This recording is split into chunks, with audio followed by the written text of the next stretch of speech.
So it's actually part of the cardboard flaps. This might be the box that I removed it. But now there's the template. So you just, you know, pop that out and then put it on the ceiling and draw your circle. And so these front grills actually pop off with that little tool that hooks onto them. And then you just pop them back in after you install the speakers. But that's the Pyle PBIC81RD. We'll take another look at these when we actually install them. Here's the Pyle support card. That's all for now, guys. All right, a final update for part 3 of the video. So I pulled all the tape. Oh, looks like I forgot a little bit right there. So I pulled all the tape. I just have to put that back in. Let me go ahead and do that before we say goodbye, and we'll end it on that note. Okay, we have our freshly painted AC vent here, register, and it is ready to go back up on the wall, just like this. Got these two super long bolts, and it needs to face this way. It's almost at the top of my reach. Yes, it is, in fact. So we're going to need our stool here. Let me grab that stool. This thing that's going to kill me one day as I fall off of it. And we need, feels good, the air is actually on. Okay, so this guy needs to face that way so that the airflow is correct. So need to put this down for a second. Put this in.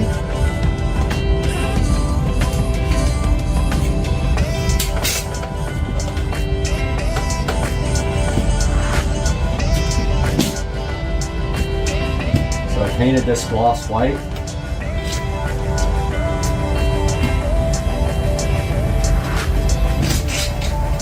Okay, where is the... This is going to be a pain, isn't it?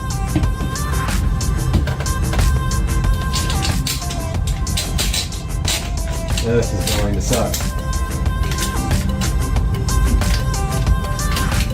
Doesn't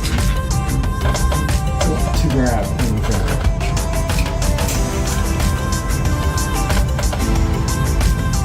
Okay. Trying to see where it was kind of forced in there.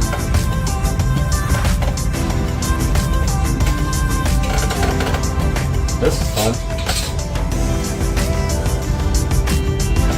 These things are all jacked up in my house. Let's put the system in. Originally did a bad job.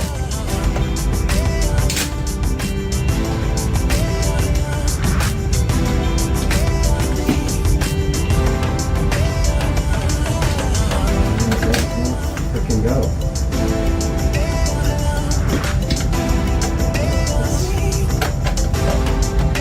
It's in something.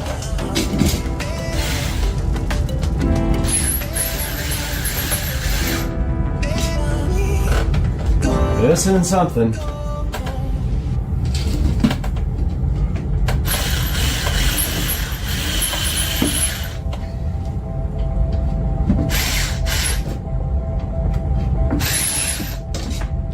I don't think. Nope, that's not in anything. Gotta make sure it's catching something up there. And I think this stuff is off to the side.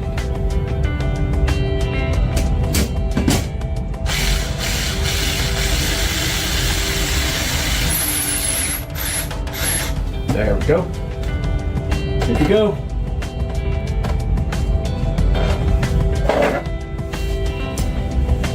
And while we're up there, let's go ahead and get that last little piece of tape off.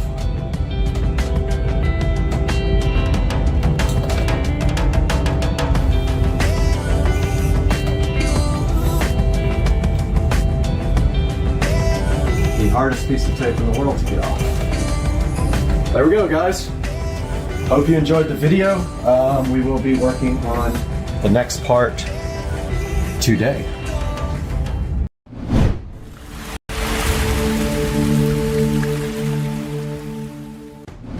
Guys, welcome to Supercar Street Racing again. We are so happy to have you back. And before I do anything, I have to take my medicine real quick. Hold on, because I've been really sick. Let me do my medicine. All right, I got my meds taken.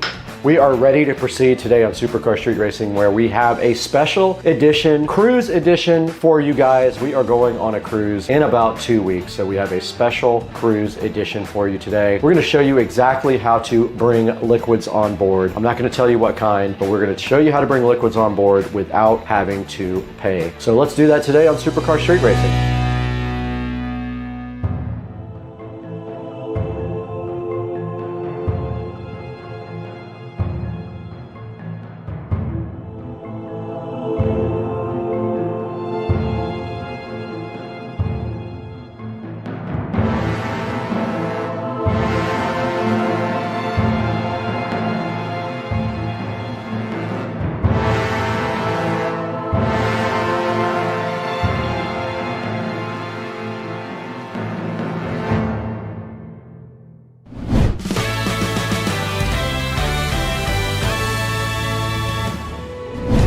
Guys, directly in front of me and also right here in this space is our kit for getting some liquids onto the cruise. Now this kit is called the Smugs. I will have a link in the description, but let me go ahead and preface this by saying this is not illegal. You can do this without going to jail. At the most, they will take yours and take it out of the suitcase, but that has never happened ever to me. So I feel like you're fine. In all reality, I am sitting at a 100% success ratio. This is a new mission for myself and Joe though. We're gonna try this out. We're gonna get this stuff out of the box. We're gonna go ahead and show you how to use it. And we're gonna see when we go on that cruise if this does work the way it's supposed to. Now what we have directly in front of us today is we have 2 Smugs kits right here. And then we have the caps to reseal all of these lovely containers in the Smugs. We also have our liquid water right here and right here. We have 2 different types of water. This one's from Mexico. This one is from Russia. And we're gonna go ahead and get that into the kit today and just see how much of a mess we can make when we try to pour this. So let's go ahead and get these kits unboxed. This is the same kit as this one. There are 2 here. Link in the description. Buy yours through our link so you help out Supercar Street Racing. Let's get this opened up.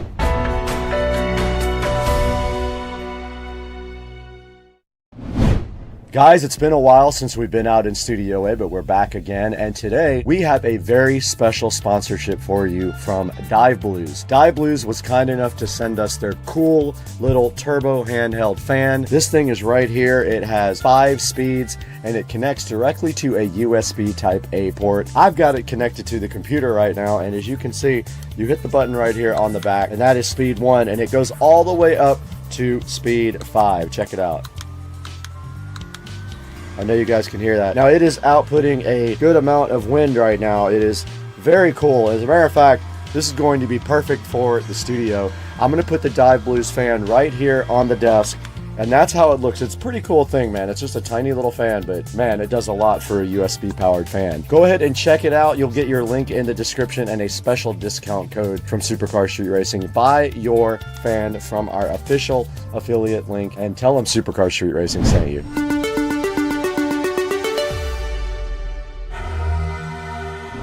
Right in front of me, you see the patented SCSR Smith & Wesson Extreme Ops knife, ready to tear into the Smugs. And directly inside the Smugs, first thing we have there is a Havana Joe sunscreen. Next thing up, we have a coconut milk healing shampoo and body wash. We have a body lotion, silky smooth body lotion infused with Hawaiian orchid oil.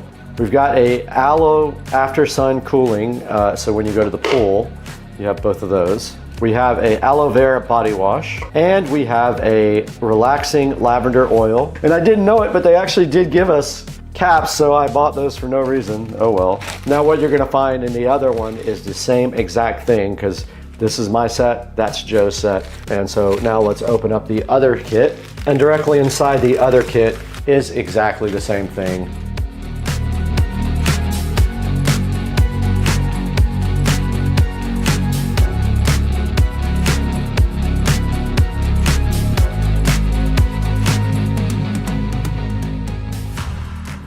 got our towel here too, and basically all we have to do right here and right now is get this liquid into these containers, and it might be that I need to rinse these out as well. I didn't think about that. Let me rinse this out. Now, which one of these do we use and how do we know not to fill it up? So this one looks good. This water here is from, well, actually, I don't think it is from Russia, but it's Russian style water. How much water will this fit? I can't see through it. We might run out of water.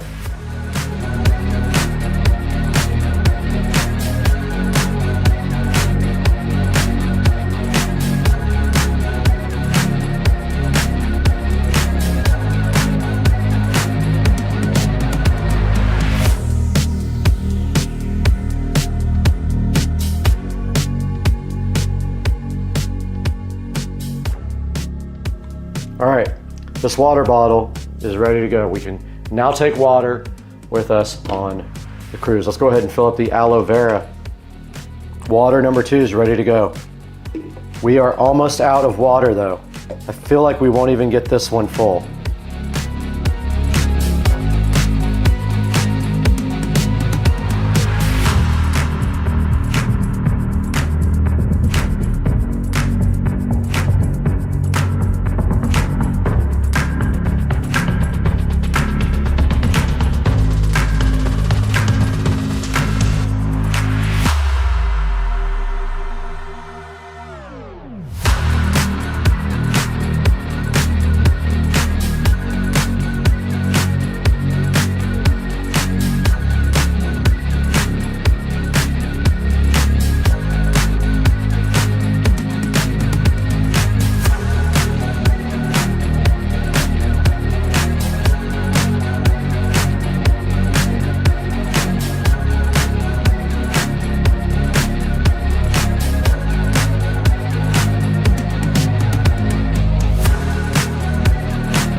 Okay, before we go any further, I need to take my medicine. Shout out Armstrong Acres Farm. They have been very influential in my video career. Shout out Armstrong. All right, moving on to the Mexican water. This time I know I've already taken some water today because I was thirsty.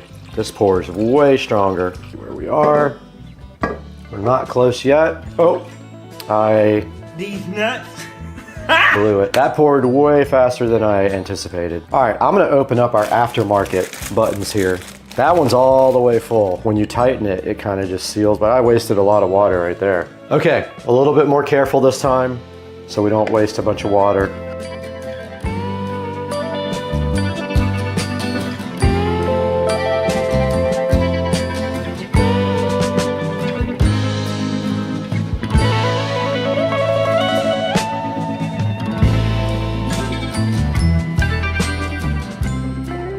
Okay, we're right here in front of the Smugs, and I'm not going to finish this in front of you because it's boring. But I do want to say that they want you to put these into the caps, not onto the bottles, but it's kind of the same thing.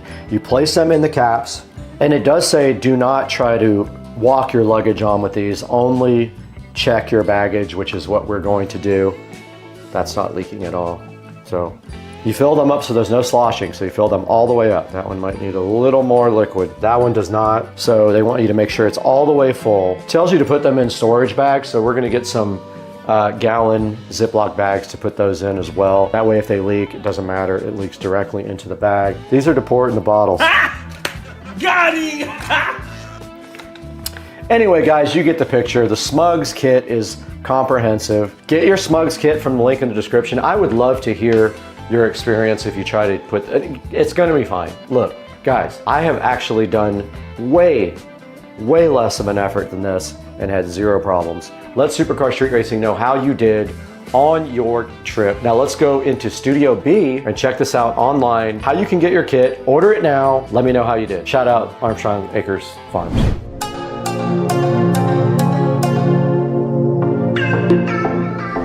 We are right here in front of the Amazon link for the Smugs kit, and this will show you how you can get your water on board. It is $23.49. I bought 2 of them, one for me and Joe. It has a 4.8 star review, so that shows you how good this kit actually is. It has 4 by 16 ounce bottles, 2 by 8 ounce tubes, and 12 seals included with it. These are all food grade plastic with 12 safety seals and instructions, leak proof. Keep it discreet, guys. Go ahead and order these from Smugs. There will be a link in the description you can see right here. So you're gonna need more than a 1.75 if you're gonna fill all these up. So that's perfect for cruises, beach days, pools, anything where you need to Smugs your jugs. $100 of savings inside, fits in any luggage also, but I would encourage you to put those in a big gallon Ziploc bag before you go directly onto your cruise ship. There will be a link in the description to the Smug, so you will be able to order your own for when you go on your nice trip. And right here on the dashboard, we have 129,173 subscribers, and we encourage you to like and subscribe and hit the bell icon so you can see when we publish a video. And we are so appreciative for your support. I am sick right now, and I'm sure you guys could tell by my voice, I've been struggling for the last 4 or 5 days. So getting this video up is going to be tough, but I'm working through it. Like, subscribe, support Supercar Street Racing. Watch our last video about recess sliding. The one before that about AI robotic lawnmowers is also killing it. Let's get going, guys. We got a cruise to go on. Let's get out of here. But I gotta get some medicine first.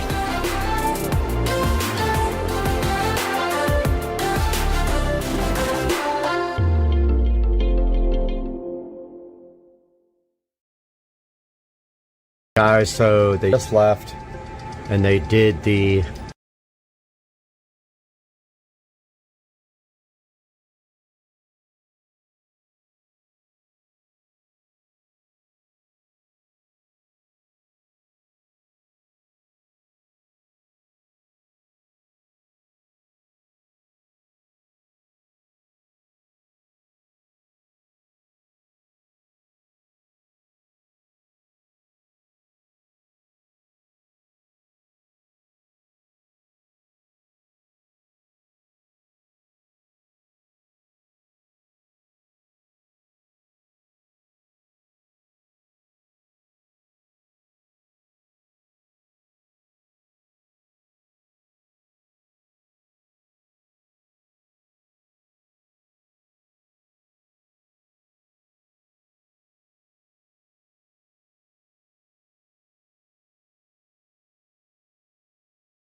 Guys, so check it out. Dude, look at this. So 24 hours. Yeah, 6 o'clock yesterday to today, but I put the second hose in like midday today. So it's like probably 10 minutes away. All right, guys, I hope you enjoyed the video of the acid wash of the pool. Just giving you guys a little outro here because I forgot to record it earlier. But here is the pool all filled up. And that took about 24 hours to fill. But about, I would say, halfway through the day, I put a second hose in. So yeah, so there is the finished product. And I also cleaned the pool deck and put away the hoses and replaced some of the pavers that got stained. And that's gonna do it for today. Hope you guys enjoyed it. See you again soon. Out here. Did I just see water dripping? No way. Thought I saw water dripping in here. I think I'm seeing things. Yeah, but it is coming down nicely in Florida, and it's a good opportunity to come outside and check out the pool. We're having a party here tomorrow, a work party, and so I have been out here getting everything ready and getting the patio prepped, and I got some nice new decorations for the patio here. And it felt pretty good. This is eventually going to be all tiled, so I'm not going to do anything with this permanent, but for now that's good. But yeah, we got the rain. Here's a good look at the nice lights. And yeah, man, what a night. It's just Florida life. And, with no more palm tree here, my gutters actually don't get clogged, so they are working. And that's a little update before we go on to our next product we're going to take a look at.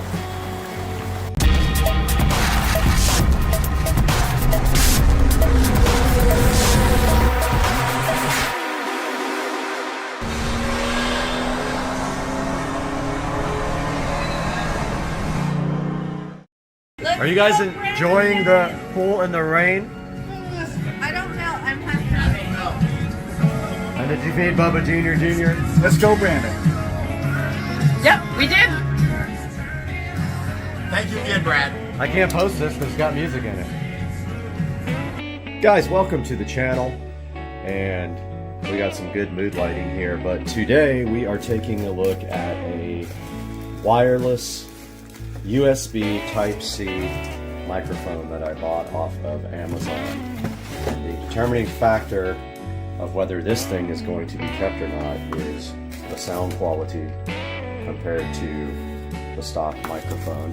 And as you can see here, this is about a $30 microphone that I've been putting off getting one, and I wasn't sure whether I wanted a wired or a wireless, but here's a look at this. And you can see here, it is a Chinese made brand. It's supposed to be rechargeable as well. And so I like the box design a lot. See if I can get it out with one hand. Maybe I have to like put the phone down. Yep, gotta put the phone down, I think, to get this box out, and I'll be right back. Here we have the ALW Quali wireless USB Type-C microphone, and we're gonna crank the lights up a little bit here to see this. I just realized how cool this bathroom is. It's just the best bathroom ever. Anyway, got the ALW Quali. These guys have the funniest names on their products, really. It's hilarious. I was actually expecting it to be a little bit bigger than this, but now when I think about it, it literally is just two small pieces like that, and one of them is for the phone and the other one is for your lapel mic. And they stressed a lot how it's a basic starter, you know, it's just made for like podcasting or whatever. And it looks like we have a recharging cord in here. That's another thing that's difficult to get out. So I will get that out and be right back. Taking a look at what's inside the box, we had this other little box there with this lightning adapter, which we're not going to need. We don't have a Apple product, never have, and so we don't need that. That's a USB Type-C to lightning adapter, and also have a nice little USB Type-C charging cable and some instructions here, which probably are ridiculous because they're always don't know how to hire translators to write them. But we have here some basic instructions on some how-tos. Sorry for the shadow. We got charging case, and we have this little adapter thingy that goes on the bottom of your phone, and then we have the lapel part. So I'm guessing both of these charge. Well, no, you can't charge that in here, I don't think. Now I don't remember which way it was in the box, but I think it was like this. So that thing also has a USB Type-C on it. So I believe that has to charge separately, but I'm going to take a look at these instructions right here. So the receiver is what goes on your phone. It is right there and right there. This goes on your lapel, and this is the charging box. I'm guessing that you can't charge the receiver in the charging box, only the microphone, but I'm gonna find out real quick because I'm gonna plug it in for you guys. I'm enjoying this wonderful Angel's Envy bourbon that my lovely coworkers treated me to, one of my vendors actually, and I have been sipping on this for the evening after we had our pool party today. We had a little work get together here, and this is the Angel's Envy, that of which I speak of bourbonish, and it is just the loveliest thing. And we did some of these lovely tequila shots too, but yeah, it's good stuff. It's really smooth, and I am thoroughly enjoying it on a Saturday night in Jacksonville, a rainy Saturday night with a leaking patio roof. Point of clarity here, the receiver, this guy right here, that goes into the actual phone, does not charge. It uses phone power, but if you need to charge your phone, you can actually plug your phone in right there while you are using it to charge your phone. This guy charges your lapel mic, which we are going to grab a little power brick now and try that out. I'm actually kind of grateful that the leak wasn't on top of the TV there. It's just in the corner. Hopefully some of that foam will seal it, but I wanted to give you guys a look at the lighting. It's not finished out here yet. I actually got all new yard lights, low voltage landscape lighting for the stake lights that are out here. I got 12 of them on Facebook Marketplace for $50. They're old school, but I went ahead and purchased some brand new modern warm white LED bulbs to put in them. Even though these guys already have bulbs in them I could have used, I'm going to save some of these lights as well for the side of the house. Both sides, I'll probably put 4 or 5 lights on both sides, but I just wanted to give you guys a good look while we have some free time in this video at how the landscape lighting looks. And down by the water there, we have lights that go over the water. They're just lantern hanging lights, and then we have a blue LED rope light. I don't want to go out there because I got no shoes on, but a blue LED rope light over there by the dock to round out the lighting. And of course you guys have already seen the lighting we did on the patio, and those LED color changing light bulbs are in my sunroom, lighting up the pool deck pretty nice. I just love recording in the bathroom for some reason. I just like my temperature and time and weather So we got the power adapter off of the Fire HD Pro. It's the same exact thing. It's just a USB Type-C charger. They give you a dinky little cable, but you don't need to use that one. Sitting on the bottom of this, there is a USB-C. Again, one-handed here, going to attempt to plug in this. Now, I will say it's kind of awkward why this is on the bottom of the... you can't really... Now you just have to kind of lay it down. I mean, why wouldn't it be... I guess there's no good way to put it on the side, but I mean, I guess you can lay this guy over, but I don't know if you guys saw that very well, but there's a flashing red light on the bottom, meaning that is charging right now. And I'm guessing that that will go green when it's done charging. I am going to let that charge here for a little bit and show you guys this diagram and this instructions one more time. But it's pretty simple. It just says to connect the receiver to the phone port, to your USB-C port. Press switch key of microphone. The indicator light turns green and the power is turned on. The indicator green light of receiver keeps always on. Then open the phone camera, live app or other apps, and then to use the microphone to receive sound. And then here it tells you that there's no battery inside the receiver, that you just use your phone is basically what powers the receiver here. And then you can plug your charger into the side of this to charge your phone if your phone is running on low power, or if you want to keep that phone charged the whole time that you are doing recording. So I'm going to let this guy charge up for, I don't know, maybe 30 minutes, and then we'll be back and we'll give this thing a try. Test the range, test the sound quality compared to the phone, and make a determination on whether this thing is going back or not. Okay, I came back about an hour later, and it's solid red, so it doesn't turn green, but it turns solid red when it is done. So we are going to now experiment with this brand new microphone and see what happens. I'm going to go ahead and plug it in the phone now. Actually, I take that back.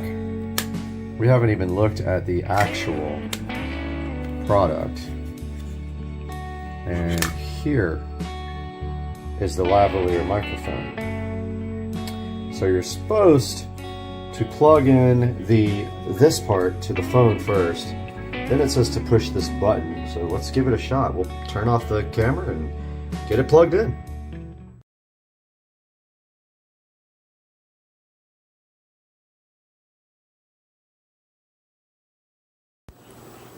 Okay, so the light is green now. I'm assuming that this guy is working. It's got a little clip here. Hoping this audio is working. Not really sure. So this is me giving a product demonstration. Here we have the lovely Echo Show 5 sitting here in the wall, and I just woke it up, and never mind. So here we have this lovely product here, and we're testing out the new lavalier microphone so we can start doing nice presentations. But first of all, I do have it dark in here on purpose because the light switch doesn't work anymore. So here's what we're going to do. First, we're going to walk to the kitchen about 20 feet, give it a test. Okay guys, we are now in the kitchen. Hopefully this audio is coming through loud and clear. We are now walking into the guest bathroom. We are now probably about 100 feet away from the microphone. We are now heading from the guest bathroom to the bedroom, maybe 150 feet away. We're in the bedroom now. Can't wait to see if this actually works. And we are walking back towards the lovely camera now, which is in the office. And we're about 20 feet away. And here we are, and we are gonna see how that worked out. All right, guys, we are back in the bathroom here with the lovely smart mirrors, and we do have our brand new wireless microphone on, and it is quite a nice product, I have to say. I'm kind of impressed by this for the price.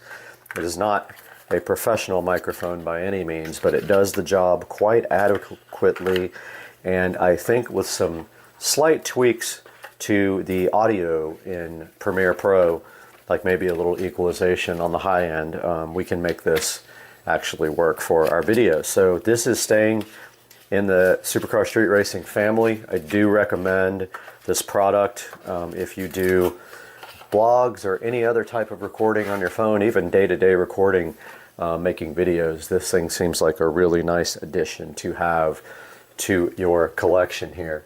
Reminder that it does come with a short white cable like this, and I was using my Amazon charger for my Fire HD 10 Plus, which is not a super fast charger, but it is a higher current than a normal USB 5-volt charger. This, again, this is the charging station for the microphone itself. It does not charge the receiver on the phone because you don't need to charge that guy. Remember, the receiver on the phone does have a USB-C jack on the side, so that if you decide you want to charge your phone while you're recording, you can do it through the microphone adapter. So it's got this nifty little charging case with a USB-C, which means you can't stack it like this while it's charging. You will have to put it on its side, and it doesn't want to stay on its side, so it'll probably have to be on its back like that. Again, here is the presentation. It is in Chinese, but it has English writing as well on the back. That says it's plug and play. It says 20 meters of accessible reception.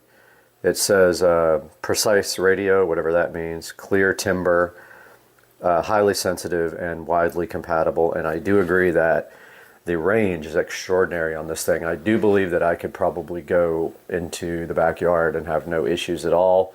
With reception, I want to say it was about $35. I will put a link in the description, and I encourage you to click through my links. It helps me support the channel and bring you more high quality products like this. Please subscribe and like the video as well, and we'll have more for you guys very soon. I've got another product. I had a manufacturer contact me about reviewing a smart door lock, so hopefully I have a place to put that. I'm thinking maybe I don't know, maybe the door to the garage, but we'll see. We'll see when that comes in. That should be coming in soon. Hope you guys enjoyed it. We'll see you next time. I never have these in my house. So gnarly. Ugh. Gotta get it before it crawls under the fridge. Gross.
Supercar Street Racing here. It was a pretty busy weekend.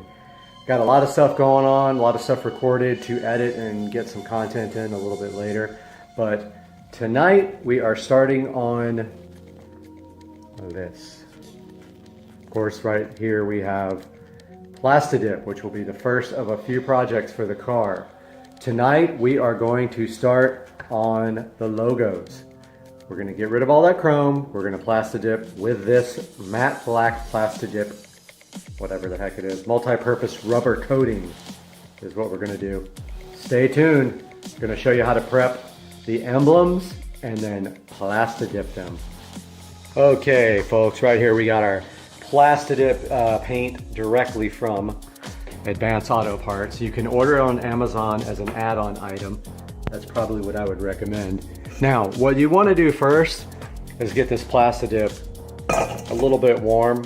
Now, what that does is that helps the Plastidip come out of the can a bit more uniform. So what I'm going to do here is get a bowl and I'm going to put some warm water in it. Letting this water warm up. Doesn't need to be hot, just warm. It's going to soak in there for a good 15 minutes while we prep the car. And that is getting pretty warm. We dump some out. If it's a little bit warmer. Too warm. Don't want it hot. That will also affect the spray. Good enough. You can take that Plastidip can, put it right in there. Should be fine. I don't see any reason why you can't leave it just like that. So that's the first step. Get your can all warmed up so it sprays more evenly. So you are going to need painter's tape and toothpicks for this. This is the first one we're going to work on right here. So what we're going to do is clean it first, then tape it off. About an inch around each side. You'll see that step next. So I just sprayed this logo with Instant Detailer. Keep calling it a logo, it's an emblem. And now I'm going to polish it really nice. Get all the way around it as well. And where the tape's going to be, and you want to make sure you get all in the letters. As best you can anyway, because top and bottom, it's going to be very difficult to get inside there, but try to get inside the letters if you can. Get as much of that dirt off as you can. Next step, tape around it, leave about a ½ of an inch gap. One of the other things I failed to mention you would need is blue painter's tape, and you're going to need toothpicks to get the Plastidip out from between the holes. Now we have this area masked off pretty good, and don't forget you're going to be spraying from the sides, top and bottom to get the full logo here. So you're going to need a little bit of overspray protection around there. Don't go crazy, all you need is that much. Plastidip comes off very easily with Instant Detail spray if it's just a little bit of overspray. Okay, I've shaken this can up a lot. It is up to temperature. I can feel it's warm from being in the warm water. A few little test sprays there. Now, you're going to want to make sure on this first coat, you're going to want less than up to 50% coverage, but no more. So you're going to go straight on. You're going to go with light.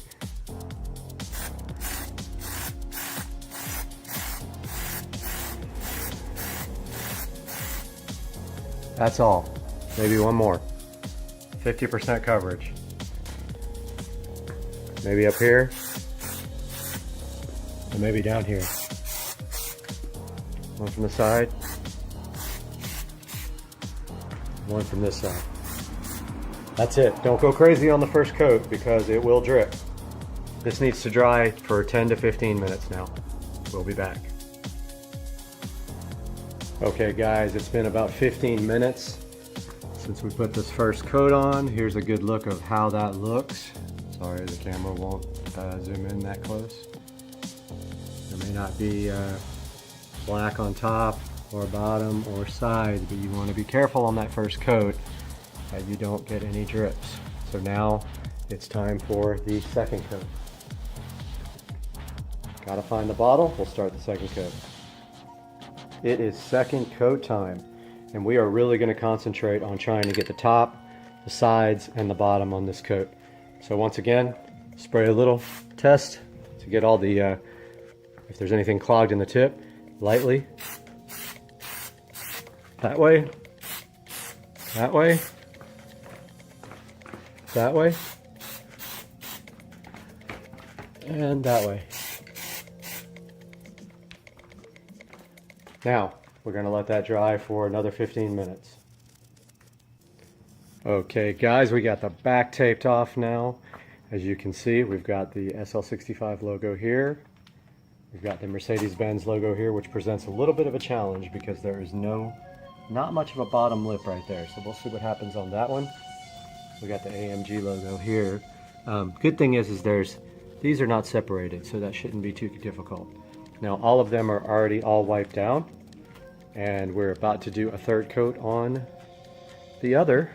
Now I have my kitchen timer set. Don't forget to shake your bottle thoroughly between every coat. Let's see what my kitchen timer says. It says we still got 1 minute and 20 seconds left.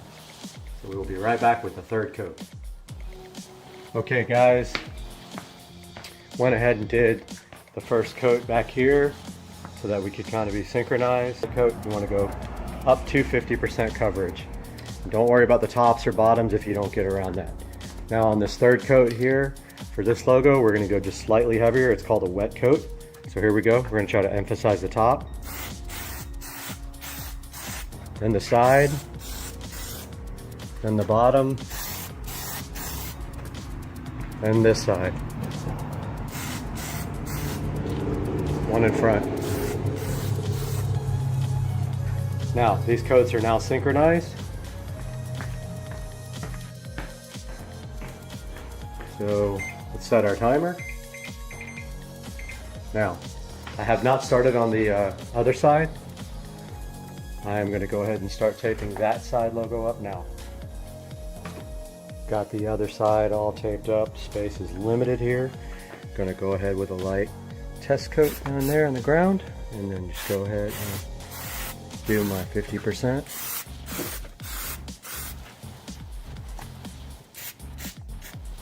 That one did not come out good because of the way I was sitting.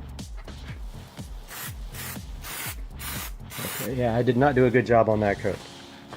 So be careful for holding the can. You notice I got a lot of splotches there. So hopefully that comes out better than it did. Notice, see the splotches? That was my fault. I think that'll be okay though for the first coat. Got the Plastidip sitting in the water bath, having a great time, like a hot tub, keeping that bottle warm between coats. So we do have 15 minutes and it does have time to cool down. Got about 8 minutes between the second coat in the back and the fourth coat on the first part of the side. Also, don't forget the important stuff.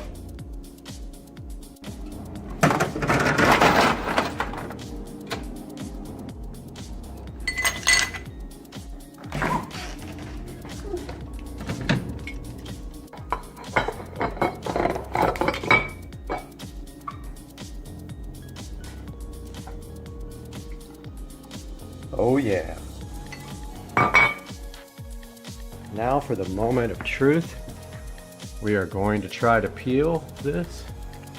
We're going to need these toothpicks also afterwards to get the Plastidip from between the logos. So we will have that open and ready. Now, I see a lot of people have difficulty with getting the you want to try to get the tape off without taking the Plastidip with it. So let's see if we can do that first. Might be kind of hard here. Alright, see the Plastidip starting to peel? That's perfect. Get that out of there. Start on this one. Okay. Perfect. Now you see how it rips on that tape line? It's exactly what it's designed to do. That's why it's so amazing for these decals or logos or whatever you want to call them. One day I'll get it right. Okay, let's try this top one. Sorry about not getting the camera on it.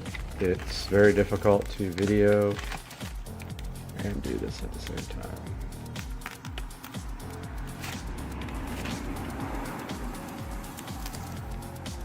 Okay. That is a little bit of overspray, but you can see it comes right off. It was right there. Once again, I didn't capture it with the camera because it's hard. I also think might do these fins. That might look good. All right, I'm gonna put the camera down while I get this tape off. Okay, now this is the part where you want to go slow. I have never done this. I have no idea what's about to happen. Apparently you just peel like this and it should come right off, and it looks like it is doing what it's supposed to do. Take your time here, don't go fast. See how it's coming off around the letter? I'm sorry if I'm not getting the camera.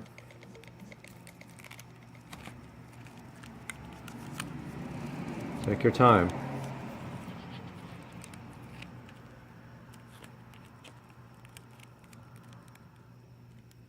Don't worry if you get a little bit left.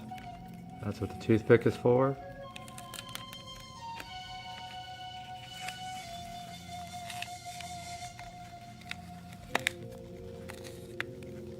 As you can see it peeling right between these letters. Now you see that little bit that's left? Don't be careful with that because you can pull it right off the logo. Just like that, perfect. I'm gonna go ahead and do the rest of this one. I'll update you after. I need both hands. So this is what we have left after we peeled. Notice that we have a little bit of extra inside the letters. Okay, that's what you use your toothpick for. So grab your toothpick. Never done this before, so it's the first. Grab your toothpick and get it in there. Be patient. Get the rest of that out of there. See how that peeled right off? Do that for the rest. Here is the finished Plastidip logo. As you can see, it came out really good. Now what you have to do, honestly, is you're going to have to, let me see if I can get my light on my head here. You're going to have to get into those little crevices and maybe use a fresh toothpick. So I can get one out. And it's kind of difficult to get that last little bit out. There's still a little bit in there. Sorry, camera's not right on the thing. But if you just get in there with your toothpick, you'll eventually get it all out of there.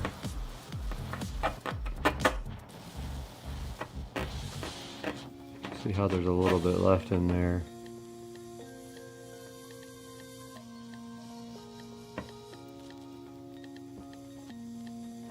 Oh, I think I might have messed that one up. Gonna be careful there. I'm gonna work on this off camera, but I think I almost started pulling that off. Got the rear logos done. They came out pretty good. There's only one spot on this 5 that looks like it might peel, which I might redo that one or get a, I know you can't use a razor blade because you will scratch your paint up, but I don't want to mess with that anymore because it might come off. There's the Mercedes logo, there's the AMG logo. The only thing I can stress is to take your time. The slower you go, the easier you will be able to get off between the numbers and letters in the small spots. If you go fast, it's going to leave a lot of Plastidip in place and you're going to spend a lot of time. So this AMG license plate frame is next. They do sell these in black and carbon fiber. I think it'll be fun to try to black it out with Plastidip. So I've got some painter's tape, and it just so happens that it fits almost perfectly over this AMG logo. width. And then around here, I've got it tightly cornered. I am going to take my beautiful flowered X-Acto knife and cut right around these edges right here. After I do that, I'll be back.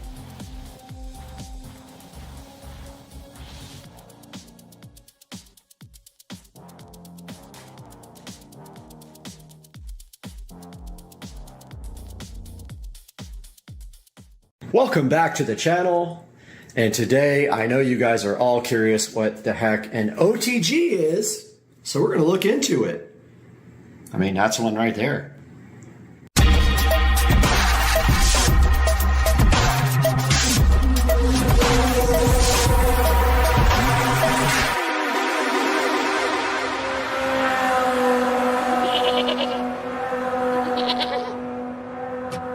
Hey guys, welcome back to Supercar Street Racing, and you have Brad here, and this is the blue, and we have the appropriate blue light here to celebrate the blue USB-C to USB OTG adapter here. And that is a OTG adapter because it is called a USB on-the-go adapter.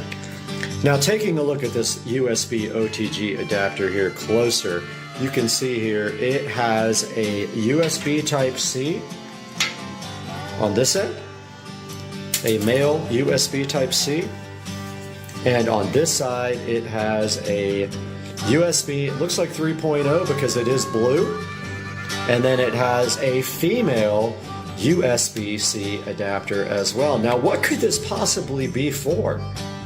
Well, we're going to take a look at that right now. Guys, here we are in the Supercar Street Racing kitchen, and we are going to be trying to figure out what the heck this guy actually is used for. And so we are in front of a charger, and now we are taking this guy right here and we are plugging it into the device that we are actually using right now. And I am telling you guys now that it is plugged in. And I am taking this USB-C charger, and now the USB OTG adapter is glowing blue. You can't see it because we're on the phone, and you cannot see that I am plugging in this charger to the end of the USB OTG adapter, and I'm going to tell you guys what happens. Okay, so on the screen, the charge indicator just went on. That is wonderful. So now the phone is connected to the USB on-the-go adapter. OTG means on the go. And it is glowing blue and it is charging the phone. Now let's go take a look at what happens next. Guys, in front of me right here, right now, we have the Kingston HyperX Quadcast microphone, which has a USB Type-C connector right here on the back. If you see through here, right there, USB Type-C connector right on it. I don't know why my focus isn't working properly. We have USB Type-C cables here, so USB Type-C on both ends, and we have USB-B to USB-C here. Let me get these open and we'll show you why. We now have one USB-C cable open, one USB-B to C cable open, and we are going to take this USB Type-C cable, plug one end of it into this super fast charger. This is a 10-foot long cable. Now we are plugging the other end into the USB on-the-go adapter, which you cannot see because it is connected to this phone. Let me get that plugged in now. Sorry for the craziness. I'll stop down and do that. Okay, we have the USB-C plugged into the on-the-go adapter, which is then plugged into the phone that we're on now, so we obviously can't show it. But now, what is this guy for?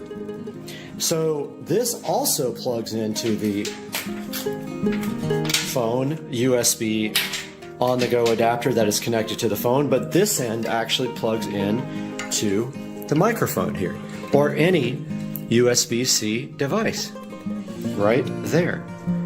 which I cannot do with one hand, most likely. So let me do that now. Okay, we've got our USB Type B plugged in, or Type C rather, plugged into the Kingston HyperX. Now the other end goes into the USB on-the-go adapter. Let's see what happens when I plug it in.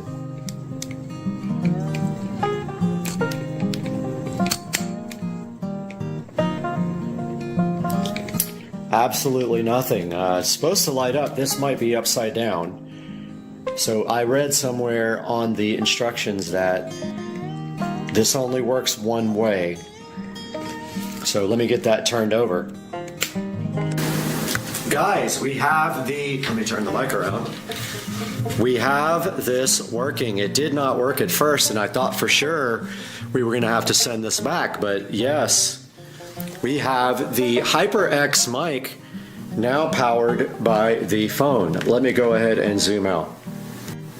Guys, yes, we have this working. This USB B to C cable is plugged into the phone. The phone is charging.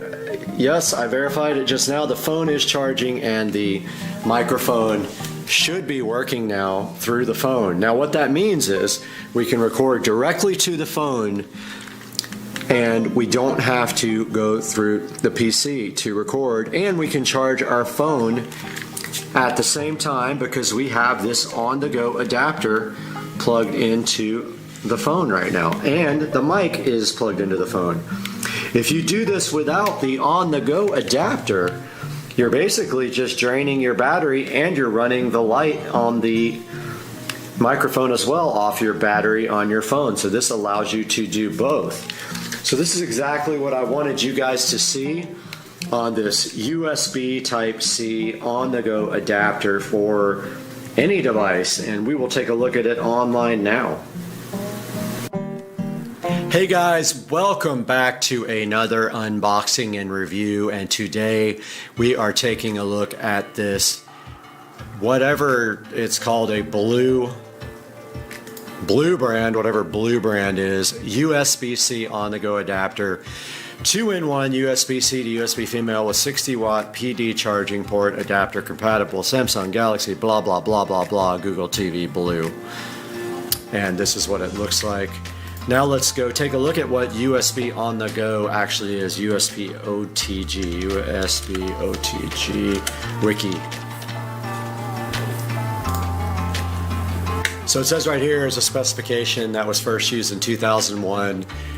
So basically it just allows your phone or tablet to be a host. So you can use flash drives or mice or keyboards or anything like that on your device. I know it sounds weird, but yeah, they won't plug directly in. Now, I don't think all of them will plug directly in. This microphone here that you can't see, this HyperX Quadcast does work directly connected to my phone with a USB-C to USB-C type cable. Now, the reason that we got the USB-C on-the-go adapter is so we can charge the phone while we have a peripheral hook to it. Now remember, your phone only has one USB port, so how are you going to charge it if you're using the port for something like a USB microphone? So yeah, the USB Type-C on-the-go adapter, it introduced the concept of performing both host and peripheral roles. So wherever two USB devices are connected and one of them is an on-the-go device, they establish a communication link. The device controlling the link is called the host, the other one is called the peripheral. And USB OTG defines roles, USB A and USB B, specifying which side supplies power to the link, which is usually the host. The OTG A device is a power supplier and the B device is a power consumer in the default link configuration. So that is how it works, and that is where USB on the go was initiated. And here is one right there, and it doesn't have a way to charge. So how are you going to charge your phone if you just have that? It needs to have a splitter on it as well. So yeah, you can see here a phone connected with a USB on the go to a bunch of stuff here, They've got a mouse, a keyboard, a charger, and you can even get one that has a HDMI on it, like a hub, and you can display your phone on a monitor. So here's some more information about USB on the go, which I will place in a link in the description. And now let's go back to Amazon and take a look at the one we just got. There is the beautiful blue OTG adapter, is what it says on the box, assuming because it's blue. I don't know. It doesn't say. It's a Asdor. And it has a one USB-C 60-watt charging port, one USB 2.0 port, and it says supporting connecting with USB port for high data transfer, and USB on the go 480 megabits per second. Use it for things like computer peripherals like flash drives, keyboards, hub, mouse, and more. It says it's widely compatible, and it lists a whole ton of stuff on what you can put this guy on. It says it supports 60-watt PD fast charging. I did not verify that on the phone that it was in fact fast charging. I probably should have done that. And it has nylon braided cable here for you. Taking a look at some of the other things you can purchase that are notable. This one right here is kind of the same exact thing. It just has braided pigtails instead of having it on a dedicated box here. Some questions here like, will it work with an external hard drive? It says yes, it will. Want to connect my mouse on USB port and monitor on C port, but this is not how that works. This is not a Thunderbolt port. This is not Thunderbolt. You cannot put a Thunderbolt monitor on this. USB Type-C is not Thunderbolt. A lot of people don't get that. You can have a USB Type-C port on your computer and it will not always be Thunderbolt. You have to have a specific USB-C Thunderbolt port to use that with Thunderbolt peripherals. There are 53 total questions here, and you should go through these if you're thinking about buying this product. And let's go take a look at some of the reviews. It has 4.3 stars, some of the 1-star reviews. Let's see what those are. OTG port stopped working as soon as power is plugged in. That's not the case for me. The lovely microphone here kept working when I plugged power into the device, and it did charge the phone. It does not work with an Amazon Fire tablet, but please remember, Amazon Fire tablets are not Android tablets. They are specific to Amazon. Yes, they use Android as a base operating system, but they do not have a full Android kernel. Just like GPS doesn't work on my Amazon tablet with some speedometer apps. This says does not work at all. I beg to differ.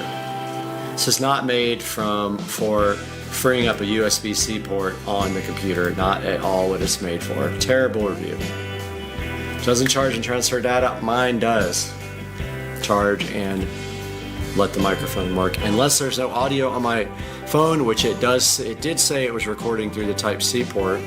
So let's go back and see if there is actually audio on my clip. We are looking for the clip that I just recorded. Let's see. This should have audio in it. Let's open it up in the video player. It's plugged into the phone. The phone is charging.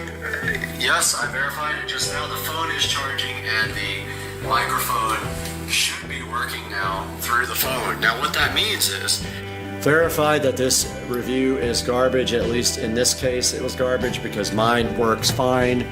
While it is plugged into power, it does charge the phone and it does let the microphone work. You just heard it. You'll see it on the actual video too. This guy says it was just a charge extender and it didn't do anything else. I beg to differ, so I don't know what these people are having problems with. But let's go to the 5-star reviews. Works as advertised for iPad Pro. Works for 3D printer, works for connecting a webcam to Chromecast, worked with a portable hard drive. I haven't tried a USB stick, but I'm sure it works great. Works for Octave 4. I mean, we could try a USB stick. I have a bunch of USB sticks in here, and I have the on-the-go adapter ready to go. I actually have other things in here as well. I will definitely test that out and let you guys know if it works. I don't know if I have anything on the stick itself. I mean, I guess why not? Let's try it. Okay, I'm gonna get this USB stick fired up and grab the adapter. All right, we got the on-the-go adapter, USB stick. I don't know what's on it. I'm gonna plug it in and see what happens. Aha, we got a USB indicator. But it just says charging connected device via USB, which is not correct. Other USB options, okay. USB controlled by, you can select this device or connected device. Okay, so there's other options. You can actually transfer files, tether, MIDI, other things. I don't know why it wants to charge. USB controlled by yeah, if you select USB controlled by this device, you can then transfer files. So it does work. Does work. Awesome. I'm hyped.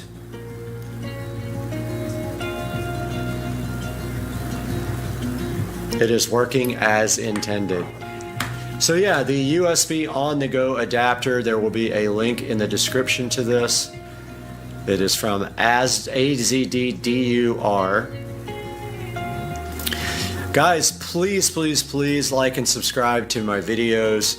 Please, even if you're not buying the on-the-go adapter, please click the links in my description and purchase your products through them. It helps me and it doesn't hurt you one bit. You don't pay a commission at all. Amazon will pay me no matter what you buy. I don't make money off the channel. I lose tons of money on the channel. And we love you guys and thank you so much for tuning in to Supercar Street Racing and watching this review of this USB OTG adapter. And we'll see you next time. All right, we are out here at Englishtown. We're at Raceway Park here, and we're pulling into the gate right now, and you can see we got cars both. Let's get in here to the LZ Invitational and see what is happening. It might take a minute to get parked. We're a little early. The event starts at noon. We didn't get VIP because they were sold out, but we'll see what's up in here. I see a lot of cool cars.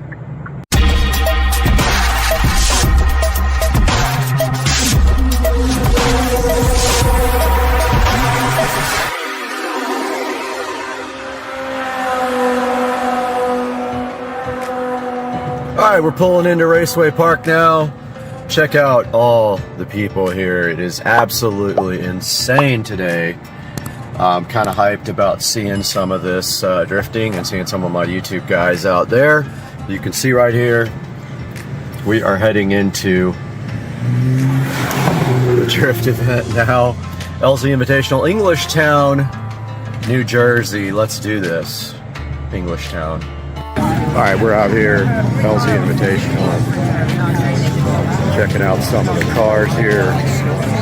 Tracks over there, cars here for the car show. Good turnout, a lot of people.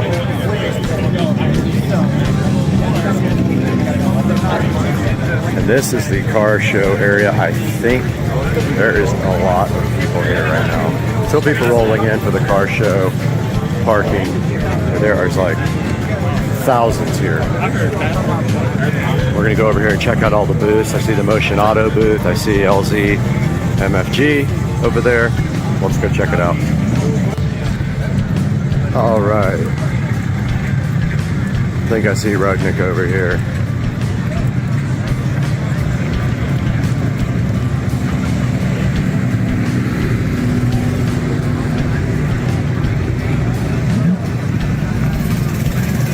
Over at the Chrysler Miata shop.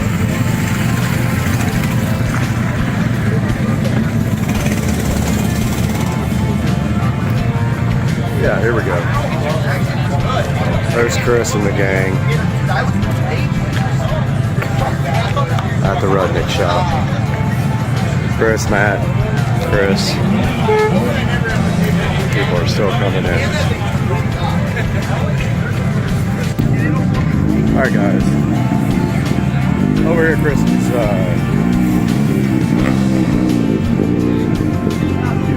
fellow YouTubers. Out here with Chris.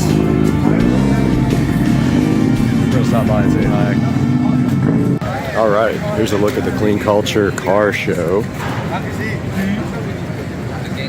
And maybe we'll do a little live segment here briefly, but there is tons of cars out here. Tons. Alright, here's Chris's Z.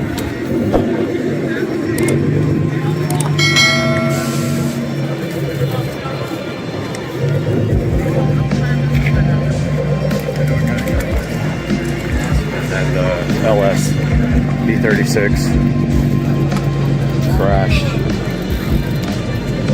crashed yesterday. Right back here.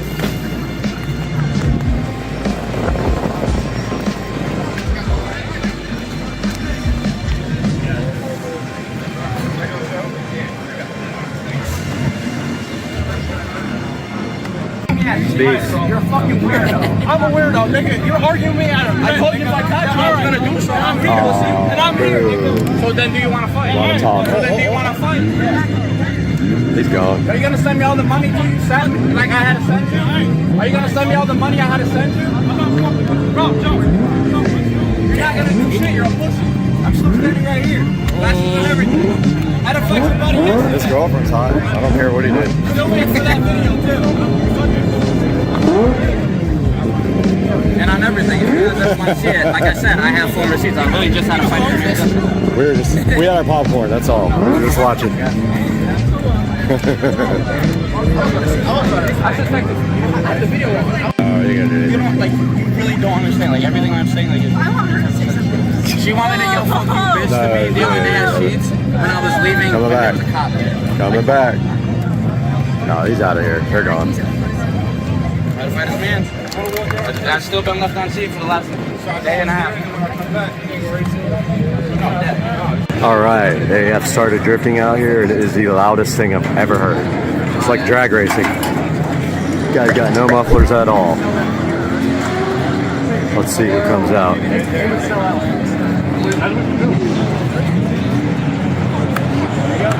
There we go.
That's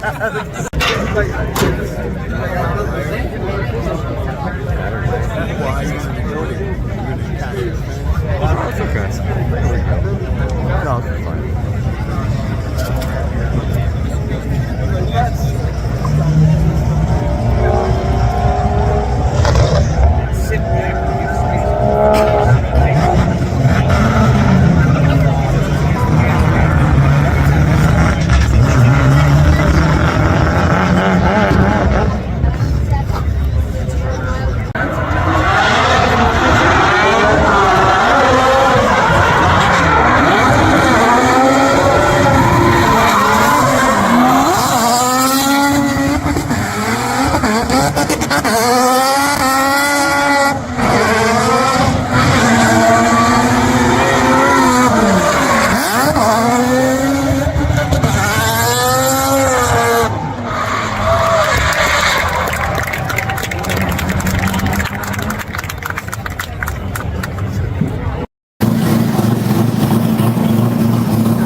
the other camera. Let's rotate.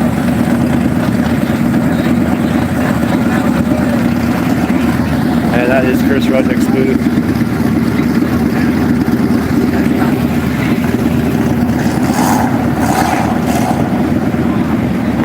There's a lot of action going on here. There's Motion Auto. There's everybody else in the world is here. And I was going to say hi to Chris, but it's really busy, so probably leave him alone for now and go walk around and check out some of the car show.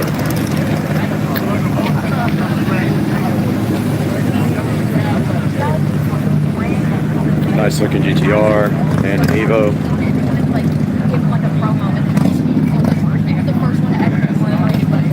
That guy has so much money, he's literally shitting it out. Cool GTR.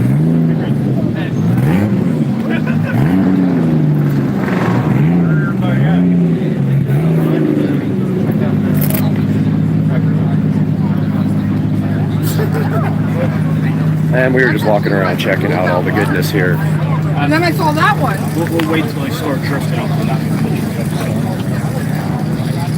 And I guess we can go back to the back. They're not restricting access to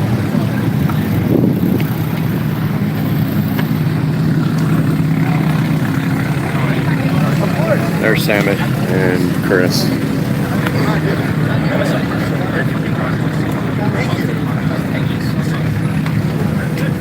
And Matt.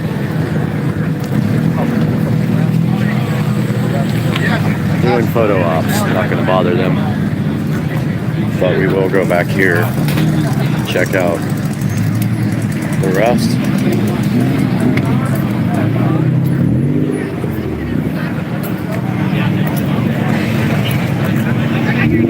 Trevor's drift car.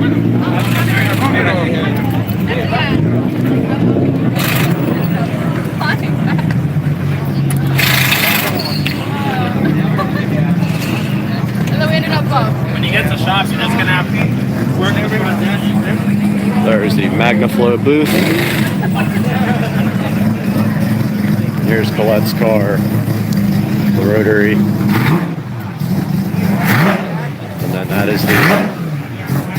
that's the rotary, no, is that the rotary Supra? Yeah. That's Adam in the Supra. Right there.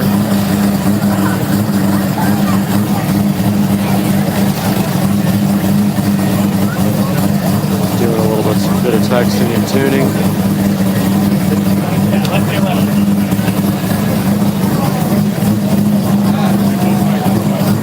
Adam and Colette. And of course, Vargas for RX-7 tuning specialist, rotary Vargas.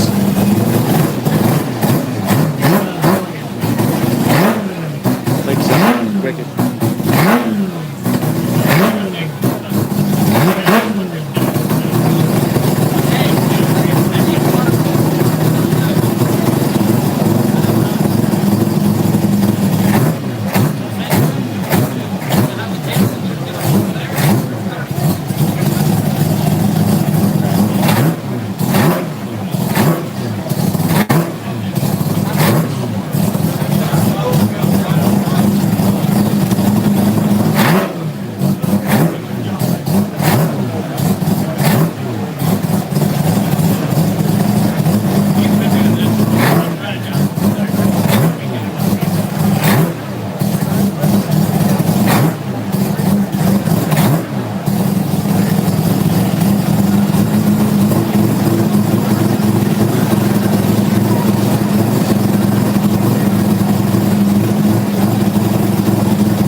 Jeff.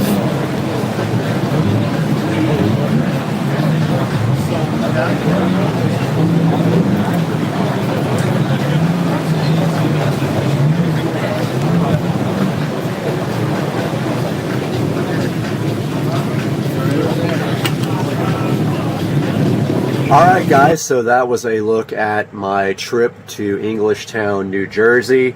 Sorry, I do have COVID right now, tested positive yesterday, and I've been sick since Friday. So that was a look at my trip to Englishtown, where I probably got this that I have right now.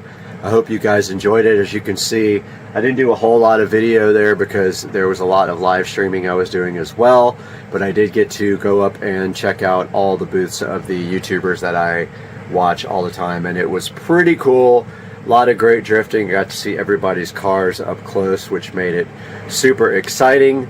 I didn't really buy anything. My plan originally was to buy something, but it never really happened. So I went out there with my buddy, and we stayed out there all day long and checked out all the booths, all the cars, the Clean Culture car show, and then we took off about 5 or 6 in the evening, and then of course I came home sick. So at the current time I am battling this, and that is it for today on Supercar Street Racing. Hope you guys enjoyed the video, and we'll see you next time. All right, we're out here watching Tennessee football on one channel. We got Florida football on the other channel. And we got the charcuterie board here. We got apples, we got bread, we got crackers, we got jam, we got grapes, we got ham, we got everything. 8 different kinds of cheeses, 10 different kinds of breads, 5 different kinds of apples, and so many grapes. Very dirty.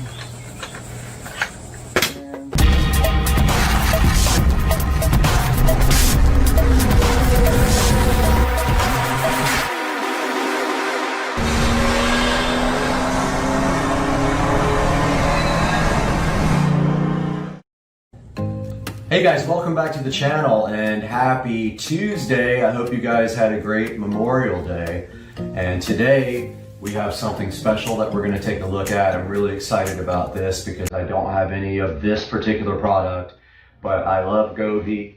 Govee is probably one of my favorite companies in the world. Their lighting is amazing. They have all kinds of different solutions for different types of LED colored lights and normal lighting.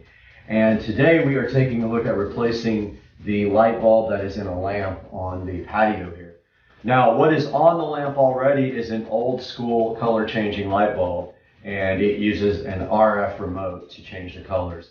We're going to be upgrading that today to a Wi-Fi enabled smart bulb from Govee. We have it right here in the package, so let's take a look and see at what we got here. All right, so here is the unopened Govee smart LED light bulb.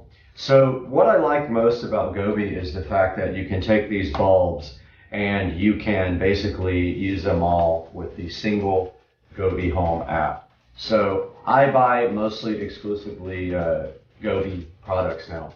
Now this is an 800 lumen bulb, which is pretty bright. It says it uses $1.08 a year in energy, which is almost none. And if you run it for 3 hours a day, it'll last you 13.7 years. The model number is the H6008, and it is an E26, which is just a standard Edison bulb. It uses 9 watts of total power.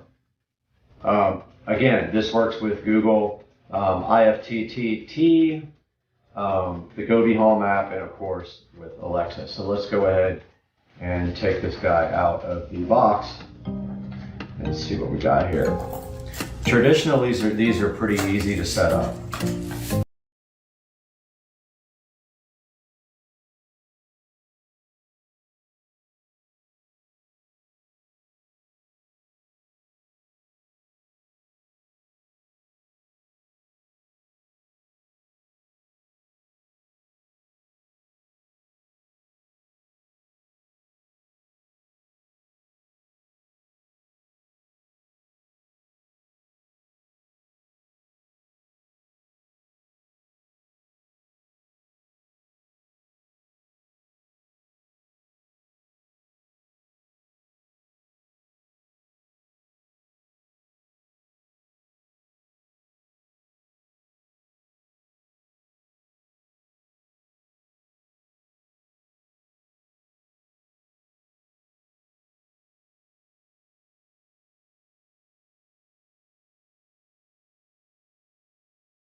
Here we are on the tablet recording now.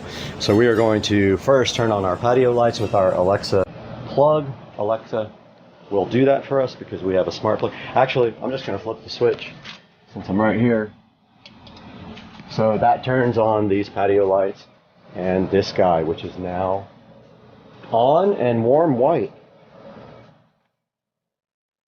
So it did come on warm white. I don't know if you guys can actually see that. But let's get to our app here. So we go into the Govee Home app. My other LEDs you'll see here. Let's see. Welcome to Govee Home. No devices found. Interesting. I'm not logged in. Okay. I'll have to edit this part out, obviously.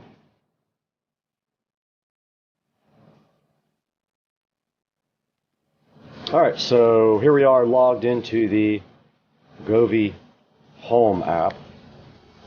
And you can see here my devices. Bluetooth is off, so let's turn Bluetooth on my tablet. We are on now. To add a device. You click the plus, so I'm clicking it now. And then you have to know which light you are adding.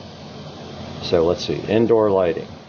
So we have the H6008, so we pick that on the tablet. It's one without the bulb. It doesn't have a bulb symbol, it just has a G. So it's found the bulb. Here it is, H6008. So we click on it. It's connecting via Bluetooth.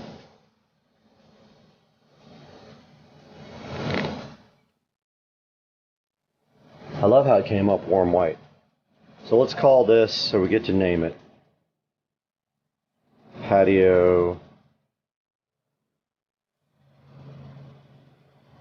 LED bulb. Or how about Patio LED lamp bulb? That's good for now. We click done.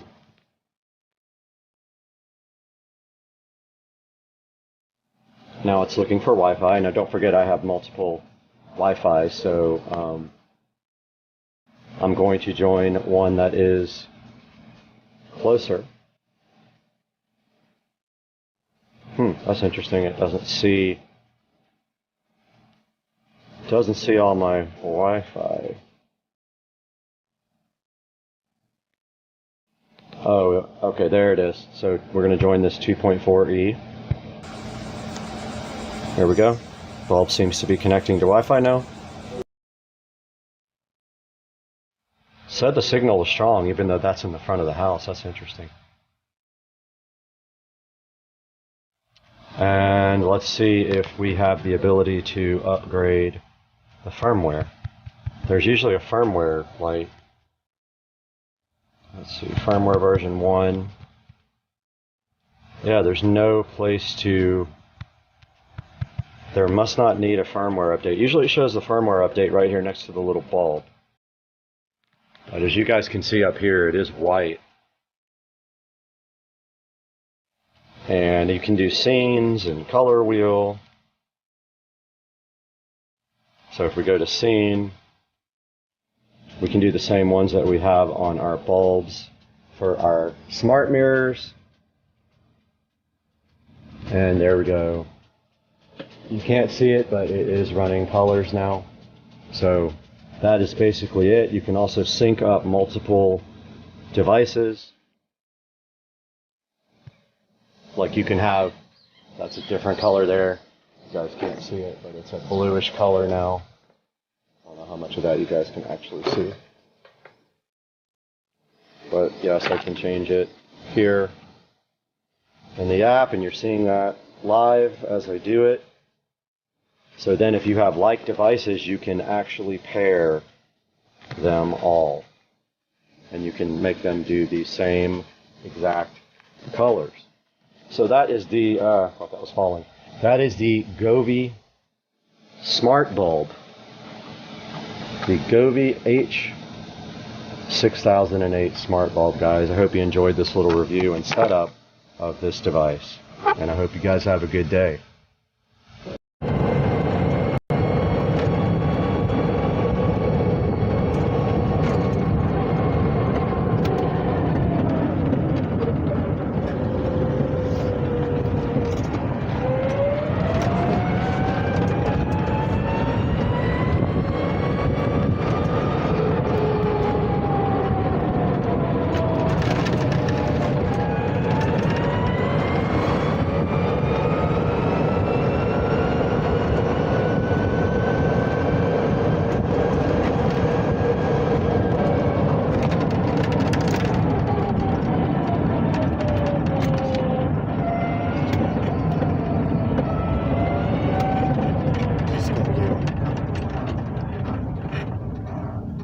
Thanks, dude.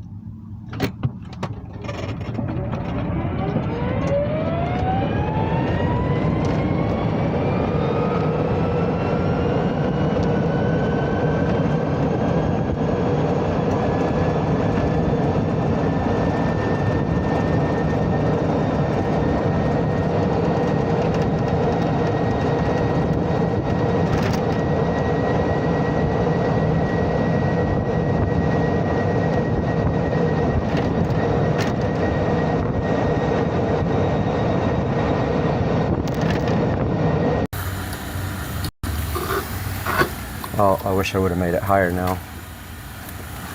It's right on top of the spigot.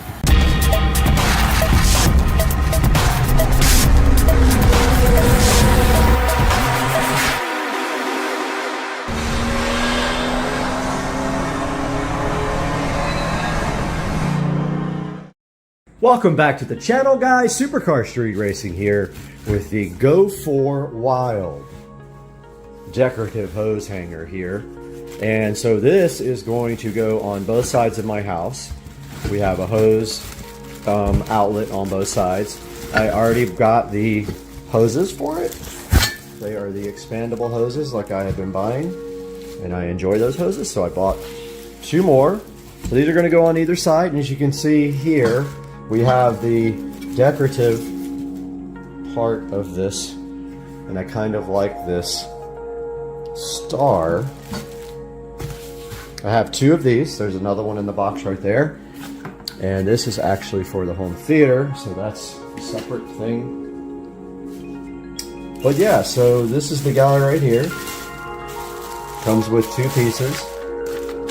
Here's the instruction manual for it. So it looks like it shows you how to put it in studs or in concrete. I actually have a set of concrete screws, so this should be pretty easy to install. They give you like huge, we're not going to use those. We're going to use my concrete drill bit and concrete screws to put them in the stucco. So here is something that needs to be removed, so we need to cut that right off. Let's grab our scissors right now and cut this off and take a look at how this thing goes together.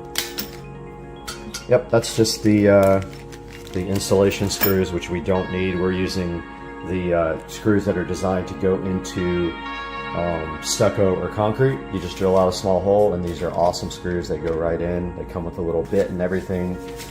But it looks pretty simple here.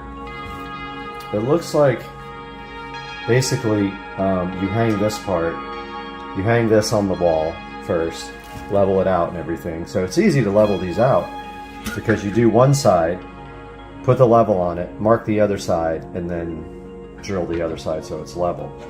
So after this is hung up on the wall, it looks like let's see if they want you to, so they say to remove the bolts. Remove 2 pre-assembled bolts. Okay, yeah, they want you to actually put it together first. So you actually take these 2 screws out, and then you attach it to here. And I guess it doesn't matter either way. I mean, it's the same thing. These are pretty cool. They're pretty sturdy feeling, pretty heavy. It says they can handle 150-foot hose. We're going to find out. But let's grab the tripod and put this thing together. And we are back with the, what is it called? Go for Wild decorative hose hanger here. So they ask you to remove the 2 screws out of the side here. Oh, there, Allen. Wasn't expecting Allen's key, any of his keys. I wonder if they give you a Allen wrench. I bet they do. They do. Pretty funny. They decide to use Allen's and they have to supply you with a wrench rather than just using, you know, a standard screw. It kind of doesn't make sense. So you have 2 of these guys, but it looks like you just insert like that. Pretty simple. And then right here, 1 screw goes in like this.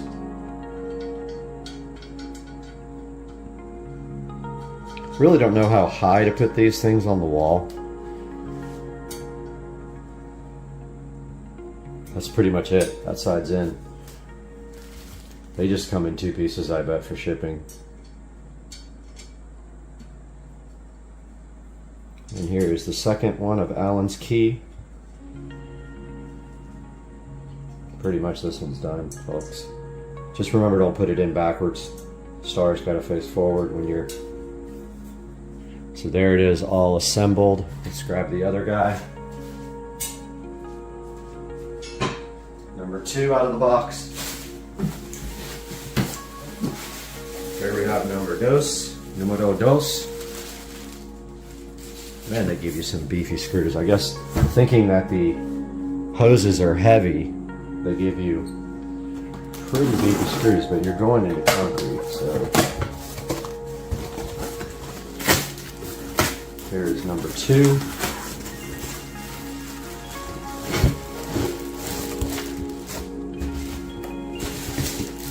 I'm actually in an unboxing mood today, so I've got a bunch of stuff to unbox for this project. Waiting on speaker wire to finish the 65-inch 4K bedroom project. So that should be here today, in which case I can get up in the attic tomorrow morning when it's cooler and pull the wires and run them down through the cap. So that's coming. There's our second one. And our second hardware here, which we don't need. We'll keep the Allen wrenches as a gift. Allen's key, as the stereo channel likes to call it. Steve Willison. Easy assembly process right here.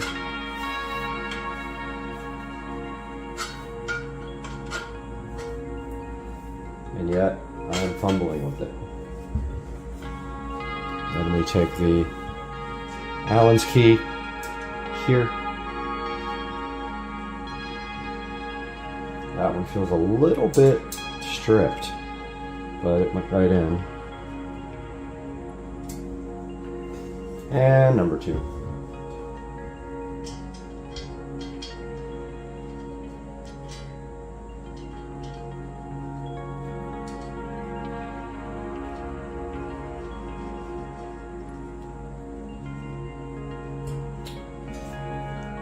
This one is complete. Now I'm going to show you guys the hardware we're going to use to install this on the walls outside. Back again, guys. These are the Wedget concrete screws. These are awesome, awesome, awesome for stucco concrete. They come with this bit, this drill bit. So what you do is drill a hole at least the length of the fastener. Otherwise, these will bottom out and you won't be able to get them in. So you go drill it at least that long, and then all you do is it comes with this bit. Comes with that bit. You just use this bit in your drill and drive that thing right into the wall. Super, super easy.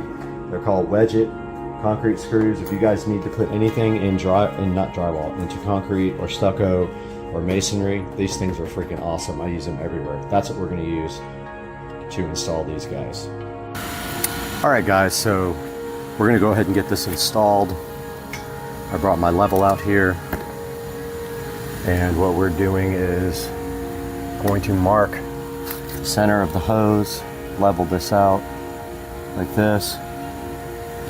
Make sure it's right in the center of the pipe. Levels right there. So that's the center. That's what I'm going to work off of to get this guy installed. So my mark is here. I'm going to go right there. Looks pretty centered. Yep. Just going to mark one side here.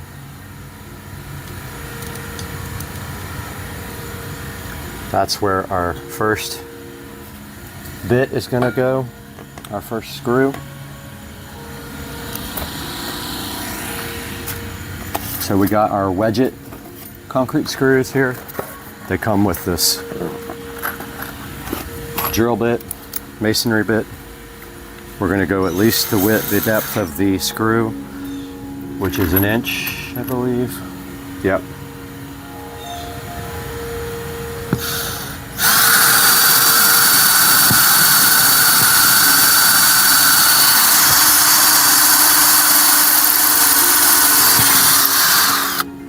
Okay, perfect.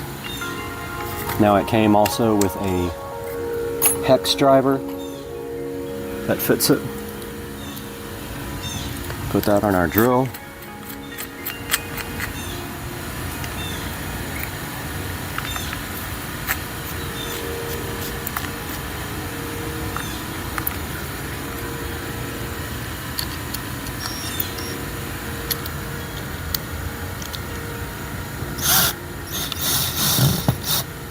And there is the first one. I screwed it in too much.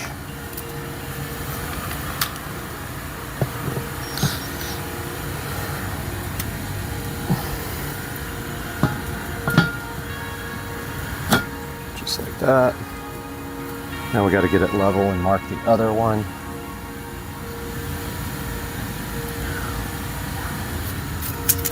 I brought the small level for that.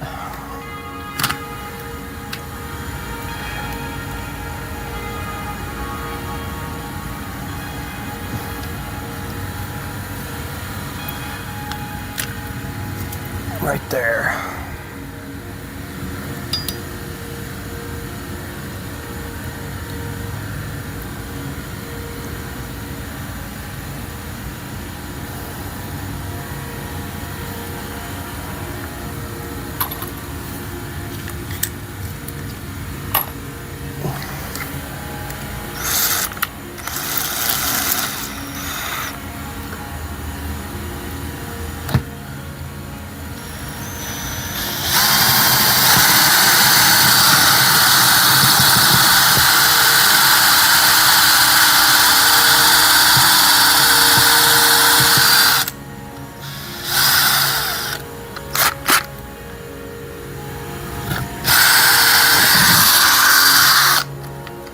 And we'll get the other screw in there now.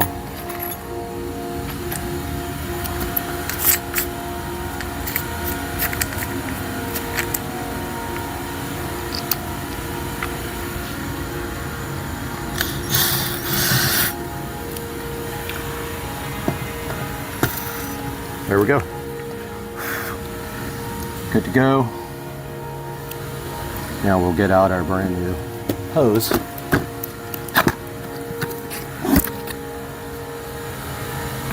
We really need a new spigot there. To do that, we have to turn off the water, and I bet you that won't come out. Here's our brand new expandable hose. 100 feet.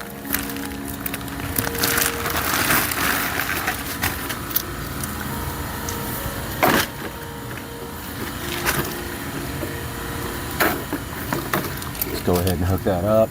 I'm going to replace this spigot for sure. I just don't know when.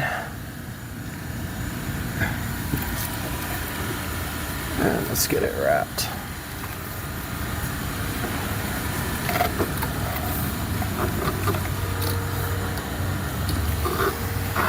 Oh, I wish I would have made it higher now. It's right on top of the spigot. I put this too low.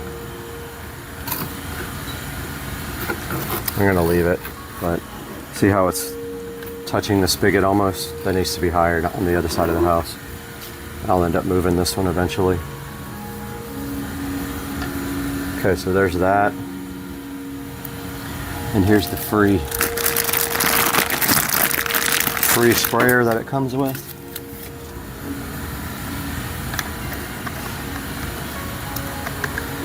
Yeah, I'm gonna make that higher on the other side.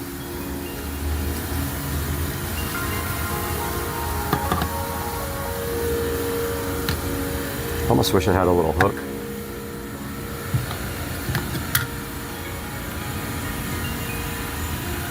Yeah, that's not good.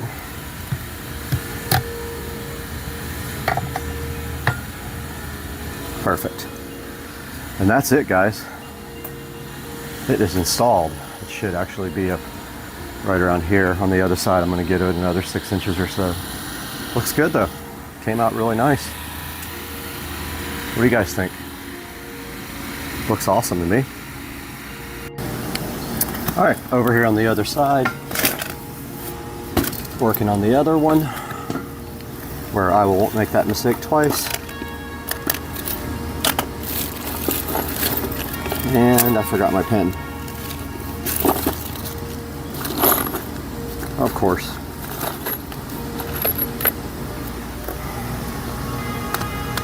Center of this is right here. Right there. Center again here.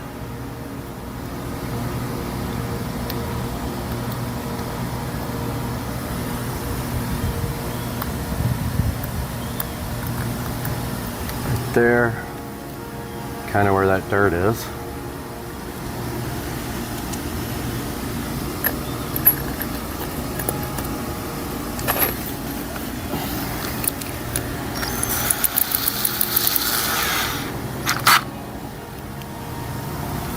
That puts our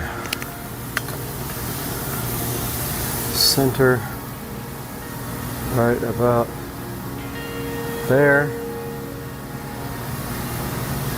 I like it up higher over here, so not make that mistake twice. So we're gonna go right there.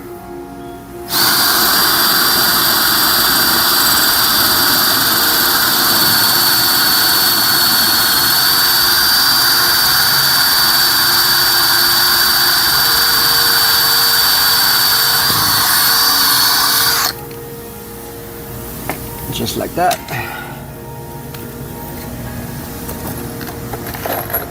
Let's get our screws out and our bit.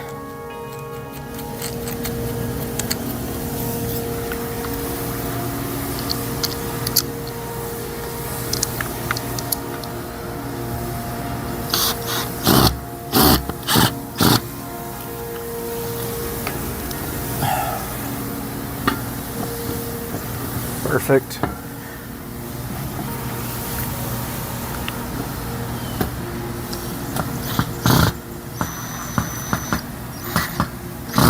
I know that's the right bit. Why is it not fit?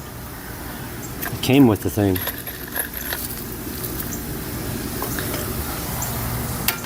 Get it leveled.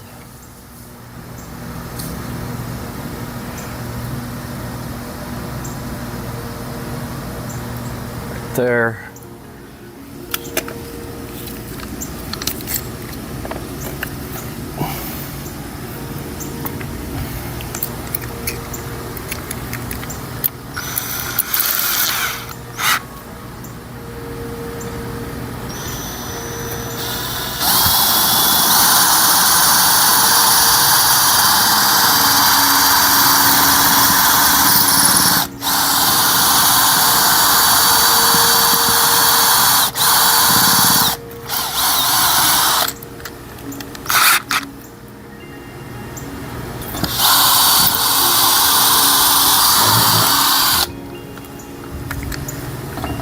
Oh, we marked it up a little bit.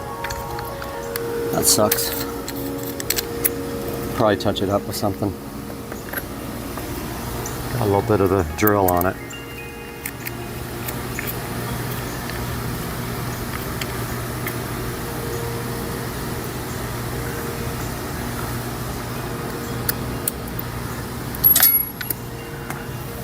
Dropped it. All right, driving the concrete screw in now.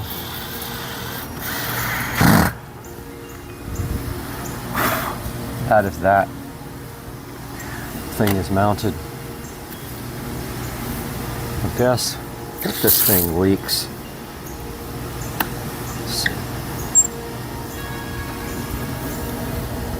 Yep. Yeah, this thing's leaking like crazy. I'm taking this thing off.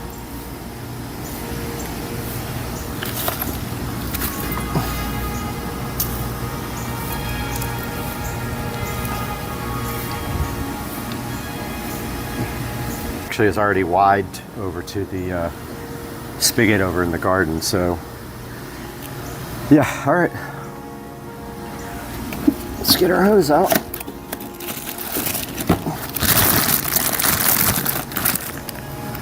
They give you an extra washer and a nice sprayer nozzle.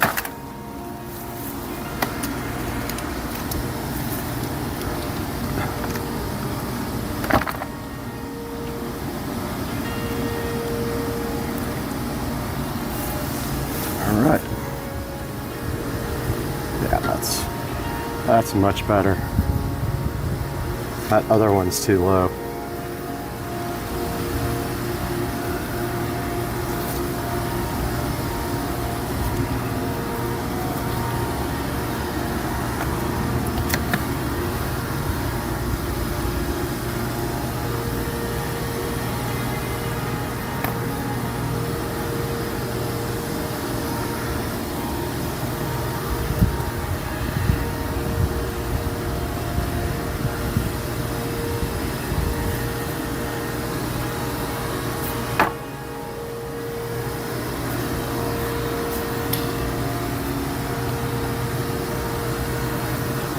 Looks pretty good.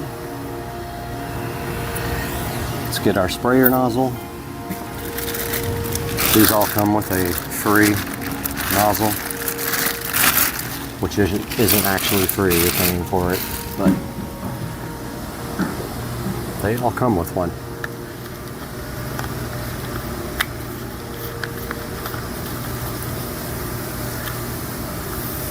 Cool. Awesome. Looks so good. I like it better up higher. Very nice, guys. Hope you enjoyed the video. There'll be links in the description. Please like and subscribe for me. Have a good day.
Get it.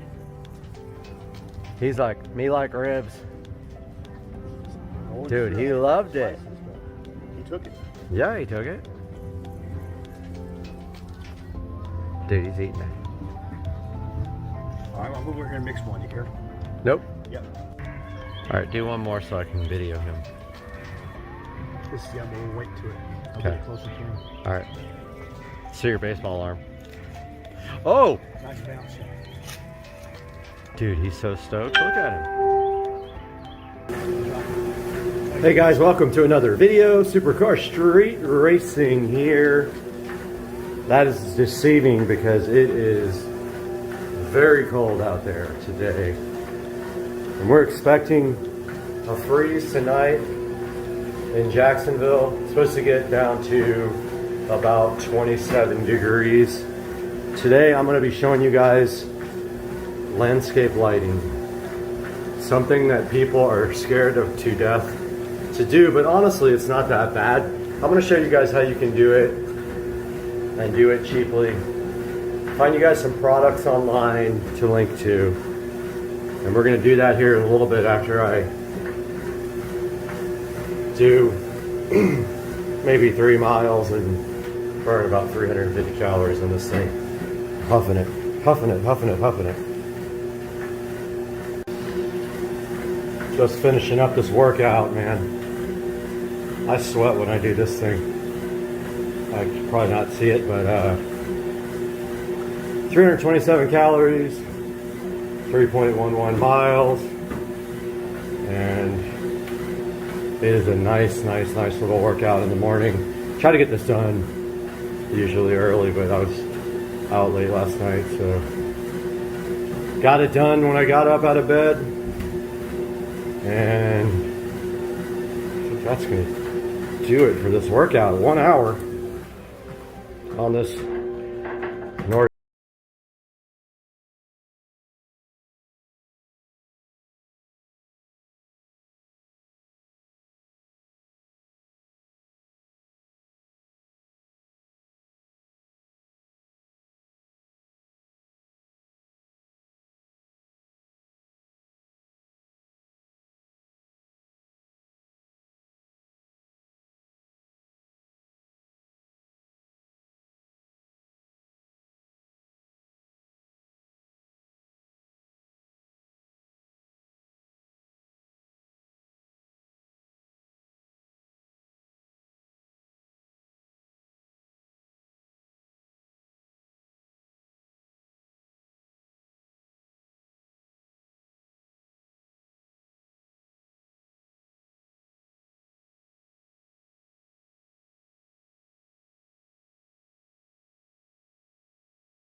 course, the yard has these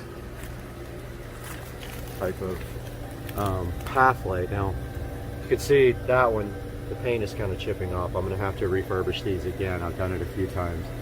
These are glass and metal, not the cheap Malibu plastic lights that you usually buy. Now, the one thing different about these guys is that I have converted them from incandescent regular low voltage lights to LED.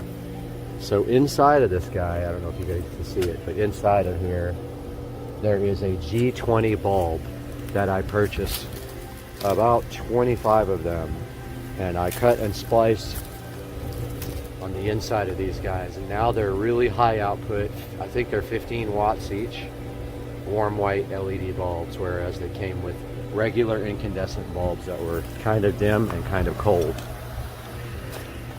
Now we have a variety of power sources outside. So these are low voltage landscape lights. What does that mean exactly? So low voltage landscape lights use a transformer or a power pack that plugs into AC, and it converts them to it converts the power to DC, and then it runs over a regular wire. So I have a multitude of power packs for my low voltage lighting, and one of them is right here. So this is the power pack here. It does have a switch on it for either coming on with the sensor right here, which of course it got painted over, so I had to move the paint off, or it can stay on with the sensor, or it can turn off after I think it's 2, 4, or 6 hours, or 8 or something like that. And so you can make it so it doesn't stay on all the time. So you can see here it's got standard, you know, you can use zip wire, or you can use the landscape wire. You don't really have to. I'll just tell you this, a lot of wire outside will break down, especially in Florida with the temperatures and the humidity. But this wire goes down with another couple of wires into the ground. I actually have AC power coming out of this box that goes down into the ground as well. So that's DC to AC for the low voltage lighting. So there's a light there. Now the AC part feeds this LED globe lighting that goes all the way down the fence. Really, really, really long. That's probably about 90 feet of globe lighting.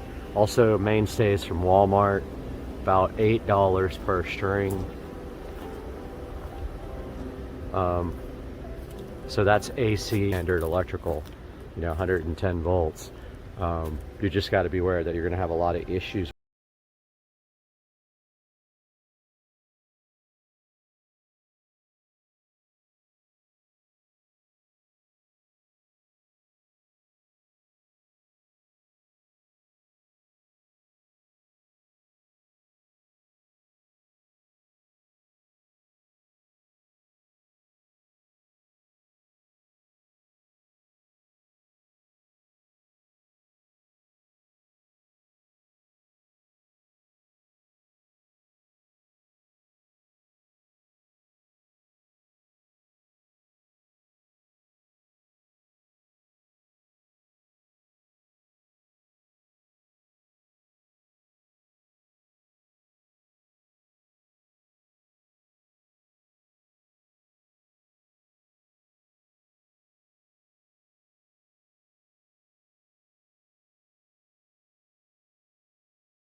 We have an AC powered spotlight right here that shines up on this palm tree. Looks pretty cool at night.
Up this fence and around this palm tree. And you know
Could have got power right there. Here's another LED spotlight, 15 watt. I buy them on eBay or Amazon. I think I bought this last set on Amazon. Now I have an LED spotlight here that lights up the sun at night, looks really cool, and a path light right there, and path light there. And my power actually comes from inside the house. I drilled through the wall right there for my outlet. Now that actually powers my well over there, my irrigation well. It also powers my security camera, and then 2 timers. This is an AC timer, like the one in the backyard, and it feeds the AC lights in the middle of the yard right there. That's the low voltage power pack for all the front yard lights that are low voltage. And then that's a stake timer, and it's just, I really just wanted it for extra power plugs that I could secure my security camera plug in. So my security camera plug goes there, and I can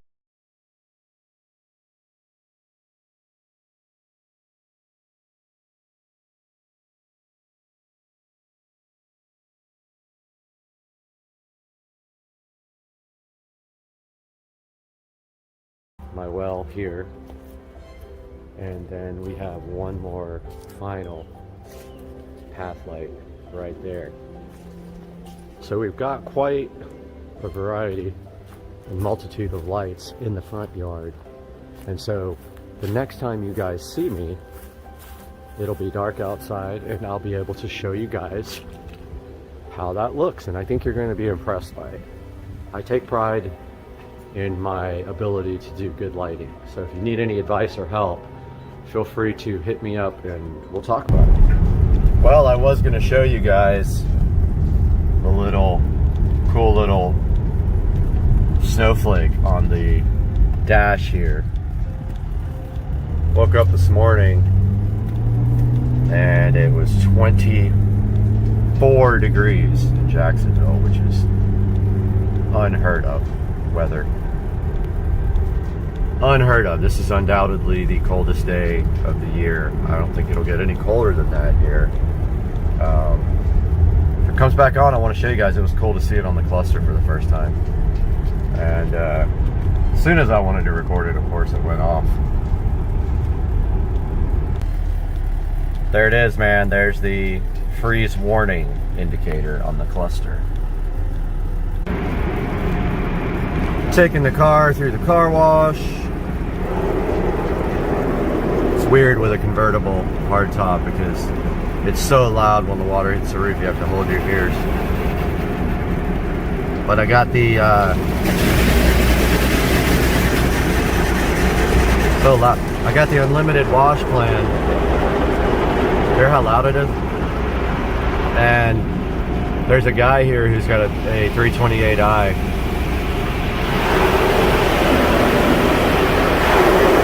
Wow. And he stopped me one day and wanted me to come to the Jacksonville Bimmers Club.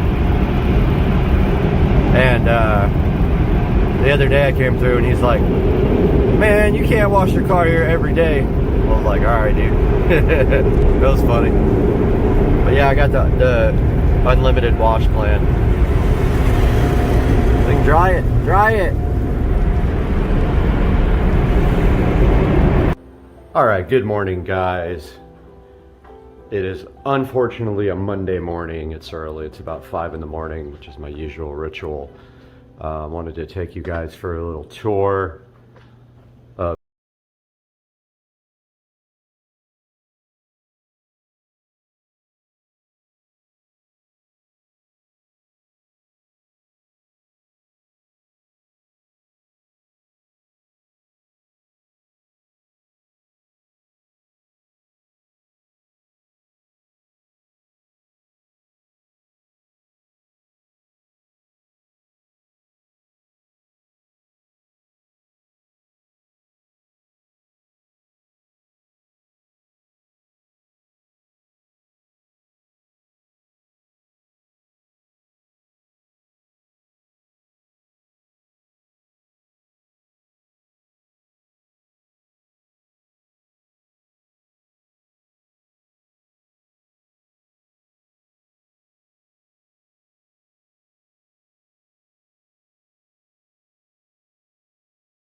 burned out, and I have a replacement string for them. It's just kind of a pain to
I took so much flack for Dude Grabs a Hot Pot, but actually this guitar was already destroyed.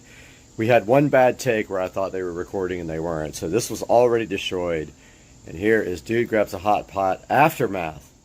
We got the Jaguar socks, we got a freaking dishwasher that's brand new, we got a Tesla hat, and we got the Peel satisfaction. That Peel's hat on a dishwasher that's brand new is so good. And you got the Tesla hat here, you got the dishwasher, you got the Tesla hat, and you got the dishwasher, and the Peel hat is so good. And it comes from here. There we go.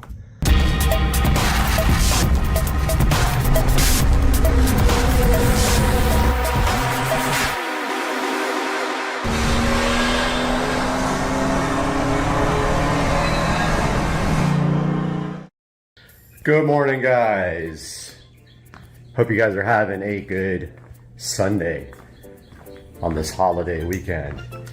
We're gonna try to get some stuff done here kind of early. It's about 6:49, which is actually usually late for me, but I slept in a little bit today. But yeah, today we are going to start working on getting the pool light completely wired up and pulled through, which I've never done that before, but we're about to do it. And got some other projects here kind of pending, but out here, gonna get my bag of tools ready for pulling the pool light.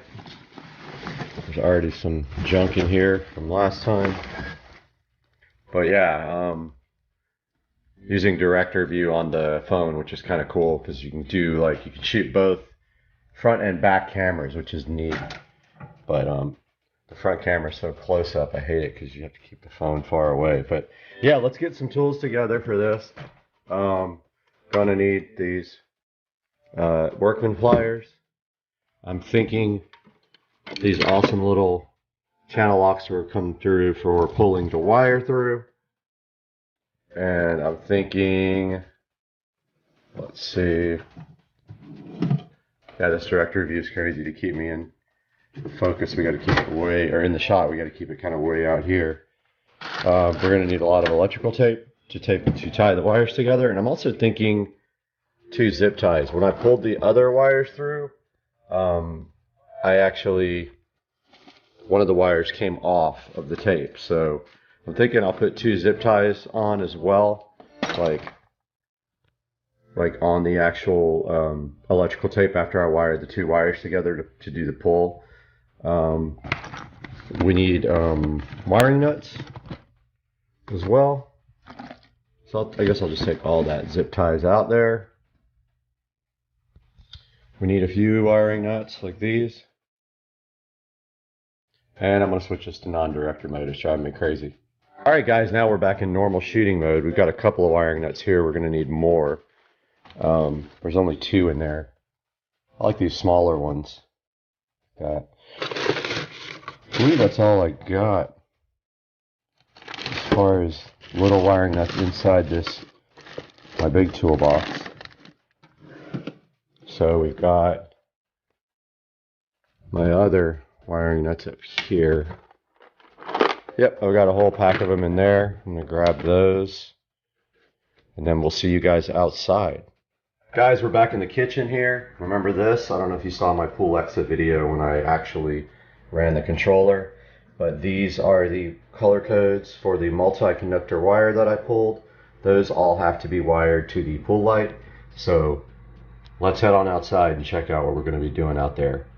Guys, here's the old pool light. I don't know if you guys know how these things work, but basically there is a niche inside the pool right there.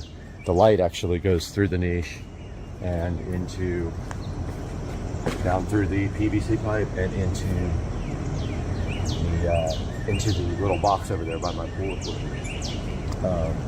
So what we are doing today is the power is off to this light. So we're going to cut the cable right here and then grab the new pool light and pull the cable right through there. But I got to grab the other pool light. Be right back. We got the pool extra light here. Now when you replace these old school lights, you have to take the bulb out of the housing here, and every time you do that you have to put a new gasket in the housing, and you risk a leak and ruining an expensive bulb. The new pool extra bulb is all self-contained. There is no real housing to leak.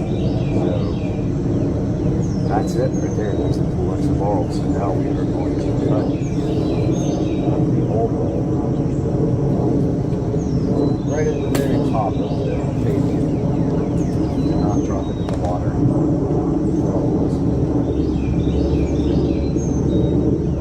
And we got plenty of cable in our new bulb. Plenty of cable. And we are going to electrical tape this guy to the old wire and pull it right through the niche to the pool equipment box over there and do the wiring. And we're not going to drop this in the pool because I can't get in the pool. And we're going to make sure this time we have enough. Yep, there's no power to that, so there's no danger in that. Now this is very short and it can fall in very easily. So let's go ahead and get the new wire tied to it. Hopefully that is not too thick to go through the niche. It's gonna suck if it is, because I want some overlap here.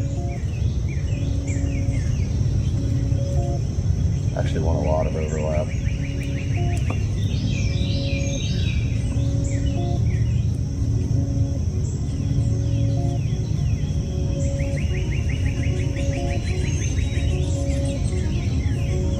Just electrical taping that guy to it.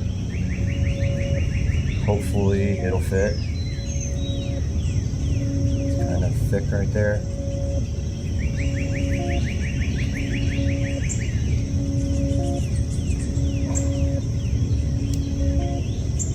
Yep, I hope that works.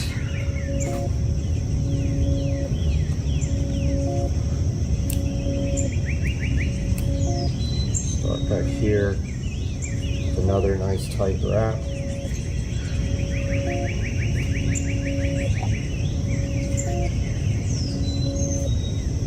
That part right there worries me, where it's kind of sticking out.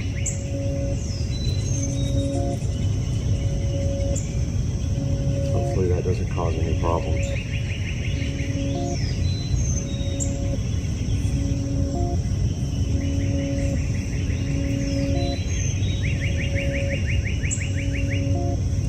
Keep going for a while here, hoping this doesn't pull out of there.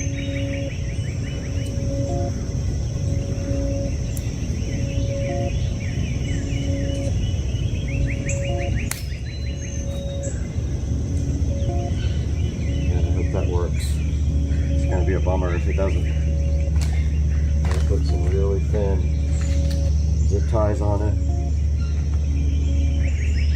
Hope that they're small enough to go through the pipe.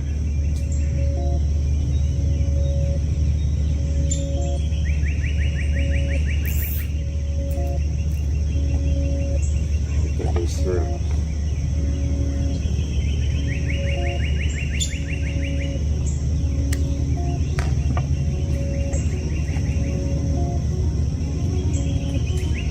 My last wire, when I pulled it through, it came off, but I was saved by the fact that there was extra wire pulled through there. I did lose one wire because of it, which was a bummer.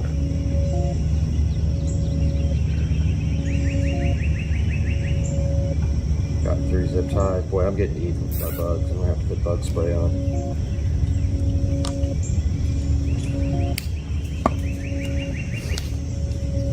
Guys, I'm gonna go grab some bug spray. I'm getting eaten alive. All right, I went and put some bug spray on, so get destroyed by these bugs. Let's get ready to get this guy to see if that's gonna go through the pipe or not. Kind of sucks because I don't have anybody to feed the wire for me. So I'm going to try to get a lot of it ready here.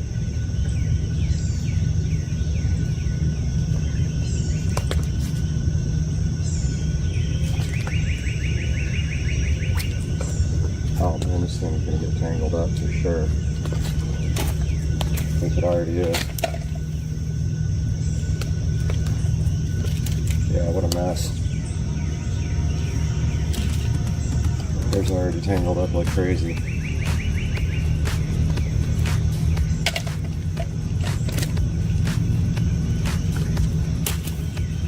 Yeah. Gotta get the wire ready here, and it's tangled.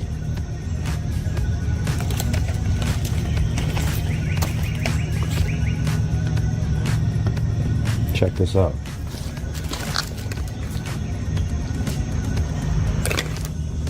It's going to be tangled at the end. I think.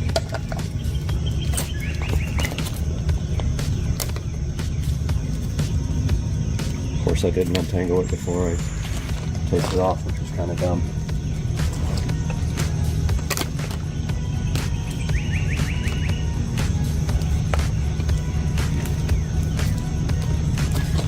think we might be alright after this thing unravels. Yeah. So here's the new pool equipment. And your pool should have the same thing. There is a box here underneath that tape. Or sorry, not underneath the tape. Underneath that bag, there's a electrical box, which I just covered with plastic to keep the water out of it. Now there's going to be water inside this pipe because it goes to the pool light, which is underwater. Boy, those bugs got my legs good already. Okay, so inside this, we have our new pool light wires right here that go to the control panel for the pool controller. So they are DC, and 4 wires are going to be going to the pool light. Now, we first have to, and we want to make sure we don't drop that wire down in there, but we first have to get the old pool light wire out, and that is the back wire, the back, this pipe. It is grounded right here, and I don't believe that power is on. Nope, it's not on. Pool light is hooked up to auxiliary 1.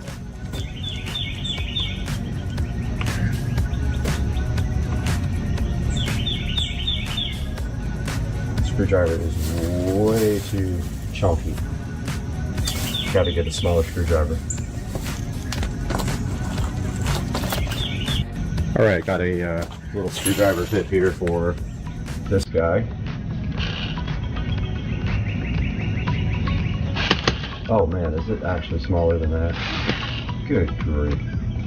Wow.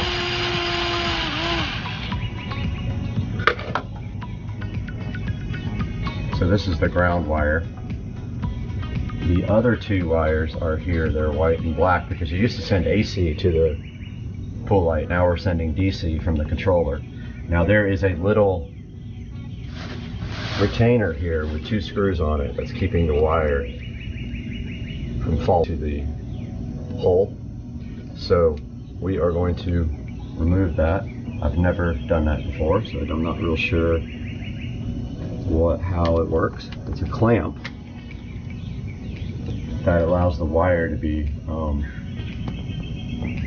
secure at the top of the pipe and keeps it from falling in.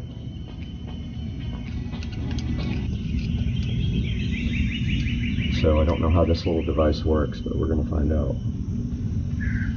And do not drop the screws down the pipe. I can see that happening. That's my luck. Alright, so there's the clamp. It literally is just a little black clamp that goes around the wire and holds it in. Don't think it's going to go anywhere, but now we should be able to put our trusty, if this is too small, I'll go get the big channel, like the big pliers, but I figured this can grip the wire.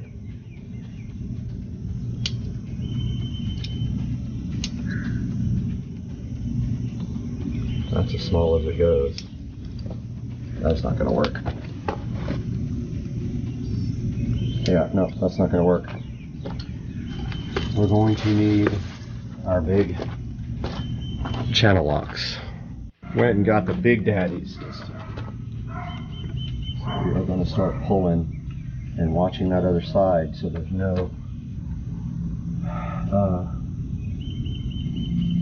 no kinks in the wires. Oh man, that is really hard to pull. Wow. That is a lot.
Alright guys, I went and straightened my wire out over there.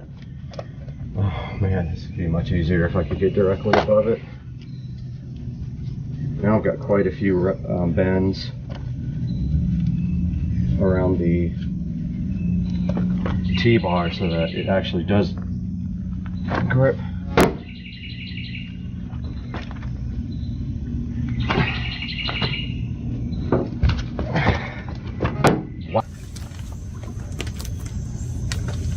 Alright, we gotta get some more wire over here. Ready?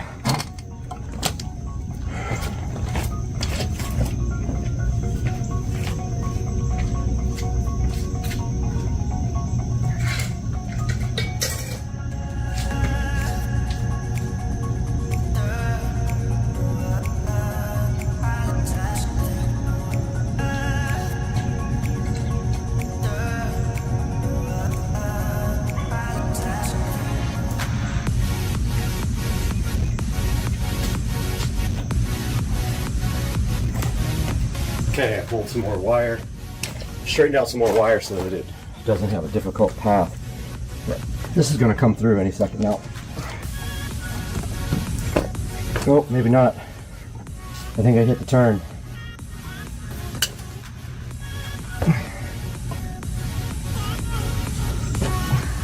We should be seeing the end of this.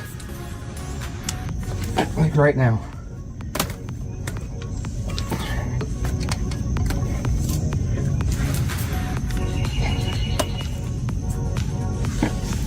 Come on, where are you? I heard it. All right, guys. We got it. Let's get this thing unwrapped. That's cool, man. That really was difficult, but just going to cut this off because it doesn't make sense to try to like untake all this. I'm gonna pull a little bit extra out and then cut it where there's no tape. I'm pleasantly surprised that that did not come off. Cut it. Maybe right here. Kitty's going crazy here, Mr. Finks. When I said his name, he like flopped on the ground. Sorry, guys, I'm blocking the view. I don't know, maybe that much. Full pull light is through. Now I need to get my wiring instructions. Because I completely forgot, you actually want to just leave enough wire on the pool deck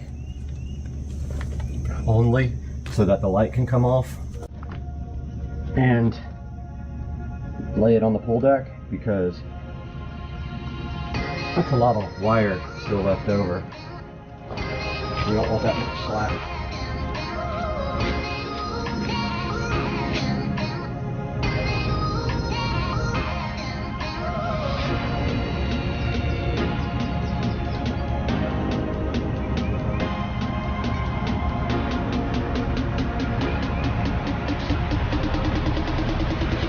Alright guys, I laid the pool light up on the pool deck and we're going to pull all this extra slack out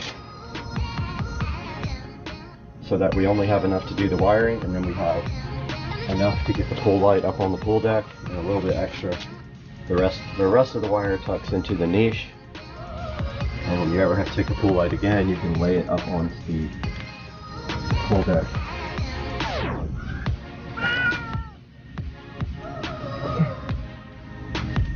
Still very hard to pull through.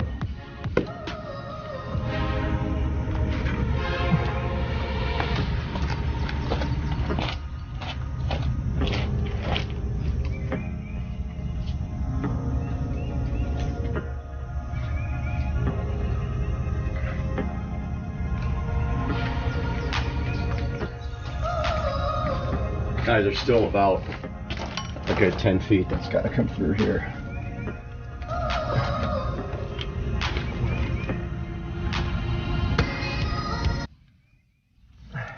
All of a sudden it was easy again. I don't know why it's like that. It's weird. Must be like twists in the wire or something. Almost got it.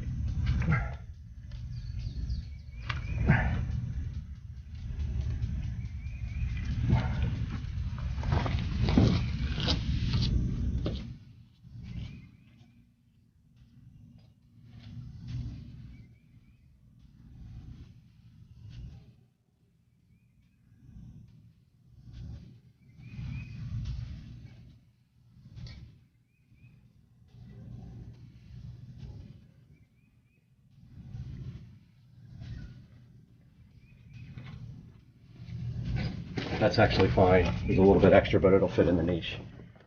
So I'm going to cut maybe right here.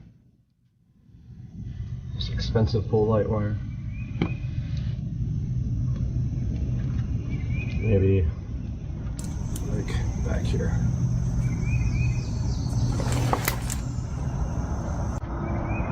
And then take my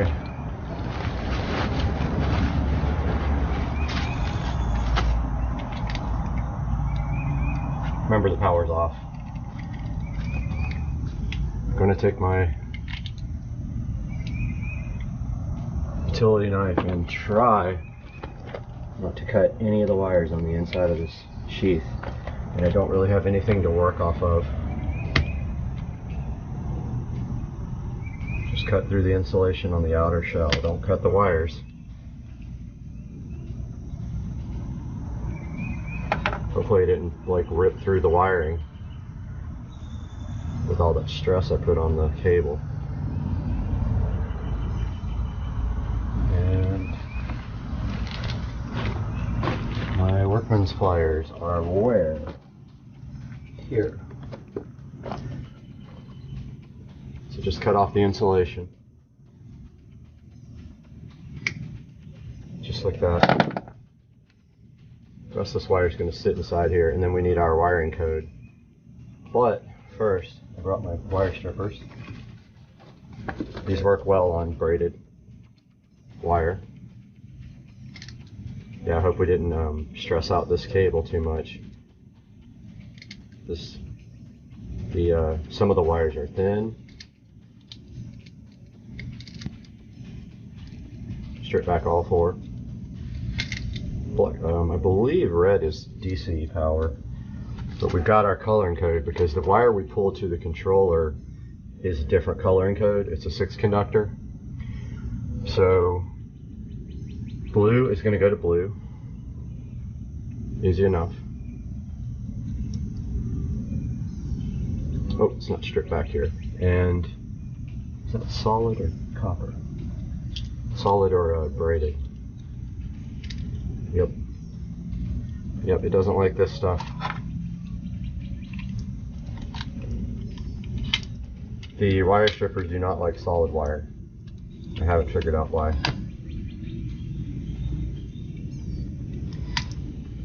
Oh, it is braided. Okay. It doesn't like this kind for sure. It had issues stripping that back. I'm not going to be using that. So, blue to blue here. Wiring nut.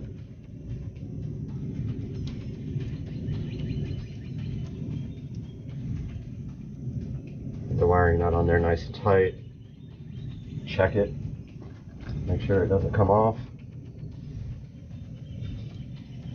And then I'm going to wrap a bit of electrical tape around it.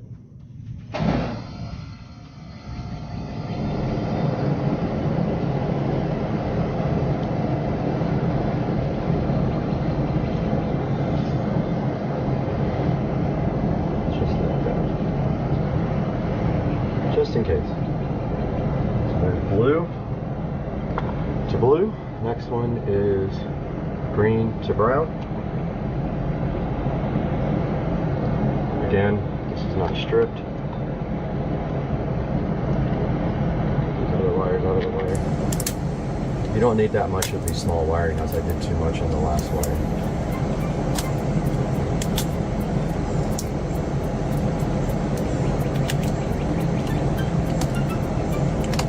By the way, don't ever operate the pool light outside of the pool for more than 20 seconds. It'll overheat.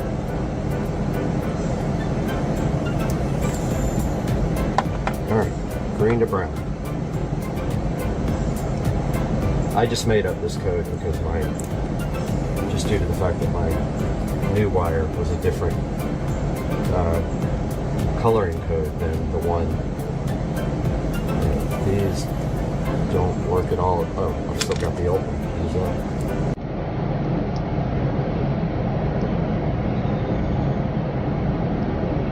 Alright, it's in there good. Whew, it's starting to suck being squatted down for that long. And where did I put my electrical tape? All my tools are in the mud. I don't need as much tape this time either. Give that a nice wrap.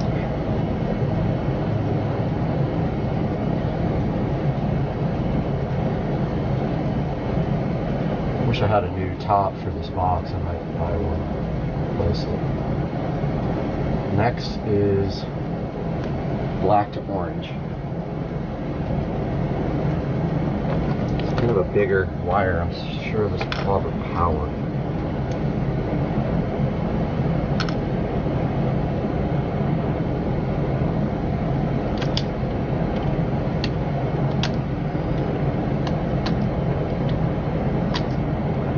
Remember, on the other end at the pool controller is where all this wiring was coded, and then I wrote it all down here. So black to orange. Make sure you do this right, you'll burn up your super expensive pool light. Black to orange.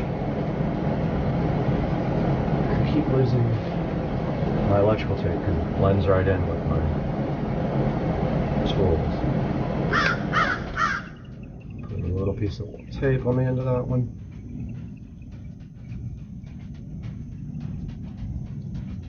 That one's good to go. And last, red goes to yellow. And then we will clamp the wire down. Don't really have to, but might as well. Maybe I won't. It does keep you from accidentally pulling from the other end. You can't. Makes it so you don't pull it out from that side.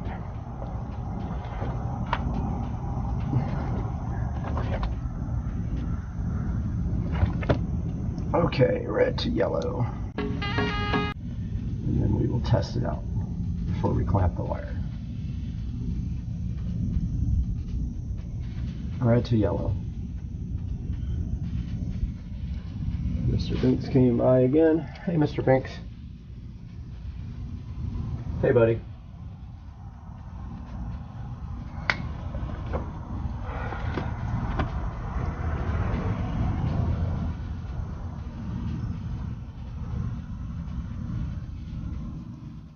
Okay, this thing is wired up, guys.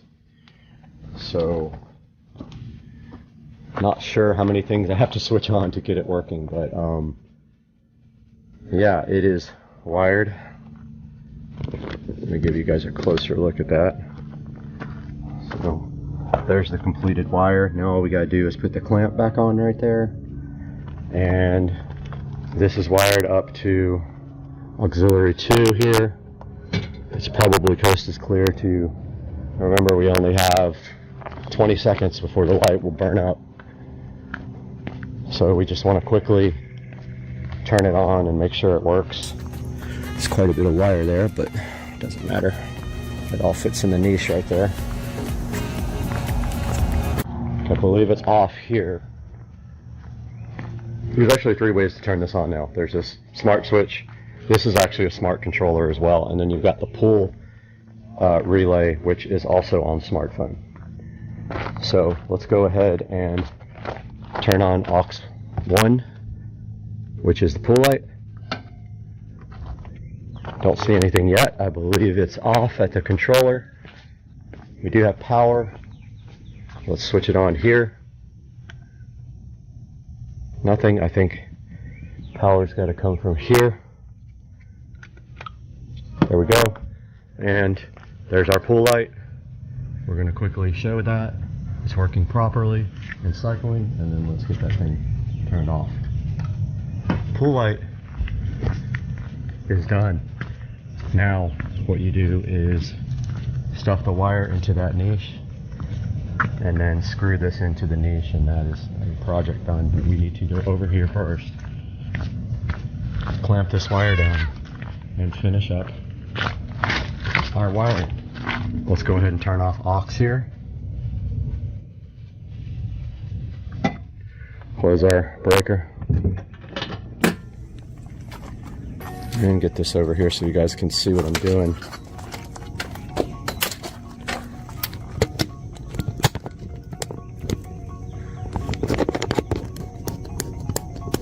So we got to get this box closed up. But first, we need to clamp this wire back down. Yeah, I think that's going to be fine like that. And go ahead and tape up the AC part of it as well.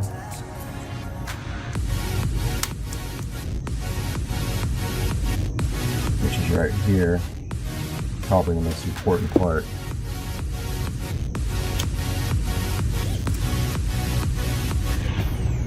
This whole thing is protected by GFCI. The actual pool housing over there is grounded as well. And there, that ground is right here.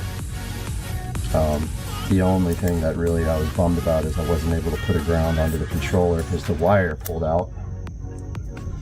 But here we got our clamp.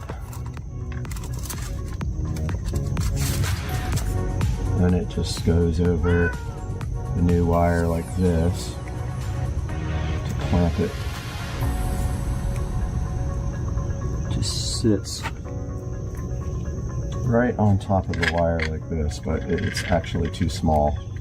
It doesn't actually clamp the wire because the wire's much smaller for this one. And I left my stupid screwdriver in the dirt. Yeah, this is not really doing anything. The wire's too small.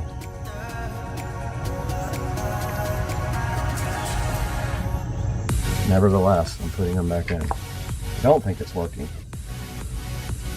So, gotta remember that, never pull from that end there to pull the wire right out, and then you're really screwed. Because you can't get the wire out of the pipe, you'll have to pull it back through from the pool side. And then you'll have to have a fish tape, a long one. Alright, so that is, clamp is done. Now we gotta get all these wires back in the box, which will be fun. So really, we just kind of, it only has 3 out of 4 screws as well.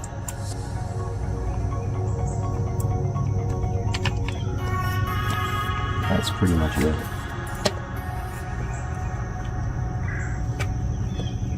It's got a gasket on it.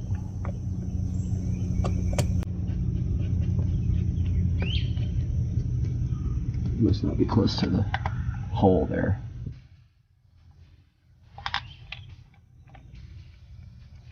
Oh, we're not even close.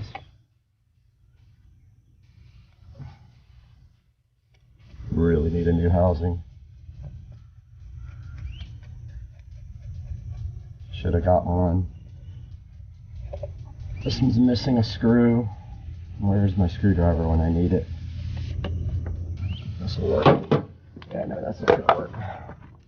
One time I need my power screwdriver.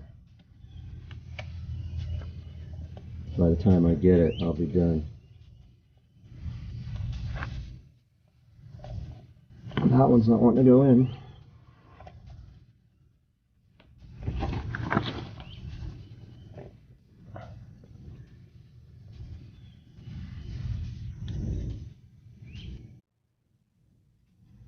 We got the second screw in.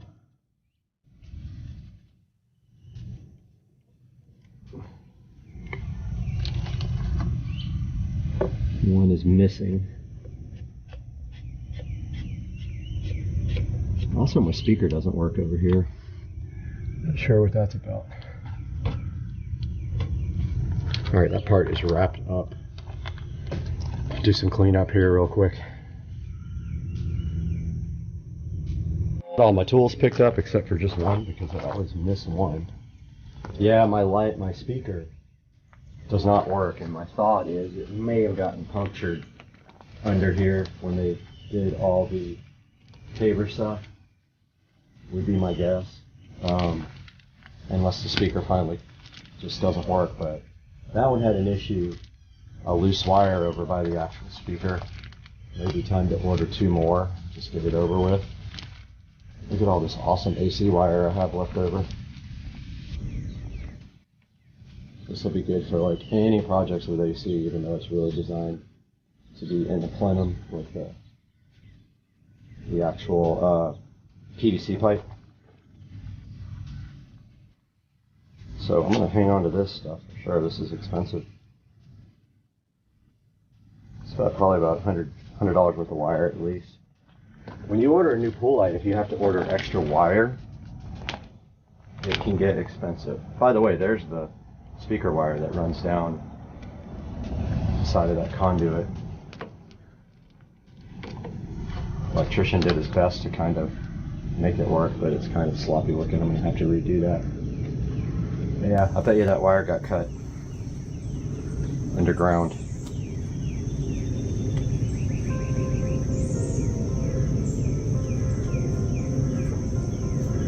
There's that. And guys, that's going to wrap it up for today. I just wanted you guys to get a quick look at how that worked. I'm going to save my wiring diagram forever on my phone, so in case I ever have to do anything with it. But guys, have a good Sunday. I hope you enjoy Memorial Day. We'll talk to you soon.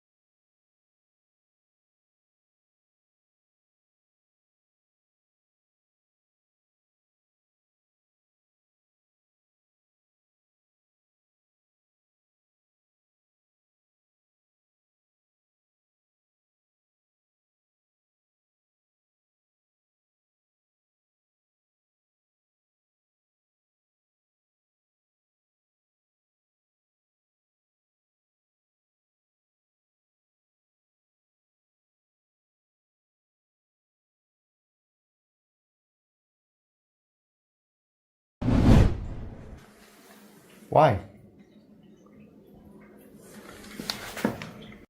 That's corn. Somewhere in there are cows.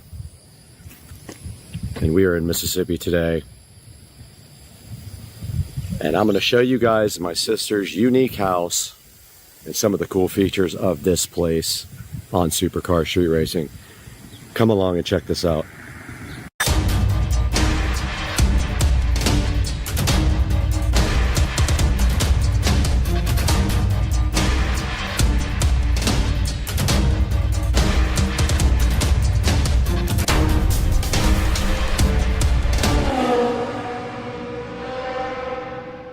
Now you can tell already stepping on the porch of my sister's house that she has some unique things out here. Very unique taste in art and furniture, and she collects some really cool things. But I've spent some time on this porch playing guitar with the corn right across the street and the beautiful plants. And you can see here, this is just the beginning of some of the coolest things you'll probably see at a house. Now let's go inside. Hey dude! What are you doing, dude? All right, we step inside the house, and of course there's some really cool older vintage pictures here. I don't know exactly what they are. That says Guadalupe, so that's Mexico. So yeah, some really interesting old photography here. And then of course we are from New Orleans, so down here we have some very cool Mardi Gras stuff there, and we have Bo the cat. And then moving up here, there's some very cool antique lamps here. A very old antique, it looks like an armoire, or I guess you would call it a dresser, more like, and not an armoire. And then on top of that, some vintage photography, and I don't know the significance of this, probably isn't one. The cat is trying to open the door. You're not getting out, dude. Some interesting palm leaves here, a candle, and then some shawls adorning this. And some more old photography back here, but a very cool old dresser here as you enter the front door, and some older looking ornate lights. And then on my right here, some pretty cool artwork. As you can see, it's multi-leveled.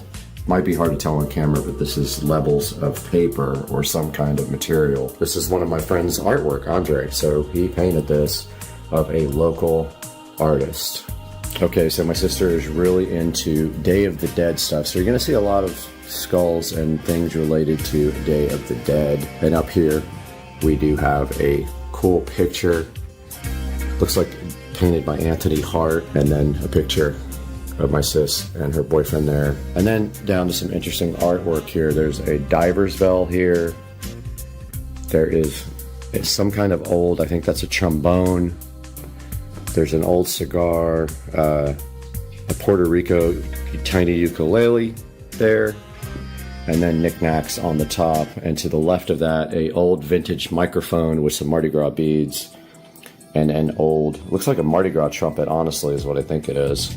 And then a cool old piece of furniture underneath this. Looks like it's just like some sort of chest, and that is part of the living room there. Now let's move over. And this guitar is Paul Thorne. It has tickets on it and it's autographed, and that is pretty cool. If you guys haven't heard Paul Thorne, go ahead and check him out. And there is his Catfish Alley poster, and then a picture of him and my sister, and some other Paul Thorne stuff here, and then cool little poster here, artwork by Paul Thorne. It is signed by him. And then a lanyard from his concert, and some other cool rock and roll related. Maybe he played in Clarksdale at the Deep Blues Festival. And then down here, there's some Eddie Hodges stuff. Looks like an Eddie Hodges record autographed, and a old resonator guitar, which I have played this several times. It's kind of interesting to play. Some kind of, looks like a ray, manta ray or stingray skeleton there. And then we've got an interesting little table right here as well. On this table, there's a bunch of knickknacks, a bunch of automobile-related stuff, some airplanes and stuff like that, some more Day of the Dead, picture of my sister's boyfriend with the president, and just a lot of cool little knickknacks. And then some art up top, looks like Mary art. Down below, a dog and a suitcase and some old antique, looks like antique buckets and an antique suitcase right there, suitcase. And then some walking sticks over here to round out this wall of coolness. Okay, over here on the side by the antique fireplace, you can see some more cross-related art. She really likes crosses and the Day of the Dead stuff. And an antique piece of furniture down there. An old antique chair, so a vase, an old phone here. Some really cool artwork, some more religious artwork. More cat interference. And then up here we've got a nice big painting, and on top of the mantle a bunch of cool crosses and candles. And then down here in front of the fireplace, a bunch of cool little candles on a metal antique table. Very cool. Some more religious artwork there. Another cross here, which is pretty cool. You guys can see that. And more candles. And some more art in the corner here. There's a corner shelf with some interesting things on it. Few little knickknacks here and there, some more crosses on the wall. And then over here in the window there is a case full of antique cars, a Buddha here, another old piece of furniture with a cool candelabra thing in front of it, and another really old antique chair there with a chandelier above the window. And then this ornate piece of iron here with some things hanging on it, and this couch with these nice pillows. You can see this really old, cool suitcase here, an antique book on top, and then here is a signed Meatloaf autographed microphone, a cool Eminem dude with a saxophone, and then an Elvis. And you know, we just visited the birthplace of Elvis yesterday, and there's Elvis with his microphone chilling on top of this old piece of furniture here. And then another old table with some things inside the top. And a skull on top with a Mardi Gras hat of some kind, it looks like. Inside there is a pretty cool piece of artwork up here, a bunch of candles, a bunch of old dishes, antique dishes, all the way down this, I guess you call it an armoire or a cabinet of some kind. And then on this side, some really cool, colorful curtains, another Day of the Dead type skull, old bowling pins too, which is very cool. And then in the corner, on the corner shelf, miscellaneous, it's like a glass skull from the skull vodka. Really, really cool artwork here. Really cool antique tables. Another pretty cool hanging mirror with some, and she's also a cat lover, if you couldn't tell. The cat's staring at Patricia. And then this, another cool little skull. And these hanging cat ornaments are awesome. Look, these are cool. And then rounding out her cool living room, she has some more neat artwork right here. And then, of course, more cats right there. And an awesome shelf. I like this piece of art here. It says odd on it, and it's got the little Barbie doll head. More religious stuff there. And then all the way down the shelf here, some interesting books and a really old vintage guitar here with some signatures on it. Okay, in the kitchen here you can see some really cool antique stuff here, a dulcimer or a dulcimer, some artwork up there, a neat old phone, and then of course a bunch of skulls and random. There's a llama here for your mama, and then grouper legs. We're in the foyer area, and this whole foyer has a lot of cool things in it related to rock and roll and some cool artwork, bunch of wine bottles, really old wine bottles, and then up there, signed guitars. They are Charlie Daniels, ZZ Top, Glenn Campbell, Eddie Hodges, B.B. King, and the Greg Allman signed guitar, all up above the door here, along with some old glass bases, old wagon wheel. Up there, there's a Christopher Cross signed guitar and some Elton John artwork down here on the side. But yeah, just a really cool collection of signed guitars. Top of the steps here, some more. But yeah, just a really cool collection of signed guitars. And more music related stuff. And that is a Vince Gill signed guitar right there. And let's take it on upstairs where there's some really interesting artwork. A couple of signed guitars right here, along with a cool metal guitar guy and a bookshelf. And then an old music stand. Right here we got this rock and roll guy that used to be a suit of armor. Now he's all dressed up for Mardi Gras, and he's got his rock and roll record. Some old books over there, a really cool old guitar with a bunch of stickers on it, just some more random cross artwork, and then of course this cool doll, which is so fascinating. It's like a doll in a wheelchair. This is what happened to baby Jane. I like it. I think it's awesome. And then here in the chair, nice old metal chair with an old helmet in it and another skull. Really cool old door with a voodoo thing on it, and of course more cats. And I love the horse decoration here. This is 11 Spoonfuls signed guitar here. This one is Reba, James Taylor here, and then next to my mess over here, because we have taken over the upstairs. We love this thing. It's like a frog body with a doll head with a foot in the mouth. It's so cool. Over here, Star Wars memorabilia, drums over here, an alligator head, some cool books and dolls, Curious George stuff, Snoopy stuff. And again, I've taken over this area with my suitcase, but very cool mirrors and a shelf here with different types of kind of Day of the Dead stuff. Interesting artwork here. The top here, that reminds me of The Oldest View. If you don't watch Kane Pixels, you should watch The Oldest View. He is very talented. And then interesting baby head inside of a thing. And then again, we took over a lot of this area, so it is messy because we have a blow-up bed chilling in the back here. I thought this probably makes it interesting lighting. And then below it, there's a candelabra here with some cool old candles with the fleur-de-lis, because we are from New Orleans. And some interesting artwork here, an old telephone, some art. Same over here, some art there. Some more art up here above on the wall with the disco ball making interesting light in the background. Okay, going out into the backyard of my sister's house is kind of where craziest backyard happens. This is one of the most tropical backyards I've ever seen. Take a look around here at my sister's backyard. She has this place all decked out with flowers and plants of all kind. Beautiful flower beds and the pool. Every square inch of the backyard has some kind of cool flower, plant, or art.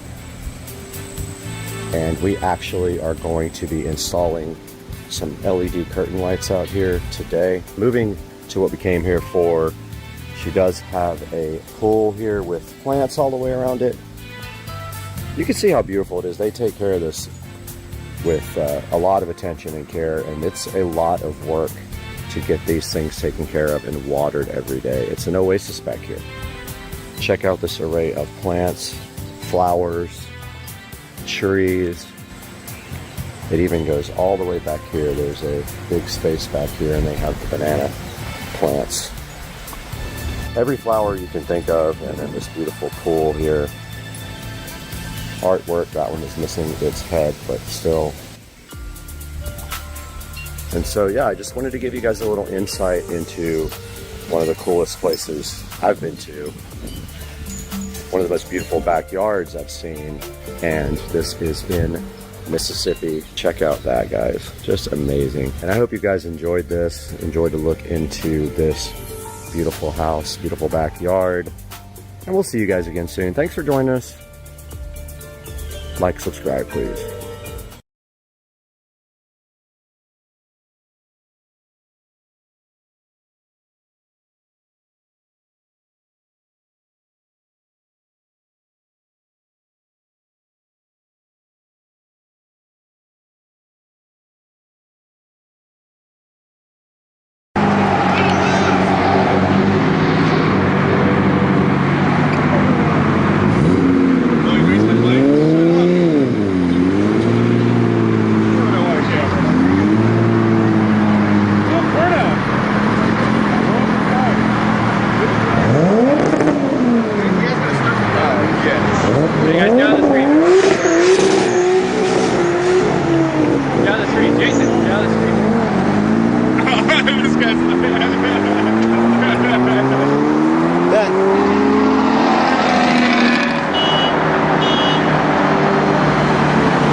We are out here in the supercar street racing sunroom after a short break. And today with this tiny Tesla, we do have this Keener or Quinner, not sure how they pronounce it, LED curtain light that was so graciously given to us from the manufacturer. We're going to get this thing unboxed today on the channel and see what it's all about. Hang out with us for the Keener or Queener, whatever it is. I will get an answer from them. LED curtain light on supercar street racing.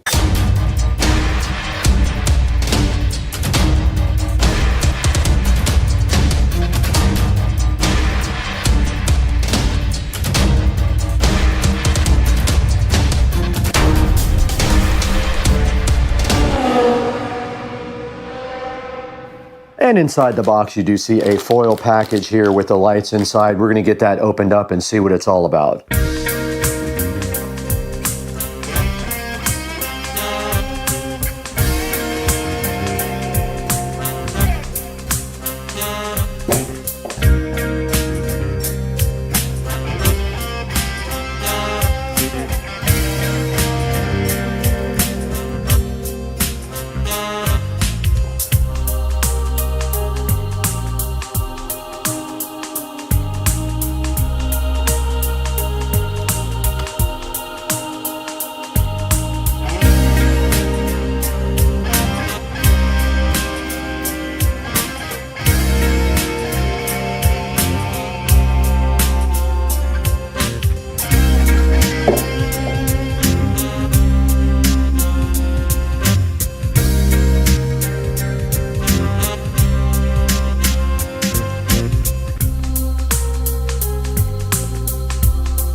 right, we got the curtain lights all laid out, and as you can see, they are very easy to get tangled. So when you're laying these out, make sure you have a nice spot for them to go in and get all the little leg wires out like that, and then it is ready to go be installed. It's got a power supply on this end, and it does have hooks at the very top here for you to fasten it with. So that is how you lay out the light before you go install it. And look, it is about 12 feet long, I think, maybe more than that. But look, you can see how wide this is. This is going actually in the studio. So we are gonna head that way right now and get this thing installed in the studio. Out here in the studio, and we are going to go ahead and fire up this system here and see what it is like. We do have a plug right here, and there you can see the lights are fired up, and they do have different modes. So let us get these things installed, and my plan is to go. It's too bad that you have to see this ugly power plug up here. Pretty bad. I'm gonna see if I can figure out a different place to put that, but yeah. For right now, I just don't have a good spot for it. Did bring the remote out as well. I definitely don't like those looking like Christmas lights. Okay, let's get them laid out at least.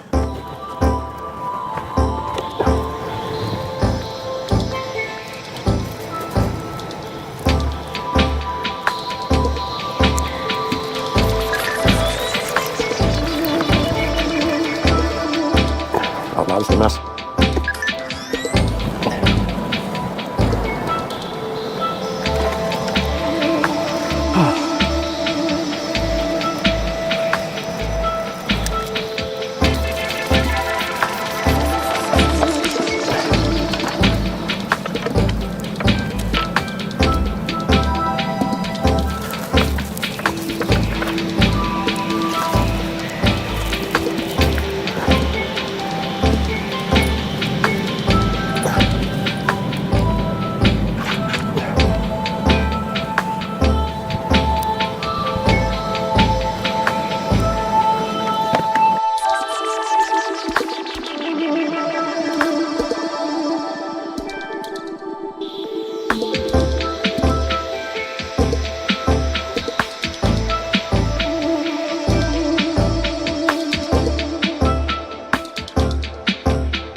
All right, as you can see right here and right now, we did get these lights installed, and we got them installed in a nice way here at the studio wall behind the TV and behind the Supercar Street Racing signs and existing lights. We just have to run this one, I just noticed, behind this USB cord. And just like that, we are all finished with this project. Now all we have to do is figure out how to operate these, and it did come with a remote control and a manual, and this is the remote control right here. Let's turn off the studio lights. Alexa, shut down the studio switched lights. New curtain lights looking so fly. However, I am not able to read the manual now. Okay, there's another star mode. Pretty cool. These things are awesome, man. I love them. So that is the star button called Dynamic Gallery. And that's pretty cool because it runs left to right there. This is very cool. That looks like a Christmas tree. Look, check this one out, guys. It's gonna look good behind me when I go live. And there is also a mode for music, so it can sense the music. That's awesome. That's a star, like, or a person. It looks like maybe a star moving around. Very cool. That just kind of fades between each color. Wow, these are awesome. I am so hyped for these things. They look great. All right, guys, here is another look at the curtain lights, and I will put the name of the company up on the screen as well. There is actually an app for this as well called SCSR, and I believe they are smart. So let's go ahead and get the app downloaded here on the phone and see what that's all about too. All right, it wants us to add a device. Let's go ahead and do that. Turn on Bluetooth. Allow nearby devices. Let's see if we can do that. Allow. Okay, here we go.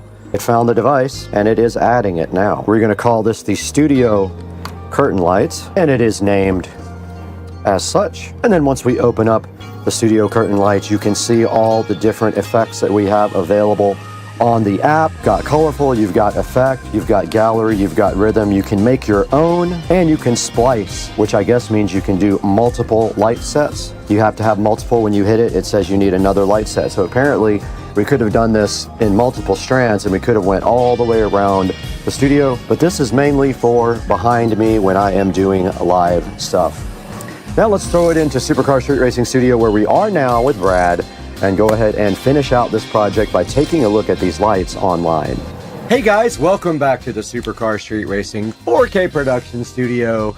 And you got Brad right here. And today I'm so excited to show you guys the Keener or Queener. Not sure, it sounds a lot like Wiener, but it's Queener or Keener curtain lights. They are smart string lights for indoor or outdoor use.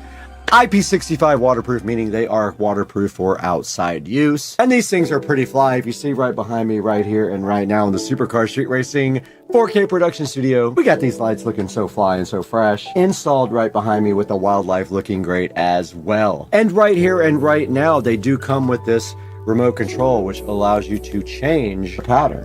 And you can see right there, we switched the pattern. Every time we change it, it does something very cool. And these things are just so awesome and look so good behind me in the Supercar Street Racing 4K production studio. And right here, we switched the color again. And this is the star mode on the remote. And this remote has a bunch of different things you can do. It will sync to music, or you can just do regular colors, or some of their predefined patterns are also very cool. And looking right here at the reviews, they have 4.8 star reviews, and they are pretty cool. Let's take a look at some of the pictures here. Now you can see right here and right now, they do have Christmas tree going on in that, and I saw that pattern actually when I was flipping through these. But look, every time you hit this button that has a star on it, it does something else really cool. And there is kind of a diamond and an X pattern, which looks awesome. And every time you push the button, it just does something super cool. There is a kind of fan pattern going down from top right to lower left,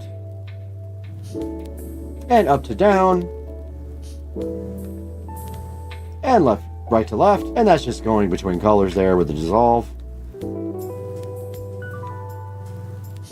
That's kind of like a whirlwind kind of thing, pinwheel. And yeah, guys, so you get the idea. These things are actually really awesome, and this is the remote control here that comes with it, and there also is an app. Now these are Bluetooth, not Wi-Fi, so you cannot do Alexa smart features with them.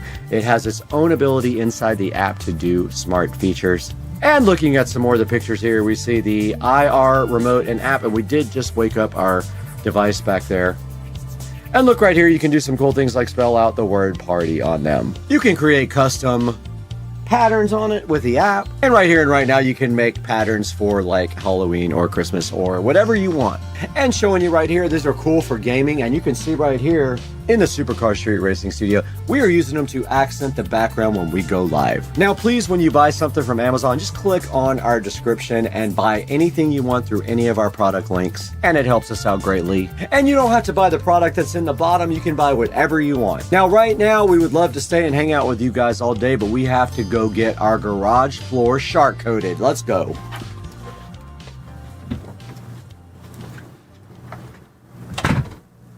Hey guys, Supercar Street Racing, welcome to the channel, and today we are going to address the fact that Amazon has seen my video on how to install Downloader, and they have blocked it from being able to be installed on the Echo Show 15. So what we're going to do today is show you an alternative to getting the Kodi app or any other app you want to get over to this device by using another file manager.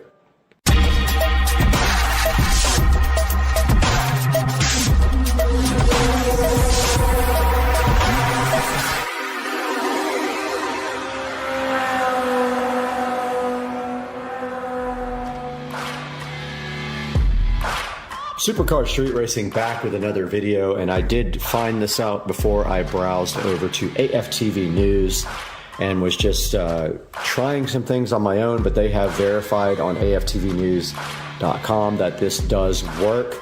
So I am going to show you step by step how to get apps over to your Echo Show 15 and get them installed. Now, first things first, here I already have Downloader installed here, so I'm not going to show you that. I am going to show you how to get any APK file from your NAS device or your computer and get it over to this guy right here. All right, here we are in front of my Western Digital MyBook Live, which I have had for a very long time, and I'm actually surprised this thing still works, but it is a 2 terabyte NAS. It has public shares on them without passwords. That is your best bet, is using a SMB share from a NAS device or one from your computer. This one has a public share, and then inside of that it has a directory called software. That is where we're going to be pulling our file from to get it over to the Echo device. Now, if you don't have yourself a NAS device like this Western Digital MyBook Live, you can also do this from a PC, any kind of PC, even a phone, anything with a share that is an SMB Windows share that can be used for this. We can do that. We don't have to have a NAS. You can also create a share on your PC and then share that with your network, and you should be able to log on from the Echo Show 15 and not copy the file over, to which then you can install using the built-in file manager. We are in front of the Fire TV on the Echo Show 15 now. And after all that stuff I just went through here, I'm going to go ahead and post the full how-to here. So if we go to, let's see, so the app you actually want is called Explore. It's right here. Just got a blue icon with a red X. So if you go up here to your home screen on the Fire TV and you go to Find, Explore, File Manager. Go ahead and download Explore File Manager. Okay. Now for this to work, you need to have your Downloader app installed, actually not installed, downloaded to a share on a NAS device or a computer. So it has to be available on your LAN. It's going to be difficult for some people to get, but it has to be available somewhere that this software can browse to. All right, guys, Supercar Street Racing here, and I am going to show you guys how to create a user and a share on the computer that you can use then with the File Explorer app on your show to get that file copied over. So the first thing you need is a user. So if you right-click your little Windows icon in Windows 11, go to Computer Management, and this pops up, and then go to Local Users and Groups. Go to users, and I had already created one. I'm going to remove that now so we can get this from scratch. Go ahead and right click and go new user. Pops up a little window here asking for a username. Make it easy, just type share. You can call it share. Password, put share. Confirm the password of share. Uncheck user must change password at next log on. So you've done the user here. Now you need to do a actual shared folder. So I'm going to delete the one that I previously created and create it all over again. So find any drive you like. I'm using my rendering drive. Go to new folder. So you can right click inside that folder or go new up here.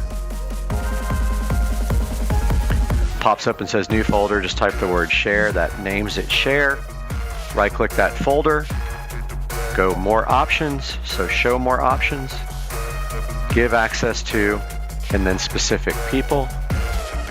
When this comes up, it's asking you for a user. Just type the one you just created. Call it share. Click add over here.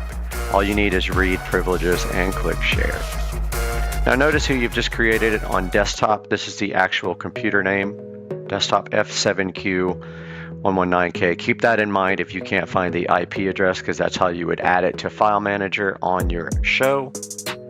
But if you want your IP address, go down to the search box and type in CMD for command and hit enter. Type in IP config. Now this might be complicated if you have more than one network adapter, but my IP address is here, 192.168.0.11. You can also get your computer name by going to system. So if you search for system, pops up, here is your computer name that you would then put into the file manager. Mine's desktop F7Q119K. So yeah, guys, that's how you actually get a user setup and a share that you can then go into your Show 15 and get files from. One more thing though, I have downloaded the actual Kodi APK. Let's show you how to do that real quick. So first things first, let's open up a new Chrome window here. Go to me, and so we can get Kodi from Kodi.tv. When that pops up, click the download. Make sure you get the Android version. See here it says ARM 32-bit or 64. Make sure you get the ARM 32-bit version. It's downloading here in the right-hand corner, or left-hand corner, sorry. And our folder that we just created is here called share. It's done downloading. Let's pull that over here, and then let's right-click where it downloaded and show in folder. And here is where it downloaded. Let's go ahead and cut that. So right-click on the little cut, or if it says cut, choose cut. Go to our share folder that we just created. Find that. Here's our share folder, and just paste that there. So now we have our Kodi APK ready if you wanted to put that on your Show 15, and then the next step is we'll show you that from that side. All right, now that we've created our share on our computer, if we go back here to the actual Explorer, File Explorer, and we have our right side here that has all the options for directories and other places we can get files from. What we're going to do here is add the computer, which I've already done, but to just show you how to do that, you go to LAN, click add server. Now you see how it says IP address here? Click that. Now this is kind of crazy because the dot's here, but you have to keep going back to numbers. So it's we looked at our IP address on the computer, it was 192. You got to hit the ABC to get the dot. 168.0.111. Just click next, next, next, next. You got to go down to save. There's our share. The other one is our MyBook Live. So there's the one we created on the computer. There is the Kodi app that I copied to that directory. Now on this side, you go into internal storage, download, and then you click copy. See, they're both highlighted here and here. Now it's going to copy this to our download folder on the Echo. And there it goes.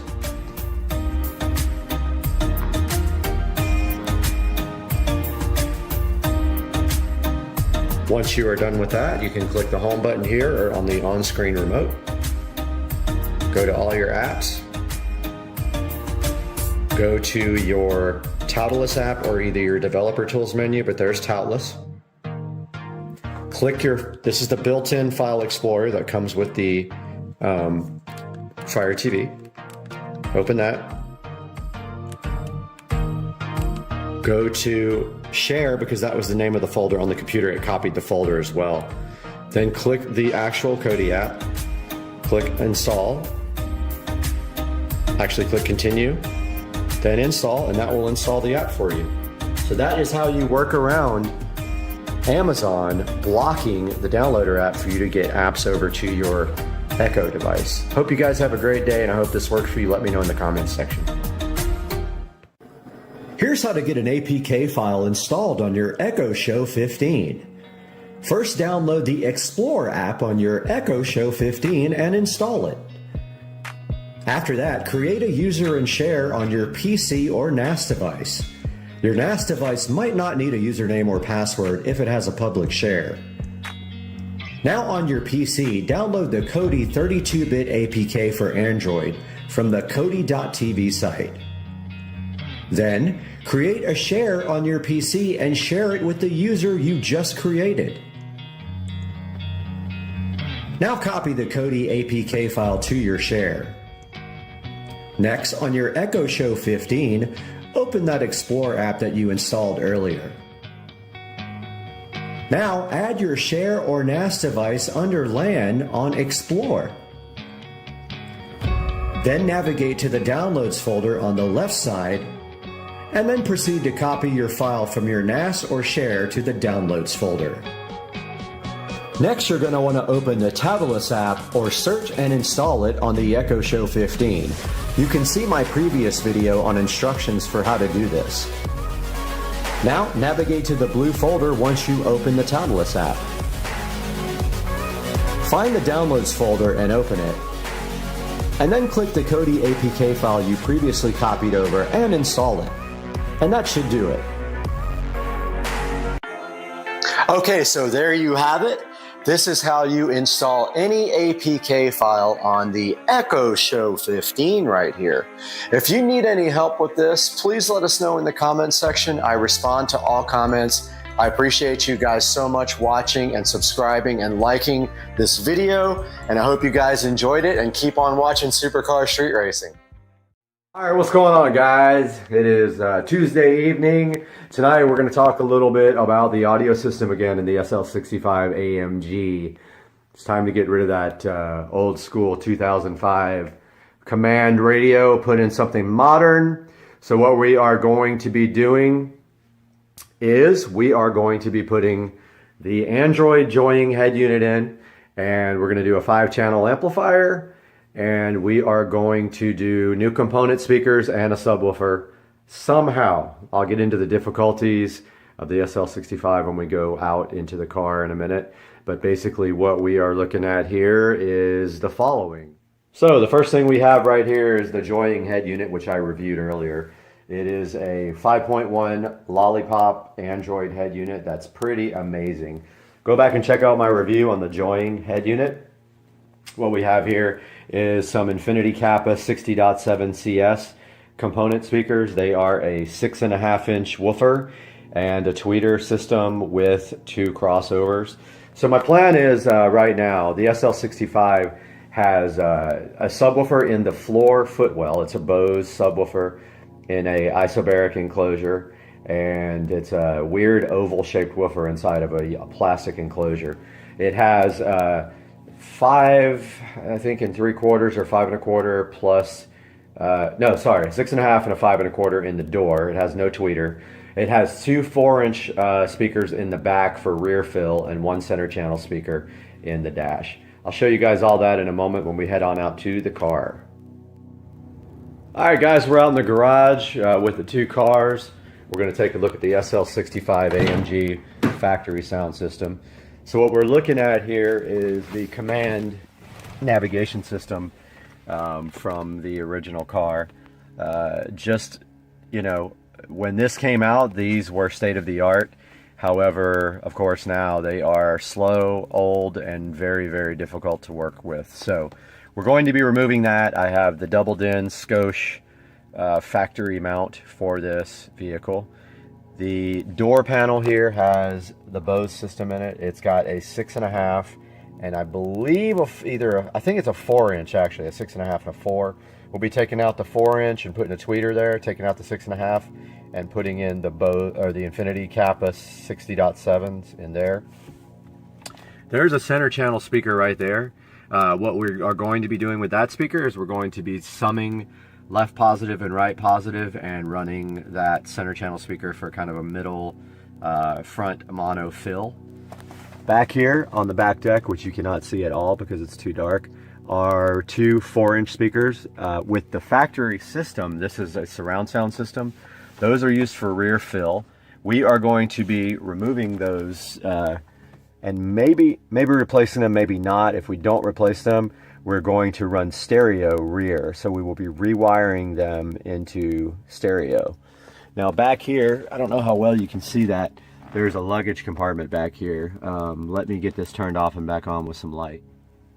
So now that we got a little bit of lighting, this is the luggage compartment back here, and you can clearly see the speakers now, right there and right there. So what we're going to be doing right here is something I saw online. Someone removed that whole section there down to where it meets the storage containers, and they put a new box there that's a little bit deeper. It still allows these storage compartments to open, and they had a, I want to say a 12-inch woofer right there. I'll have to go back and double check, but I believe it was a 12.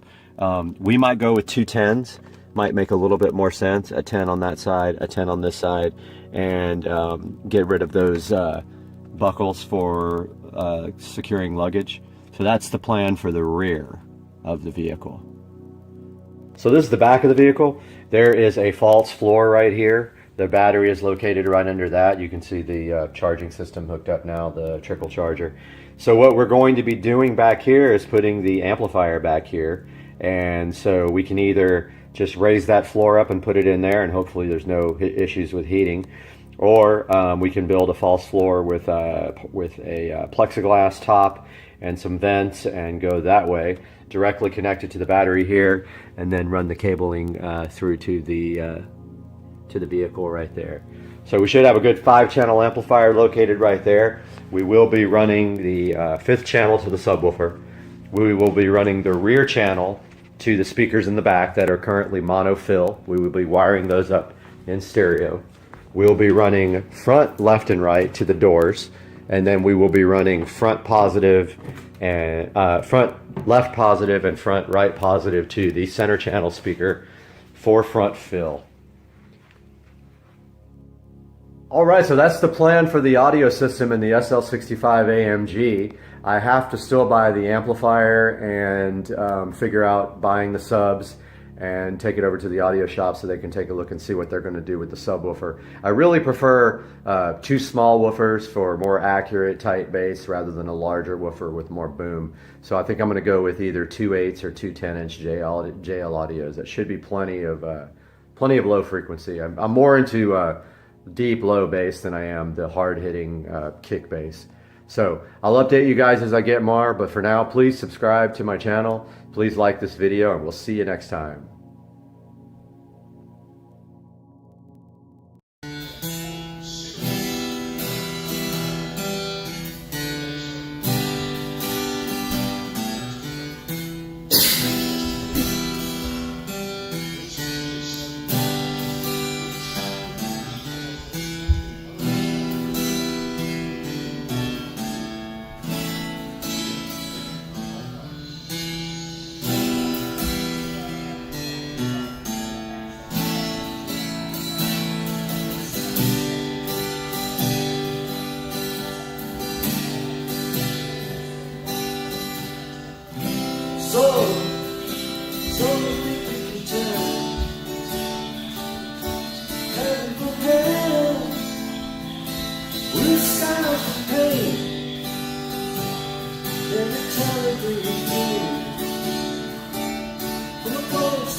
a ghost. Oh, it's just a dream. All I need for a cool breeze. Oh, comfort chain. Did you exchange one for the world? Rewrote the tape.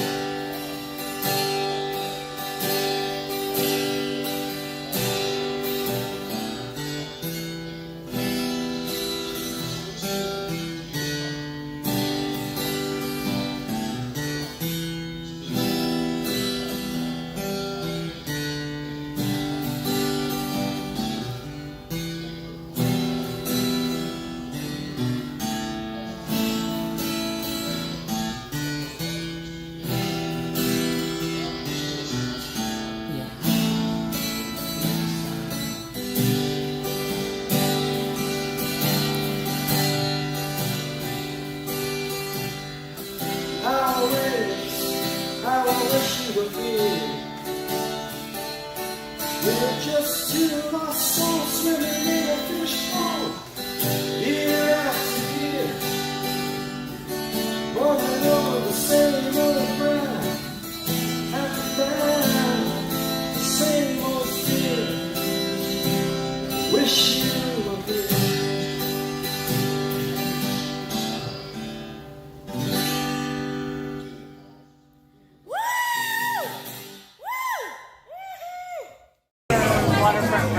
All right, we're out here at Island Bar and Waterfront Grill, having some drinks, enjoying the view down in Cocoa Beach, and you guys all wish you were here with us.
Okay. Check 1, 2, 3, 4. Mic's hot.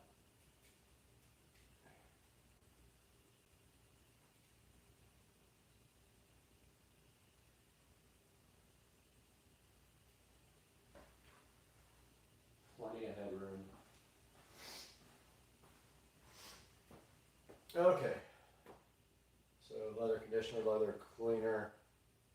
Shake well, apply 1 to 3 lines of product on a premium microfiber. Spread evenly, massaging the surface, allow to penetrate. Wipe dry if desired. Reapply as needed to keep leather looking. We recommend using chemical dyes leather first. Okay.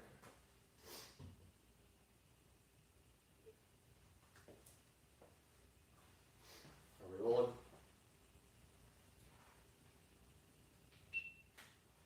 All right, we're on it now.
look like it's on me. Oh yeah, it's way on me.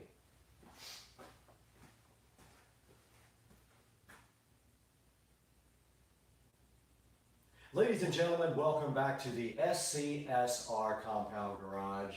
And today we have a new sponsor for the channel. You can see sitting right here on top of the Model S Plaid, another tiny Model S Plaid. And then right next to it, our new sponsor, Chemical Guys. And Chemical Guys was so kind enough to send us this leather conditioner and this leather cleaner. And Chemical Guys was so kind, they sent us this leather conditioner and this leather cleaner to show you guys. We're going to show you how to use this today right here on the 2023 Tesla Model S Plaid and right behind you on the 2014 Club Car Precedent. There are specific directions for using this stuff, and we're going to show you that today. So hang out with us on Supercar Street Racing while we detail the inside of the Model S Plaid and the golf cart.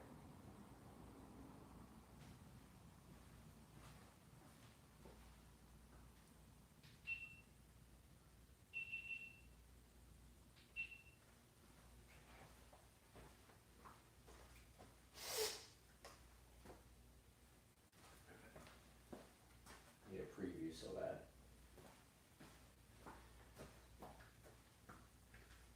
Welcome back to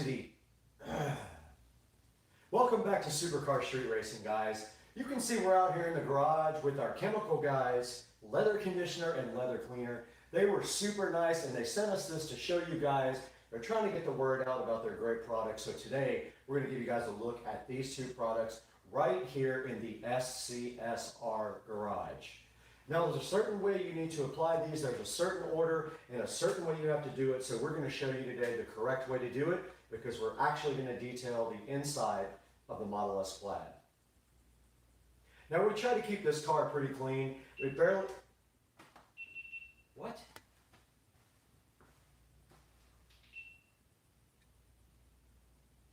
the deal with that?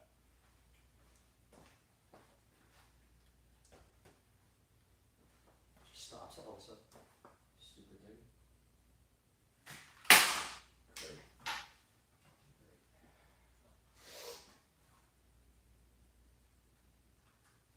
Wonderful.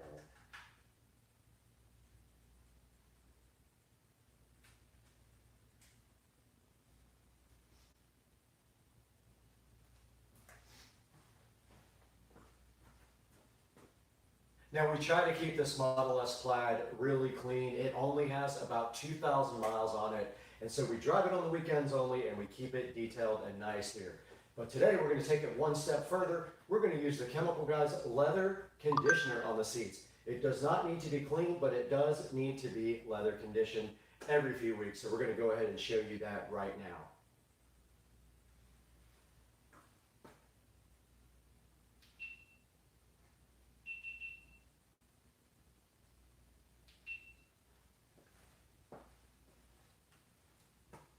Now you guys just saw me clean the whole inside of this Tesla Model S Plaid with the Chemical Guys leather conditioner. But we got to take this one step further because we need to show you guys how to use the leather cleaner. So what we're going to do with the leather cleaner today is we're going to turn our attention to our Club Car Precedent over here. We're going to clean all the seats and then condition them with the leather conditioner. So one step at a time, let's get busy now with the leather cleaner on the Club Car Precedent.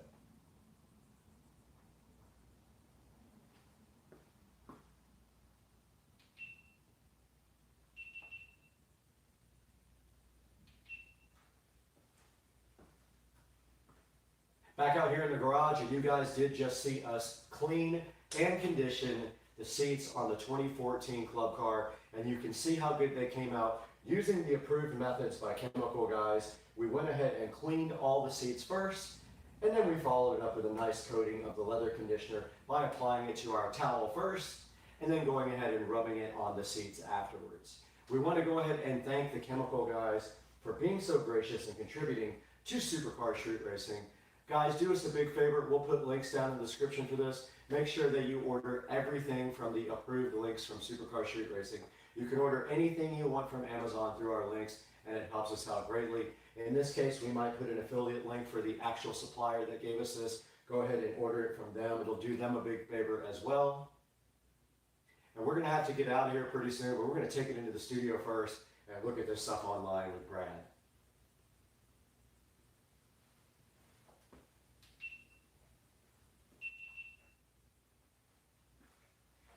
Ooh, it's hot in here.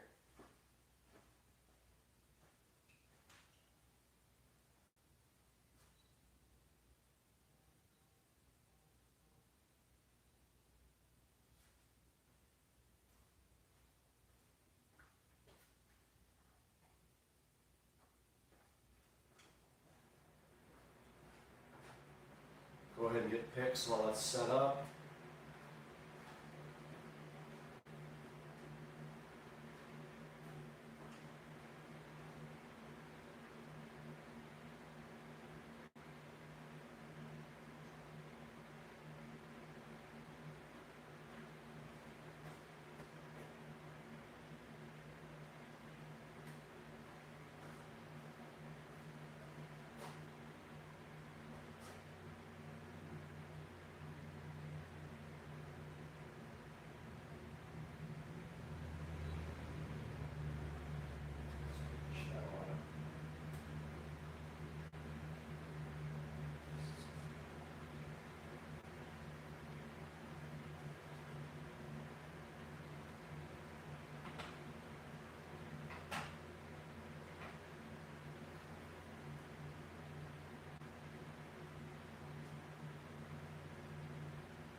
are coming to you live now from inside the Tesla, and we have the chemical guys, leather conditioner, right here with us to show you guys.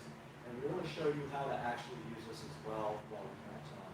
So the instructions do say take the leather conditioner and grab a nice soft towel, and then just take and put a couple of stripes, 2 or 3 stripes, directly onto the towel like this.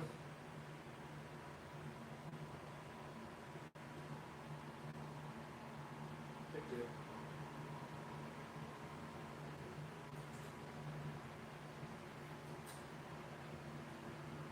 Take 2.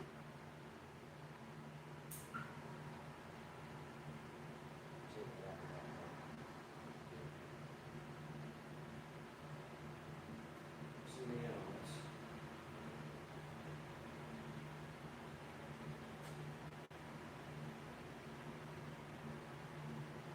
Okay. Now we do have a couple of stripes right on the towel here to go ahead and start working with. And all you have to do is work it into the towel. And all you have to do is work it into the seats. And then when you're done, if you'd like to, you can actually buff it off and dry it. Or you can make, and when you're done, you can actually buff it off and dry it. And then you can do a second application if you really feel like it.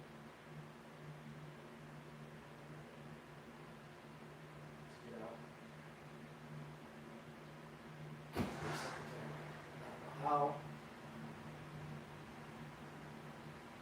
Let's try to do AC fits here.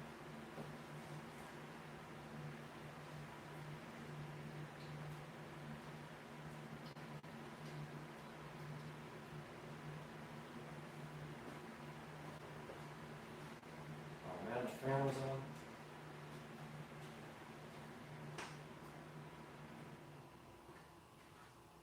That sucks. Hopefully it didn't pick up all the fan noise.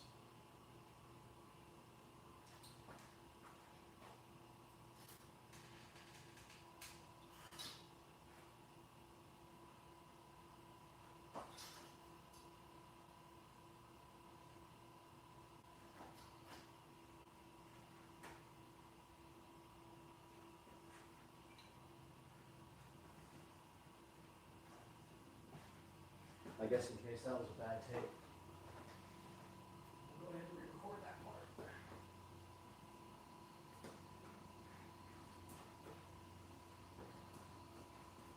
All right, we're going to record that part again, just an overview of how you put it on the towel. So yeah, you just take your towel and you put about 2 or 3 stripes of this stuff right on the towel, and then you work it into the surface. We're going to go ahead and start with this Model S door panel right here. It's a lot. There's a lot on this. So I'm gonna go ahead and knock this down a little bit because I've been putting quite a bit on it.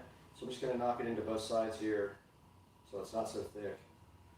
And then I'm gonna go ahead and proceed to put it directly on the door panel right there.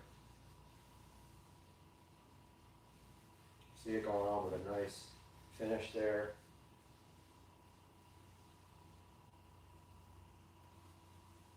I'm going to go ahead and get all over the door panel with this stuff, and you can already see that it's drying. Don't forget to get into the cracks.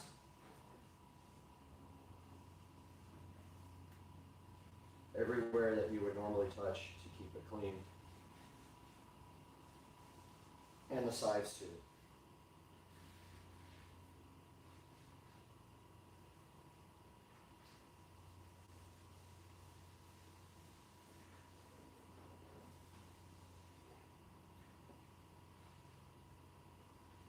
Now, if you'd like to, you can go ahead and wipe that off as well. You can buff that right off.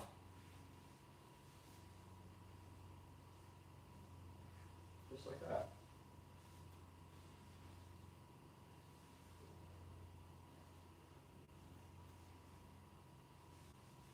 And that door panel is completely done.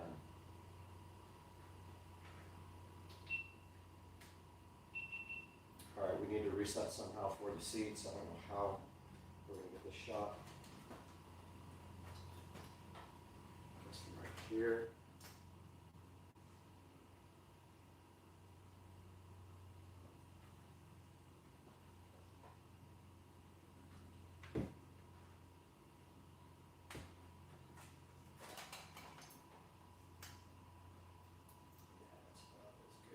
getting this light was in the shot.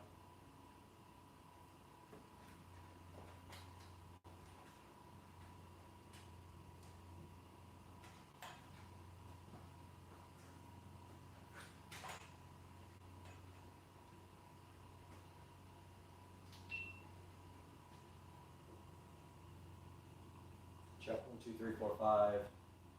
Check the shot here.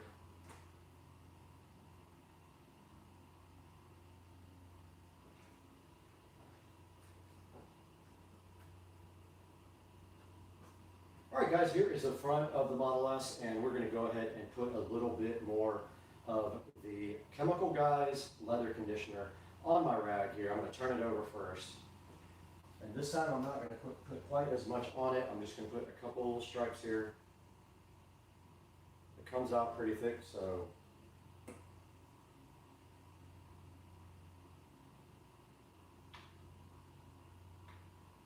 should be good enough. And now let's go ahead and apply it to our seats, but let's put the seat forward a little bit so you guys can see it better. And we'll go ahead and start, get it worked into the towel a little bit. And go ahead and start conditioning the seats on the plaid.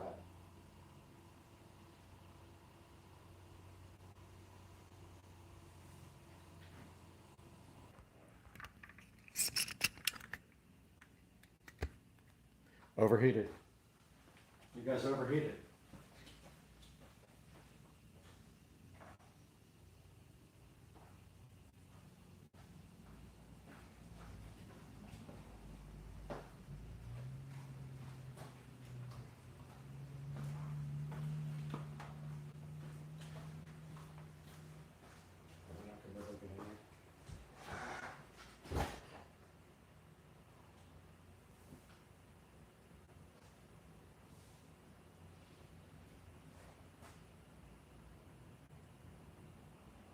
All right, we're on the other side of the Model S, and we're going to go ahead and put some leather cleaner.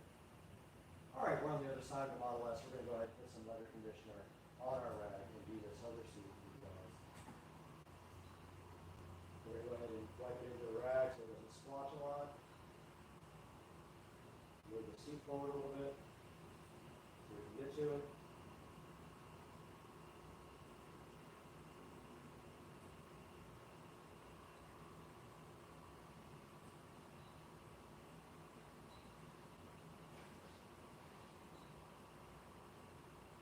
And go ahead and apply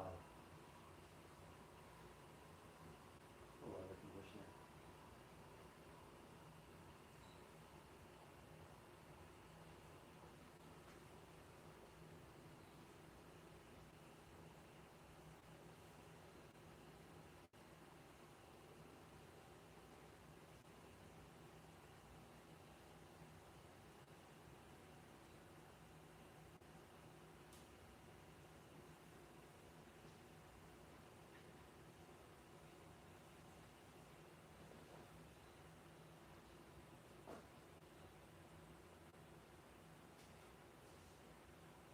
Buff it out now.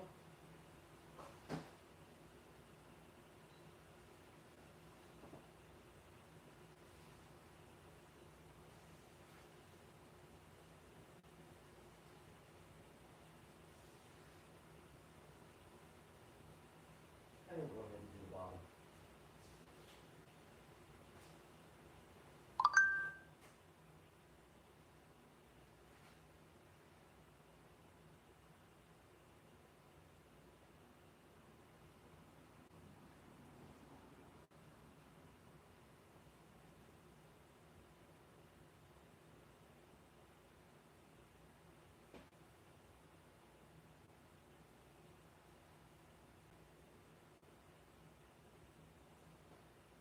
You gotta work it in giving these seats with ventilation holes or it looks splotchy.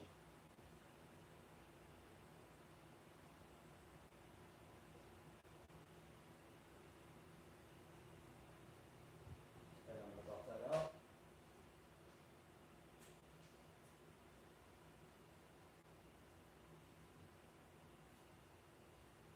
And that seat is done.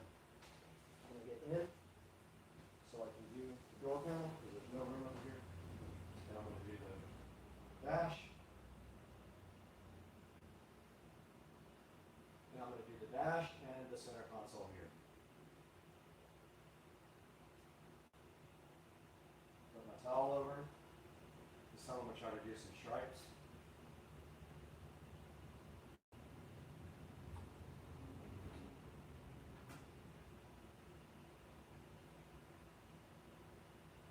And I'm going to go ahead and rub that into the dash.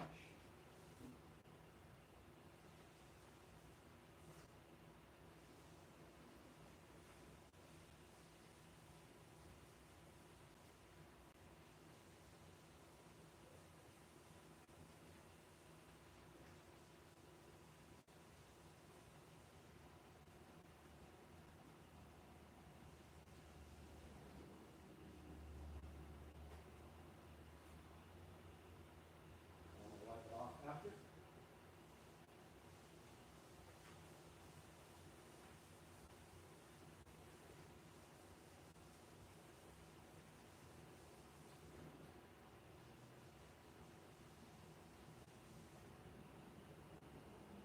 I don't have a dry enough towel for this, unfortunately. Moving on to the center console.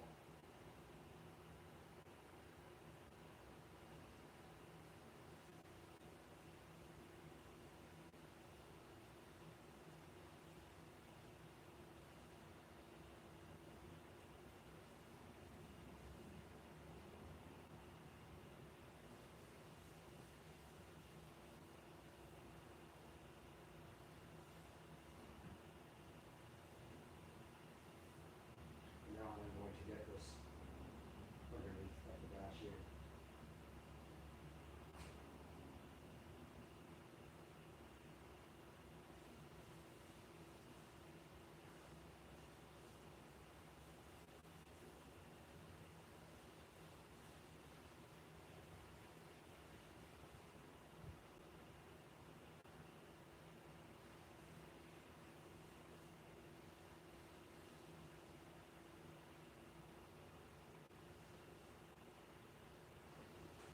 And now the door panel.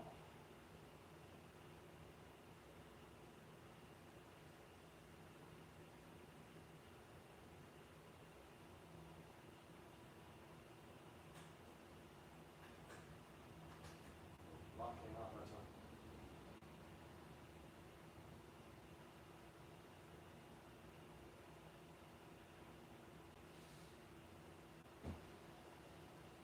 If you roll the window down, it'll keep you from getting it all over the window. That's pretty obvious, but a lot of people don't do that.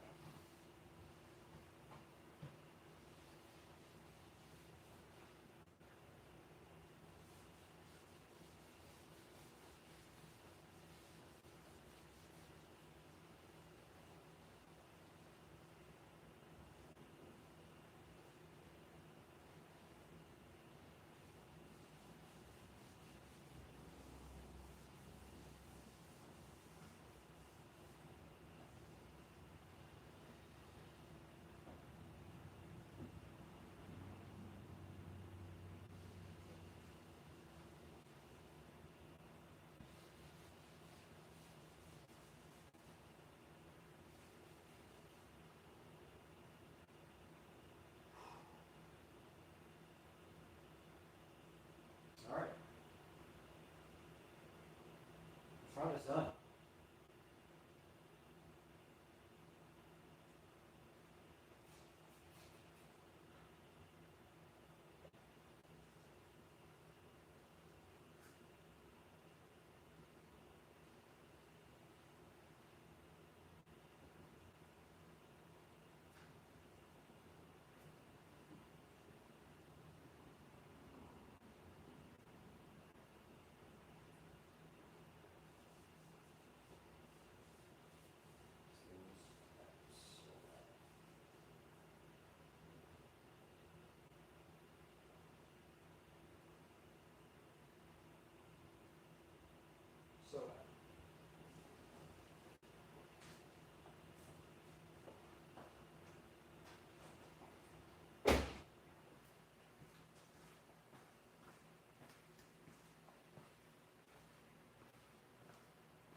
Check 1, 2, 3, 4.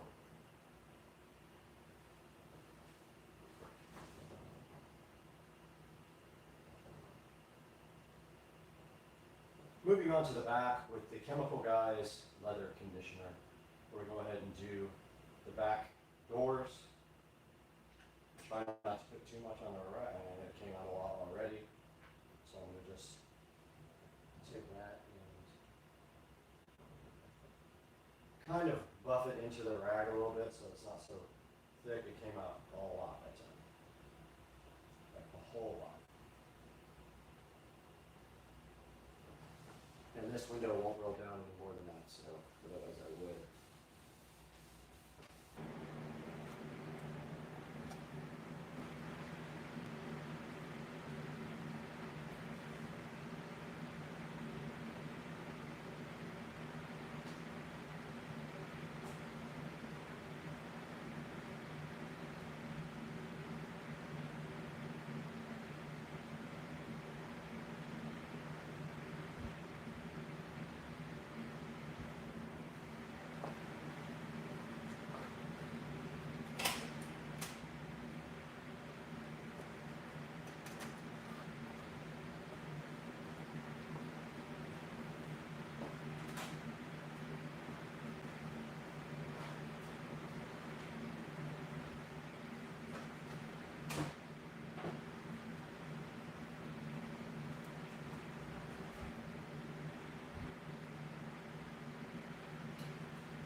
All right, we are now in front of the golf cart. We're gonna go ahead and do this take.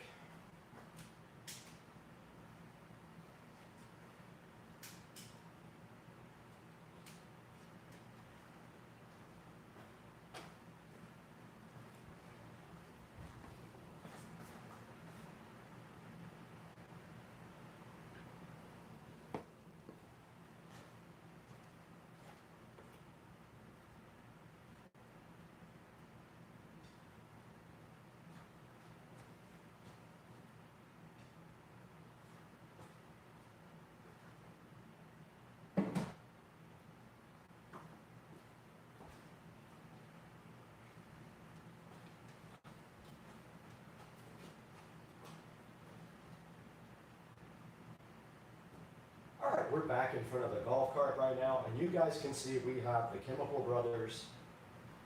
I say Chemical Brothers.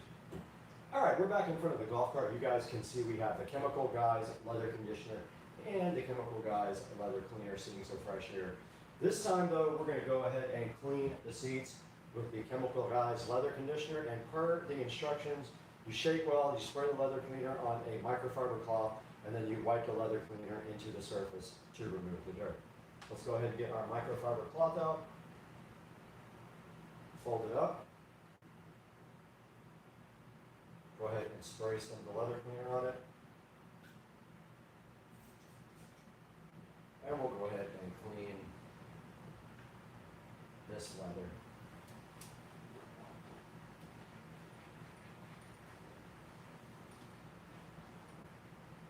Does have a little dirt coming off of it.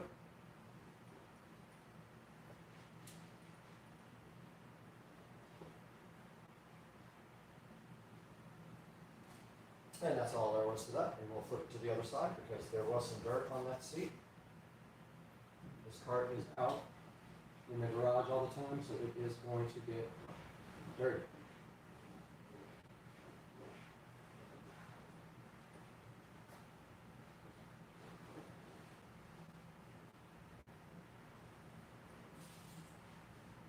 All right. That is the leather cleaner for the front. Now let's go ahead and get a clean cloth. That one is dirty. We'll put a few stripes of leather cleaner on it, or we'll put a few stripes of leather conditioner on the cloth.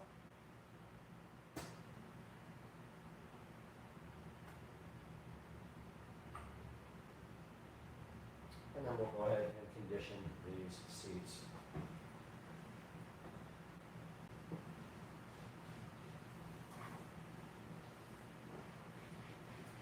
And you can see it's soaking into the leather already. Flip the towel over.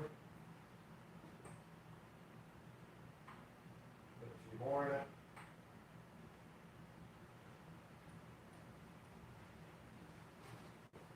And the top seat is done. Let's move down to the bottom seat.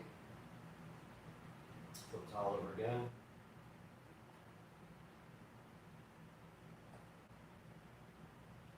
Not put way too much on that.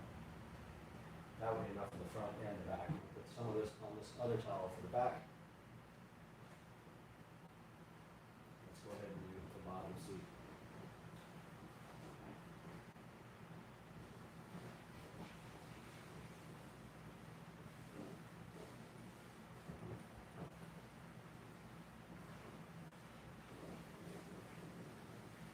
All right. The front of the golf cart is finished. Let's do the back now.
right, we're back at the rear of the golf cart, and we are going to start with the leather cleaner. Let's go ahead and spray some on our rag here and wipe down this top seat.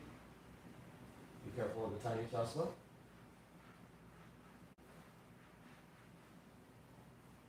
And that is clean, that just needs to dry. I'm going to flip my rag over and do the same to the bottom.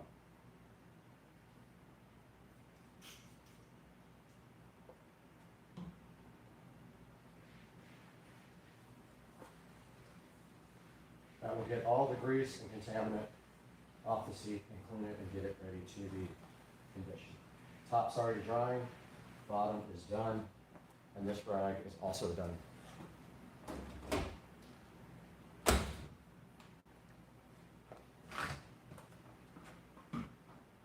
The top is dry. I've already got some leather conditioner on my towel. I'm going to go ahead and rub that into the seat at the top. You can see that's plenty. I had much on my rag, and I'm just going to let that dry however it wants to dry. And then I'm going to flip my rag over, put a little bit more on the back. Hopefully not a lot this time. And go ahead and rub the bottom seat as well. You can see that it takes all of 2 seconds to do the seats on this golf cart. And now the bottom seat is done, and if you want to, you can grab a dry rag and wipe off the excess.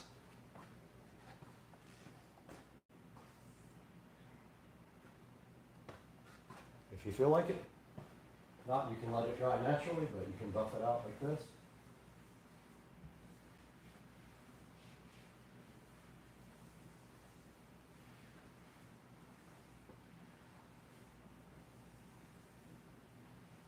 And that is that.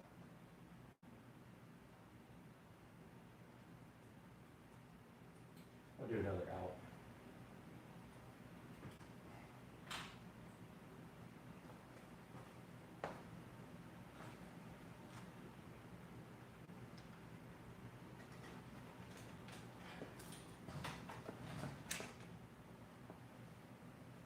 Do another outro.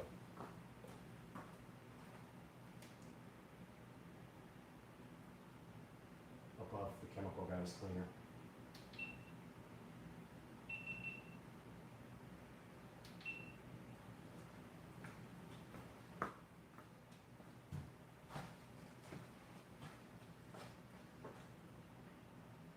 All right, guys, you just saw us go ahead and condition the. Take 2. All right, guys, you just saw us go ahead and condition the seats on the Model S Plaid. And then we came over to the 2014 Club Car Precedent. We cleaned the seats with the Chemical Brothers. I want to say Chemical Brothers all the time. We cleaned the seats with the Chemical Guys leather cleaner, and then we proceeded to go ahead and condition them with the leather conditioner. If you want to pick up this product, it's going to be down in the description. Go ahead and check it out there. If you want to check out this product, it's going to be down in the description. Go ahead and check it out there. But for now, let's throw it over to the Supercar Street Racing 4K studio and see what Brad has to say about this product. Why was I looking at the light the whole time? I'm going to do that over. I was looking at the light, at the camera. I'm stupid. All right, guys, you just saw we went ahead and conditioned the seats in the 2023 Tesla Model S Plaid. And then we came over to our 2014 Club Car Precedent, went ahead and then we came over to our 2014 Club Car Precedent. We went ahead and cleaned the seats with the leather cleaner and then proceeded to condition them with this leather conditioner. Go ahead and check out the Chemical Guys.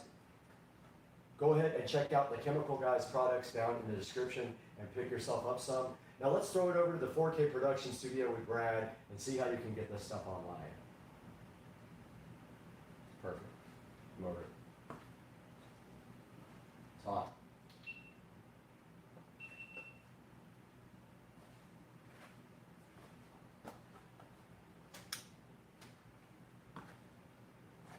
It's hot. And everything keeps overheating.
Alexa, turn off.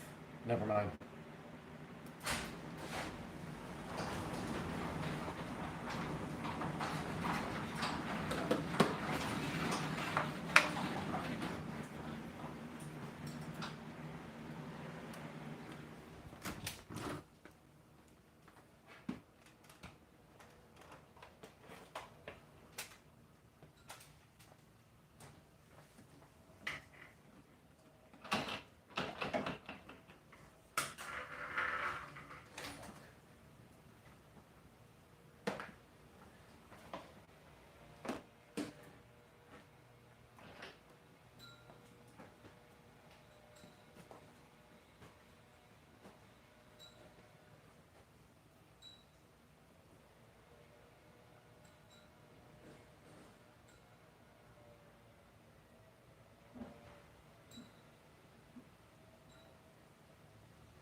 filter was so clogged on my vacuum cleaner.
fire up the studio.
All right, how many do you want to get?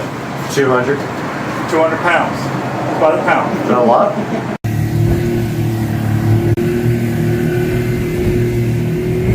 Biggest boat ever driven up this river. One Blue Jay, big hole.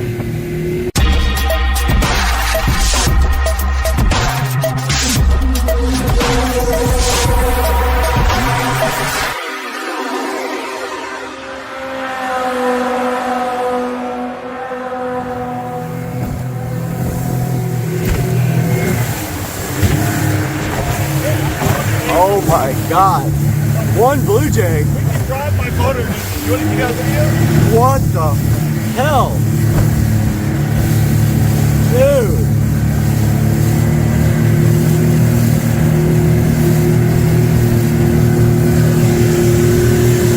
Oh. Got the depth.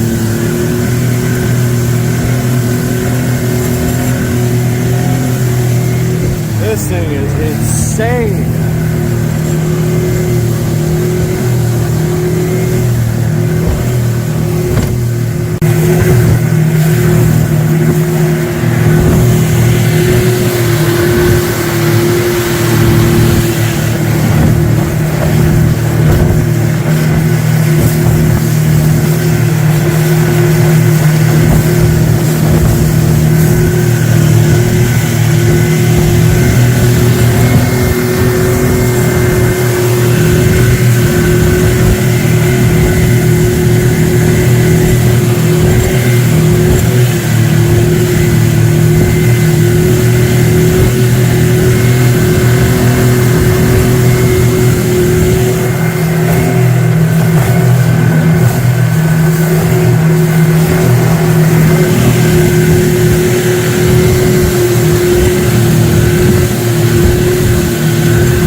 Blood in the water.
Yo, it goes down. It goes down. It don't go down. It do go down. Robert, it goes down. No, it don't. It do go down. It do go down.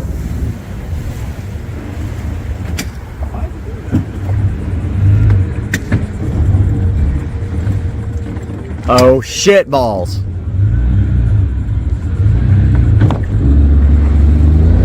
Hell yeah.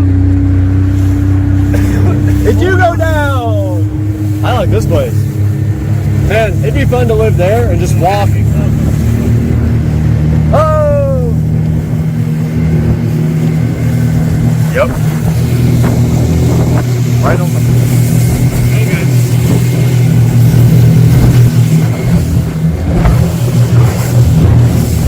Right into the tornado.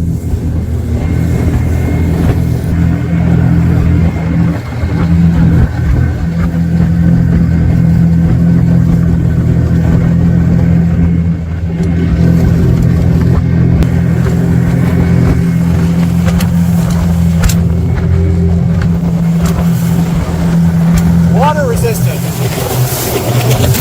Oh! It's saltwater resistant.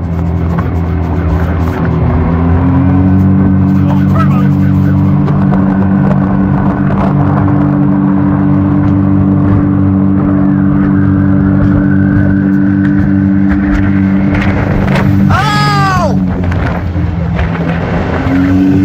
Water resistant.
Good shit.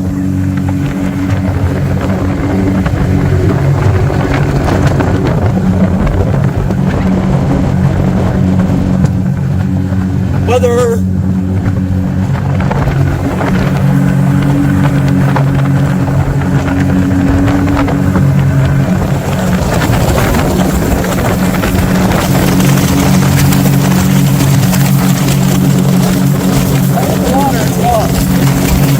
It'll be live.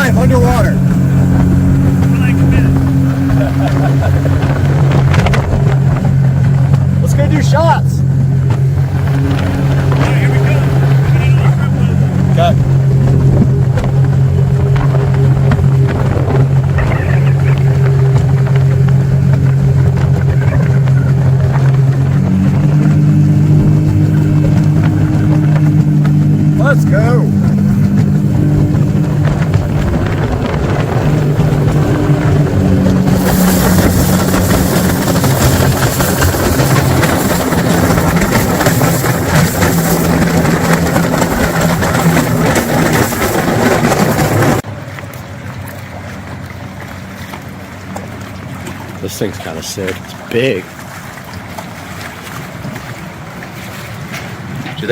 Do they just do shrimp? This guy? Yeah. Dang. That's awesome. We need to buy like how many pounds? I don't know. 10 pounds of Royal I Reds. usually buy. Hopefully they got Royal Reds. I don't know if they have them or not. They usually do. But the price is so good, and they're like the IQF frozen, I think. So they're phenomenal. Like fresh when you defrost it. Got some good video today. Camera got ruined. Phone got soaked.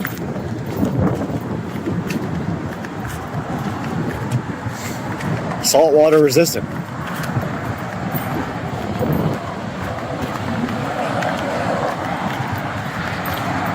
Shrimps. We bought some here at one time, me and you. They were fantastic. I remember.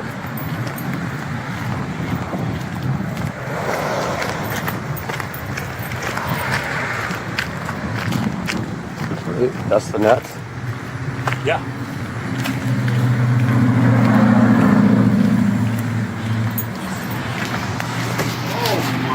God. You was waiting. You're looking at. You're not looking at. I didn't catch you looking at porn, did I? No. I don't blame you. Where'd you come from? We pulled up on our own shrimp boat. We got our own shrimp boat. But we're no good at catching shrimp, so we figured we'd just borrow from you. What's up, man? I'm watching some HBO show. Yeah, no, it's okay. You got Royal Reds? I don't have Royal Red. I got small white shrimp for 3, really big white shrimp for 4. You got flounder medium? for 4. I don't have anything between that size. The only other thing I got is headless. Headless what size? They're 21, 25 Oh yeah, that'll work. You want to just do headless? So we have to do, we're fucking with anything? Yeah. $6? All right, how many do you want to get? 200. 200 pounds. By the pound. Not a lot. And do you have ice? Because I'm on the boat and I don't have I don't have ice. We'll be back So in we'll 10 need a minutes. lot because they need to keep the good ones cold. So we'll let the other ones defrost. All right, so and we'll 600. throw those out. So we need like 600 pounds. yeah, easily. How do you get them? Show me what the No, like 10 pounds. Let's look at 5 pounds per pound. So you're not surprised. Okay.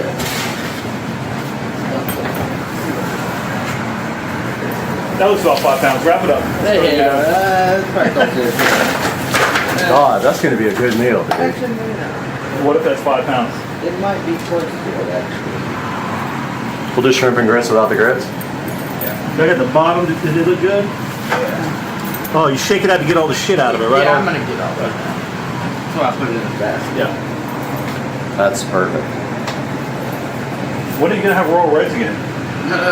Probably not till December, Oh, no, January. really? Yeah. We usually don't get them till like around then. Yeah.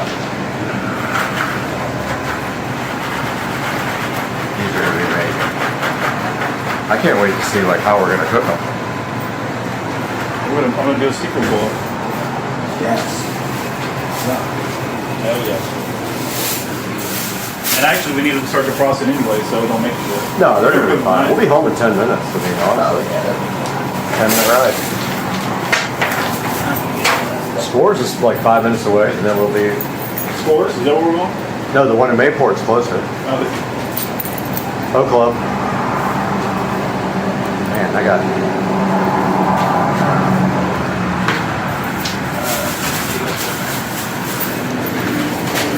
Smell tomorrow, boy. Woo. Yup. 5 pounds. Man, let's go, man. You were like, I don't know, man. You want that? Yeah, we'll take that. You want more? Man, that's 5 pounds. What do you think? Who are we going to cook for, though? Like just us? Well, we can save them because they're frozen, so you can use what you want and then put the other ones. Is that enough to cook for like neighbors and all that stuff? I mean, it's fine. That's 5. That's probably around 110, 120 shrimp. And Dang. a half pound. Most people, like if you put it in a boil, Yeah. they're eating about a half pound, maybe. I say Okay. about a half pound to a pound when I talk about a boil. Yeah. Usually for most So people. that's 5. So that's 5 people. So what do you want to do? You want to get more? Yeah. All right. Can we do like the same for me? Like you get 5, I'll I'll get get 5. 5, you get 5. And then we'll You just take freeze credit them. card, right? It's Yeah. 5% charge on That's Oh, fine. hell no. 5%. But I pulled up on our own shrimp boat. We get a discount. Now you Nah, man, you scared We have an the hell out of electric. me. That's the charge. should be more. But our boat's electric, so we get an It's true. electric negative discount. You get a tax credit. Yep. Yeah, I'll get some too, and that way if They we get have. these flounders? How they get these flounders? No, catch them in the net. They're smaller High enough. five? Yeah, they just come through. How much you ask for the flounders? They're $4 a pound. Let's get a flounder. I'll buy a flounder. Get a flounder. Can we get a 200-pound flounder? 200 Or 200 1-pound ones? But you got to fillet. No, but like what? I mean, just give us. Who knows? I don't know anything about You them. know how to fillet 'em? No, you're gonna fillet. Okay. You got a fillet knife in the boat. Give us a flounder, You want flounders? please, sir. Want Yeah. one or two? Probably 1 or 2, to be honest. 2 flounders. Yeah, they're not that big, so What are they, maybe pounders, 1.5 pounders, maybe? 2-pounder flounder. they do that.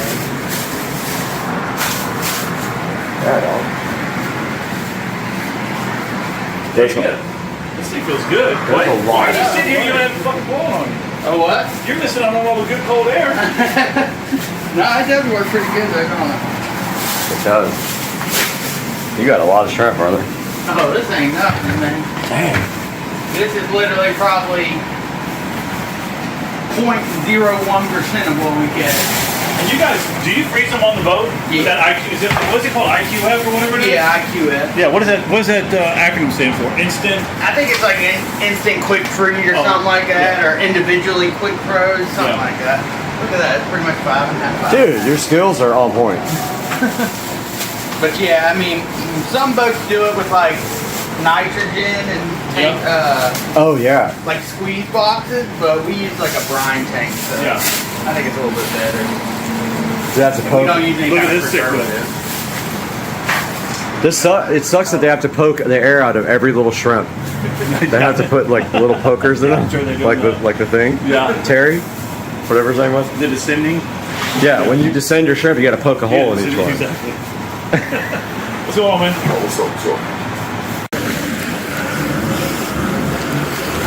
Heading into a storm. Oh, away from the storm. Beautiful here, stormy right over there. It's gonna be a good video.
want.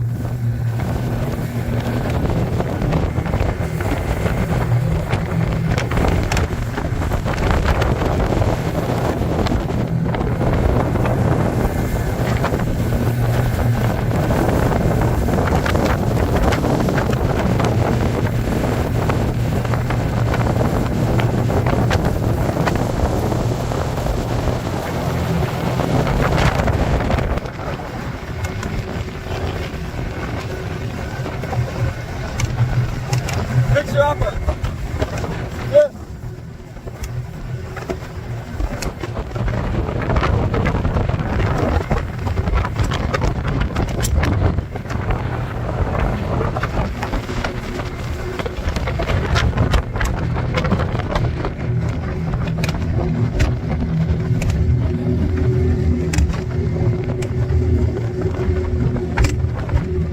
My spine.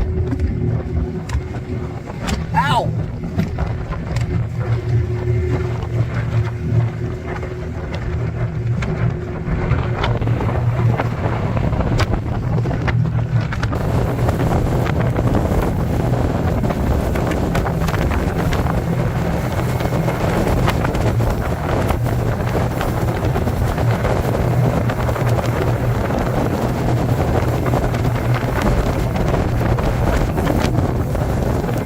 Oh yeah. Ow!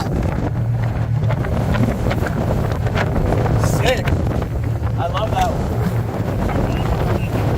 Dude. That's a nice one. That one too.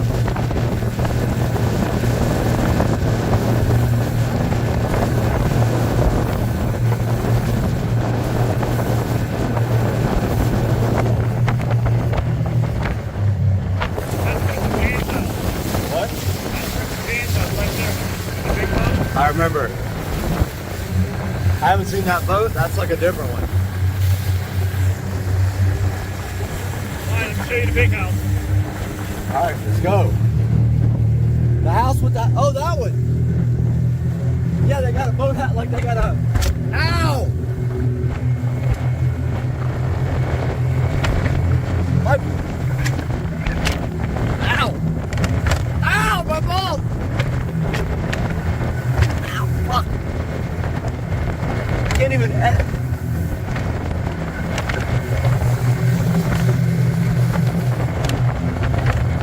Oh man, that thing is sick.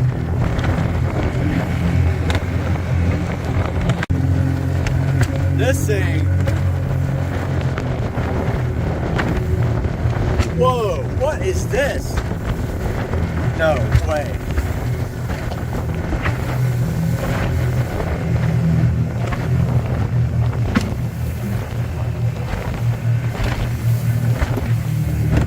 No fucking way. That's a, what? What the hell? How do I not know about this place? Look at the boat. Dude, that's like $1 million worth of pavers. Oh, boat house. Digger gonna build another big one right here. I want to live there. Jonathan's working on this one. What? What the? Oh, they're building one. That other place is sick. Oh, this is like, right by our house, right? Yeah, Fort Caroline. Fort Caroline, yeah. Look at that boathouse. They got their golf cart parked down there. Yo! This is Fort Caroline Park right here. Yeah, they're right there. And then there's the back. Oh, watch this.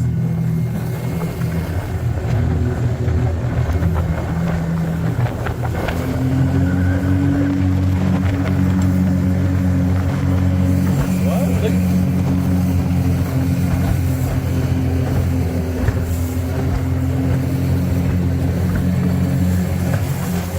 Yo! Chimiquan Preserve. There's the fort.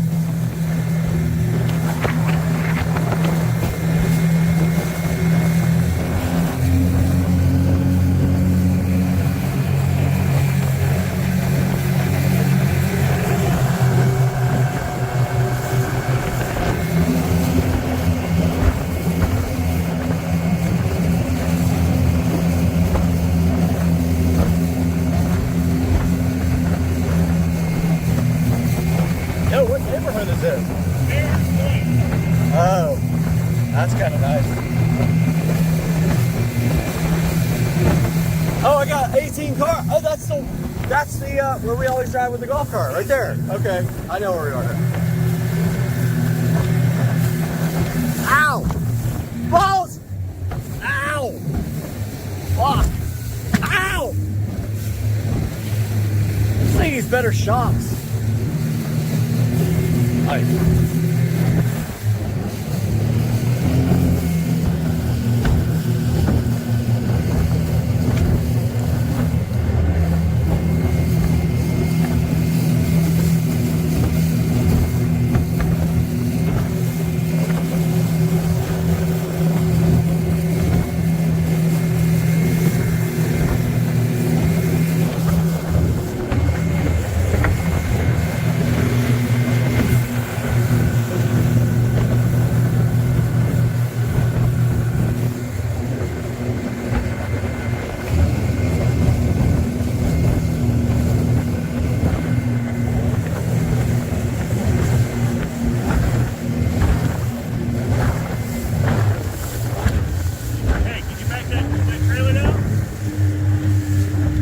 Maybe.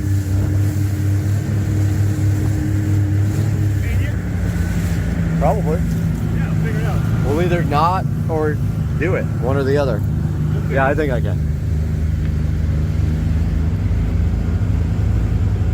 Oh, nice scout on top of that one. Go ahead somewhere. We passed this guy on the way up. No. I thought we passed that dude. All right, let you off, all right? All right. We're back here in the same familiar place that we've been so many times before. The Supercar Street Racing Kitchen, and today we have our Magic Ninja scissors ready to go to unbox this special product that I'm so hyped for. Guys, I can't wait to see how this came out because there have been mixed reviews. Online warfare, lots of fighting, some friendships made. But today on Supercar Street Racing, when we unbox this special device or product right here, you guys are going to be so hyped that you're not going to know how to act. Let's get going.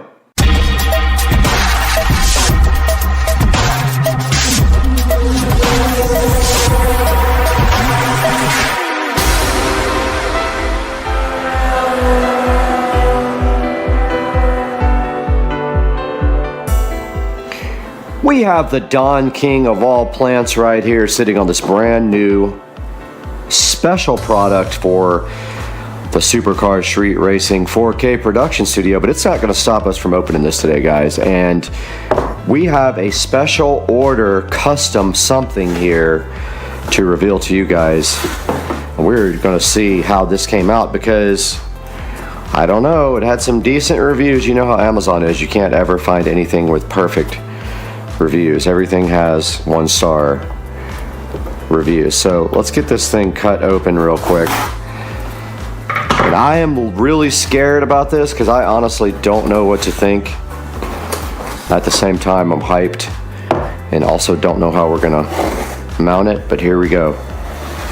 Oh my. I'm worried about even getting this out of the box. You guys know what this is yet? I bet you don't.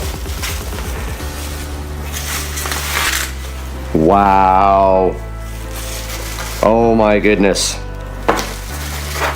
Check this out, guys. Oh my goodness. I am so hyped for this. Wow.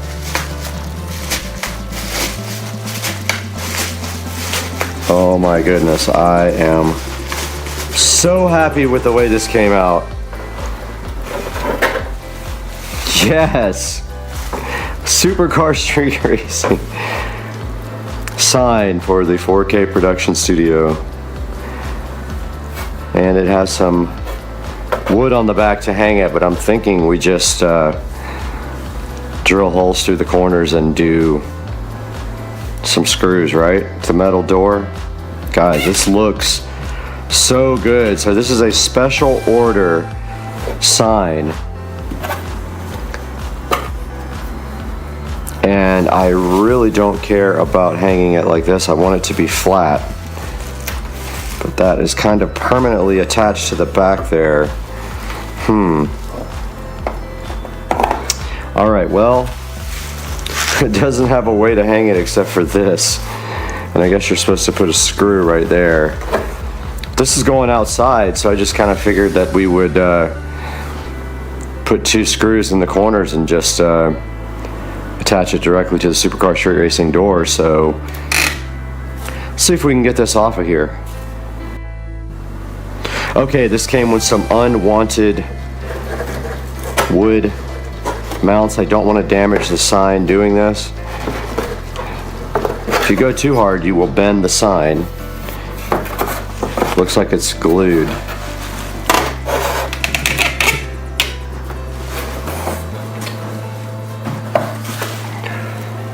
Notice they just, I think they just like epoxied. Really, this is the most important one that hopefully we can get off without bending anything.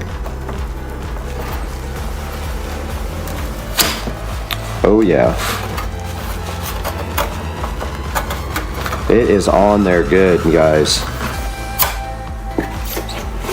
I do not want to bend the sign getting this off, but we don't need this.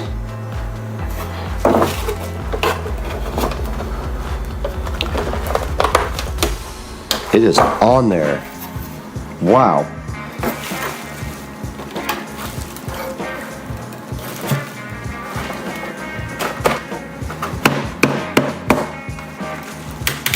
I don't know if this is going to come off.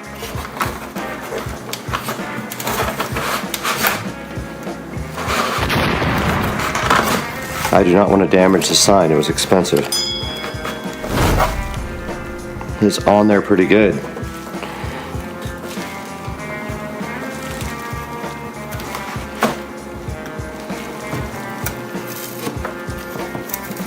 Yeah, it's just glued on. So we're putting this on a metal door. It is double-sided tape on there with some really good double-sided tape. So if you ever get this sign, you don't have to worry about it coming off. That is some strong double-sided tape, my friend.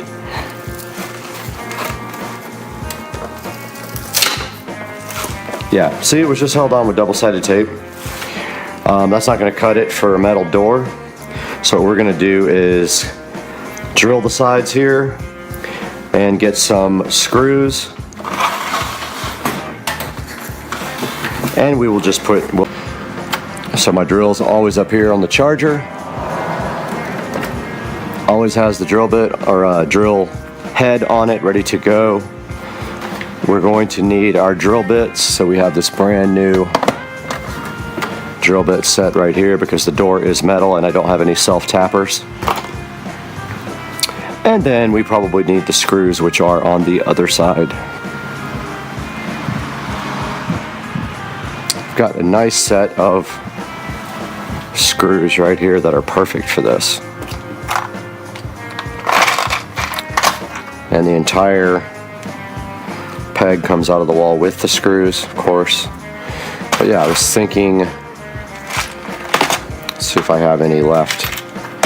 These are probably fine, so we just need to tap out, not tap, but drill out for, I don't know, 4 of these guys.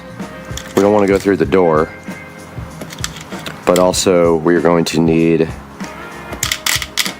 our level, our SCSR level. Where's the small level? I don't see it. Somewhere we have a small level, but I'm not finding that out here right now. Interesting. Okay, I got the big level. I got the screws. We need a measuring tape, which is inside, and that will be it. Let's go grab the measuring tape. This is kind of the perfect place to go ahead and pre-drill the Supercar Street Racing sign here. So my plan right here, right now, is to drill all 4 corners out at the same distance with a drill bit big enough for these screws that we pre-selected. So it can actually be bigger. It doesn't actually completely 100% matter. But these screws are about this big. So we don't need anything crazy. And they'll go through even if we get them a little bit too small. And even if they're a little bit too big, it doesn't really matter. The sign supposedly is made of metal, like Judas Priest. This drill bit will do fine. And what I'm going to do right now is try to be kind of perfect on my drilling and not get my table. So just beware when you do this that if you go too far, your table will suffer greatly. So I've got cardboard on here. I'm not going to drill too hard. It went in pretty easy, but I'm going to try to do the same here. The second two I'm going to do while the door is actually on and level. And this material is really easy to drill through. So there are our first two holes, looking fly and fresh. And let's see if the screws go through.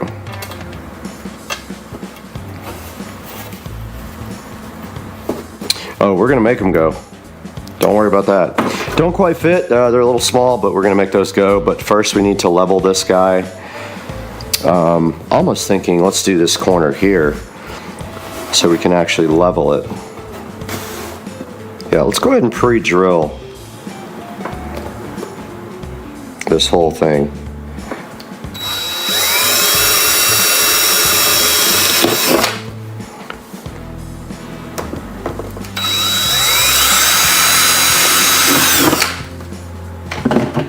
All right, this thing is ready for install on the Supercar Street Racing 4K Studio. Back out here in front of the 4K production studio with Supercar Street Racing on our brand new door. And our goal is to get this right here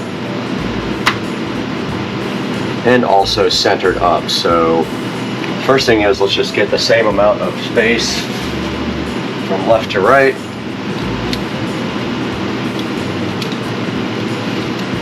And kind of see where that puts it, and that's going to be very close.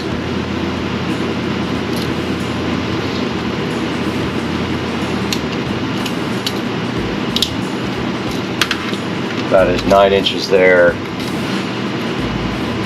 Okay, 9.5 there. 9.5 there. That is money. And it's too bad that we have some marks on the door here. I wonder if those will come off. But that is about right.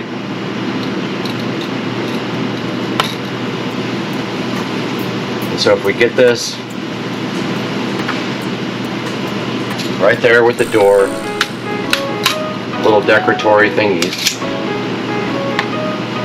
this guy should be level. The problem I have is I can't hold this up by my feet.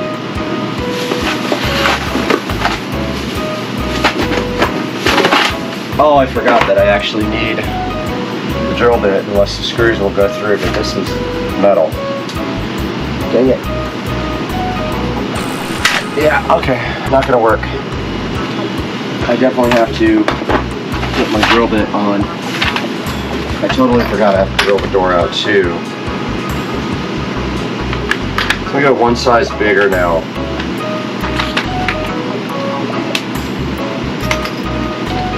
So we have to drill the door out just past the metal. This door is made of metal. And we're going to want to measure that again.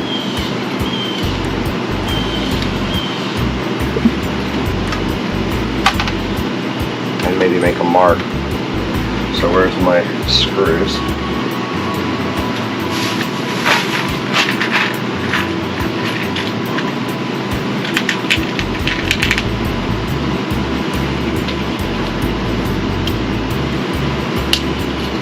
So we're looking for 4.5.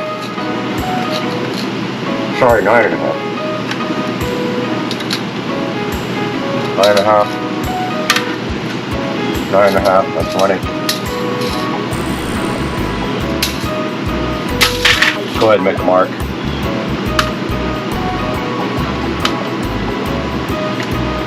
Alright, so that's our first drill hole right there.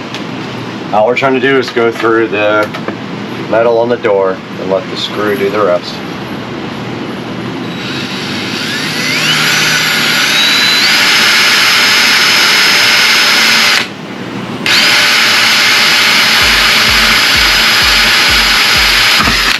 Oh, it went right through all right. That does not feel, it feels hollow almost.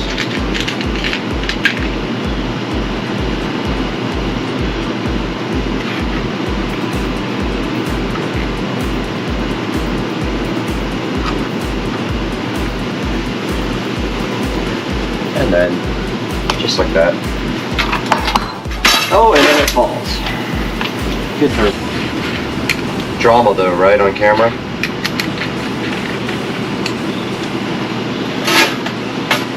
All right.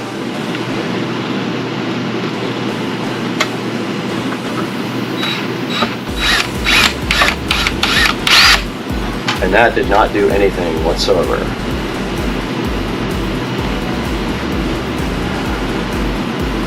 Yeah. That did nothing. And then it's also messing the door up.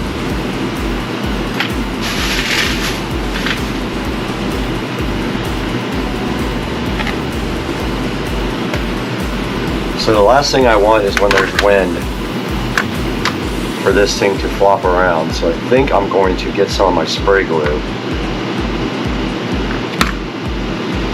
Wow, this door is so unlevel.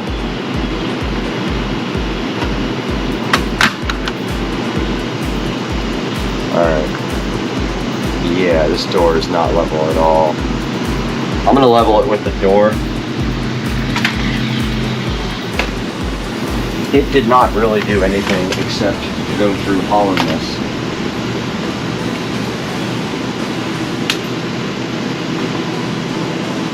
Should have got some self-tappers. I don't even think I have any.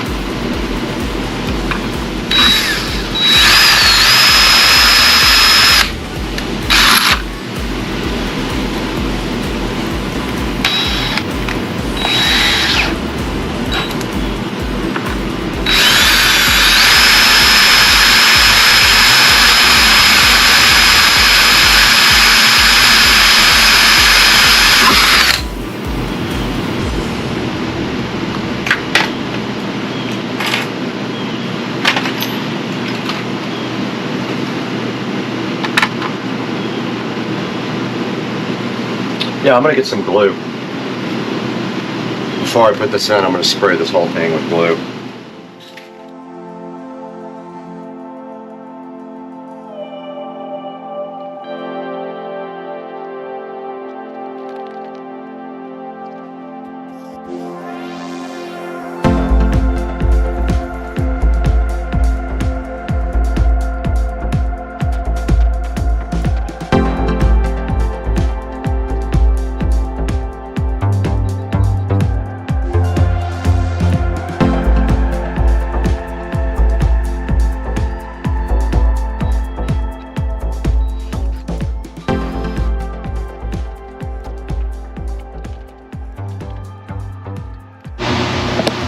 So we just finished mounting the sign on the Supercar Street Racing Studio. I just kind of wanted to go over what I did. So I took the sign and I pre-drilled 4 holes, but come to find out I could have just put it on the actual door and done that. Pre-drilled 4 holes. Then I realized the door is kind of hollow in the center, and I just put the sign on the door, made sure it was level with the actual door, not the building. The building's crooked. And I screwed it all the way, I drilled it all the way through, and then I took some wood screws and just drove them in, and my bag is leaving town. And I also used Gorilla Glue behind this, so I glued this guy to this so it cannot come off, and that is the Supercar Street Racing Studios sign. And now let's throw it inside to B-Rad who can tell us more about how this actual sign is ordered and created.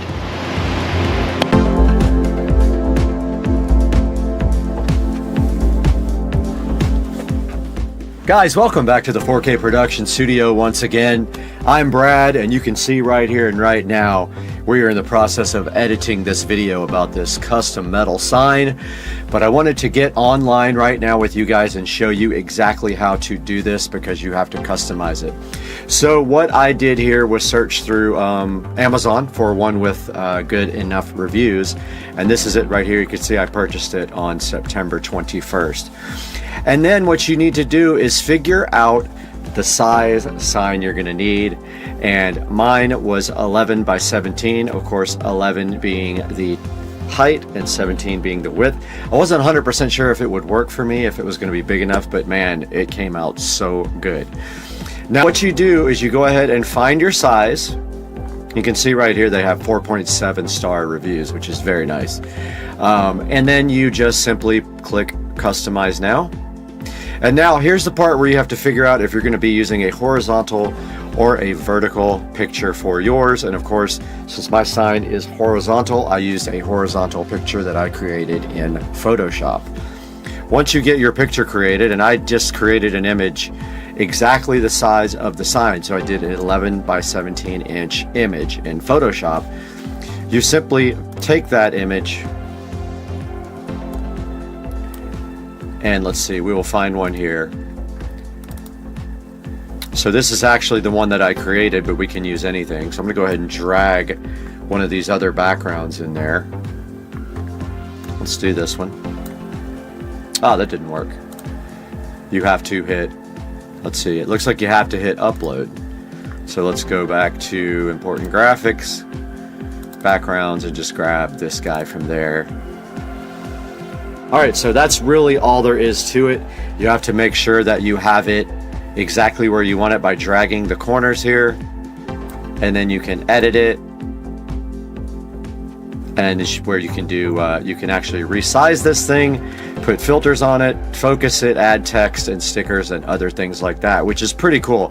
I didn't have to do that, but if you put text, you can do like let's see,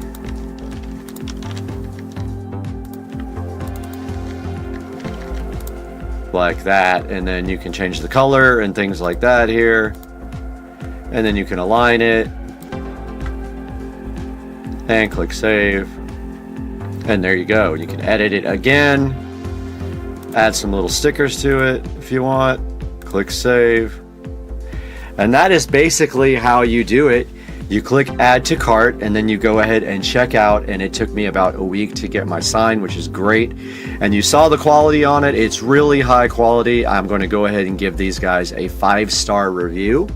I'm going to put a link in the description also for you guys to order this, and please do me a favor, order this sign through my link or any other products you want through this link. You don't have to actually order the product that I am putting in the link, and it helps me with a small commission to help the channel run, because we lose money on the channel. Thank you so much for liking and subscribing as well, and we'll see you guys next time on Supercar Street Racing. I'm out of here. Peace.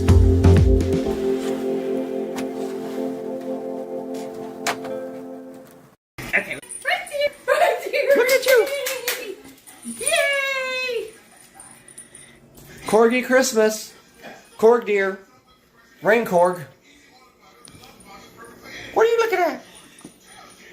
What's going on, everybody? Supercar Street Racing here. It is Wednesday. Poke. And want to give you guys a little update, because you probably saw the Z06 dyno video from yesterday. What happened is we took the Supra out to call it a Supra. It's actually an IS300 with partial Supra swap. We took the IS300 out to Tuner's Inc. to Tracy, and once we got there, we decided that it was probably silly to go ahead and dyno and tune on the current setup without getting more fuel. In the current setup, the car made about 523 to the wheels.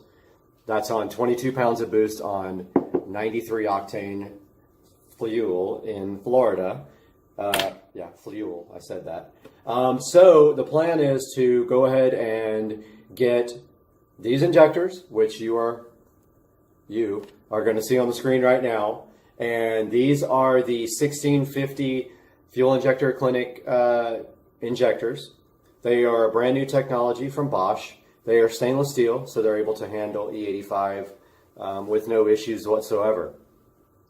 We're also doing a second fuel pump. This will assure that we have the right fuel pressure to deliver for these injectors. Now, this also is the first step on 2 steps. The next step is going to be a larger turbo. I want to try to put down between 800 and 900 to the wheels. Now, we have one problem here, and that is the rear end of the car. The differential is a BRZ rear end, Torsen rear end, and it may not be able to handle the power. It's handling 530 to the wheels right now with no problems, but I have a feeling I'm going to destroy it maybe when we tune up another 150 or 200 rear wheel horsepower if we can get there. Dusty at MVP Motorsports seems to think that 650 is the limit of this turbo. However, someone online did 800, but with a higher compression motor. I think. I don't know what my compression is actually. So take a look at these injectors. This is what we're getting. And as soon as these injectors are put in, which they already arrived at Tuners Inc., we'll be going back for a retune. So stay tuned for that. It's coming up. Later, dude. All right, this is the best baked chicken you'll ever see in your entire life. And I mean it. It's $4.25 for about 45 minutes. It makes it crispy. It makes it good. And you need this in your life. You need my baked chicken in your life, my friend. Yes, you. All right, so I'm taking a shower and I hear this.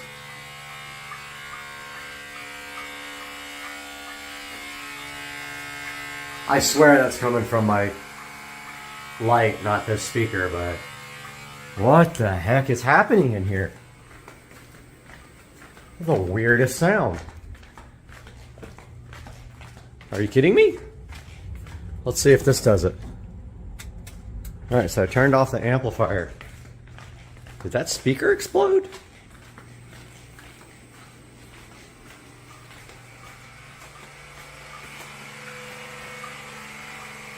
What the heck is happening in here? I don't know what that is.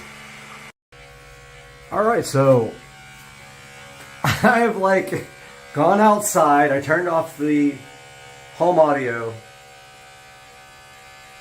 It sounds like there's a nest of hornets in my attic. I wonder if this light isn't freaking out. I have no idea. This is so weird. Alright, so the sound is coming from out here in the wall.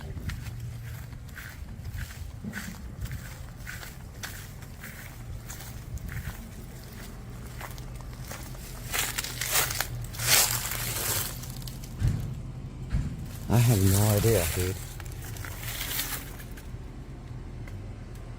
Thinking pipes or like something?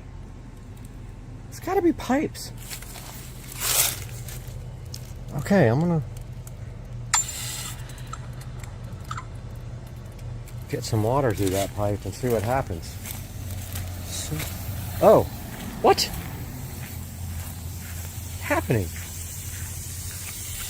This thing came on. Okay, well that wasn't on before.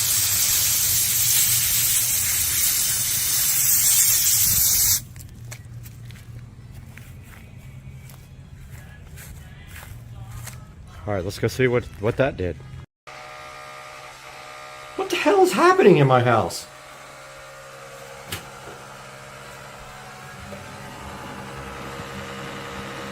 Dude, it's literally on this wall, which is my garage wall. What is happening? Alexa, stop the station on audio echo dot. What in the hell is that? Okay, this is the wall right here.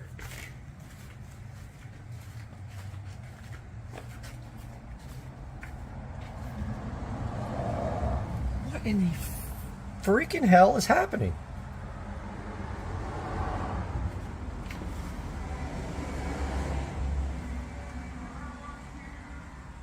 I don't hear it.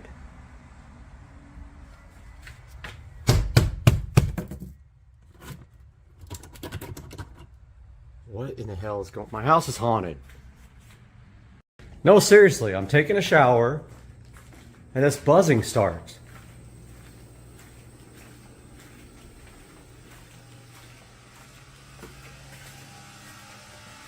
What the hell is this?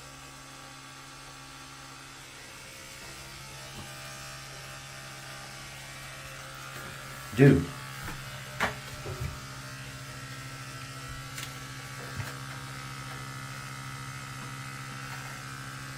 It's in this wall for sure.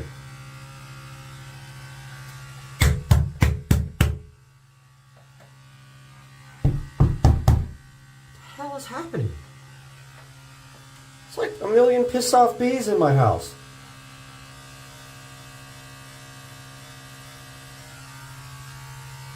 So weird.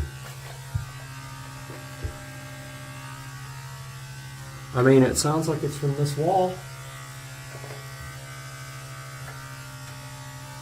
Maybe? Dude, I can't even with this bullshit.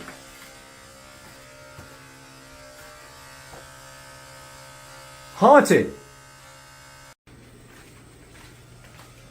I've got this entrance here. I guess I can go up and see what's going on. I can go through the garage. Oh, I don't want to get up there. It's hot. It's 85 today. I thought for sure it was this light, but it's not coming from the light. Maybe it is. No. Nope. That sounds like a freaking electrical short, for real. But that would throw a breaker. I guess we gotta turn all the breakers off and see what happens. That's gonna cause havoc in here. Let's try that.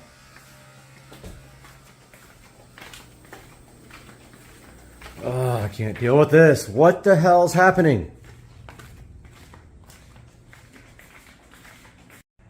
Alright, I guess I hate doing this. Everything's gonna reset. All my clocks.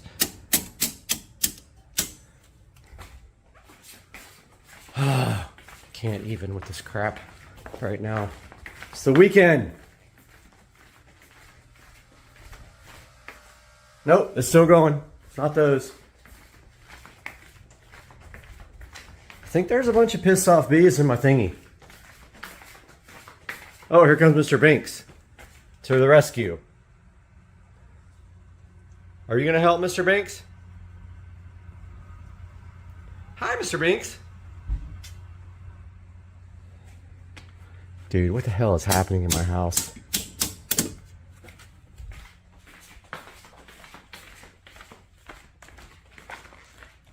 Alright, all the breakers are off.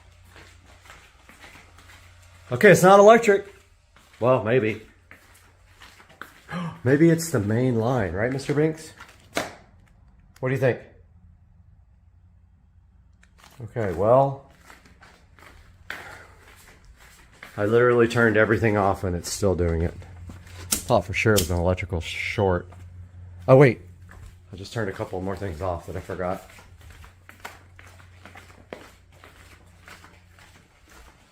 Nope, still hear it. Still got Mr. Binks. Hello, kitty. Roll over. Dude, I have no idea what this is.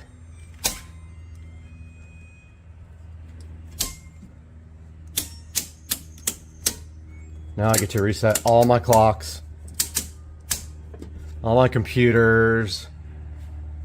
Everything's gonna come back. Dude, I have no idea what's happening right now.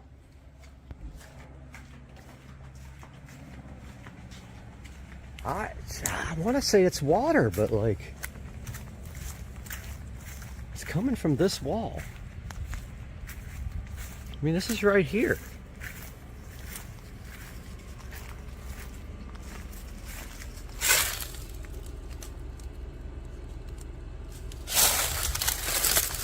I really don't know.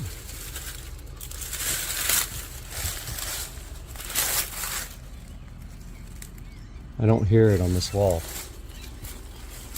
This thing has caused problems in the past, but there's no water flowing through it. Turn it off.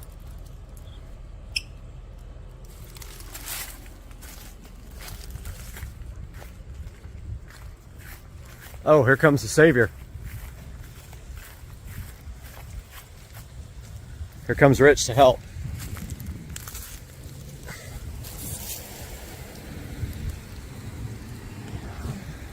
Dude, something weird is happening. So there's this sound coming out of my wall. I have no idea. It's not electrical. I already checked. He checked. Come listen to this, man. It's crazy. Like an animal? No, it sounds like buzzing. And I've turned off all the electricity. And it still was doing it. I'm in the shower and it starts. So I'm thinking water related.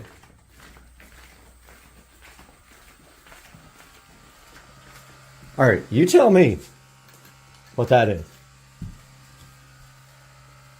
Okay, there's no water on right now. It sounds like it's coming from that wall, which is the outside wall. And turning the lights off and on doesn't do anything. The breakers off and on does nothing. Like turning the shower on does nothing. Like, I mean, we'll get everything wet, but... Yeah, I don't know. And I went to the garage because that's the garage wall and I don't hear it in there.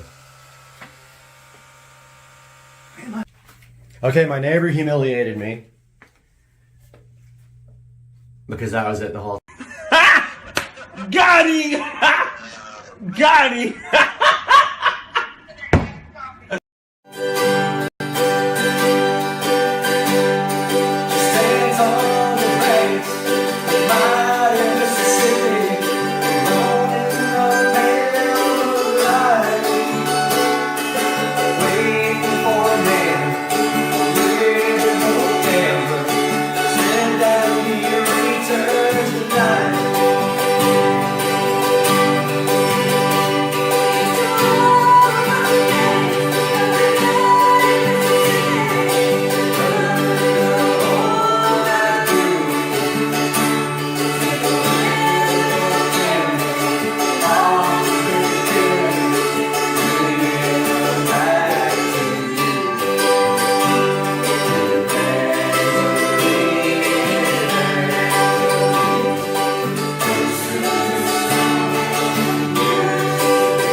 Alright, welcome to the next part of the Avon E90 BMW Android navigation system review.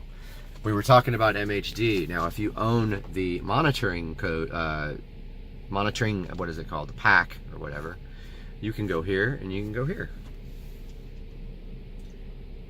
Now that's interesting because that has the gauges on it and you are able to configure. Oh, a cop just came and was looking at me like, why are you sitting in your car, brother? So this has the gauges on it and you can configure it how you want. So this is really cool. Notice there it's got all the pertinent information. Now the way this is connected is by the K plus D CAN cable, which is down here. I bought the flat ribbon extension and I am running the actual USB cable all the way up around the dash. It goes underneath the dash there, through this center console and into my glove box where I have the USB ports for the Avon. So in the glove box there I have the two USB connectors. I have a USB hub and I have a I have a Verizon hotspot right here. So this is where I'm getting my internet connection, Wi-Fi. So yeah, you can flash MHD from there. Let's hit the back button one more time, and we also have our XHP flash tool for flashing the transmission. Again, it asks you for the USB cable every time. Don't know why, but it's annoying, but that's what it is. So just to clarify, this is the 6-core unit. It's Android 8.1. I paid extra for the 6-core. It's very, very responsive. No issues at all with lag. No issues at all. Plays YouTube videos perfectly. We can take a look at that. So if we go to apps, oh yeah, the iDrive does work on this menu. Got that wrong. But yeah, if we go into here to apps, and I don't think I have Supercar Street Racing on here. Let's see. Nope, I don't. So I can't show you my app videos, but I can show you anything else. So yeah, here's proof No, I wait for you under the car. that the videos do work. Now, oh, I forgot to tell you guys one thing before I end this video. The way that this connects into the audio system is via the auxiliary port right here. So you need an auxiliary jack, or you need to put one in. That's how the audio gets from the unit to the BMW system. It automatically switches the BMW unit to auxiliary when you turn on the car. You don't have to worry about that, so it's awesome. It does that for you. But yeah, USBs are 2 USB cables in the glove box, and this is the, oh, let's talk about their tech support, which is not very responsive. I've gone a week without an answer, so don't expect tech support to help you. They also have not addressed the problem with it booting to either BMW or the Avon. You can expect a week or more without an answer, so tech support is almost non-existent. So that, if you can deal with the installation hassles and the no tech support, then you will be fine with this thing, and it's awesome. If you have any questions or comments, leave them down below, and thanks for watching.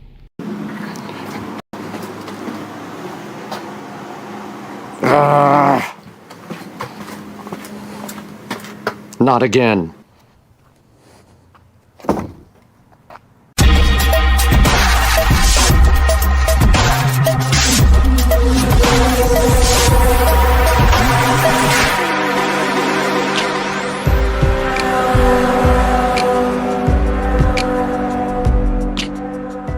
Guys, welcome back to Supercar Street Racing once again. And we are here with this high yard doormat that we're going to be opening and taking a look at today. Now, as you could see outside earlier, that doormat that we had before on the outside not only got really dirty from all the construction with the door, but also it was so lightweight and thin that every time my yard people came around, they blew the thing into oblivion. So today, we've got a better alternative with this high yard doormat.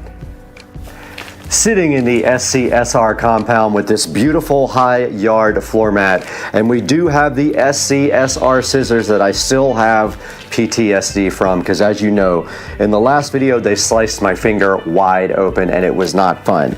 So what we're going to do right now is open this carefully and hopefully not destroy our fingers in the process like we did last time. So no touching the actual blade. And we open up this high yard floor mat so we can take a look at the inside of this packaging. And right here it just says doormat MAT. Keep your home away from mess and be clean and tidy. Keep your home away from mess. Trap dust, easy to clean, absorb water, widely use. So another hilarious, badly translated thing there inside the package. And getting this thing completely opened up. It is pretty heavy. This weighs about, I would say about 10 pounds. And then the rest of this is going to involve taking this outside and getting it all laid out in front of the SCSR studio. So let's take it out there right now. All right, guys, we are out here in front of the Supercar Street Racing Studios, and we have the brand new floor mat right here. Let's go ahead and get that installed and see if that prevents our yard people from blowing my floor mat away every single time they come. Now this will take a few days to kind of settle and flatten, but it's much heavier than the old one. You can see here, it just kind of unrolls. I have the same one inside the studio door.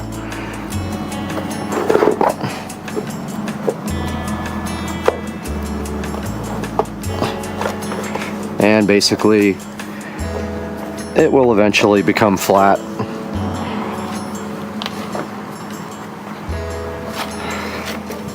And let's get this thing straight and lined up in front of the door. Just like that. Goes nicely all the way up against it and hides the ugly bottom of the door.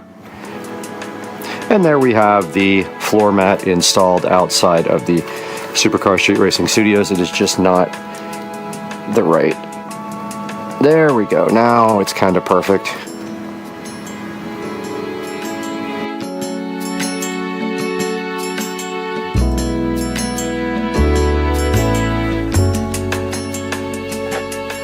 Guys, welcome back to the Supercar Street Racing 4K production studio. We are out here having a great time and making videos for you guys. And one of my pet peeves is that I had this tiny little cheap dollar floor mat, and I don't even remember where I got it. I think from IKEA a long time ago or something. And every time my yard people come, they take their leaf blower and they blow it right away. And yes, they should put it back, but they don't. And I've told them a million times. So today, right here on the screen, you can see right here in front of us, we are taking a look at the High Yard durable front floor mat. It's supposed to be absorbent and it can like take all the mud off of your shoes.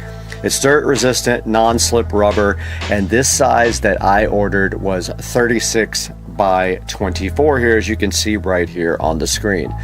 Now it also does come in a 30 by 17 configuration if that is better for you.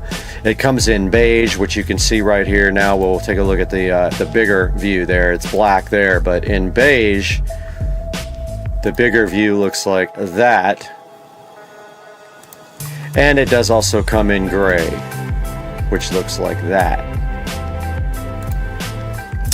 And so if you order the 36 by 24 in black like I did, you will have the one that we just saw sitting right there out on the ground.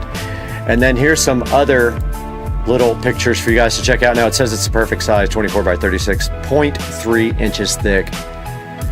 Captures dirt and moisture. It has a non-slip rubber backing. And it says it's fade and stain resistant. Let's hope so, because it is outside. It says it's low profile and versatile, meaning the door can open right over it and not get caught on it, we're hoping. And then it says it is also easy to clean up.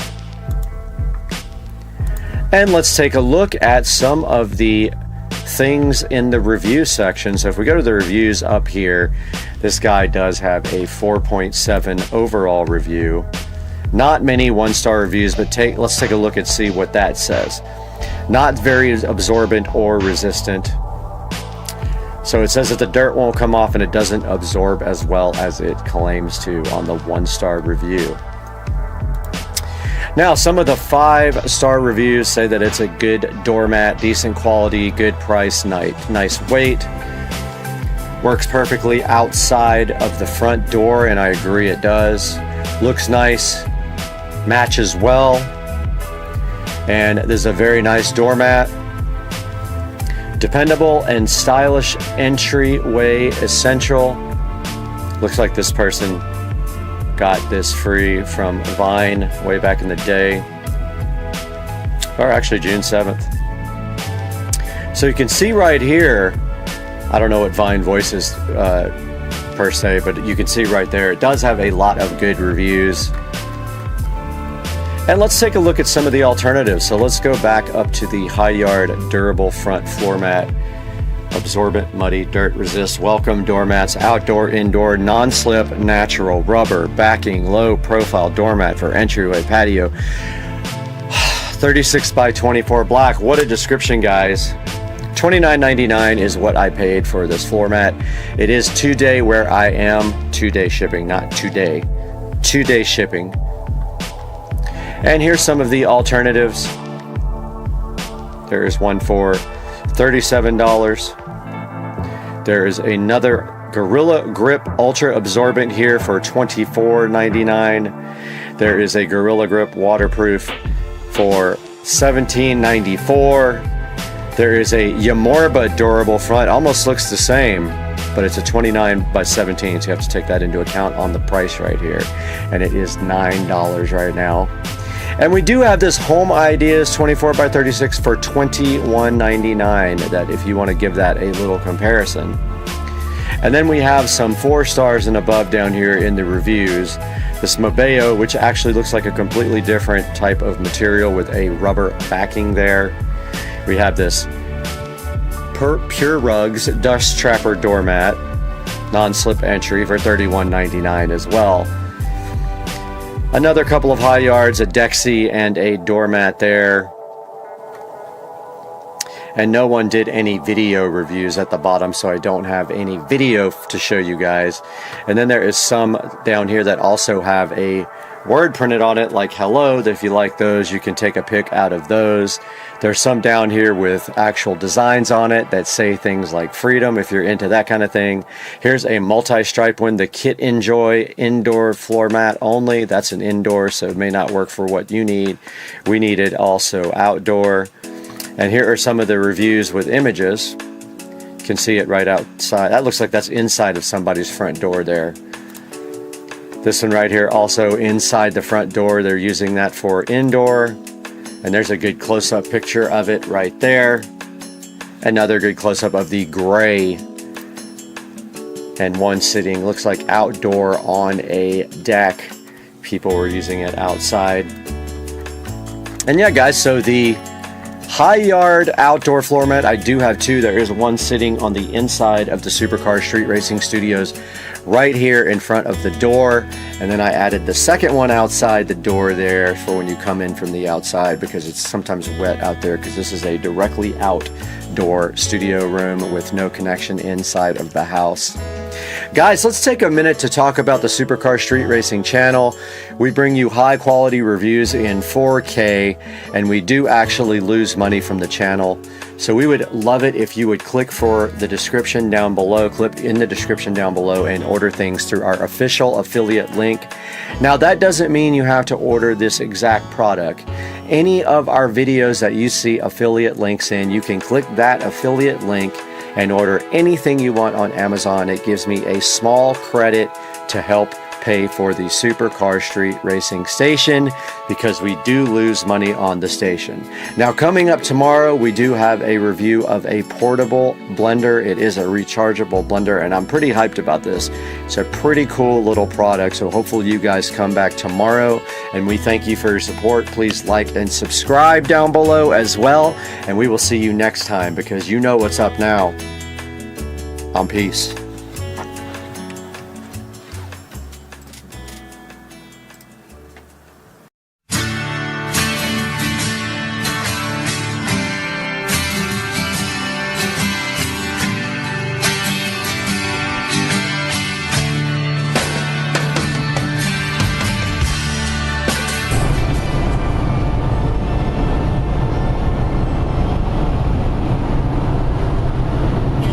Top speed in the Civic. With a very safe driver. Speedometer. Oh, we hit the speed limiter. We hit the top. Look at this guy. We hit the top speed limiter at 120 in the Civic. Nice.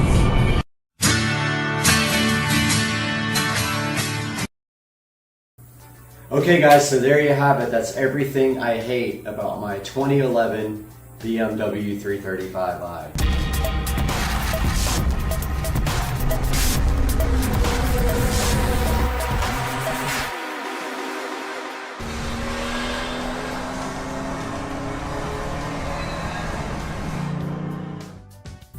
Hey guys, Supercar Street Racing here again with another video, and welcome to the channel.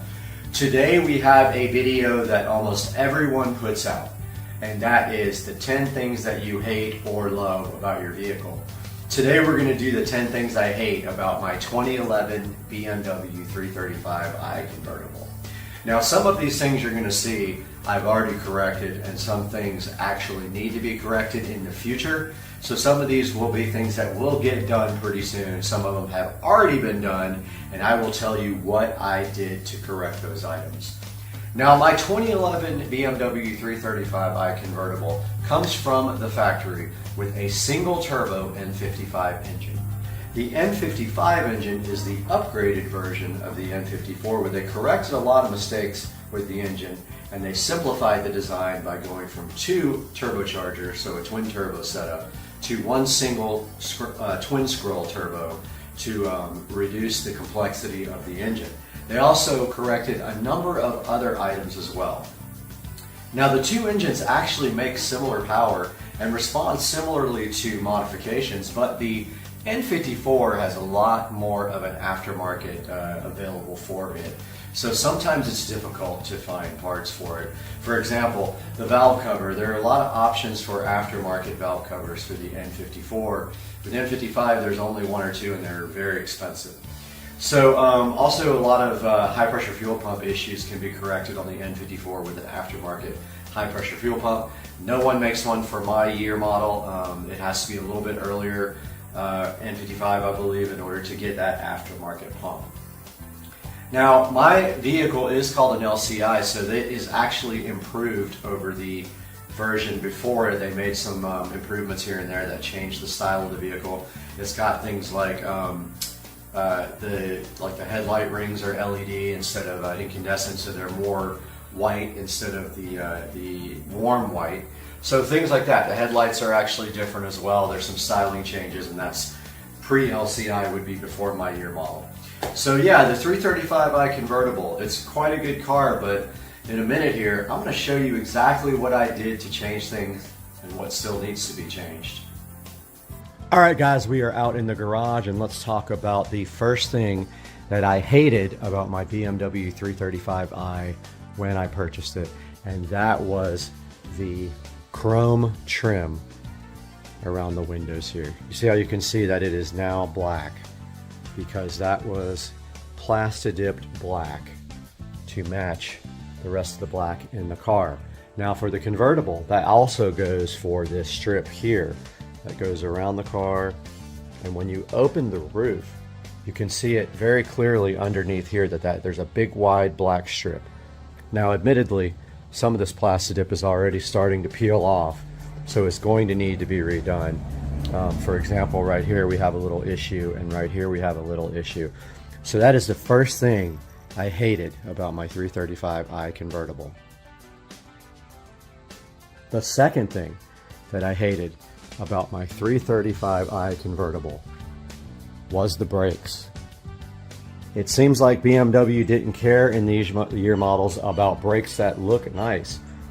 So this has also been corrected with an aftermarket stock brake conversion. So basically, what is that? So these brakes were ordered from eBay. I think it costs a total of about $400, which is a really good deal. It does come with brand new rotors and powder coated brake calipers. So the one bad thing about the stock BMW 335i is these look terrible from the factory. Now, what can you not fix about that? You see that white plate right there? Yes, it looks bad, and there's no way to fix that without getting an aftermarket brake kit. That is the factory caliper, and it looks like that no matter what, and I only wish they had powder coated that part red, but it is clearly silver. So the second thing I hated about my 335i that was corrected, the factory ugly brakes.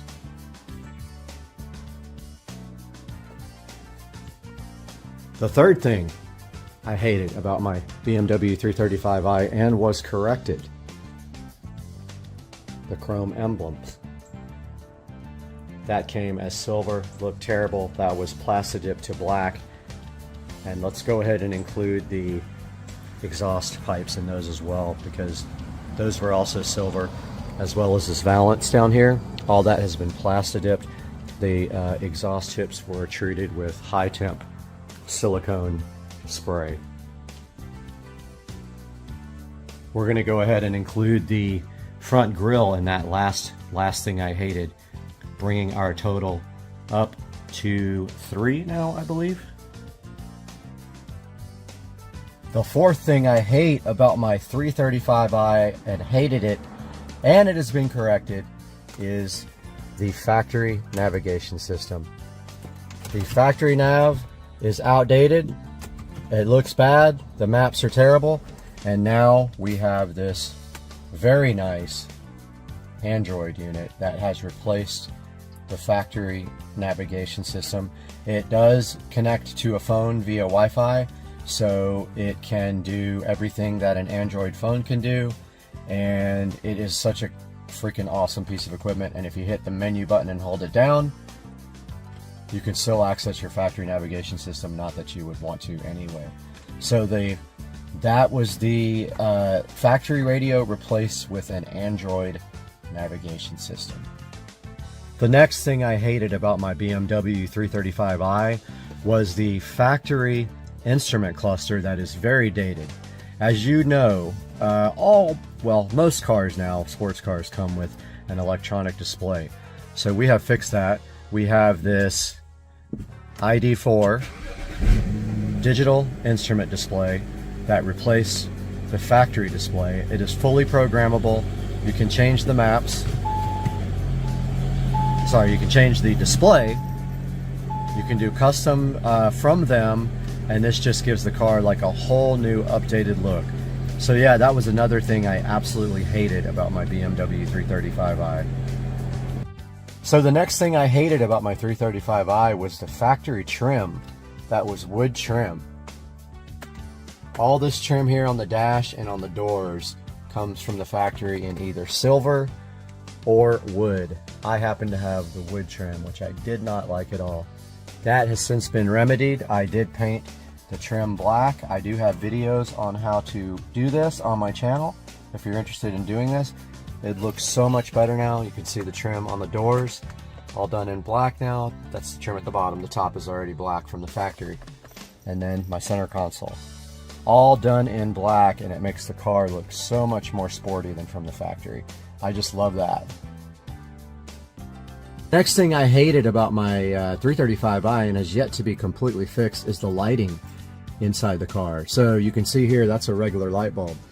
Most of the lights in the car have been replaced with LED. However, this one is so difficult to get to. I still hate it because I can't get the bulb out without tearing this entire piece apart in my car. All the other bulbs, including that one and this one here actually burned out, have been replaced with LED bulbs, even in the back and in the trunk. And so that was the next thing that I absolutely hated and still do. These yellow, ugly, incandescent bulbs in my BMW 335i. The next thing I hate about my BMW 335i is how cheap the plastics are in this from the factory. And if you notice right here, here's a good example of the plastics that just completely scratch and flake off and become soft and just like squishy to the touch. And that is typical for all these cars. And the backs of the seats are the same way. You can see clearly here how that plastic is starting to soften up and get scratched and messed up. And so yeah, I hate the way that they use the cheap plastics on my BMW 335i. My next complaint is a give and take, but I still hate it. Do you see how low this car is? This car is so low that you can't get a jack under it to get it up in the air to change the oil. So the next thing I hate about my BMW 335i is how low the car is. On the flip side, it does look good and it handles very well. So I can only be so mad about this, but it still makes for a very difficult oil change, or anytime you want to take the tires off or do anything to the car, you have to struggle with the lowness of the M Sport suspension in my BMW 335i. The next thing I hate about my 335i is the convertible top and the way it breaks constantly. So I had a piece like this break. That is actually a cover for the hinges. When that breaks, this piece has to be replaced and it has to be repainted, which will cost you. Every little piece inside this top is very expensive. For example, there's string kits that hold the upholstery on. They're super expensive. So the next thing I hate is that when the convertible top breaks, and it will break eventually, it is extremely expensive to replace the parts inside of the top. And now the final thing I hate about my BMW 335i, the extended warranty is expired. And I know that's cheating because that doesn't really count against the car, but yes, my extended warranty expired about 6 or 8 months ago, and I actually almost maxed out the policy. They will only pay as much as the car is worth. So yeah, I hate that my extended warranty is is totally gone on this car, and everything costs a lot to fix.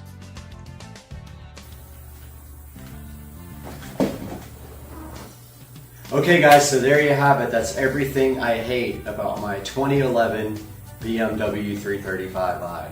A lot of it are minor cosmetic things. Like we had the brake calipers. They come from BMW just looking absolutely terrible. Getting them powder coated can help, but make sure you get the little plate inside the caliper powder coated as well. BMW started changing that in newer models, like the 135i has some really nice looking brakes. There are swap kits available out for the brakes as well if you want to do that, and you can actually swap in other model brakes into the 335i. The trim pieces, unlike the 335is, which has black trim pieces, the trim pieces are all chrome or silver, along with the exhaust tips. I do not like that. The grille is also silver. I don't like that. The emblems are silver. I don't like that. So you can remedy that. It's not gonna last forever unless you get painted by a body shop, and that's what I recommend. Take your trim pieces to a body shop and have them sand and paint them. Your slide marker lights, those are also ugly. I didn't put that in the video, but that's all part of blacking out your trim. You can actually plasti dip those or sand and paint them matte black. On the inside of the car, the plastics are very poorly made and they will start softening up and peeling off over time. All you can do really is either sand and paint them or buy new pieces. On the inside of the car also, the trim is all wood trim on my car, and you probably have that if you have a 335i. I believe silver was optional, and I don't know about black. The navigation system on a 2011 335i is completely dated. So there's not really much you can do about that except get an Android aftermarket system. And fortunately for the E90, E92, E93 is very, very available out there, even on eBay. You can pick one of those things up for $200 and replace it yourself and get rid of that old dated BMW navigation system. The instrument display, some of you might not agree, but I think the instrument cluster is completely outdated in that car, and so the ID4 Motion instrument cluster is worth taking a look at, even though it is incredibly difficult to install and the support is lacking on that device. I just want to warn you ahead of time, it still does not fit, and I still have battery drain issues with the ID4 instrument cluster. So that's about it. That's all I can think of at the moment. If you got any other ideas about what you hate on your BMW 335i, please throw them down in the comments. We will do about 10 things that I love about my 335i following this. Guys, have a good day. This has been Supercar Street Racing. Oh my God! Look at you. Let's go. All back end. We are here in the bedroom with the brand new Bi-Cold smart mirror that we are about to unbox. Should come on when we do this.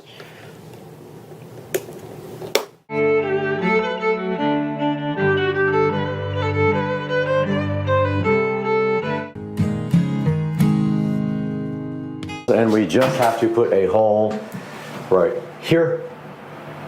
All right, this is the new puck light to replace the one that is there.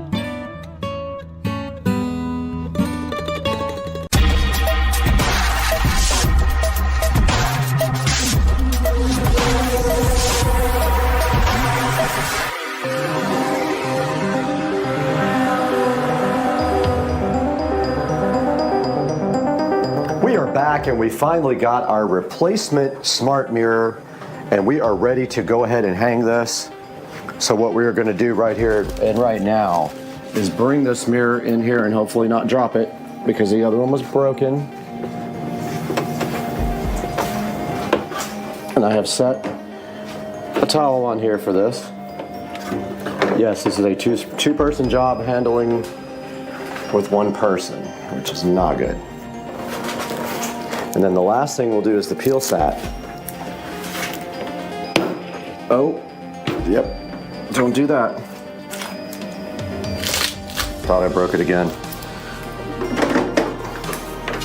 So this thing is pretty much ready to go. We have to run the wires through the wall, just like that.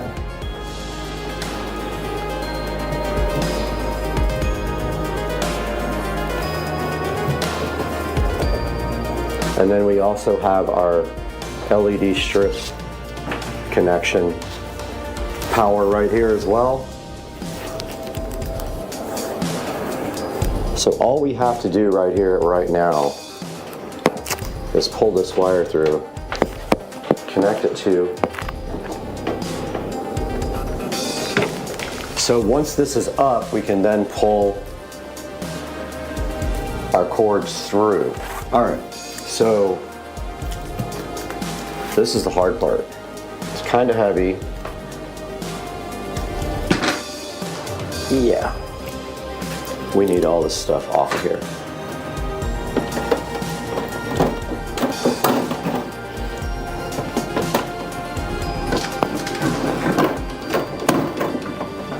One side.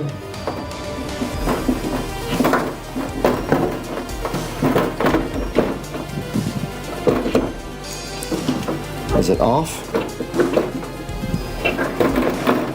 Two side.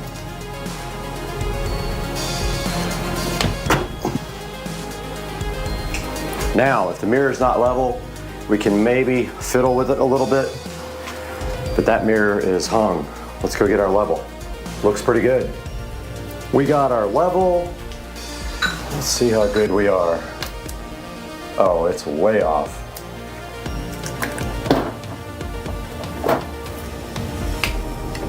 How is it so off? Does not make sense, but this side needs to come up, or this side needs to come down. I loosened the screw a little bit more. It's still off. I'm gonna put some stuff on this tape, on this screw, to try to get this to come up, because it's off, and I don't know how it's that far off, but it's like 1/4 of an inch off.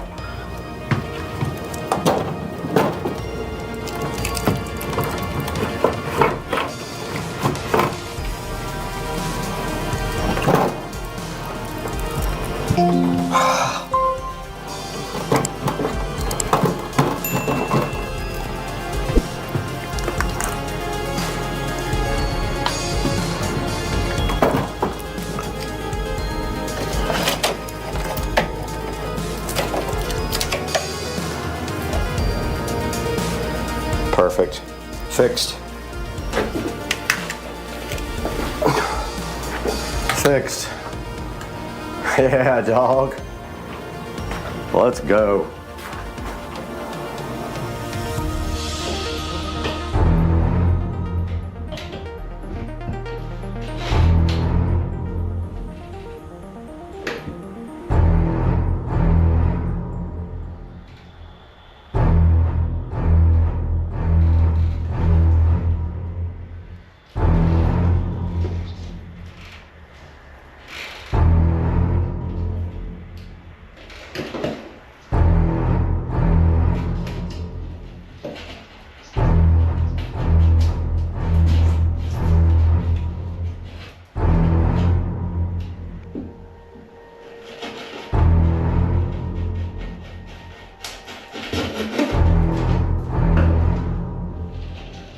All right, guys, we are here in the bathroom, and the footage of this speaker install got lost, but after you saw me come through the ceiling with those, I put the templates up there and cut the holes.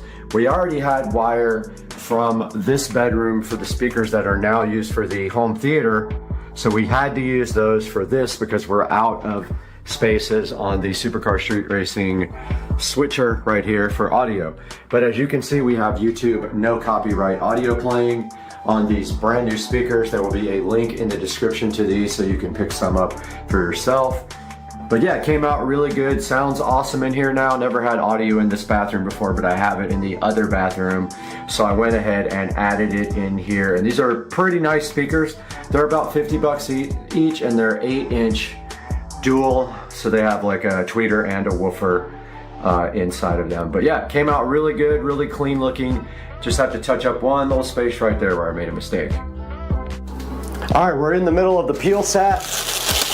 Actually, it's really hard to peel. They make you work for the sat.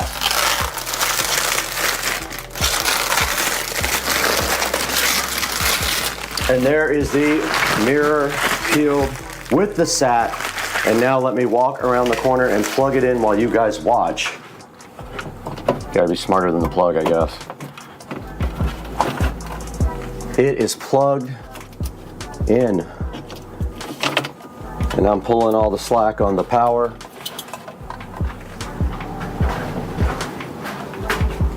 All right, now all we have to do is open the app and get this thing going.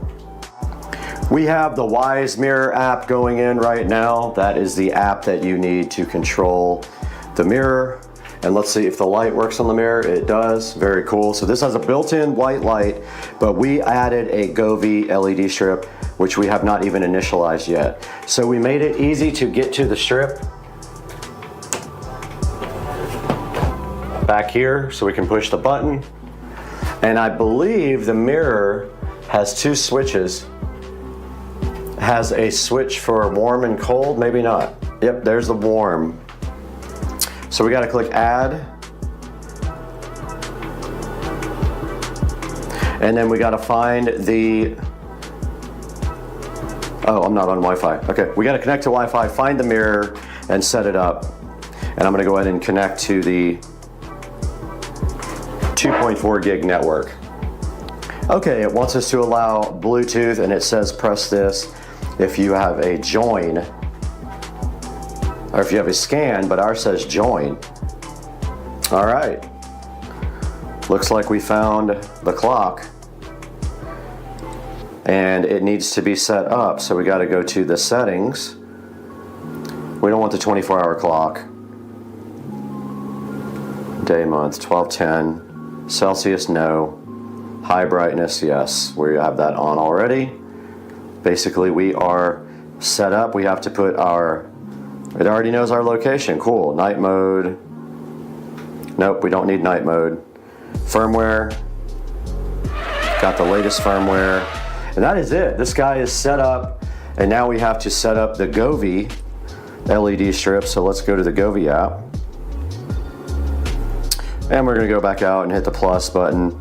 And it did find it, and I'm clicking add. It wants me to hit the button in the back. So that's why I put it where I could get to it. I'm connecting the LED smart strip to Wi-Fi as we speak.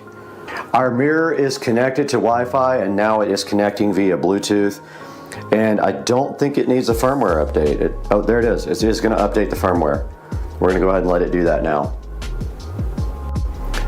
All right, guys, we have the RGB IC LEDs from Govee paired to the app, and it is doing its thing now. And you can see we have a scene set up, and then when we want white light, all we have to do is push that, and we can get white light. Now, the next thing we have to do is hang our towel rack, and it is going to go right about here. We got to get some drywall inserts, and we're going to hang that guy right up there.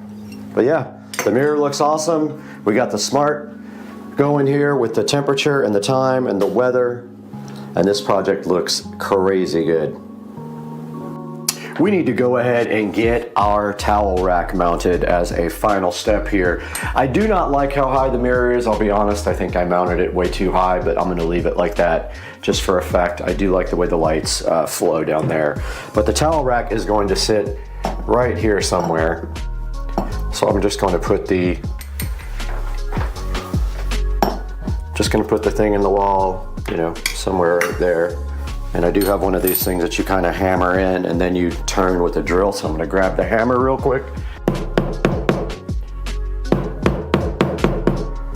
Maybe I can just screw it in like this.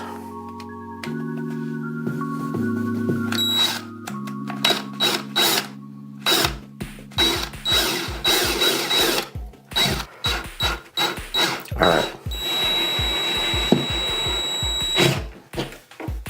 it's in there.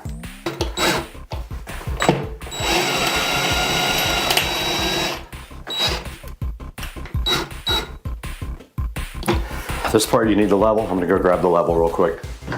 Could not find another type of insert like that, believe it or not. I do have 1,000 of these, but yeah, looks level. Now this is the tricky part.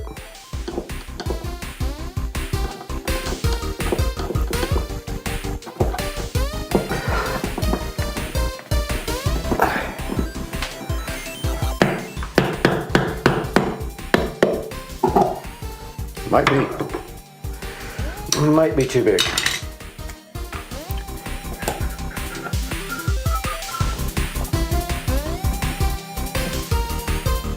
No, it's kind of perfect.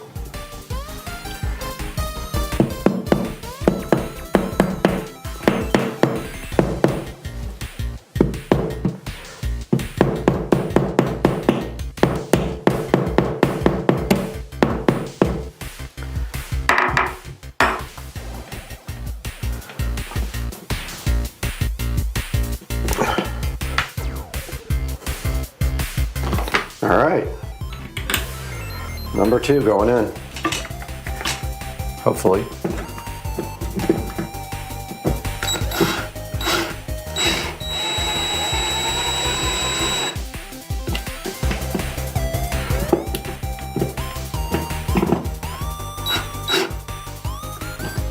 Looks tight to me.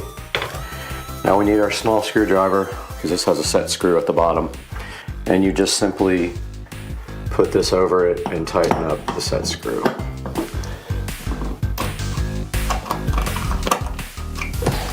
These things tend to come loose, which I hate. And we got our towel right here, ready to go. All fresh and washed. So it will be just like this.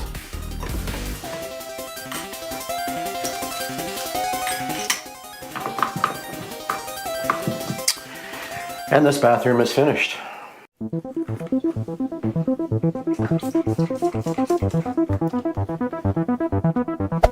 Hey there. Subscribe to my channel. And also press this bell icon.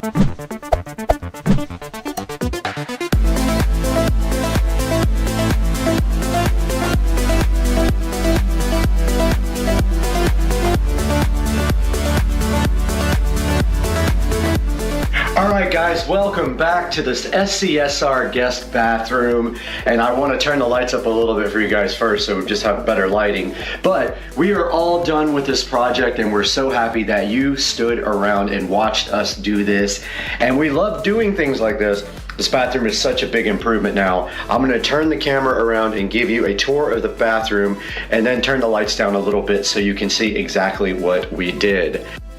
Alright guys, we are in the SCSR guest bathroom that is finished, and let's move from this side to this side. The only thing that we're really going to do after this point is replace this switch with a smart switch. That way when we hit the button it comes on at a certain dim level instead of the slider. But if we dim the lights down here, we can still show you what we have done here. Now, from here to here, what we did was we tapped into the power, and we did get power for our Echo Show 5, and we wall mounted our Echo Show 5 right there. It was just sitting on the shelf. Up here in this area where we store all of our toothpaste and those kind of items, we did replace the old ancient puck light with a new LED puck light, and that is a much better option. It doesn't get hot or anything like that. That's all we did to this area. And then moving this way, we have the Bi-Cold smart mirror here, as you can see. Now it might be flickering, but that's just the frame rate of the camera. And if you notice behind the Bi-Cold mirror, we do have the LED GoV RGB IC strip, which is connected to Wi-Fi and can be changed and programmed to whatever sort of scene or colors that you want. And then moving up here, we have the LED light, and I will get the name and the link in the description of the video if you guys like that as well. And basically it is a dimmable warm white LED light, and if we go all the way down, then you guys can see the RGB LED GoV backlit doing its best to look beautiful. Now, if you want the built-in light, remember, this mirror does not come like this with RGB. This is my creation. If you want the built-in light, you press this button, and then you do get a white outline. And you can control the GoV LED strip from the Show 5 right here. So let's turn that light back off and turn this back on and step back with the lights on. Now, we did also paint the entire bathroom when we did this, so that was a little bit of an effort that I didn't know I had to do. So moving around here, you can see our new paint color is a pretty cool color. I did enjoy looking at this color after I got it on the wall.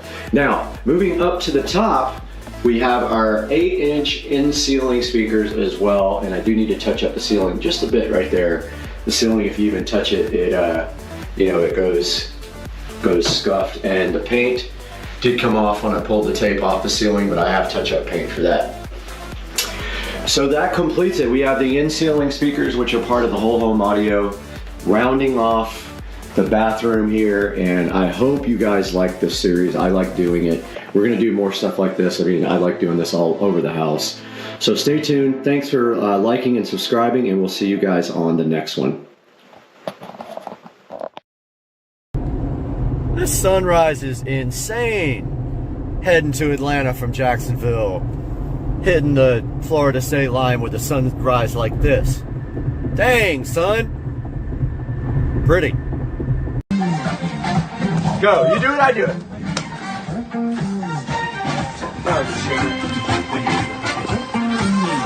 We can't do it like him. Do it.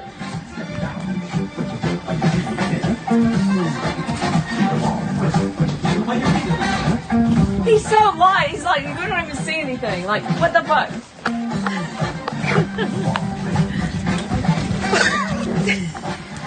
Oh my God. We just came outside and these cute little duckies are swimming in the pool. Following mom, they're all just attached to her. It's so cute. We're trying to figure out what to do with them, but honestly, we can't put them.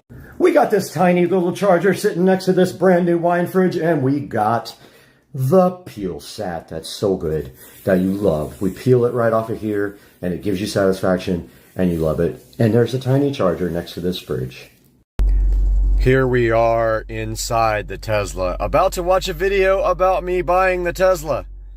Pretty crazy, and we are watching it as it premieres on YouTube. I love this car.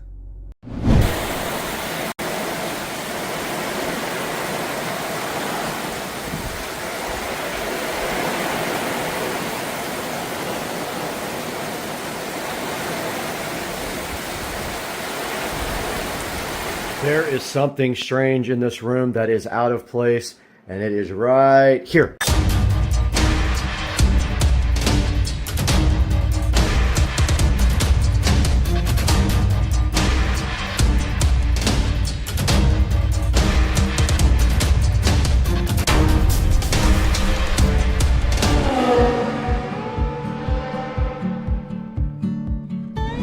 Guys, welcome back to Supercar Street Racing. Brad here, and today we have something special. I did not record most of the installation of this awesome product that we have today, but Supercar Street Racing has obtained a second editing rig down here. I'm going to show that to you guys today, explain all the specs, show you the whole entire setup, and then we're going to take a look at it in depth on the screen, what is happening right now and what this awesome new machine is going to do for the channel. So hang out with us today. We're going to give you a full tour and show you the results right here on the channel, and I'm going to edit this video on this machine while it's also doing other things. So stay with us.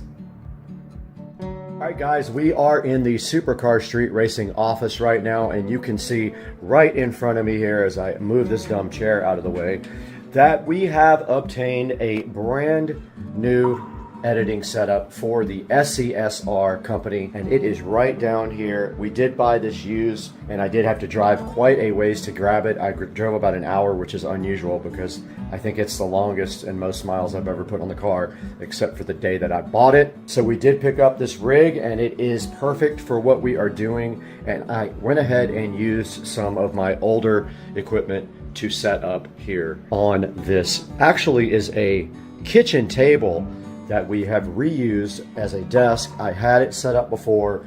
I changed it up just a little bit this time. The way I had it set up before was a little different. I had the keyboard on this kind of curved like this, and it was permanently mounted like that. I don't really like that. It was kind of hard to get to. So now if I want to extend this, I can just pick it up and I can pull the keyboard back a little bit to have more desk room. But I got plenty of room here. You can see we are using a wireless. I didn't even know I had this, but I bought it at a thrift store. It looks brand new to me. It's a Logitech wireless keyboard and mouse setup. We are also using my Rockville powered studio monitors, which are really, really awesome. I highly recommend these if you are looking for something. They are USB, or they have regular audio inputs, and they have RCA inputs, and they're really, really high quality for doing audio production or anything like that. But for this computer, they are just being used for editing and other things right here on the PC. And you can see right here, they do have a headphone jack as well, and they are on green. If you look at the light, the green means USB. So basically all the audio is coming through a USB cable connected to the PC down here.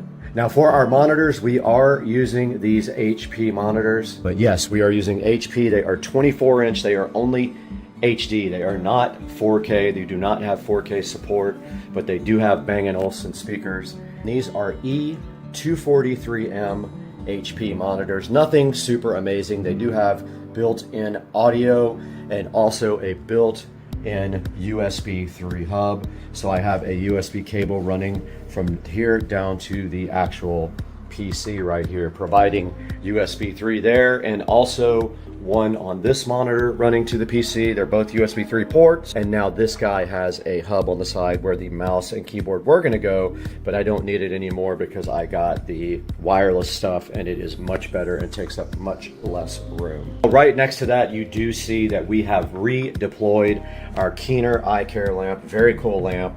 I love this. There's a review of it on my channel. Go check that out if you haven't. But here we have the capability to dim and brighten the lamp and change the color temperature as well by remote if we want to. And now it is wide open right there so you guys can see. So that's the Keener eye care lamp that we do have on the channel for your consideration to go ahead and buy. All right, I just wanted to give you guys a quick look at the back and some of the ports that are available. It does have Wi-Fi. It does have 2.5 gig Ethernet, USB-C, and every other connector I would need on the absolute planet Earth. And there is a look at the video setup for the dual monitors there. They're both using HDMI. And there's the audio outputs on it. It does have optical audio out. It has plenty of USB ports, as you can see right there. So that is the back of the motherboard there, the Aorus. Okay, right in front of me now is the actual tower case. You can see it does have straps in case you wanted to go to a LAN party, but I think I am going to go ahead and take those out because I have really no use for them and they kind of don't look that good here. But checking out the inside, you can see right here that we have 64 gigs of RGB RAM, and they're pretty cool. They look like almost like ice, and they do change colors. We have the Aorus motherboard, we have a i9, and we do have the Gigabyte RTX 3080 video card. And you can see that the CPU is water cooled there, and there is a rear RGB fan as well. So that is a look at the inside. There's an EVGA power supply as well in there. No, it's hard to see. And of course this side just does come off if you take these screws like this. I'll let you guys get a little bit closer on the inside of this. So there is a good look at the inside of the Aorus motherboard.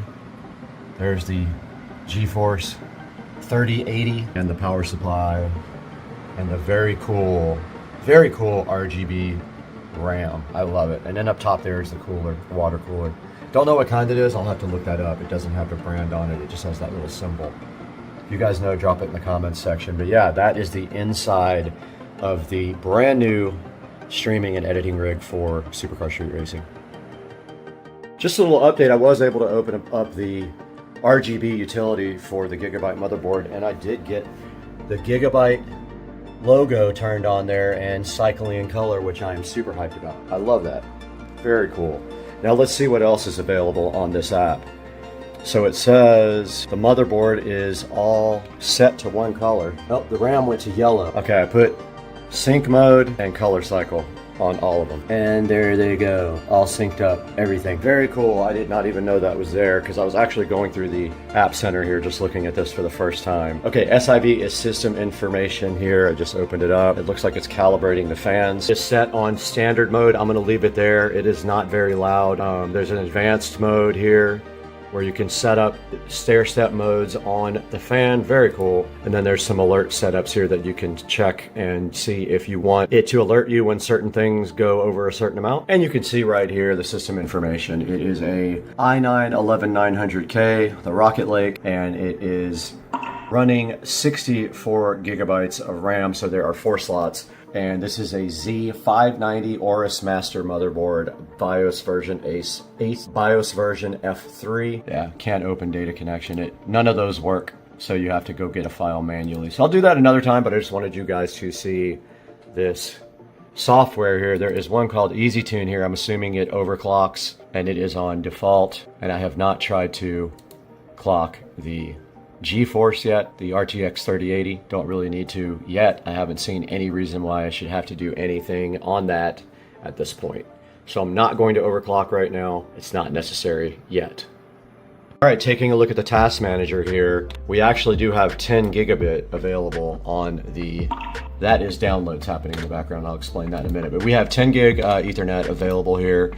There is the CPU. It's running at 4.97 gigahertz right now. There is the 64 gigs of RAM, and it is using 11.7, 30.8 gig cache. There is the 2 terabyte SSD. I have 2 terabytes of NVMe SSD. There's Ethernet, and there is the GeForce running at 63%. No issues right there, running at about 63%. And all it is doing right now is streaming, and I will show you that here momentarily. There's a look at what it is using. It is dedicated GPU memory, 10 gigabytes. All right, let's take a look at what we're doing with this right now on the channel. Back in the office again, and I wanted to show you guys exactly what we are doing at this moment. And if we are looking at right now at the Supercar Street Racing channel, you can see that this is live. If we go back, there is the actual video that's playing right now. This is the new jukebox channel. So it is basically rotating all of the SCSR videos on a rotation, and I will show you that, how that is being done right now. In front of me, you can see OBS Studio running right there, SoFly, and it is actually using a source called VLC right there. You can see it, and that source actually uses the VLC engine without opening VLC. And then I have a playlist selected, and of course it is set on shuffle. So that's how we are using VLC to rotate all the videos from the channel onto the live stream on the jukebox. We see when we go to properties, there is the playlist that it's playing. This is actually located on my brand new Asus Store NAS. And so if we go out here to the SCSR living room, the Asus Store NAS is providing all of the videos to OBS Studio over the network. And it is hardwired to the switch, which we will soon be upgrading 2.5 gig or 10 gig. Now that we know we can do 10 gig, maybe we could just do that. So that's how it works. Okay, so one of the things that has been a hindrance to me since I've actually had the channel is the fact that I don't have backups of all of my videos because I did not have enough space, and I didn't think the channel was gonna grow that much. Now that it has, and I have thousands of videos, I am starting to get them back and put them in the archive so that they can be streamed on the Jukebox channel, and also that I have a backup forever of these videos. So I am using a tool to download all my videos, a thing from HiPaw. It will take quite a while, but anything that I don't have original high quality copies of right now, I will in the next day or so when it gets done downloading. I'll put those all in the jukebox and take out any old downloaded ones from YouTube that are very low quality.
We are back on Supercar Street Racing, and once again taking a look at the 2023 Tesla Model S Plaid out in the garage. And we have our next piece of carbon fiber we're going to be applying today on the station. So hang out and let's have some fun.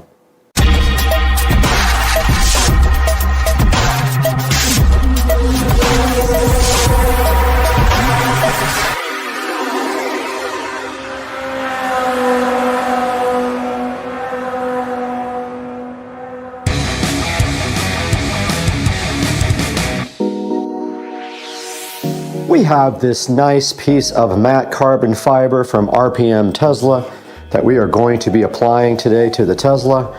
And this piece right here fits right over the stock around the charging pads. And the carbon fiber weave and everything also matches the interior of the car. So in other words, where the weave is down and makes its diagonal turn, it will be the same as matching up to the center console.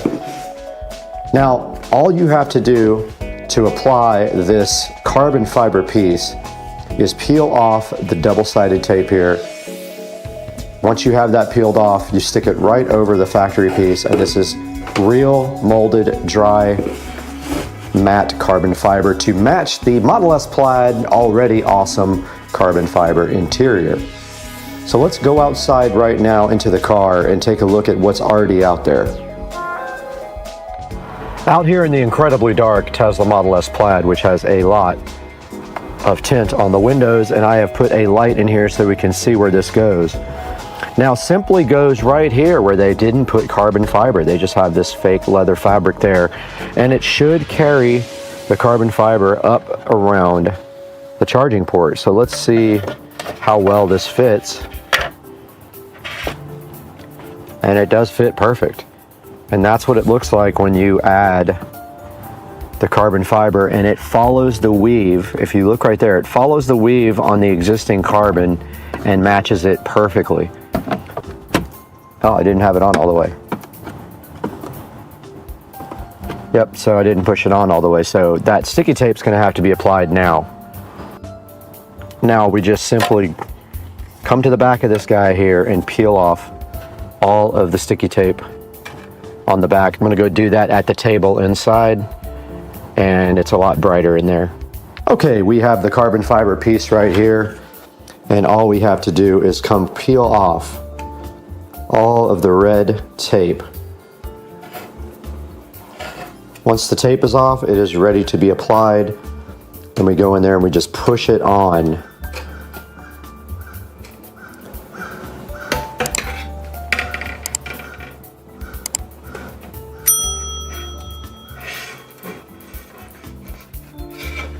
Kind of a pain, but this is what's going to keep it on the car.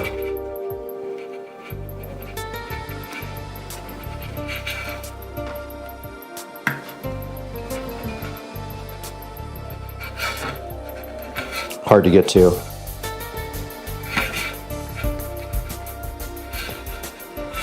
Fortunately, there's some long pieces here. Otherwise, it would be a huge pain. Switch to a wider angle.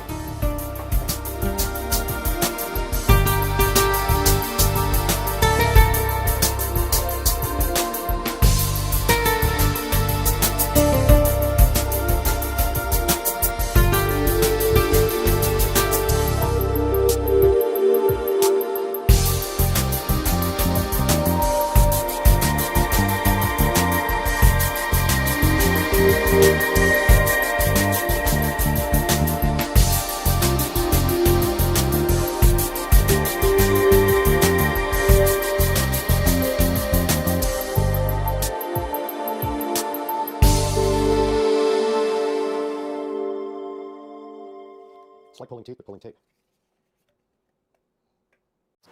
We need to make sure we don't have any type of grease or any of that conditioner or anything in there. So I'm just going to wipe it down real quick. If I can ever get the Windex to work. Just going to wipe it down real quick with some Windex. Okay, we got our rag here. Just going to quickly get anything off of this that might cause it not to stick. Really fast wipe down procedure. And I'm going to come back with the other side, the dry side. And just do that. It's that simple. Now let's grab the piece and stick it on. All right, we're ready to apply this piece.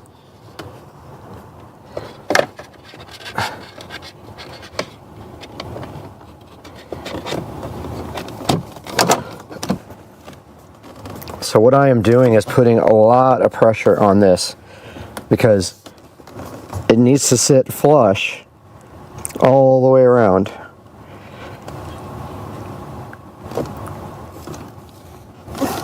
Needs like 30 seconds of pressure applied.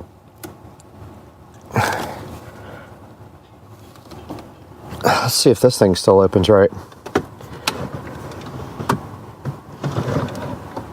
Oh, it does. Okay. I was worried for a second that that thing wasn't going to open anymore because this pushes right up against it, but I guess they have the design right.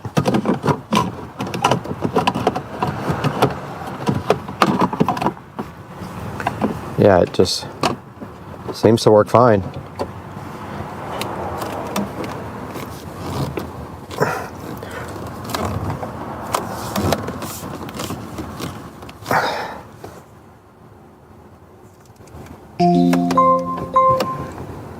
Okay.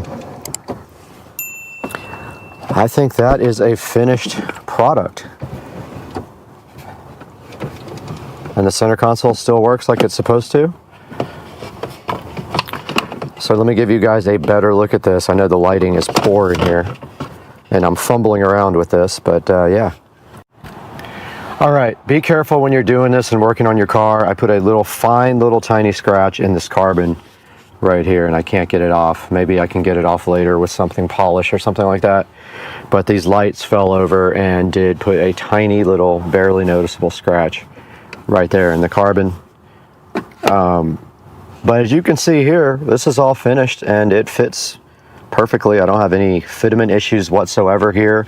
It matches the carbon fiber weave, so the pattern continues down with the Tesla pattern and it looks exactly like the factory carbon fiber center console. So overall, I'm happy with this. Let's go inside to the studios and look at this online with Brad.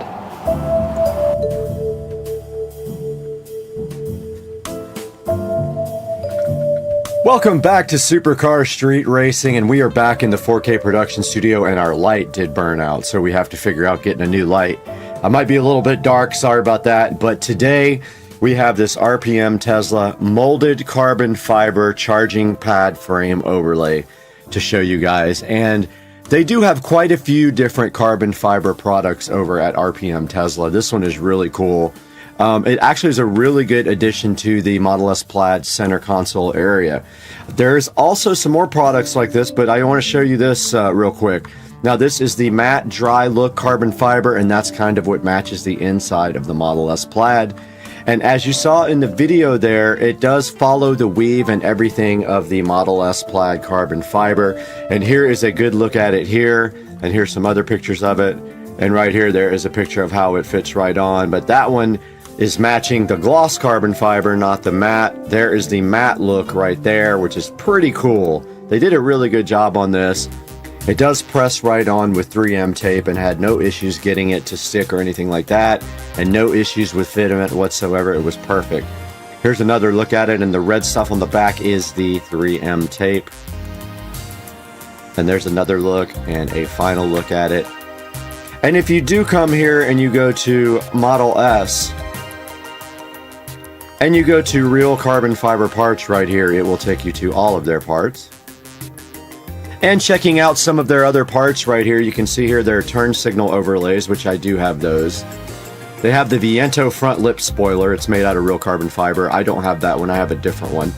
Mine is an overlay, and it doesn't stick out as much as that one does. They have this diffuser, which is kind of cool. It does come in matte dry, and I've been thinking about getting this, but I haven't pulled the trigger on it yet because you have to do some pretty intricate installation tricks. And you see right here they got some carbon fiber canards eyelids for the front. Not sure how that would look. That might be cool. They've got a plaid type upgrade kit for the regular Model S and Model X, which is cool if you don't have that. This is the center console sliding drawer. I already have that in carbon because I have a plaid. Here is the handle, door handle overlays. I have those. Here is the front inlay, which I do have the little V inlay on mine as well. Here is a steering wheel bezel overlay, which is kind of cool. That might be interesting. It's $139 and it does come in dry. That might be a neat upgrade for my car. I'm going to look into getting that one. I really like that one. There's the charging pad, and this is another thing I really want to get from them. These are the carbon fiber seat backs, which look awesome. They look a lot more sporty than the factory seats do. They would look like this in dry in my car. Here's a center console upgrade kit. 7 pieces. Kind of interesting. And here is a yoke made out of carbon fiber for your car as well. A whole yoke. And some armrest overlays. And then a round carbon fiber steering wheel. So you can see they have a lot of different carbon fiber, especially for the non-carbon fiber cars. Like the Plaid comes with a lot of carbon, so they don't have a lot to offer for that. They have a few cool things though, like the seat backs. But if you don't have a Plaid, they have a lot of other things that you can put on your car. I'll put a link in the description to this and to the RPM Tesla website, and I'm so happy you guys are joining me today with this. And please, please like and subscribe to the videos. And we got to get out of here. We got to go find some more carbon fiber. Let's go.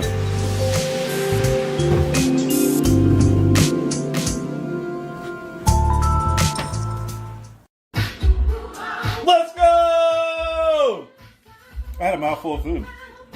Let's go! Welcome back to the channel, and I know we started on this delicious steak, but today we are actually going to be taking a look at the Mission Carb Balance flour. I guess they're just tortillas, more or less, but they're supposed to be carb friendly for a keto diet.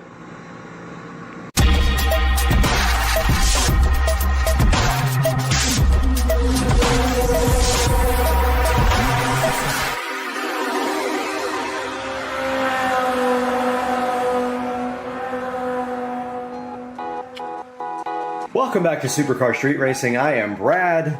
I'm so glad to have you today on the channel. And today we are looking at a keto-friendly Mission Carb Balance flour tortilla. And you can see right here that this says that these guys have 3 net carbs. They're high in fiber, and they are 45 calories, and they're supposed to taste really good. I have not had one yet, but looking at the back, it does confirm 45 calories. 2 grams of total fat. You want fat in a keto diet, and 12 of regular carbs, but that does not indicate total carbs because that would come from your sugars here. So your net carbs here are good. Usually you can have between 25 and 30 net carbs a day in a keto diet, depending on your exercise. I do exercise for an hour and a half every single day, so I can probably have more. But what we're gonna do next is go ahead and fix a nice steak lunch with cheese and mushrooms, and we are gonna put that on a mission tortilla and see if these things can live up to their hype of they're supposed to be great tasting, they're low carb, and we're gonna see if that happens right now when we make some lunch. All right, Supercar Street Racers, we have a grilled portobello mushroom here from last night over at Rich and Trish's. We made burgers and we threw 3 of these on the grill. I'm gonna go ahead and slice these up now and get them prepped for putting on the nice steak quesadilla.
Okay, we are over here at our air fryer now, and what we are going to be doing is creating this delicious steak quesadilla. So the first thing we're gonna do is cook our steak.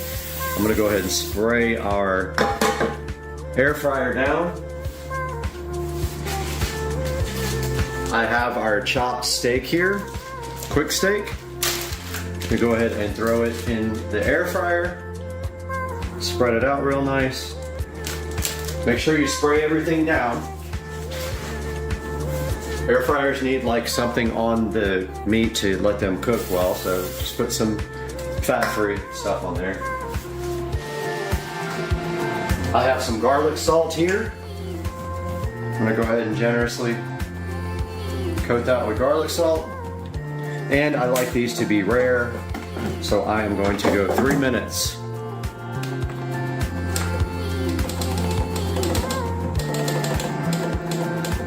And at 1 minute, I am actually going to add our mushrooms and our cheese inside of the air fryer. Let's do this.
Okay, I'm gonna go ahead and pause this and flip over our quesadilla, our steak.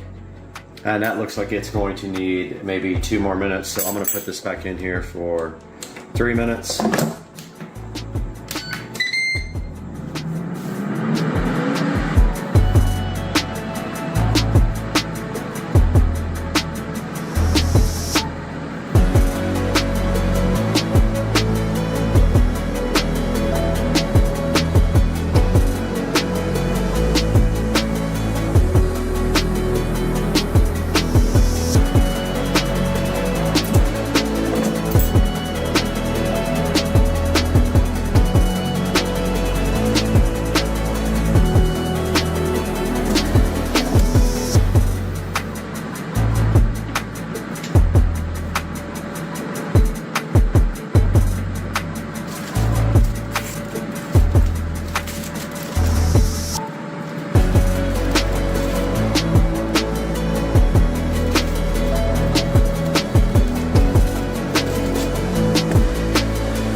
Okay, that's cooked enough for me. I'm gonna go ahead and add the shrimps.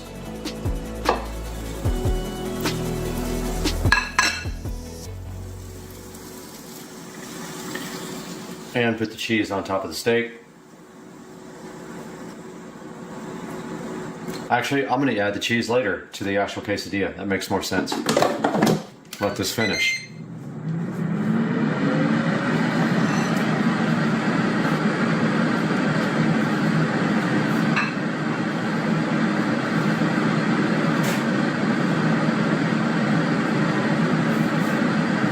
While this is going, I'm gonna nuke this for, actually no, change my mind on that too. I'm gonna nuke it once we get everything on top of it. That might be better.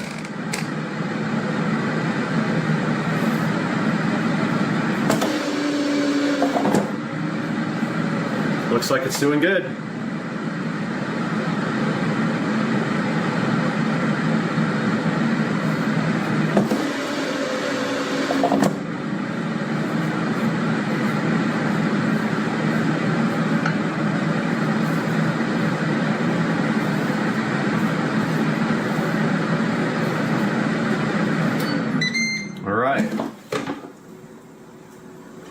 So let's go back over here. Okay, we're back over here on the other side of the kitchen now where we're gonna prep our lunch. First we have our steak over here that we need to cut up. So we need a different plate for that.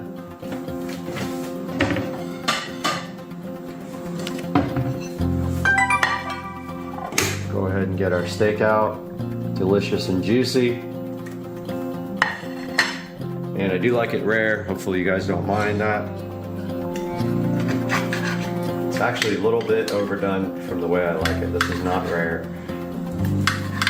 But you guys will probably be happy about that. Most people don't like super rare food like I do.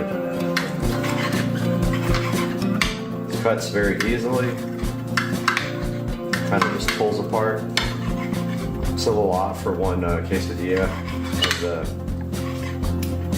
pretty small tortilla. Don't forget these are small, so you gotta weigh that when you're looking at the carbs.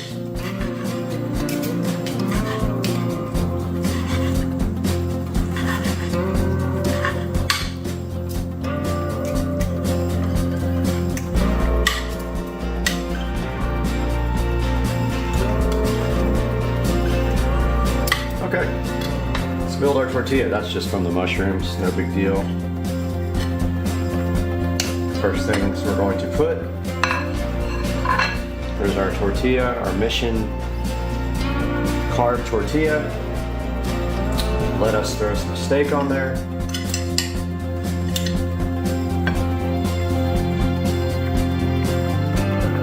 So we'll eat most of this not in the tortilla because there's a lot of steak here.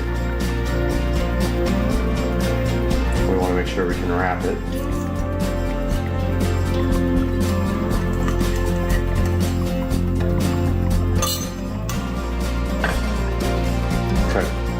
A lot of steak for that small shell, but we still got to put mushrooms and cheese.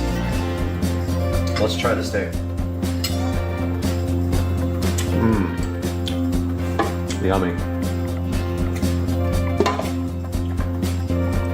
Throw some mushrooms on there.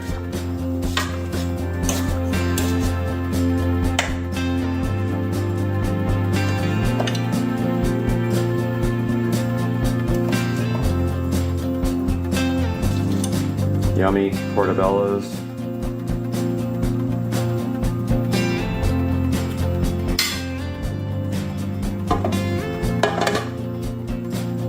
And our cheese, which kind of melted.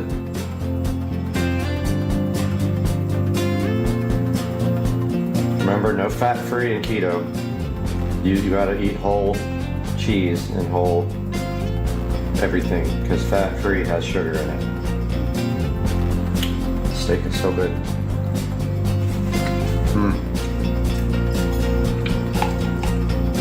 Some mayo. Mayo is important in a keto diet. It's fat.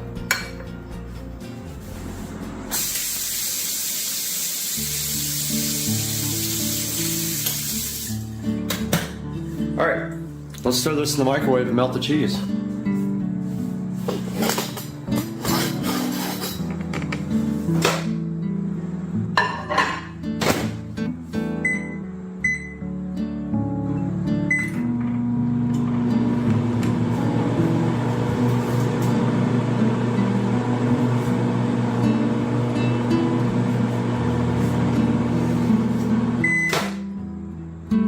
A little bit more.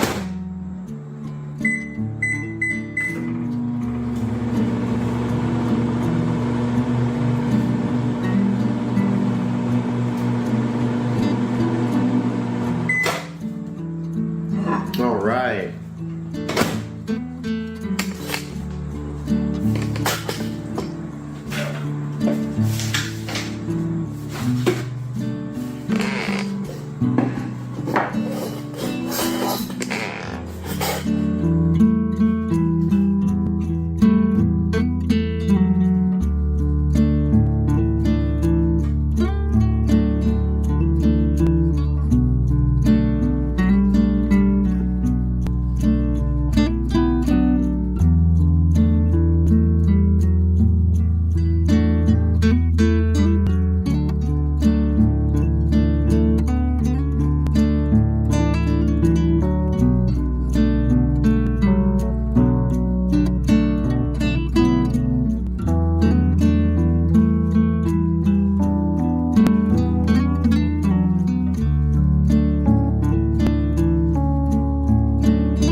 Here we are back with our Mission Carb Balance Flour Tortillas. And as you saw in that last clip, we just sat down and had a delicious lunch with these guys. And now I'm going to tell you about my experience compared to some other products that I've tried. So these guys are actually really, really good. I was surprised how good they were, honestly. I tried another brand. I actually already got done with that brand. They were more thin and almost would fall apart because they weren't soft. They were just hard. These guys actually look, feel, and taste like real non-carb balance flour tortillas, in my opinion. Now, if you have them side by side, you might be able to tell a difference, but I could not tell the difference at all, especially once you get that delicious food on there. We had steak, mushroom, and cheese and mayo on ours. Completely carb-friendly lunch for keto. Our total lunch carbs was very, very low. These have 3 grams of net carbs. Now, how that is calculated is it has 12 grams of total carbs. You subtract the fiber, which leaves you with 3 grams of net carbs. It is right here on the back of the actual package. Now, going by the list of ingredients here, it has 2 grams of fat, it has no cholesterol, they have 210 milligrams of sodium, 12 grams of carbs, 0 sugar, so that's great, and 4 grams of protein, which is also important for your keto diet. So you can check these out on missionfoods.com. We will go take a look at that here next. But this actually comes with quite a few in the package. Don't know how many actually it comes with. It looks like about 10. And then on the back it tells you, you know, it's balanced, high fiber, lower carbs, and 0 sugar. And it matches up well with a keto-friendly diet. As long as you keep what's on top of these keto-friendly as well, you can't go wrong. Now let's go have a look at these on the computer and check out the website. Guys, here we are in front of the computer again, where we can take a good look at this product, these Mission tortillas that are carb balanced and only have 3 net carbs per tortilla. So here is the missionfoods.com website. And if we go on the website, here is the Mission Carb Balanced Tortillas. They have 4.7 reviews. And I would love to see what the bad reviews are, because do not put this in your body because it has this blah, blah, blah. Okay, I'm not concerned about that. I'm concerned about the taste. And these guys have so many good reviews here. I'm going to go by the good reviews here. They have a 4.7 star rating here on their website. Go back to it. So this thing says they are low carb, great taste, taken to the extreme with these Mission Carb Balanced Flour Tortillas. Okay, so they are 4 grams of net carbs, not 3. I said 3 a minute ago, but they're 4, as I stated earlier.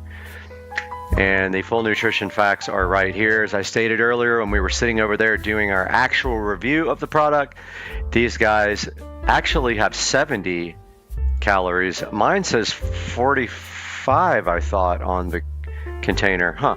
I'll have to go grab that and check and see if I made a mistake over there. I thought mine said 45. But yeah, here we go. Carb Balance Mission tortillas with great reviews online.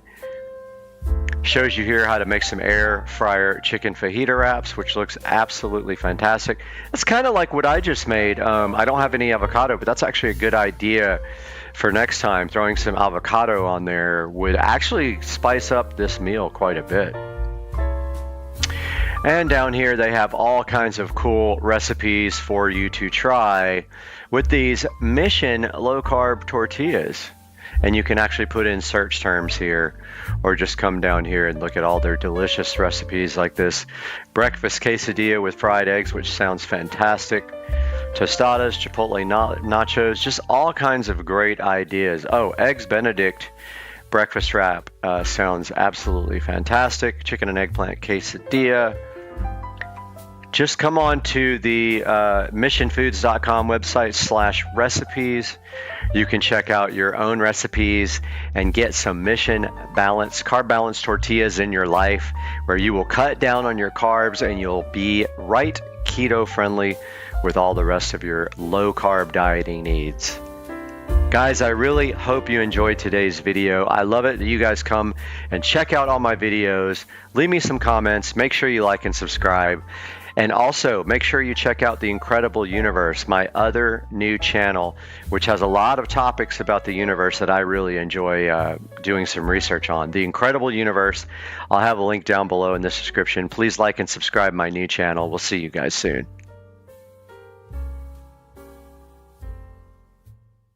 Yo, this is crazy. We're driving down the street. Look at this.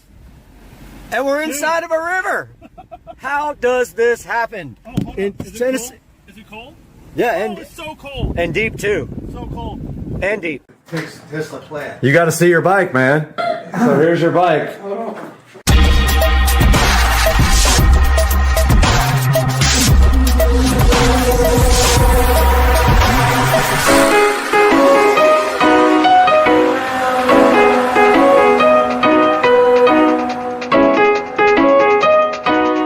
everybody, welcome back to Supercar Street Racing. I hope you guys had a wonderful Thanksgiving. We're back out here in the 4K production studio, as you can see, and today I have something special for you guys, because you can see right here on the screen that this is Shamar Bridges mini bike that I rebuilt. This video here that's running is the Shamar Bridges bike in 10 minutes, and we're going to play that right after this. But Shamar came home for Thanksgiving and came over and hung out with his aunt and uncle across the street, and I got to hang out with them for Thanksgiving, and he got to check out his bike for the first time since he put it in storage when he was around 10 years old. So let's check out this video right now, and then we'll come back and see how Shamar reacted to seeing his bike for the first time.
All right. Tesla Plaid. You got to see your bike, man. The Tesla. Oh, yeah. All right, so Shamar's never seen his bike after I rebuilt it. Oh. So this is, you drove this when you were 10 years old, man. Yeah. All right, so This your Christmas tree? this is my Christmas tree. All right, so here's your bike. Hold on. Oh, no. That's crazy. Dang. Like, rebuilt. Yeah. Kind of. Did you do like a little like overpaint?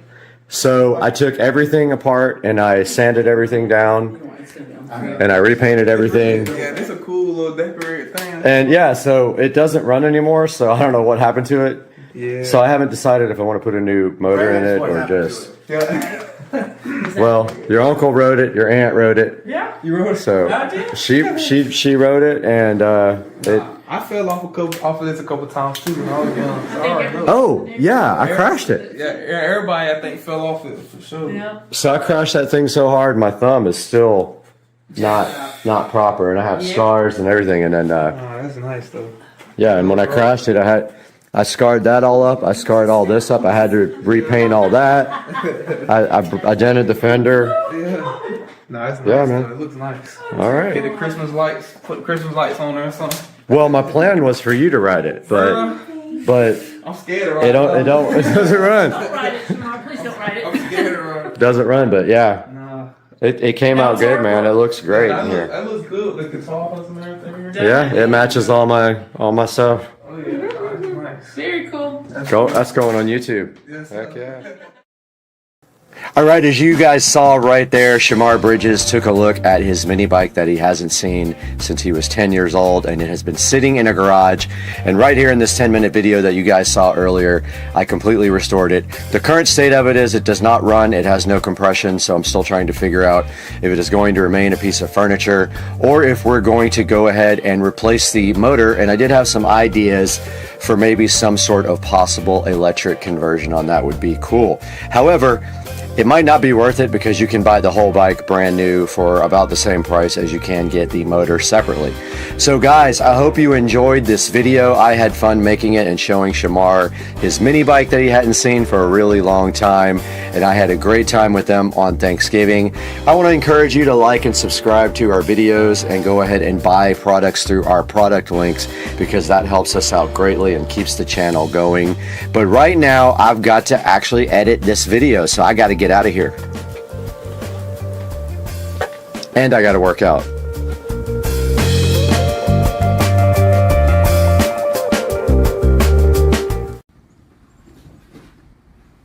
Eat your dinner, man. Before everybody else eats it. He's more worried about that grass. Yep. Turtles are tormenting him.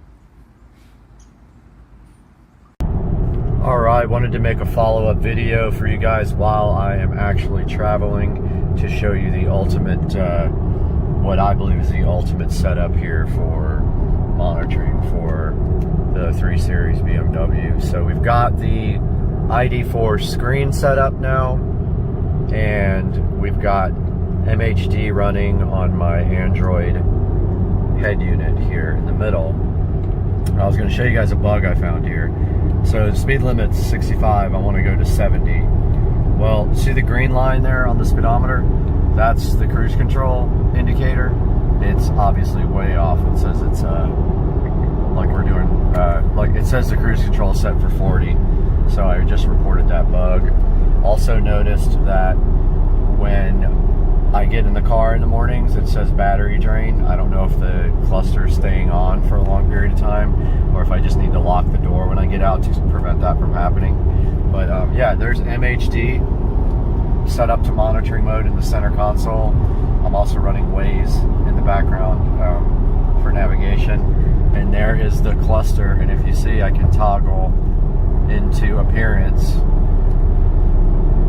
And then I can go to themes, default, because it'll change themes when I go to sport mode, but there's toggling through the different themes. So you can set one for regular driving and one for sport mode. So yeah, so there's how you toggle through the themes of the display. Still got to take the thing out again and line it back up better, and also repair my vent in the back where I absolutely destroyed it. I've got a little bit of an idea besides their metal plate, because I just could not get that to work. But as you can see here, I got my preferred gauges on MHD set up, and I've got my preferred screen here, and it's kind of a cool thing to bring the E90 up to modern times. I really like it. I just wish it would have fit better, and I'm going to have to repair that probably today. So yeah, so you guys have a good day. It's been Supercar Street Racing. Just got a text, can you believe it? Oh boy. Looks like we got a present out here we need to bring inside. Well, I accidentally hit stop there. Package got to the US and got lost in Philadelphia. Never heard from again, and of course you know UPS. If your package doesn't show up, that's the last time you're ever going to hear from them, because investigation did nothing. Never even heard from those guys after an investigation was opened on the package. So the guys at ID4 decided to go ahead and ship me another one. Very difficult to unbox and film at the same time, but we're going to do that. So here we go. We have the ID4 digital gauge cluster here. We're going to be right back. All right, so full of peanuts. That's good, right? I'm going to dump some of these peanuts out and then start the video again. All right, I really meant for this unboxing to go smoother. Literally. Here's the first thing I see. Looks like it might be part of the yeah, so it looks like the top part of the instrument cluster there. Yep. Set that aside over here so it doesn't get damaged. Sorry, the dishwasher is running. There's that. Took some of these peanuts out. You can see it is well packed. Now we've got a box here. Let's take a look at this and see what this is about. Alright, there's my receipt too. I paid well over $1,000 for this setup. And I got a bunch of options. I really wanted some of the options that allow you to plug in the USB without getting to the back of the instrument cluster, and also I wanted the keypad option. Looks like we got some of that stuff here. We got the USB cables.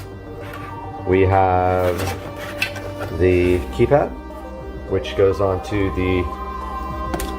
your dash there. Yep, there's the. Really want to get that into the actual dash underneath where your leg goes. I want to up underneath there Dremel that out. Looks like here we have, I'm not sure what that is. We have a template to cut the vent, I believe, right there. I think that's what that is. We have the backup camera. The RCA adapter for the backup camera, which I already have that. We have the right angle adapter for the USB here. And not sure what that is, but I'm gonna figure it out. Oh, that's for the keypad. And then I think this goes to over your vent. Once you Dremel out the vent plate, I believe that goes on top of that. All right, let's see what's next in here. All kinds of goodies on it. Underneath a bunch of green peanuts here. All right, so this seems to be the main unit. Let's get this box out of the way. And the peanuts.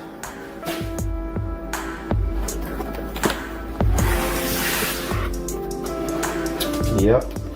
So yeah, I really felt bad for these guys because they had to make me a new one after UPS lost it, and hopefully they get all their money back. I'm gonna go ahead and unbox this and restart.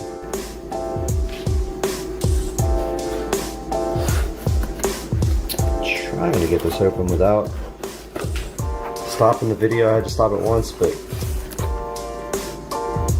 all right, I'm trying this one more time. All right, got this beautiful packaging undone. Here is the actual digital gauge cluster by ID4. This is probably the most exciting modification I've done to the car yet, or am going to do. Take a look at the back of it. So there it is. There's all the connectors, the USB, the little fan. Yeah, so this thing does not fit without trimming the plate in the back. I'm assuming there's instructions somewhere or a video for me to watch, but here is the plate. I believe that the plate template that you put doesn't even say which way is the top, but I think you tape this onto the vent behind your stock gauge cluster, and then you use your Dremel and you trim out the back so it kind of fits in there. Now I do also have, that's interesting. Yeah, I also have the Android head unit, which uses a backup camera. I have not installed the camera, so my plan is when I go in here, I am going to Y-adapt here and finally connect my Android navigation to the backup camera, which I've been wanting to do, I'd say probably for over a year now. So I'm going to look into the paperwork right now, see if there's instructions for this guy, and go ahead and update you guys after that. Alright, so I'm watching the video now on ID4 site. Don't know how old it is, if it's updated or not. The first thing it says is I need a Torx tool set. Now I have this Torx, and I think this is the right one, so I'm going to go in here. Now it's super helpful to have a convertible, obviously, because, you know, so much more room to do things. But apparently you go up under here to remove these screws. Wouldn't you know it, that's the right one. So you know why? Because I used it to do the Android radio there. So going to grab a light also so you guys can see better, and I'm going to do the first step in the video. Alright, first things first, I went ahead and hooked up my battery charger because I have a feeling I'm going to have the doors open for a while and it's going to cause some current draw. I do have it on the lowest possible setting here. It's not a bad idea to use a thing like a battery tender here that I have to top off your battery every once in a while if you know, keep your battery in tip-top shape. But if you guys don't know it, you can hook your any jumper cables or anything up to the front posts here. That's what those are designed for. Now, I have a feeling this is going to take me a while. Also got a light set up in here for a little bit extra lighting. So I'm going to get my next step ready. I'm going to go ahead and try to take out these screws up here by hand. Let's see what happens. Oh wow, yeah. Apparently you don't need a lot of torque here because these are hand tight. And I thought about getting my small screwdriver out, my electric screwdriver out for this, but they're just, it's in an awkward place. I don't think you'll be able to get that in here. So here's the second one here. Let's see if I can get underneath this. Nope, there's not a good place to go. Alright, this is kind of hard to get out by, oh, there we go. Came right out. Not a bad idea to have a place to put your screws, but BMW gives you one right there. Alright, second screw coming out. And out. I'm going to go ahead and check the instructions and check back with you guys. Alright guys, so the next step is you just should be able to just pull the cluster. Everything's difficult with one hand, but yeah, look at that, it just comes right out. Pretty easy. Also, make sure that your steering wheel, I drive with the steering wheel all the way down, but make sure that it's all the way in the down position, otherwise it might be difficult to get this out. And there should be a connector on the back here. Now here's the next part that's going to be hard, is getting this out, because there's like literally no room. It's very hard. And you know what? I'm going to go ahead and grab a towel and cover the steering wheel so I don't damage it. Okay guys, as you can see here, I covered up the steering wheel, and I think if you lift up, it will pop right out and be difficult with one hand. I'm really trying to do this while I film. Okay, there we go. So that is it, and now there is a connector on the back with a little clamp that you disconnect. Apparently, it is right there. I'm gonna do that now because it takes two hands. But you just pull the little protective lever over and then you disconnect it. Okay, so there is a little notch here on this connector that you have to push in to move the connector, to rotate the connector down. So just get a little screwdriver or something and push that notch in. This thing should come right out. And then we'll update you on the next steps. But this is our query now. We've got this vent that is right in the freaking way. Ideally, they would have made a vent that was pre-done, but they didn't do that. So we are going to be cutting this now. It's going to be scary and fun. Can't wait. All right, guys. So the next step here is we need to take out this air vent and the light switch. Looked like he just popped this off, but I advise you to get. Whoops. Lost the tool right there. I advise you to get this. This is a trim kit. This has all the tools you need to deal with trim stuff in any vehicle. So there is a little, I'm sure this literally pops right off. In the video, let's see what he does here. They make it look so easy. He's like, yeah. When the cluster is removed, take out the air vent and the light switch. In a very heavy German accent, take out the air vent and the light switch. So I can relate because I'm half German. So got this tool here. Now you see this thing is specifically designed not to hurt your trim because it's got plastic on the back. Watch me break it right in front of the whole entire world of 5 people that'll watch the video. Okay, so that popped right out. You don't want to break the tabs, so just be careful or you'll be on one of those videos where it's like dying inside. So I'm going to be doing this again because I'm going to be painting this trim in the coming week, but I wanted to go ahead and do this first. But yeah, so wow, check that out. Now we also got to take out the headlight switch, but now that you're in it, I'm assuming it pops right out. I am assuming. Okay. Boy, I love how much focus. I love how much space there is. Look at this. Amazing. All right, let's see what we do next here on the video.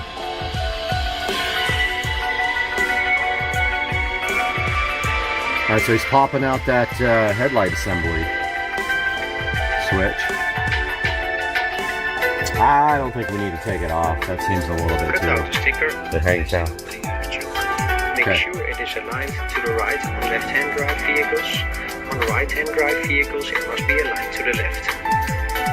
Okay, so the sticker must be aligned on the lowest part of the air tube. All right, so he's saying to get the sticker. Cut out the sticker and place it over the air tube. It came with it. Make sure it is aligned to the right. All right, well, let's go. I'll go grab the sticker and see what he's talking about here. All right, so this thing has to be cut out, apparently. So I am going to take a few minutes now. Go ahead and cut this out to the best of my abilities, which is 0. I'm going to drink some non-alcoholic water that tastes exactly like water. And I will be right back with a nice cut template. Just watch the video. Hopefully I did this correctly. I've got the video up right here.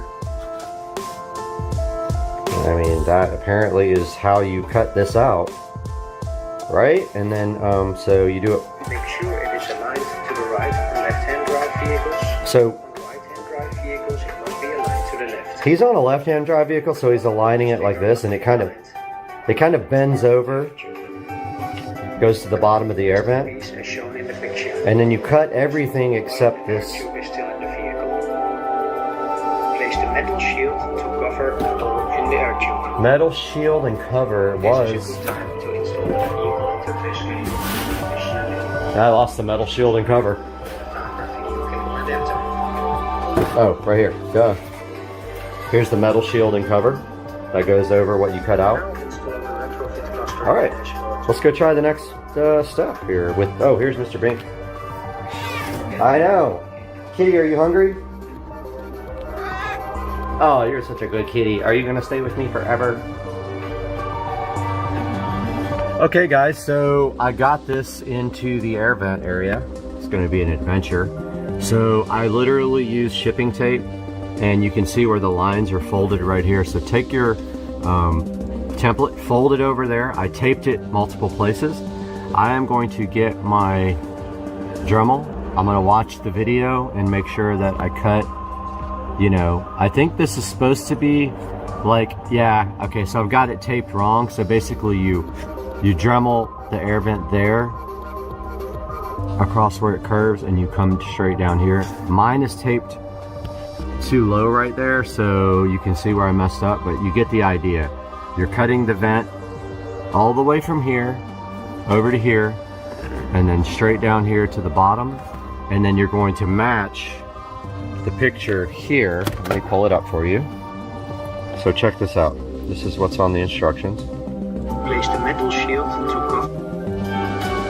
So there's the instructions. Piece as shown in the picture. All right, see how they cut? While the air tube is Sorry, I still in dropped the it. vehicle. So that's all you're doing right now is you're dremeling, or whatever your favorite dash destruction method is. I know. Mr. Banks. He's still chilled. Mr. Banks. Such a good cat. Alright, I'm gonna load up the Dremel gun now. I have to turn the light off for that, unfortunately, but I am going to work on that right now. This is scary. Kitty! Alright, so I got the Dremel. This is what I'm going to use for it. So I've got this Dremel.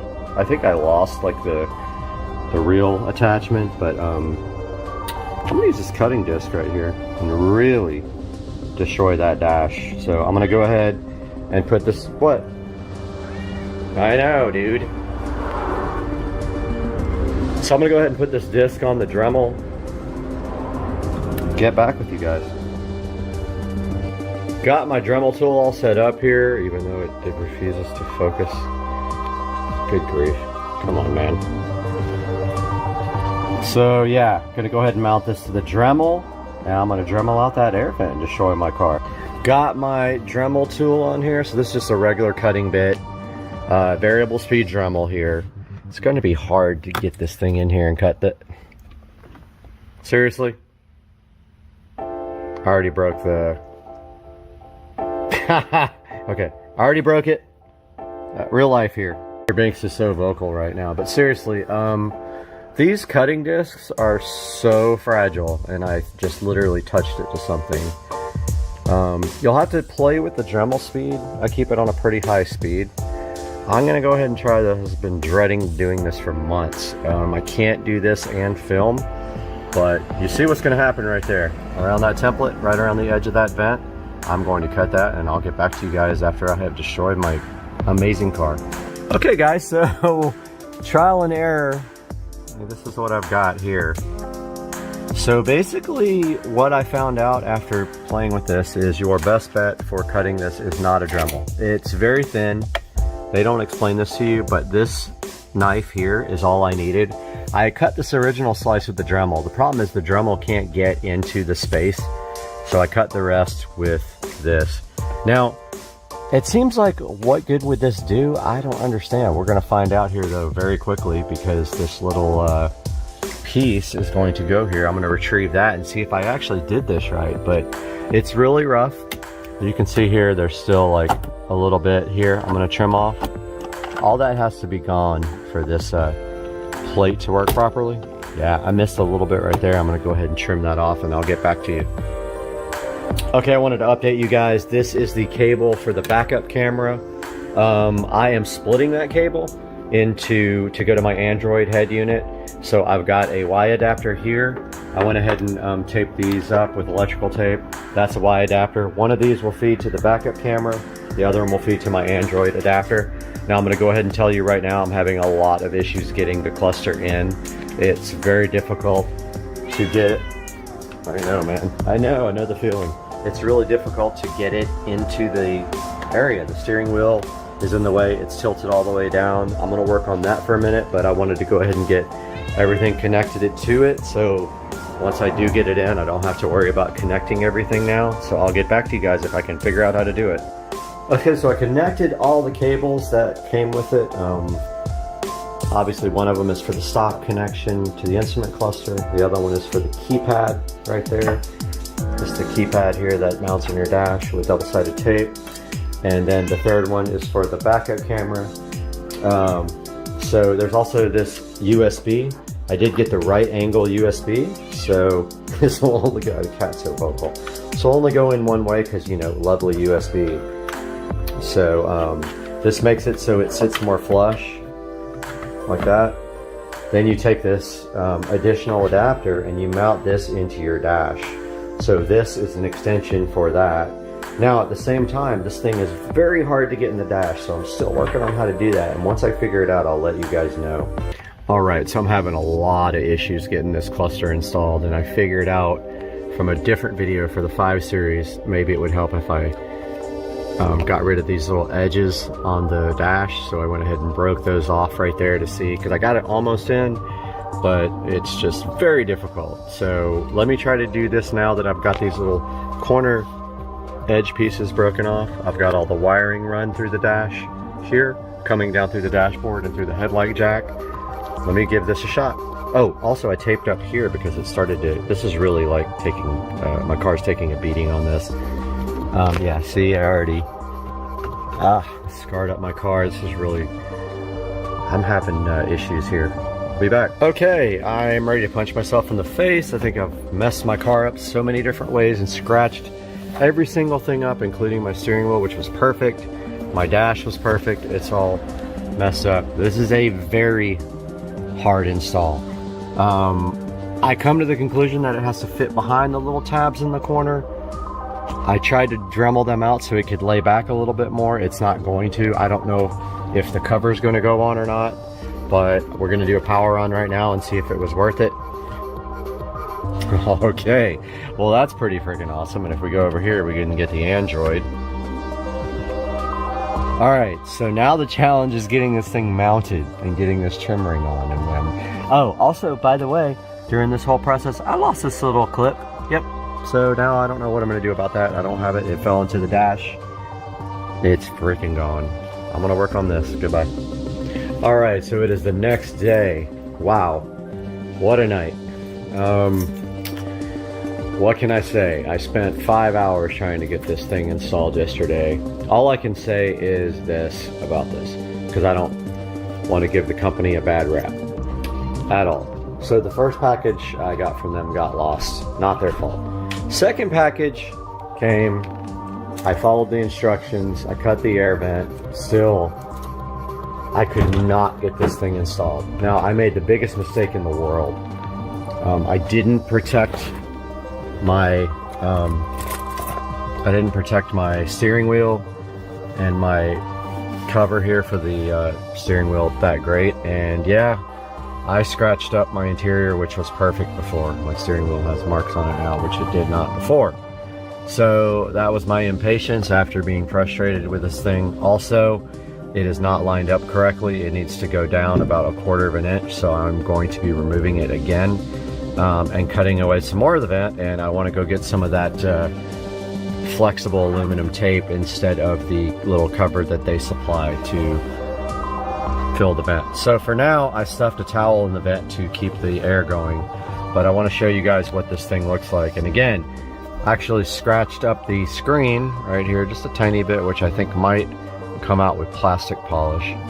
I scratched up my steering wheel. I scratched up my top of the steering wheel cover. I scratched up my dash out of frustration, and then in the last just ditch effort to ruin my entire car, I scratched my tint right here. So wonderful, now I have scratched up front tint. So overall experience with this has been a nightmare. This is all I'll say.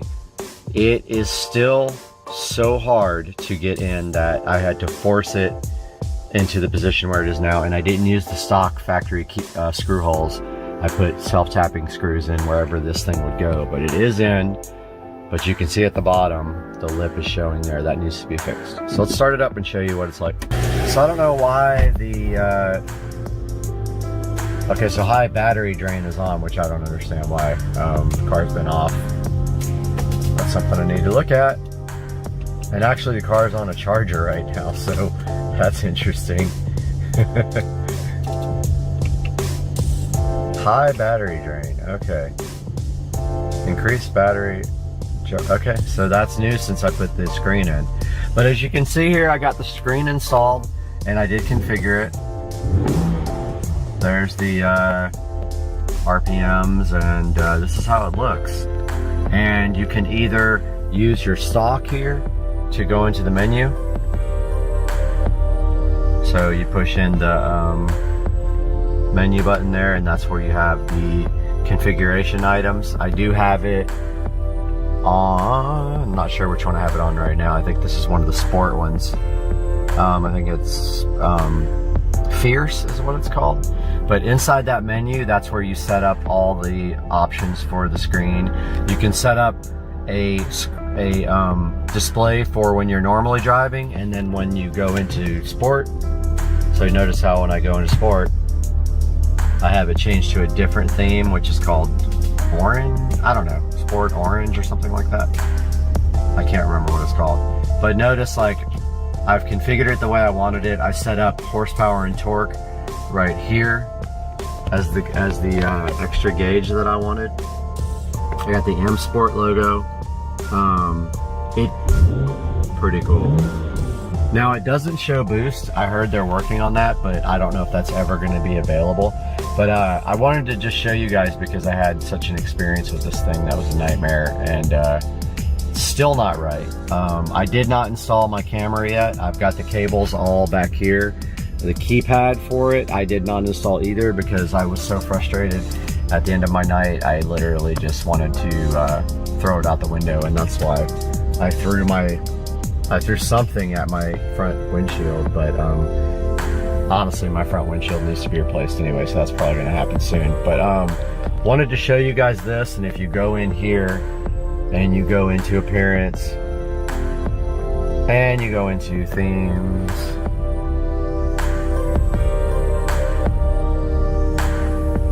and default themes. So default means when you're not in sport mode. There's that classic analog, modern analog,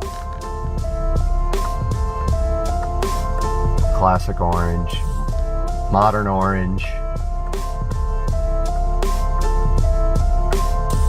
bright blaze. Okay, that's what I have set for when I go into sport mode. And fierce blaze is what I have set up all the time. And so there's plenty of other options for this thing. You can set up an extra gauge like oil temperature, oil pressure, whatever you feel like you want. But it's cool so far. It's definitely an expensive purchase, and this is all I can suggest to you. I would personally probably get a professional installer to do this.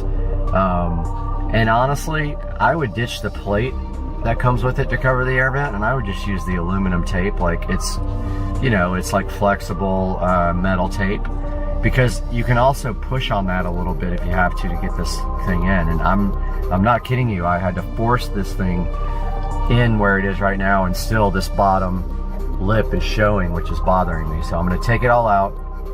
I'm going to Dremel out the vent pretty much completely out of where it shows up behind the cluster, and then I'm going to put the cluster back in, hopefully. So I'll update you guys when I do that, but I wanted you guys to see how the display looks, and I want to get this video edited and up. If you have any questions, post them in my comments section. Have a good day, Supercar Street Racing!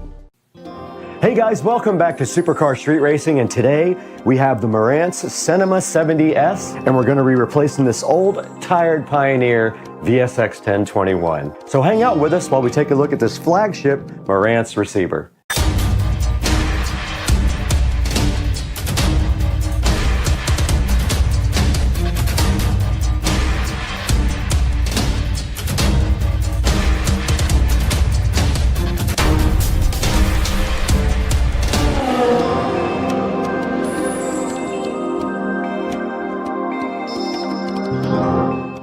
Now, about 1 year ago, we did create this nice 5.1 surround sound system in the Supercar Street Racing bedroom, and we also added this nice big Fire TV from Amazon.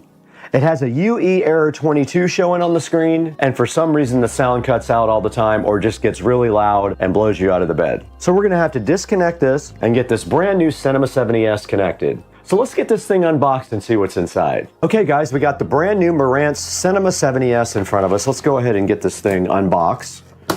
Now this is the flagship, one of the flagships of the new Marantz lineup. And this is replacing the NR1711 that we have in the Supercar Street Racing Studios as the new updated model. I was a little bit too early to get this model when we built the studio. Let's get it turned around. And inside the nice packaging, very, very nice presentation. You can see already, there's a nice Marantz box on top here. There is an Odyssey mic for calibrating your sound. And then there is your power cord. And inside the box here, check out the presentation. We have the remote, the Bluetooth Wi-Fi antenna, some batteries, and a nice quick start guide. And then under that, it tells you how to use the HEOS app to listen to high resolution audio. And then there's an antenna right underneath that for FM and AM radio. Very, very nice. Once inside the box, we see this nice presentation here of the Marantz Cinema 70S. Let's go ahead and get the mic out. This is unlike any receiver I've ever unboxed before. The quality and the presentation is very high end for a $1,100 receiver. And you can see the nice wrap here of the Marantz Cinema 70S. We are gonna have to get it off the table now to get it out of the box. And it is a slimline receiver. Okay, that is all that's inside the box of the Marantz Cinema 70S. Now here's the Marantz Cinema 70S compared to the VSX 1021 from Pioneer. This Pioneer receiver did come from a thrift store a while back, and it is giving me quite a few problems. But notice how well built this Marantz looks compared to the Pioneer and how much more high-end this looks. All right, now that we have the Cinema 70S up against the Pioneer VSX 1021 here, let's go ahead and get this VSX 1021 disconnected and get this Pioneer out of here. All right, taking a look at the back of the Cinema 70S from left to right, we do see one Wi-Fi Bluetooth antenna upper left, and then we see our phono inputs. We've got our standard audio inputs here, right next to our antennas. At the top, we've got digital inputs, we've got a coaxial, and we've got an optical input. Then we've got our Ethernet input jack here, and then we've got the preamp outputs. It does have preamp outputs for all the channels, which is important if you have a high-end system. Right here, there's a remote control, and then at the top, all your inputs for HDMI, and we will be using the ARC input for ours. Now, ARC is audio return channel. This will allow us to play audio from the TV through the receiver.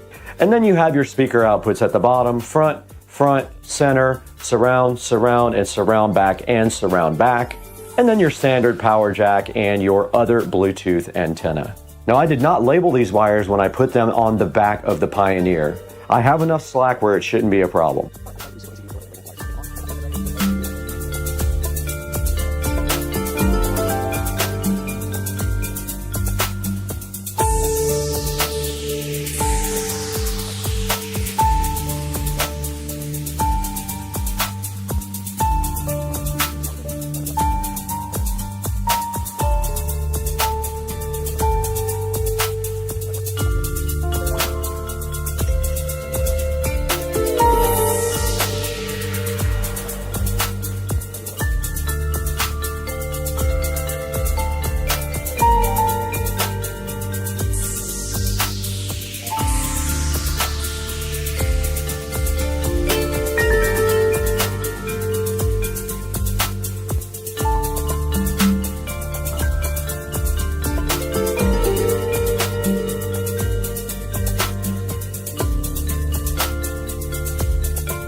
All right, we got the Marantz out, we got it plugged in. We have the audio return HDMI going to the television. And so this is what it looks like here in front of me. Looks so good, so much better than the old one. And I have the remote control right here as well. And I decided to go ahead and just use Wi-Fi because I was using a power line adapter before and it is very slow. To do anything fast, we're gonna need better network. I would like to run Ethernet to this room eventually. And here is the remote control for the Cinema 70S. All right, so we have the receiver plugged in. We have power to the remote control. Let's go ahead and power it on. It did come on, and on the front it does say Marantz here. Really cool looking display. Input. We should see the setup for this. We do. Okay, we have the setup on the screen now for the receiver. All right, now you guys can see the AV receiver setup assistant here. I'm gonna go ahead and click English. I'm gonna click next. Already got all that stuff done. Okay, is this the speaker setup? Yes, okay. No height speakers, no front, top, no that. No, I don't have Dolby Atmos. Yes, that's already connected. We're gonna play a test tone, so let's see. Set the subwoofer at 30. I do hear front left. I do hear center. I do hear front right. I do hear right surround. I do hear left surround. I do hear the sub. And we have the Odyssey calibration, and we are going to go ahead and break out the microphone for Odyssey. And there is a microphone jack on the front right here to do Odyssey setup. So go ahead and get that plugged in. Go ahead and hit next. But I'm gonna go ahead and plug in. I'm gonna plug in the Odyssey mic. It is plugged in. Connect the calibration microphone to set up. Main listening position is going to go in the center of the bed back here. Main listening position is going to be with a pillow, just like that. And let's go back to the front. Okay, it's ready to test. Main listening position.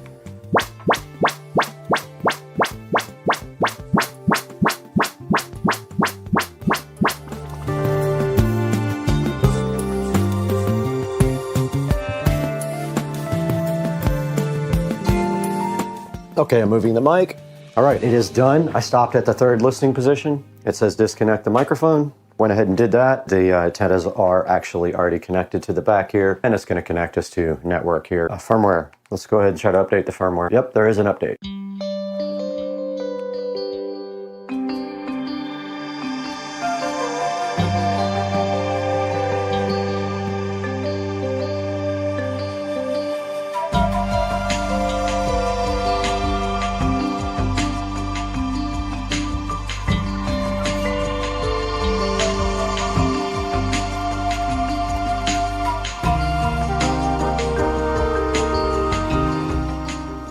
Okay, it does say 1 minute left on the update here.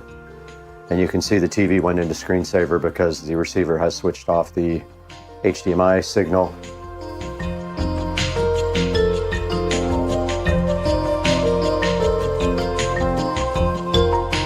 Okay, it is not outputting audio to the subwoofer. This is what I was talking about.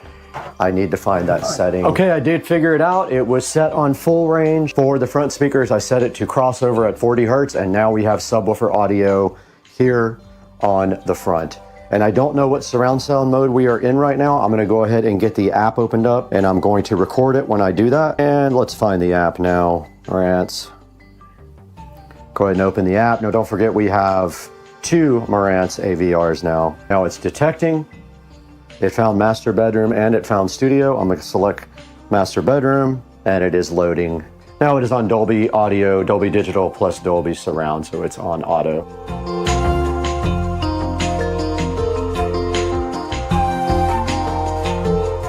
Welcome back to Supercar Street Racing. I'm Brad. You're in the 4K production studio, and we are taking a look today at the Marantz Cinema 70S, as you can see right here on your screen. And this 70S Marantz is one of the flagship Marantz models, and it is a slimline model as well.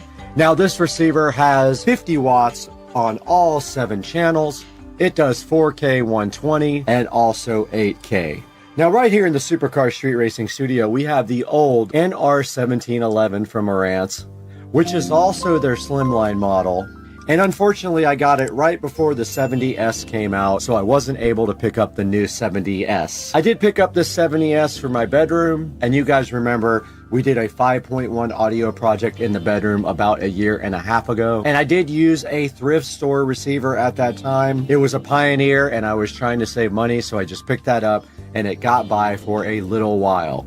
Now, the Pioneer started giving me errors like UE22, which is something to do with updates. And it is so old that it is no longer supported by Pioneer. Now, checking out the Cinema 70S right here on Amazon, you can see that if you buy it from this person, this seller, it is $11.93, but you can actually get it for right around $1,000. And I will put links in the description for both of them. When you take this link here, you can actually pay it in Amazon payments. The $1,000 version, you cannot pay it in payments. And this receiver has a 4.2 star review out of 52 ratings. Now, I will tell you on YouTube, this receiver has great reviews, and it's one of the best receivers I've ever personally used.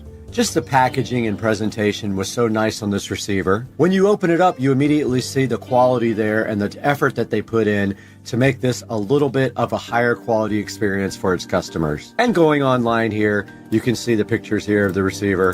And there's the front of the receiver. It has a really nice modern looking high-end feel. Here it says elevated performance for the Cinema 70S. Soundmaster tuned using precision components ensures your listening experience is extraordinary. And right here you take a look at the back of the Cinema 70S. And we did go over all this stuff in the video and I showed you the connections on the back there. But notice here one of the higher quality things that it has are preamp outputs for every channel. You can see right here, that is something that a lot of manufacturers are leaving out of their receivers now. And right here to the right of that, you can see all the speaker outputs and the HDMI inputs, including the 8K monitor output there. And you can see it does 4K 120 as well. It also does have 2 subwoofer outputs. And they're just letting you know right here that it has an included microphone so you can use their Odyssey setup to perfectly tune any room. And right here, it's showing you the style, which I think is pretty cool, honestly. And it's telling you here in this slide that it has the most modern technologies available right now. Now, this also supports HEOS, Wi-Fi, and Bluetooth, and multi-room, so it has multi-zone support. And taking a look at the reviews here, I don't necessarily agree with some of these bad reviews. There are only 52 reviews total on this ad. This one says buggy firmware. I have not had that experience. Now, I did update the firmware immediately when I got the receiver, and so maybe I had a different experience. This one says it doesn't have Odyssey multi-EQ. It does not. It has regular Odyssey. But checking out the 5-star reviews here, you can see that it says pretty happy. Best audio gear I have ever owned. Fantastic sound. Hard to beat the price. I also agree. It is pretty hard to beat the $1,000 price point on this receiver. Incredible sound reproduction. I kind of agree. It sounds amazing. I've listened to music and movies on it, and it does sound really good. Perfect addition to my home theater system. I think the plan is for me to also, in the future, get a second one to upgrade my home theater room because my Yamaha is getting old at this point. So far, everything excellent. I agree with that review. For me, everything is great so far. And this last review says it was just fantastic. So the Marantz Cinema 70S has worked out great for the supercar street racing 5.1 surround sound in the bedroom. And like I said a few minutes ago, I do plan on buying another one for my home theater room to replace the aging Yamaha. Guys, I want to thank you for supporting supercar street racing in every way possible. Please buy all your products through our Amazon links that'll be in the description, including this Marantz Cinema 70S. And you can buy anything through any of our links. It doesn't have to be the product that you're currently looking at. And we have to get out of here right now. We have to go upgrade every receiver in Jacksonville.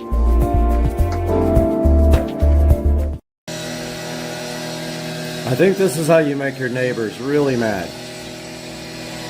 I love that he's blowing the dust like right over into the neighbor's yard.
Man, we are getting it. I mean, it's got to be like 50-mile-an-hour winds just now. We had gusts that like, that just feels like a hurricane.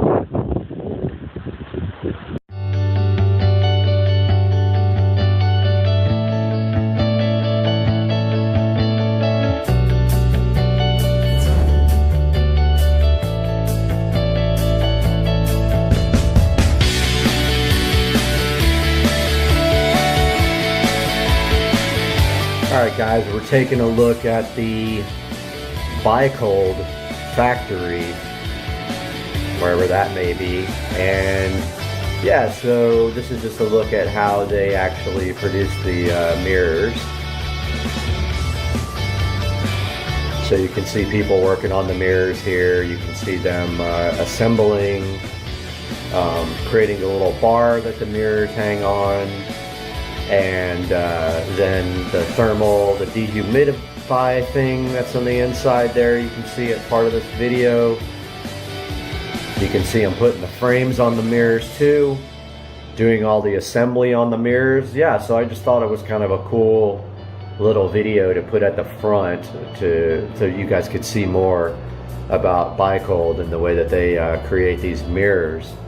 So have a look at this video and then we'll get right into the product.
Hey guys, welcome to another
to it. It's very clean. It's a floating shelf. I then took the shelf, hot glued it to the wall, just hot glued it long enough so it would stay, and then I did hot glue and caulk on the back of this to glue it to the wall. So I put a bunch of hot glue, a bunch of caulk, pushed it onto the wall. The hot glue held it up, and then once the caulk dried, this thing is not going anywhere. This is a very light device. Now if I ever want to upgrade, I can probably do an 8 in the same spot. An 8 might fit. I have one in my bedroom, so if I ever want to do that. But the 5 actually looks perfect right there. It came out really good. So yeah, so these are Wi-Fi smart mirrors. Time, temperature. They actually show you if it's sunny or raining or cloudy. And these are the brand Byecold. B-Y-E-C-O-L-D. It's kind of see it right there.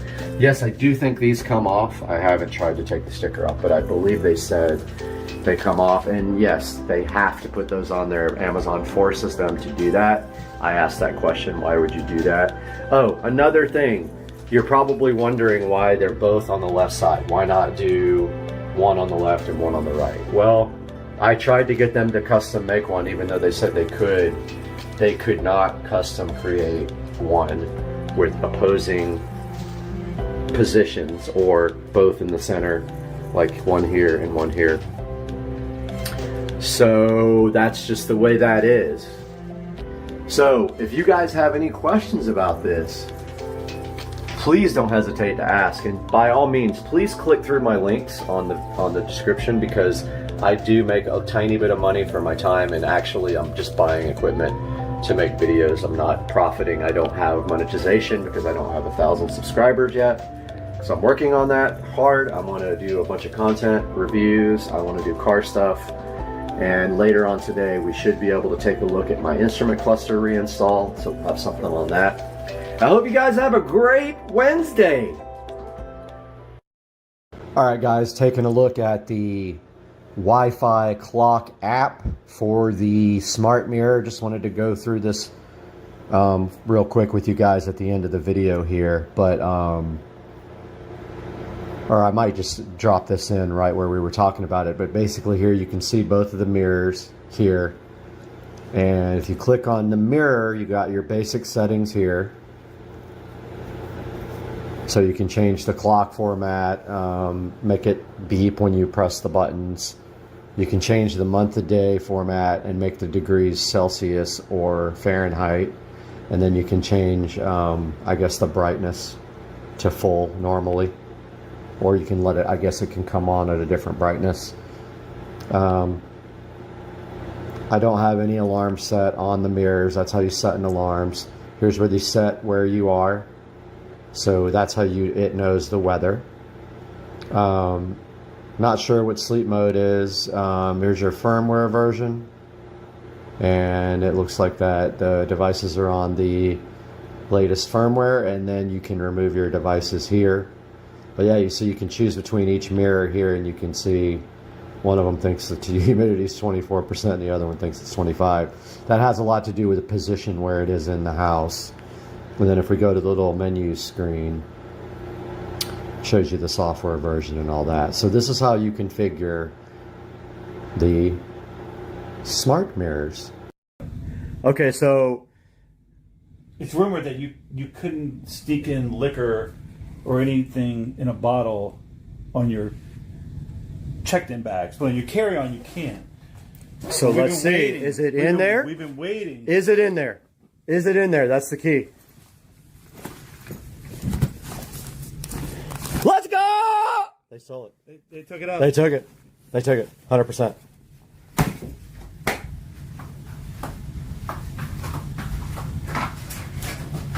You're running out of time. You're running out of time. The dude was like, I can make that happen, but hope it's not too late. You're running out of time. You fucked up. You're running out of time to open this. Brad, you fucked up. You got 15 seconds. You should let me Come on, hurry. Hurry. Where am I going? This right here? Zipper, hurry. Oh my God! How is mine not in here? You got Chip, dog. Let's.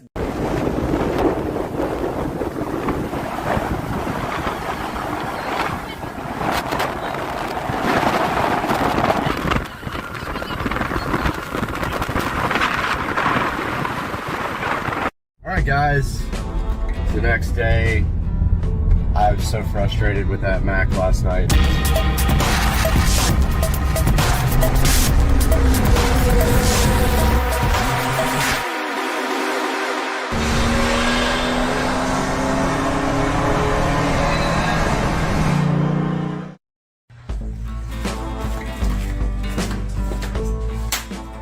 Guys. I go to the thrift store every day. Susie said this would never happen. But today she's wrong. Today we found something cool. Are you guys ready for this? I don't know if you are. Are you ready? It's in here. Oh, it actually opened. Guys, look what I got in here. I'm hyped.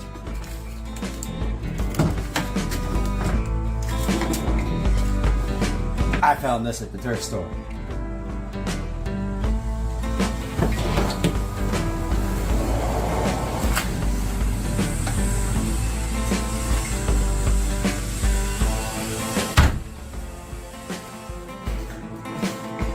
That's right, guys. Look what we got right here. My boy I forgot his name, Action Retro or whatever. He'd be hyped about my new iMac. So I was just thinking the other day how I wanted to get an iMac or a Mac Mini, and I go into Hope's Closet, which I go into literally every day. Hopefully I'm in frame here. I think I am. Let's move this up a little bit.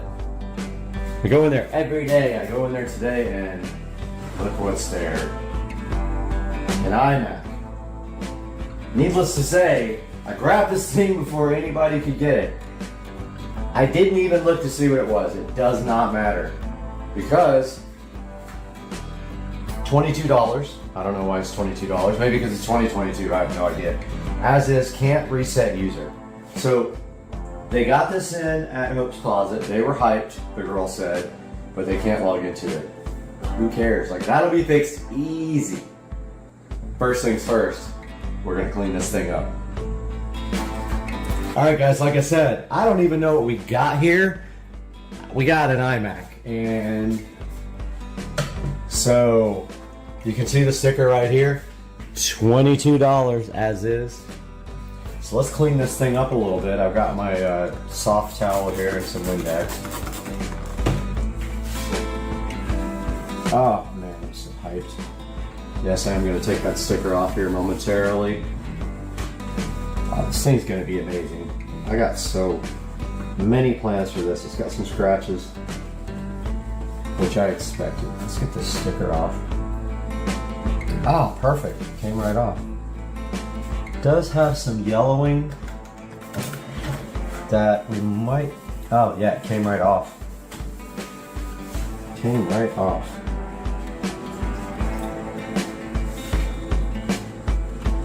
Front's coming up perfect. Perfect. Look at this thing. Beautiful. So I had the first Apple II Plus when I was about 10 years old. And talked to my dad about 2 years ago, and I was like, hey man, you still got my Apple II Plus, right? And he's like, no, I gave it away.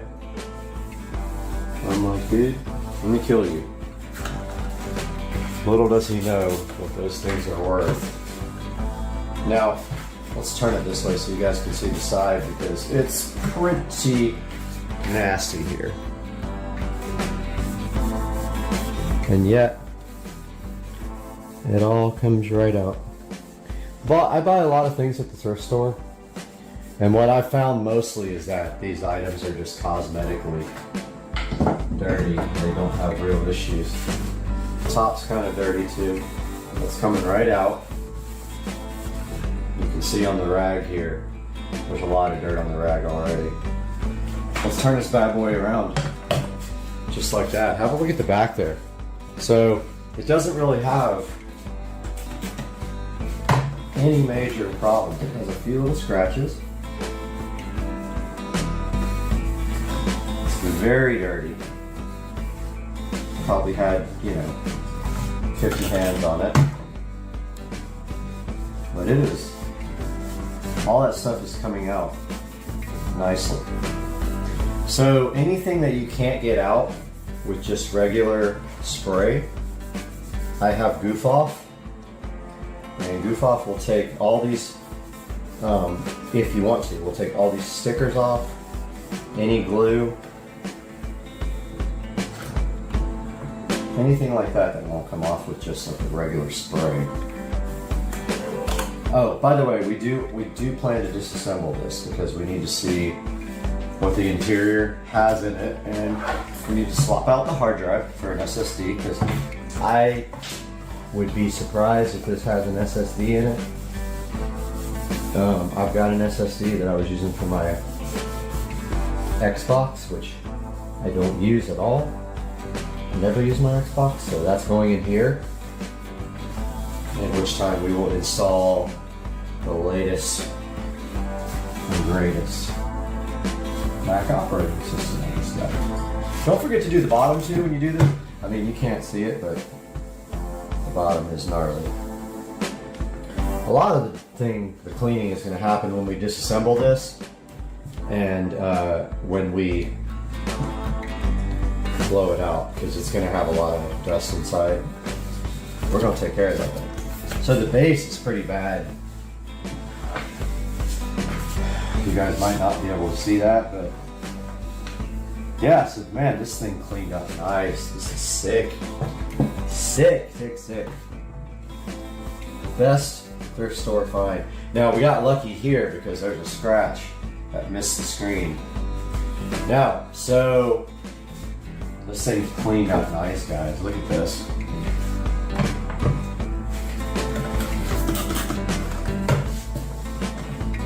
Just came out so nice. All the dirt came off of it. And there's all the inputs. Looks like we got a headphone jack, speaker jack. I think that is what that is. I don't know whether it would be different. I guess you can run both. USB, Firewire. Not sure if it's 400 or 800. Ethernet, and then mini DisplayPort. Or Thunderbolt. Alright, so there's a stubborn one right here. And that came right out with Windex. And so will all these on the corner probably. Alright, so that's going to do it for the cleaning of the brand new iMac, which we don't know what it is. There's actually a tag. There is a tag here. Let's get a little bit closer to this guy. Alright, so there's somewhat of a tag there. So, unfortunately, it's a Core 2 Duo, which is not very great. I think it's 2 gigabytes of RAM. I can't see the date, which the RAM might be upgradable. We're gonna find out here once we get this thing open and get it fired up. Definitely a Core 2 Duo, not a great processor, but dual core processor. Looks like 2 gigs of RAM, probably can be upgraded. Not sure what hard drive, but we're gonna take care of that here shortly. So this left a gnarly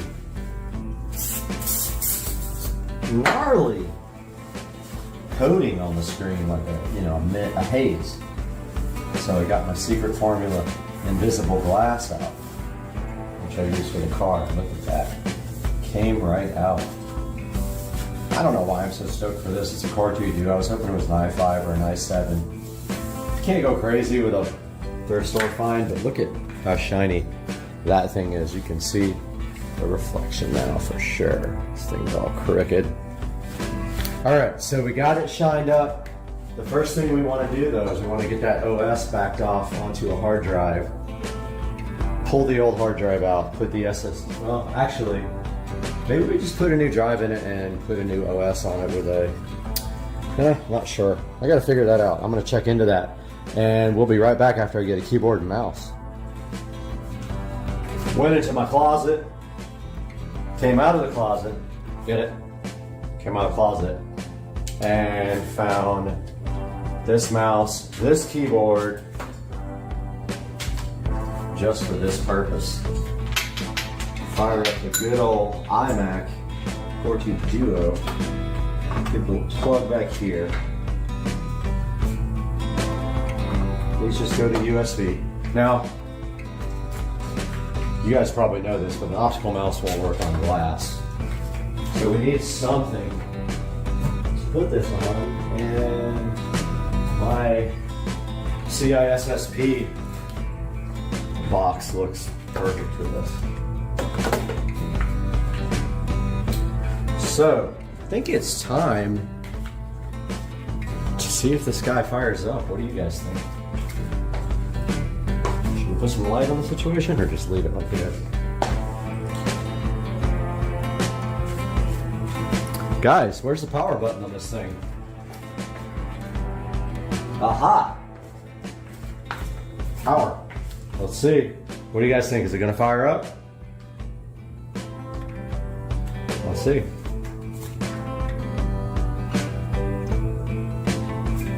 Nothing.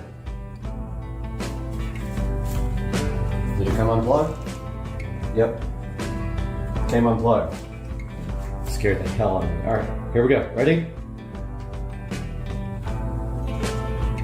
I heard it. Yes! So stoked.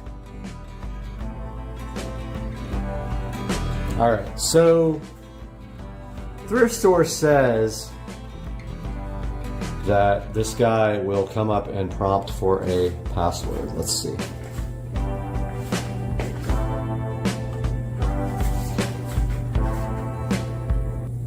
So the issue reported on this, on the front of it, was that it has a user on there that can't log in. So let's see what happens here. We got the Apple. First of all, very slow. SSD will help that tremendously. I'm hype. I'm beyond hype. I'm on the hype train. I am on the hype train. Hype horns.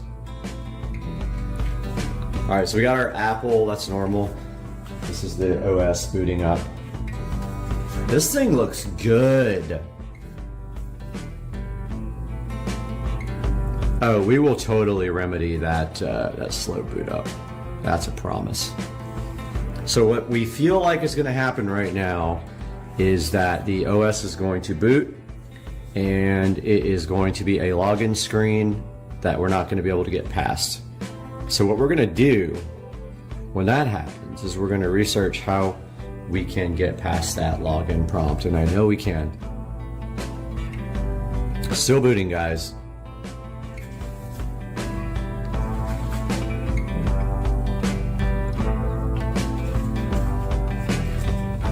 That is quite a boot up time there. Gotta get some liquid water while that boots up.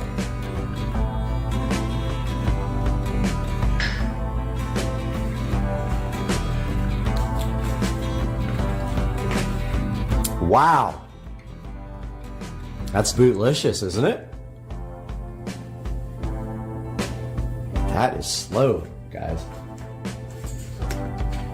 I'm hyped though. So hyped just to get something for $22. To get an iMac for $22? No. Alright, this guy's still booting up very slowly. That's an hour-long boot process.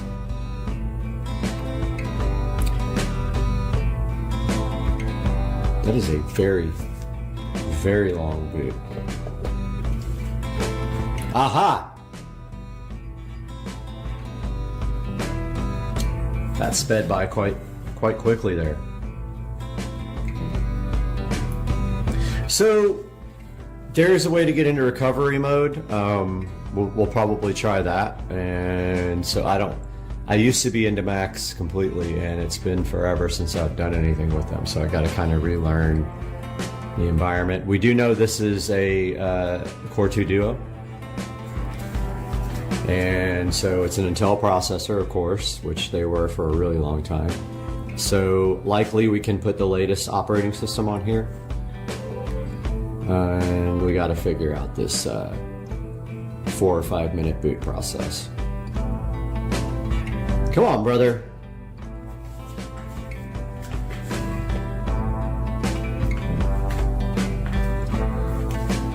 Aha, I think we're there. Oh! Did we just get a reset?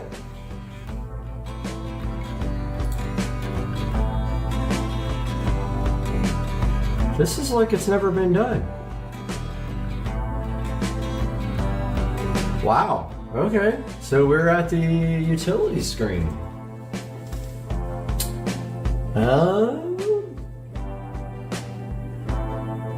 So here's the point where we got to decide what we're going to do. Are we going to try to... Don't have a DVD for this, so it would have to be a USB if we're going to do that. We could put OS X on my external hard drive. Let me think about this and I'll get back to you guys. So this left a gnarly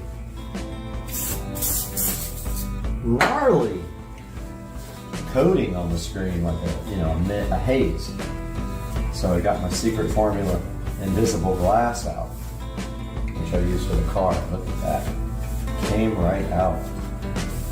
I don't know why I'm so stoked for this. It's a Core 2 Duo. I was hoping it was an i5 or an i7. Can't go crazy with a thrift store find, but look at how shiny that thing is. You can see the reflection now for sure. This thing's all crooked. All right, so we got it shined up.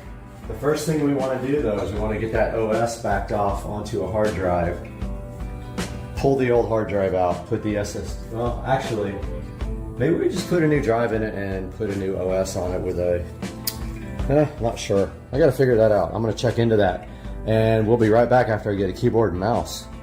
All right, guys, so I did reinstall, and it says you need to be connected to the internet. I clicked the network utility, I pushed Wi-Fi, and let's see, reinstall OS X. Try again, okay. So, all right, so utilities, network utility.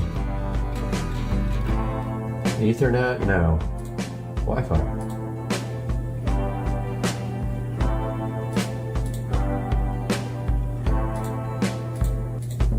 Okay, we can't do any of this stuff. How the heck are we supposed to connect to the internet here? I think I'm gonna have to Google this because I don't know. It says Wi-Fi, but yet there's nothing to connect. All right, let me look this up. All right, I'm an idiot. There's a Wi-Fi menu in the upper right-hand corner. So here is my Wi-Fi. Let's connect to the 5G.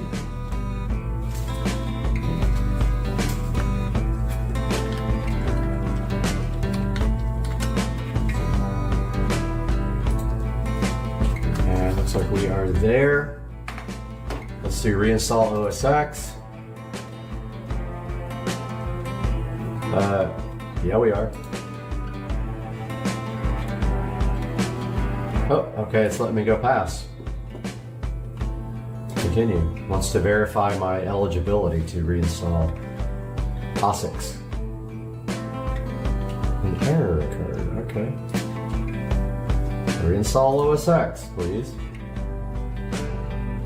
Please reinstall OS X. Okay, it's just failing right there. Let me see what's going on with that. I'll get back to you guys. Okay, this article says to restart and hold down the shift key. So let's do that to go to safe mode. It says Intel processor. Turn on or restart your Mac, then press and hold the shift key. Release the key when you see the login window, then log into your Mac. Oh, I don't have a login. Let's see what happens.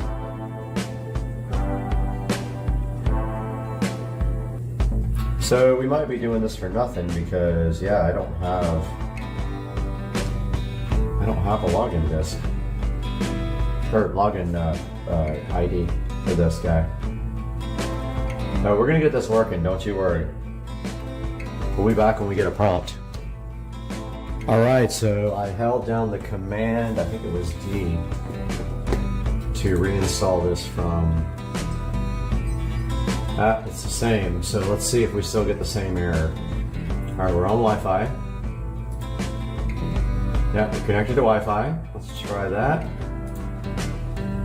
In the meantime, I'm downloading the new, I'm downloading Big Sur on the PC over there.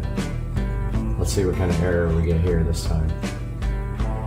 Alright, it wants to install Yosemite, Yosemite. It's gonna error. Maybe. Yep, aired out. So I don't know if the hard drive is bad here. Let's look at disk utility. There we can't.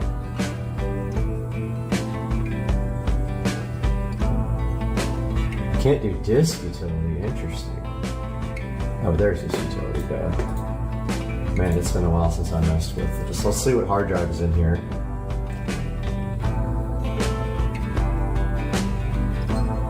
Okay. So it's Western Digital 100 gigabyte Hot Whiz fajitas. Here's the hard drive. So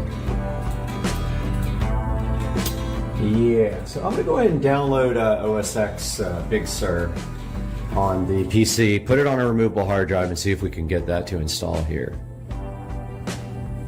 We got this external hard drive here with an SSD inside of it.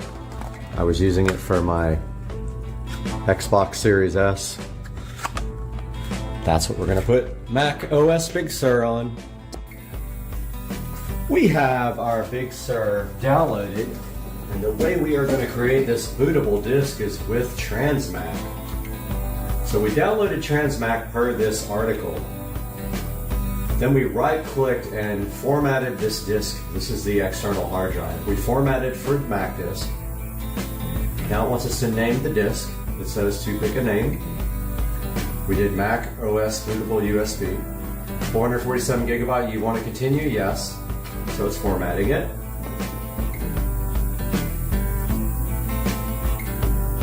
After that, it says we gotta right click the USB drive and restore with disk image. So it's done. Right click, restore with disk image. We gotta select our DMG file. Let's browse for it. It's in D, downloads, right there. Click the OK button.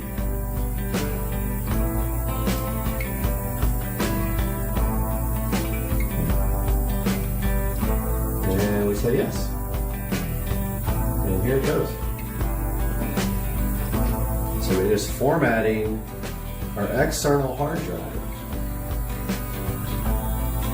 And then we should be able to insert this disk and hold down Option and install. Should be it, brothers and sisters. So this guy's still going. Probably should have plugged it into the USB 3 port. It's a USB 3.0 enclosure, but I got plenty of time. I don't have much going on tonight. I do have to work at 9 o'clock, but that's what, 4 hours away. I think we might be done with this by that time, but as you can see, this thing is going currently 10-15% done. I'll update you guys when it gets closer. We are at about 50%. This is going to take about 30 minutes to do, but hey, it's a Mac, everything's slow. Guys, almost done creating our bootable disk for our new iMac. And then we're going to put this in the iMac and select the Alt key because we have a Windows keyboard, but we need to press Option.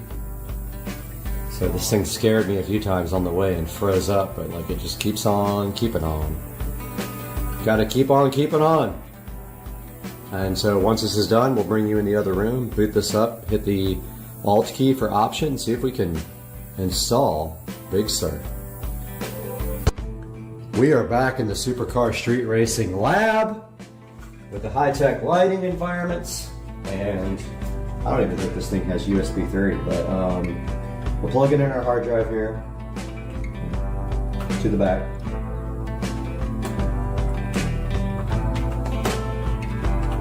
And plugged in. We gotta hold down the Alt key while we boot this guy up. Oh, it's already booted up.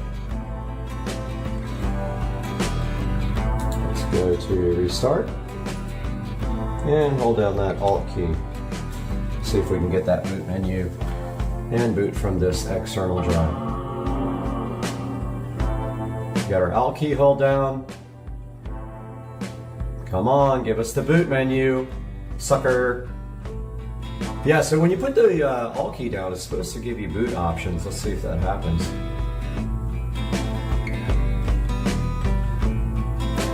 So I've been reading about replacing the hard drive on this thing, and it is not going to be good times. Heard you gotta take the screen out, so we'll see if I need to get a suction cup thing. Dude, I still got the Alt key held down. Come on, brother. Come on, brethren. Nope. No.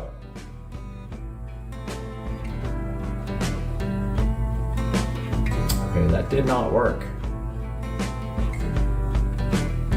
So, not sure what happened there.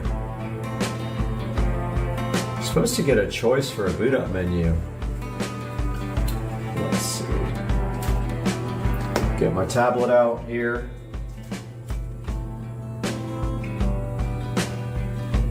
Let's see.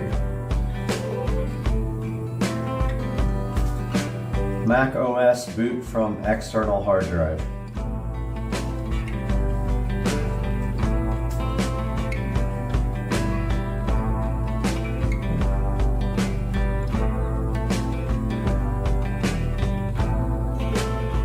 It says the option key, but I'm holding down.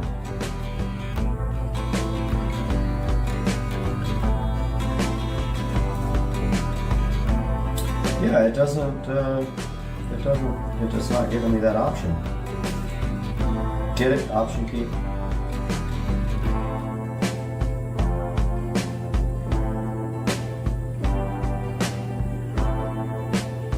Yeah, I have held down the Alt key, which is supposed to be option.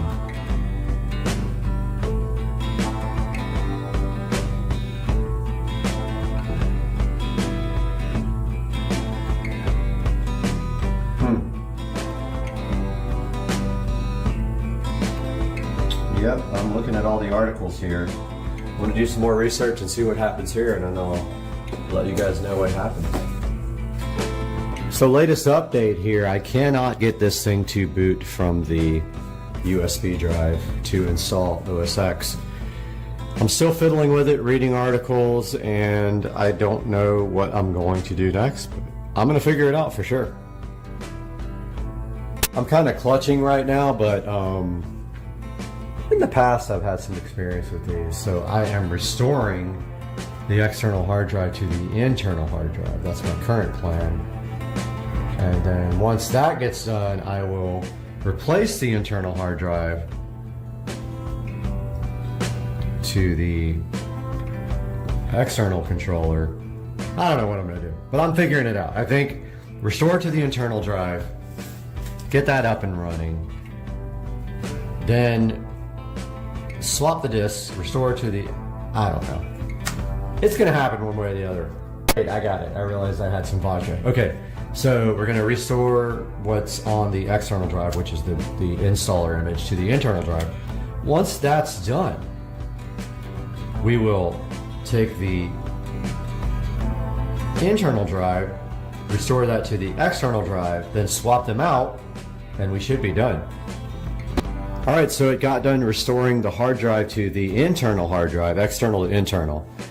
I don't know what's going to happen, honestly. I overwrote the internal hard drive. It's a 160 gigabyte spindle drive. come up with a gray screen. Let's see what happens. I mean, I think I overwrote the operating system. So we're gonna see. That's the longest boot process in the world right now.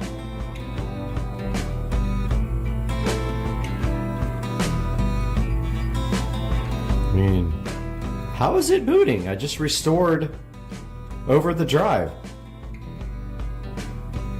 Alright, when this guy gets booted up, I'll tell you guys what happened. Guys, I have spent hours on this thing trying to get this thing to boot from USB. I've tried 10 different ways with an external hard drive. It literally does not work. So the next step is to remove the hard drive. So it says to use a suction cup. Nope. I got this tiny little screwdriver in the corner. Lay it down here so it doesn't get dust on it. It's just held in by magnets. So you see, look. Magnet, magnet, magnet. Supposedly then we take out these screws. So let's get our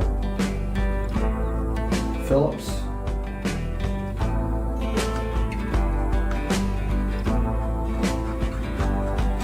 Which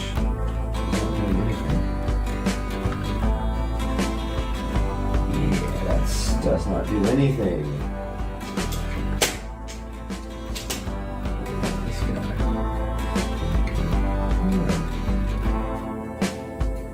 Alright guys, I'm going to take a look at this and see what kind of screwdriver this takes, and I'll be back.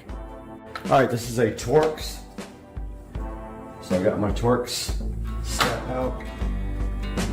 And I got my trusty Black & Decker badass little drill. It's going to be a tiny one. I don't know if I have this size though. Let's see. This is the small size I have. It's not that small. Oh! Score! Let's get our headlamp on here. Because we're blind. So I've never done this before. I'm just seriously just going off of the screw remover.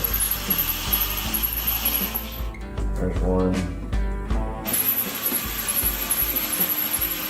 Dude. If you're doing this with a manual screwdriver, I feel sorry for you. Watch the battery die.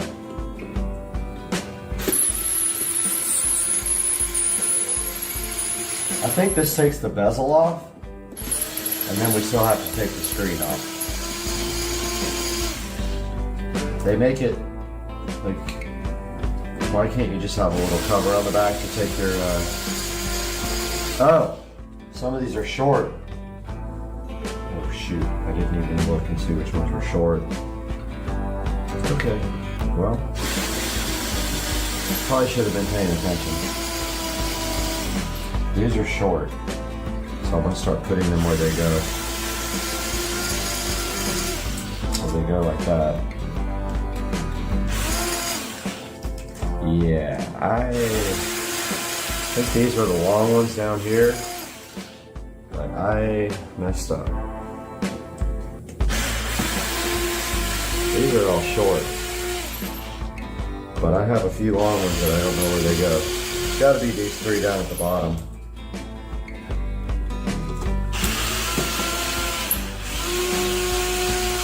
Man, did I ever mess that up. Alright, that one goes there. That's a long one.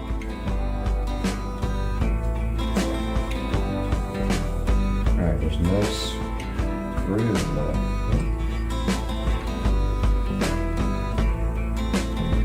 There's no screws. We still got the ram screw though. I think we're supposed to take that out. That might be a regular screw. Oh.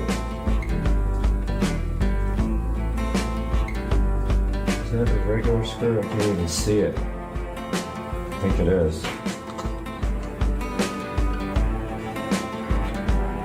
Looks like it might be stripped.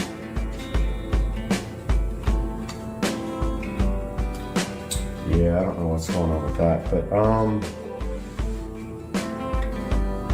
all right, I'm gonna do a little bit of research and see how I get this screen out. So this one at the bottom, I think it's the RAM, is a Phillips. I was able to get one Phillips screwdriver on this. Kind of stripped out a little bit. Somebody has been in this dude for a minute. Probably should have taken the back off. Yeah, this guy is like stripped.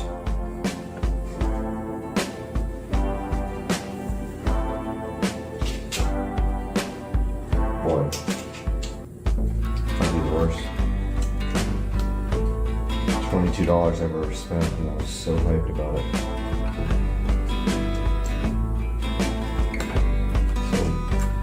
So the RAM drawer is not coming out. I'll loosen the screw.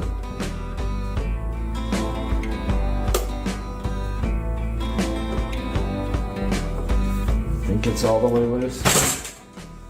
Break the table and the glass here in a second. Feels like it's loose.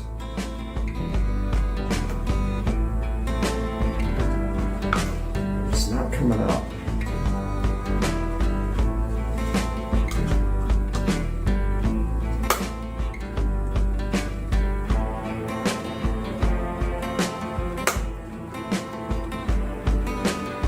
Screw feels super stripped, but I think it's out.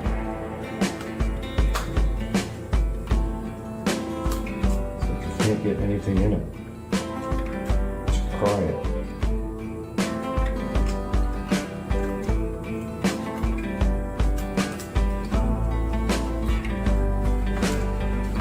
Yeah, so this guy, somebody's been in here before. Let's screw this.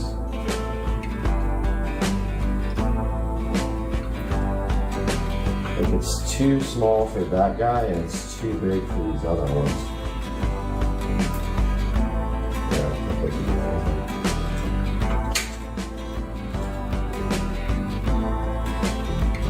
I'm watching a video here.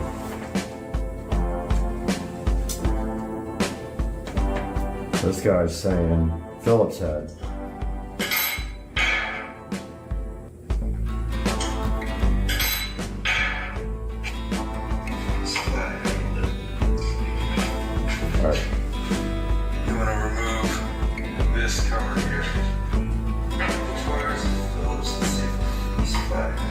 So he's using a flathead to do it. And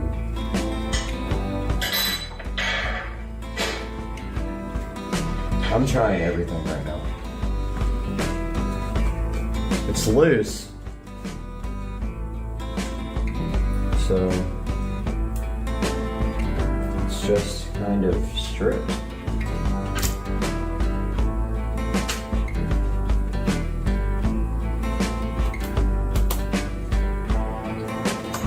Yeah, it's all the way out now. So it should come out.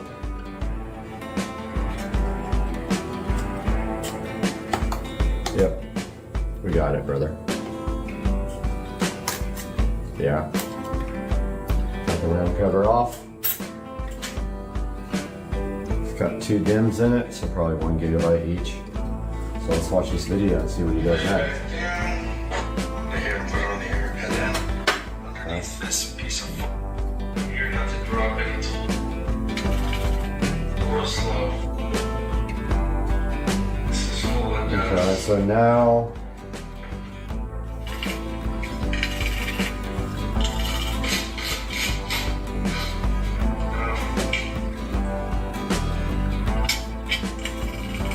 just go real slow. Right here. okay, so So he took the cover off next. Because there's no more screws.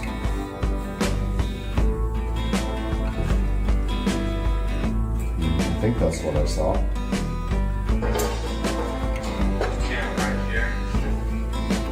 Oh man. It's taking all this back together, remember?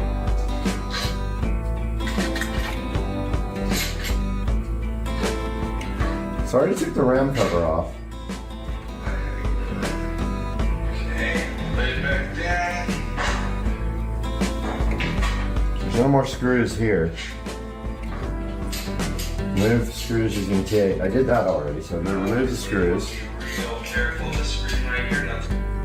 Don't scratch the screen when you do this. That's these screws are longer. So when you put them back together, remember the bottom row has longer screws than the rest. So it's saying the bottom row has longer screws. First, just go. Alright, let's see what he's doing here. Once you take all the screws out, you have to pry the screen up. Alright, so he says pry it off. So from where is he prying it? Is my question. First, just go real slow. Push right here on the phone cap. So he's pushing right here. It's connected. So I have some plastic tools. I'm gonna go grab my plastic tools. So he's saying to pry up here.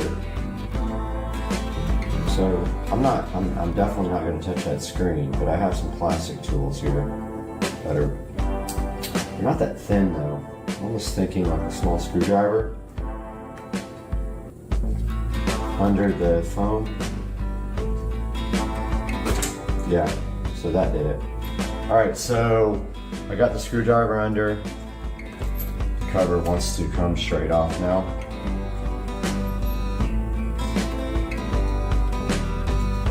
I think. I mean, I don't have anything connected to it. Yeah.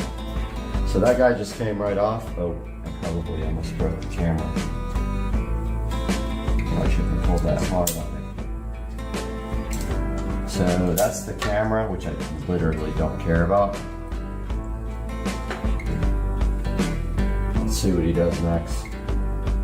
Camera right here. Yeah, I didn't see that and I pulled pretty hard.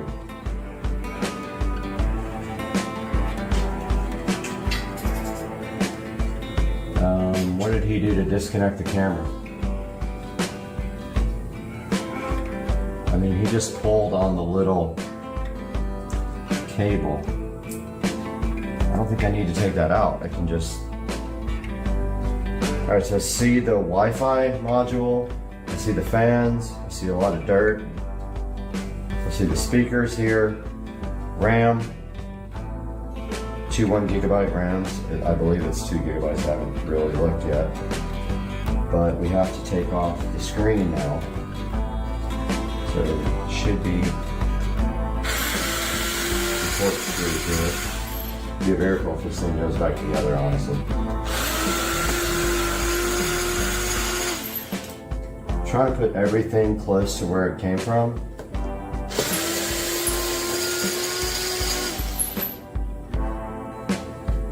Wow, this thing is... Like, seriously, this is to replace the hard drive? But I'm a PC guy, and like, I'm used to like taking the side of the case off. And then you have this. Take the screen off to get to the freaking hard drive. You can't have a cover on the back? I mean, come on, dude. Alright, so let's see. Unless these two up here are connected to the screen, should be loose. Oh, there's one more.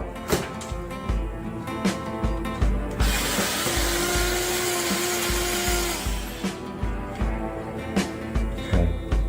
Well, got a piece of something there that I don't know where it came from. So we got the screen loose. We have a connector There are a few connectors here that are in the way. And where the heck is the hard drive? See the super drive. Okay. Oh, it's the 5 1/4. Alright, so there are a few connectors here that are blocking this. Need to take out or just work around. Yeah, it's a 5 1/4. So yeah, so there's a connector with Torx on it, very small Torx. I'm going to try to not disconnect. I'm going to do everything in my power not to take this screen off. I may not be able to. Yep, there's the hard drive. I don't know if we're going to be able to do this without taking the screen off. Let's see what the guy says.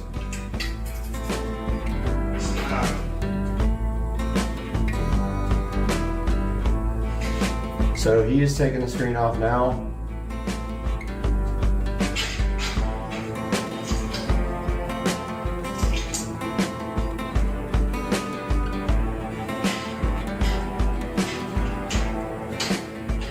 And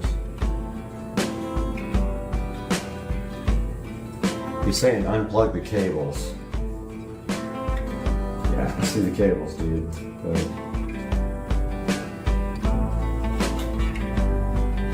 unplug. Okay, if we can just unplug this one, there's a couple of little white connectors here. If we can get those off. Yep.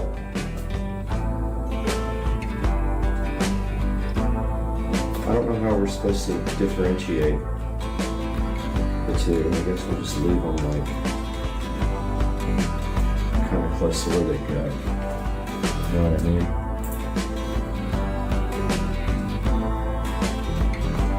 So here's the hard drive. This is a shit show.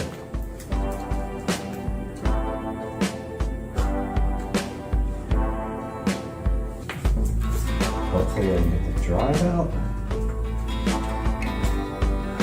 I do not want to disconnect this thing.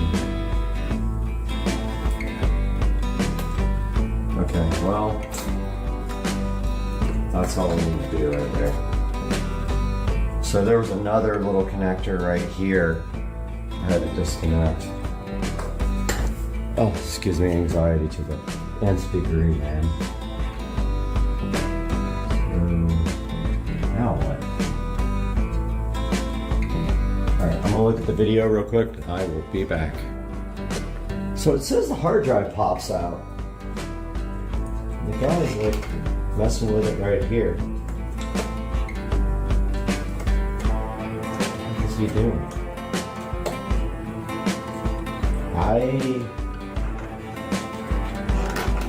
have no idea.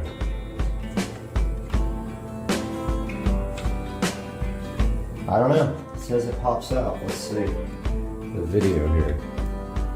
So he's messing around with this side. And he says, hard drive will pop out. Oh, he's just like prying underneath it like this.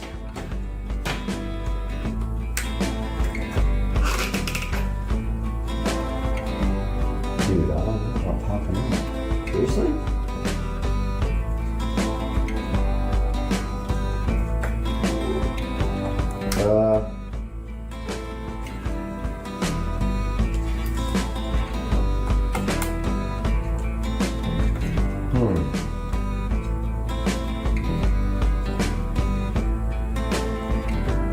Alright, I'm gonna mess around with this because I don't know what this dude is talking about. Alright guys, so I figured it out finally. I pried on the hard drive a little bit. I had to remove the temperature sensors. And these SATA cables should just pop right off. And they do. Just like that. data. Now, of course, we are putting a SSD in here. So we're gonna double-sided tape that guy. And this is the SSD we're trying to install from USB, which never worked. So I don't know what's gonna happen after I put this in, but here's the SSD. So it is a Toshiba /OCZ. We need our double-sided tape. Wherever that went, I don't even know where it went. It's probably on the table. It is. So here's our double-sided tape. Let's get our scissors going.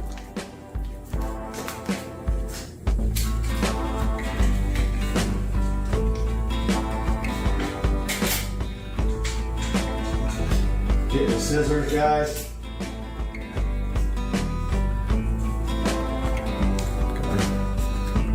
No, forgot the scissors. What a shit show. I'll be surprised if this thing ever goes back together, honestly. So when I was a kid, I used to take things apart and I couldn't put them back together.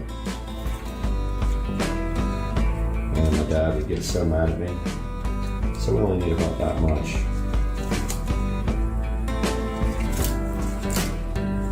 Just to stick this guy in.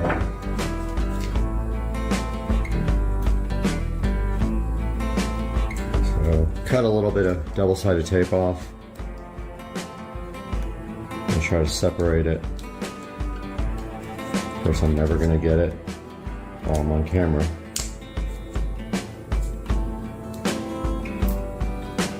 Yeah, this guy's not wanting to separate.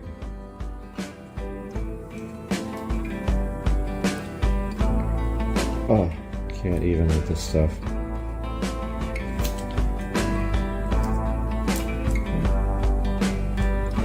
Get it? Nope. Alright, so I'll work on this and get back to you guys. Alright, so battling with double-sided tape, I got frustrated. So I decided to use some Velcro tape. So it's got literally 2 sides here. One is big. So you basically cut the same length for both. We only need like that much. That's perfect. And one side goes on our SSD here. Just like that. Ah, wrong side. The data cable's over on that side. I put it on the wrong side. And the other side goes on the motherboard. So what we'll do is we'll stick it to the actual Velcro, attach the cables, and then let that thing stick itself like this. So now we'll attach the cables back, and we'll go ahead and let this thing stick to the motherboard. Ah, okay, so interesting. It doesn't want to stick because the cables are in the way. So, yeah, it doesn't like that. So it wants a height, basically. So there needs to be something in there between. I'm gonna find something to put in there to kind of offset that. I got the hard drive in there somewhat. It's just kind of Velcroed in, and this is the temperature sensor. So I'm just gonna tape that. I mean, the SSD is never gonna get more than like. I mean, the old school hard drives would get super hot. SSDs don't get hot, so I'm just gonna take that temperature sensor back where it was. And And this guy should be ready to be reassembled.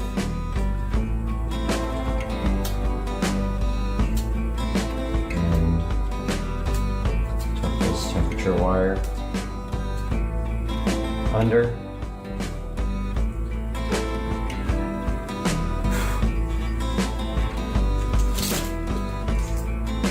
Of course, it's sticking to everything. And we have to reattach our cables. Hopefully everything still works.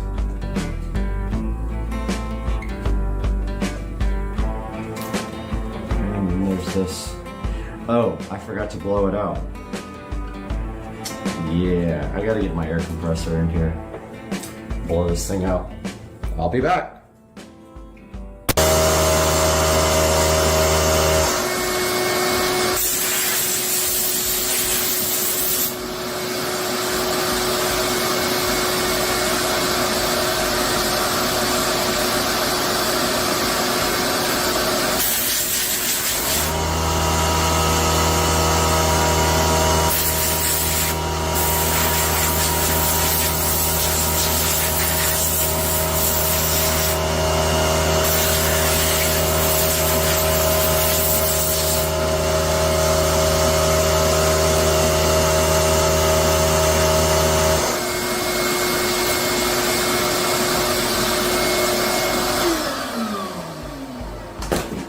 So honestly, guys, not that dirty. I was expecting way worse. Yeah, so my eyes are literally the worst. So I have this light. I have one more connector here to reattach. The worst part is I don't even think I can restore this with what I have. I think I'm going to need the DVD to do this, but I'm going for it. Whatever. Yeah. Okay, this one little black connector here.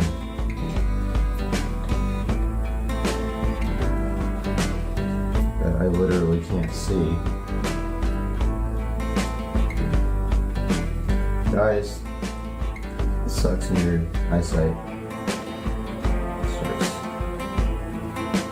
Getting bad. Plus it's really tiny. Might need some like needle nose.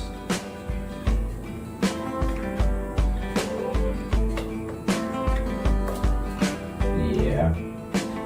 Alright, I'm gonna grab some needle nose pliers. I'll be back, guys. So I'm gonna punch myself in the face. I literally scratched the screen with a terry cloth towel that you use to polish a car. I have no idea how it happened. It's super soft, but yeah, there's some nice size scratches right here. You can totally see. So I blew it. So after the hard drive's in, we get this. So now I have no idea what to do. So we're gonna work from this with a new solid state hard drive installed. All right, guys. It's the next day. I was so frustrated with that Mac last night. It has to be that it just hates that external drive, that hard drive. I ran to Walmart, I picked up a 64 gig USB 3.0 flash drive. They're only like 10 bucks now at Walmart. And so I'm gonna give that a shot, get that thing formatted with Transmac, try to drop the latest image on it and see what happens, because I've spent way too much time on this thing. It's honestly not worth it because it's a Core 2 Duo. I'd love to have it up and running, but we're gonna see what happens with this 64 gig flash drive that I just bought. All right, ladies and gentlemen, happy Saturday. I got the USB 3.0 64 gigabyte drive plugged in here. There it is right there. It already popped up. It's already pre-formatted. We're going to go ahead and open Transmac, and well, let's exit that and reopen it. We're going to have to reformat this for Mac. We're on the trial version, so of course you have to wait.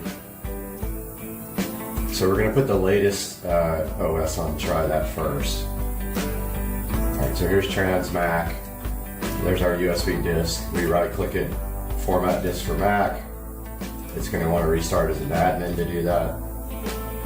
We have to wait for the trial period. All these little pop-ups can go. Alright, right click, format for disk for Mac.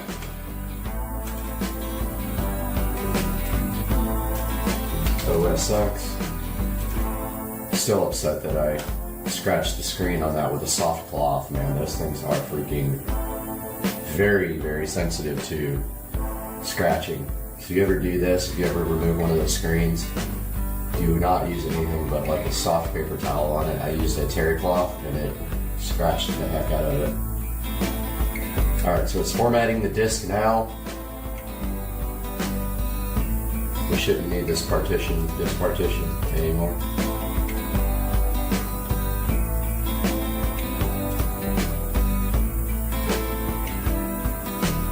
This will just take a second. Okay, that's done. Now we can right click and restore with disk image. And we find our image, Catalina. I think that's the latest one. And click OK. And here it goes. Let you guys know when that's done. Well, of course that failed because nothing ever works correctly with this thing, so I started it over in a USB 2.0 port. That's all I could think of to try. I'm not sure what to do if it fails again, besides maybe try another USB stick. This guy's been going for about an hour. I'm scared to do anything, to touch it, to look at it, to breathe. But yeah, I was actually shopping while I was doing it, and it was scary. I honestly believe it had something to do with USB 3, but we will see right now because it is about to finish. It looks like the last part goes quite a bit faster than the first part. But yeah, this has been going for probably about an hour. It was way faster in USB 3, but I think that's what was causing the right errors. Either that or I had it plugged into a hub in the back. And sometimes, you know, those hubs don't play well with these USB flash drives. But yeah, it's about to finish. Let's see if it's successful. Hold your breath here. Got about maybe, I don't know, 20 seconds left. I mean, it's unimaginable how slow that was. I mean, even on USB 2.0, good grief. Very, very slow process. The hard drive was way faster, of course, but never worked properly. So, don't know why that is, because it's just a USB device, but, you know, maybe the Mac doesn't like having a USB hard drive as a boot device, especially on the first try. I know I've done it. I've made one from inside of OS X before. That works fine. But I've never tried to make one outside of the operating system, like from a PC. All right, here it comes. Was it gonna work? It worked. Restore complete. Okay, let's click OK, and and we can eject that. I don't want to take any chances on breaking it, but it did not eject. So I'm waiting for the data to write to it. Hopefully it's good. And let's go ahead and go in here where you guys can be witness to it. Let's get you guys zoomed out. Alright, I'm going to stop this video so I can zoom out. Alright, we're right here in front of the iMac now. We're supposed to have to hold down, I think, the Alt key. So I'm sticking the USB flash drive in the back. And let's power it up and hold down, I think it's Alt.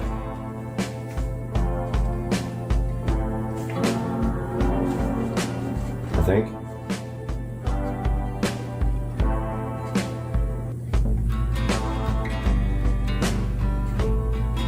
Nothing happened except the mouse.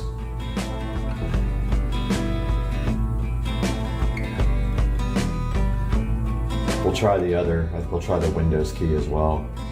and then we'll try resetting the pram and the VRAM, or the RAM and the pram, or whatever it is that you do to reset this.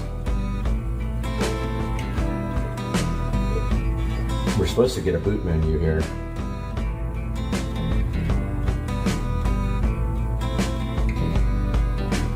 Doesn't look like that's going to happen.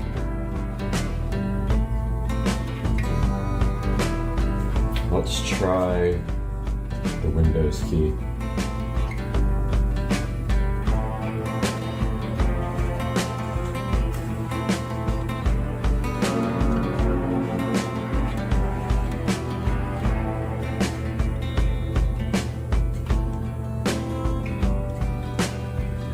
Okay, no mouse cursor this time, but no disk boot menu.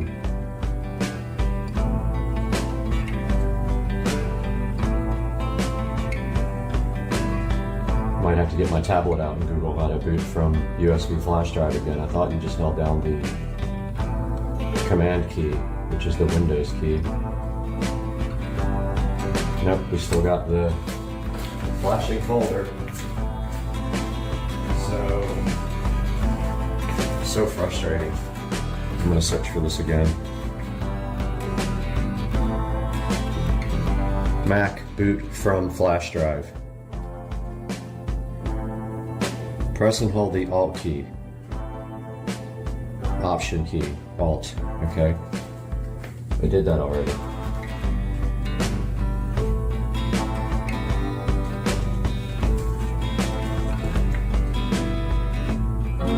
You can see where I scratched the screen with a soft terry cloth.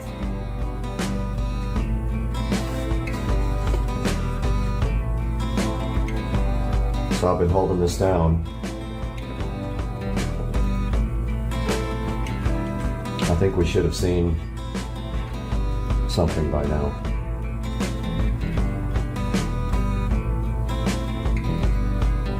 I'm giving it a second.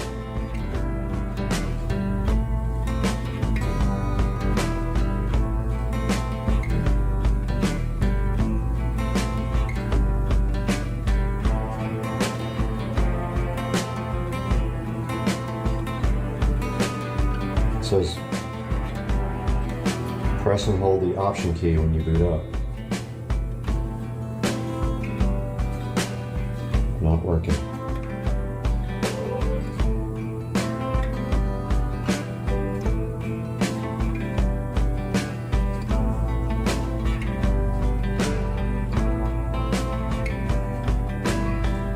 Did not work. It's like the 15th time I've tried this. Let's try resetting the pram, I guess. It's Windows Alt PR and power on.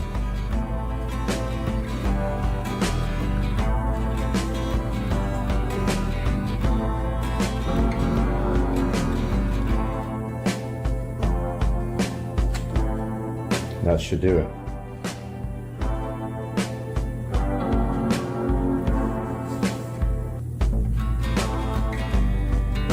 No disk, no boot disk selection. Damn it. This is frustrating as hell. Tried everything on this thing.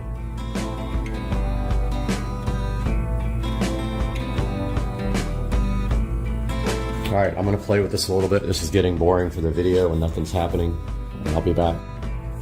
Alright guys, so it is a few days later, and after some really tough struggles, I was finally able to get the OS installed onto my solid state drive.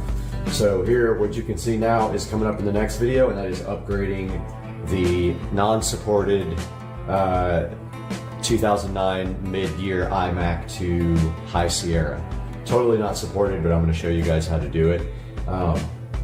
So that's coming up in the next video. I hope you guys enjoyed my whole struggle with this machine. I really had a tough time with this. I tried creating USB disks. I tried installing it from an internal. I tried creating installers on an SSD and then installing that internally to the machine. The only thing I ever got to work was I created a virtual machine with VMware Workstation. I installed Catalina on that. Then I was able to clone that disk image, the actual boot image, with Carbon Copy Cloner onto a USB stick. I was actually able to boot off that USB stick, which I was so happy about. And then I cloned from that USB stick to my internal SSD, and it booted fine after that. So yeah, check out the next video where we're going to be showing you guys how to install High Sierra on my $20 iMac. Have a good day, guys.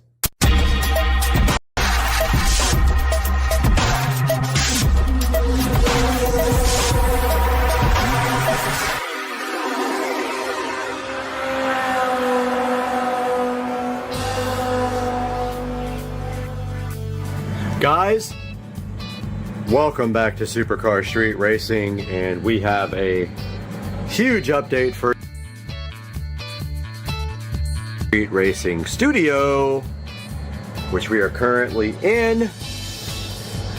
And today was a day of pain, frustration, hard work, and now this is where we are. We are still live streaming.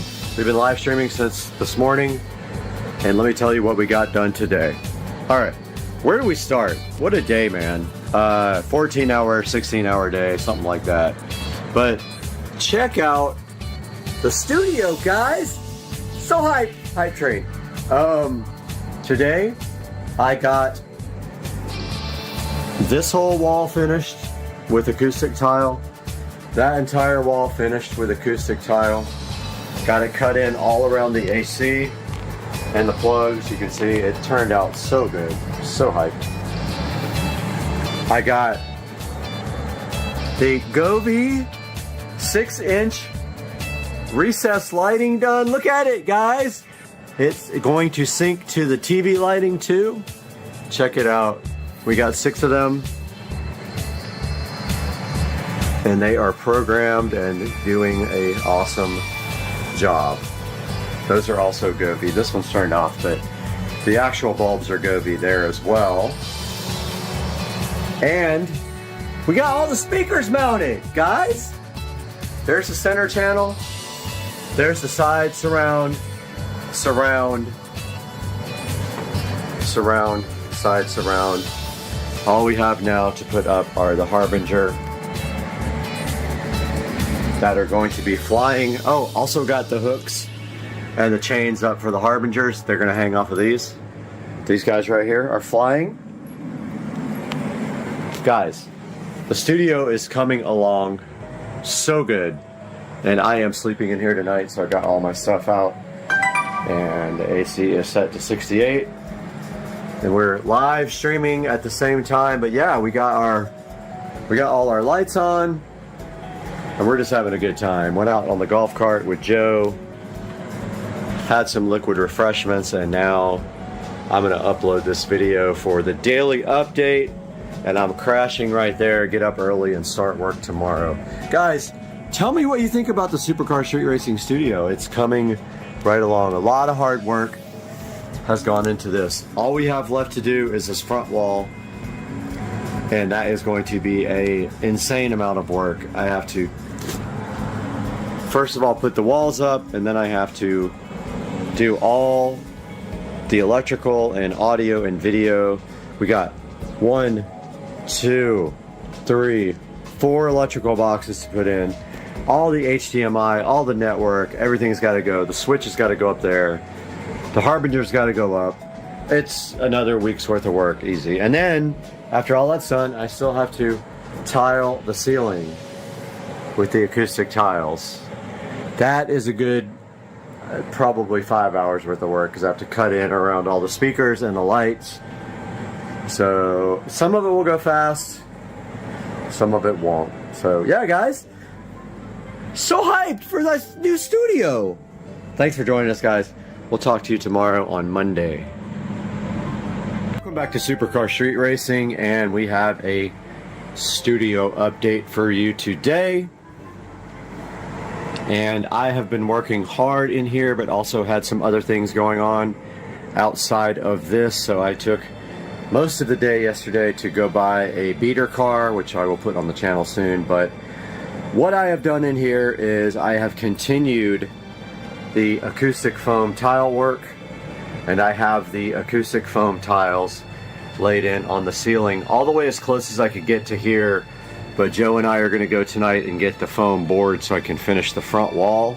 But I got the acoustic foam tile done literally to past halfway through the room, and then I ran out, so I ordered some now. I need about, I think, 80 more to do the rest of this. And what else did we get? That's pretty much it. I've been working on foam tile for days. It's very time consuming to put these in, and I have to cut around these lights as well, so I've been doing that, and cut around the in-ceiling speakers. And I ordered the amplifier. I ordered the receiver for the front, for the whole room. It is a Marantz 7.2 Slimline TX NR1711, I think. Just NR1711. It'll be here tomorrow, so we'll be able to test out this surround sound here. So that is a little update. The studio is looking awesome. AC is kicking. And the tiles are going in, and all that is really left to do is this front wall, which is going to take me a while. I have a lot of electrical and wiring to do in this front wall. The actual cutting of the foam will be easy. It's the actual putting the boxes in and planning all that, because there's 2 boxes up here, there's several boxes here, there's 3 or 4 down here, there's more boxes there and down there. So yeah, it's gonna be a big, probably an all-day thing. But yeah, wanted to get you guys caught up on the Supercar Street Racing Studio. Hey guys, welcome back to the channel. Supercar Street Racing here, and I have a studio update for you. It is insane. I want you guys to see this, the way the studio is looking. Check out the studio, guys. I am super hyped, and I want to give you guys a huge update. I have not been live streaming or updating lately because I've been super busy and I had the network down in here, but today we made some huge strides in the Supercar Street Racing Studio. And let me get started and tell you what we have done. First things first, but not the biggest, the Harbinger's powered studio monitors are mounted, and they are flying from chains right there. Got that done today all by myself. I don't know how, but there is the other one. Alexa, set the office lamps to 100%.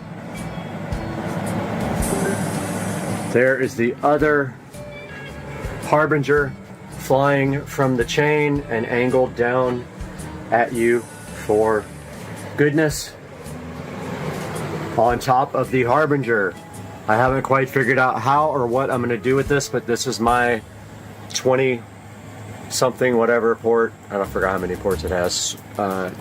Netgear switch. And you can see the Ethernet connections all labeled and going into the wall. And up there we have a Wi-Fi extender hotspot thingy.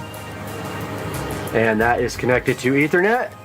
And then it has a Supercar Street Racing Wi-Fi signal. So I gotta still figure out what I'm going to do up in this corner, how I'm gonna organize it, if I'm gonna do a little shelf or what I'm gonna do. Not that important right now.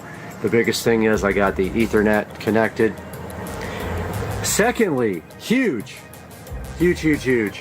I got the 4K Fire TVs mounted, and literally luck that they can swing out and touch each other like that. It is absolutely perfect.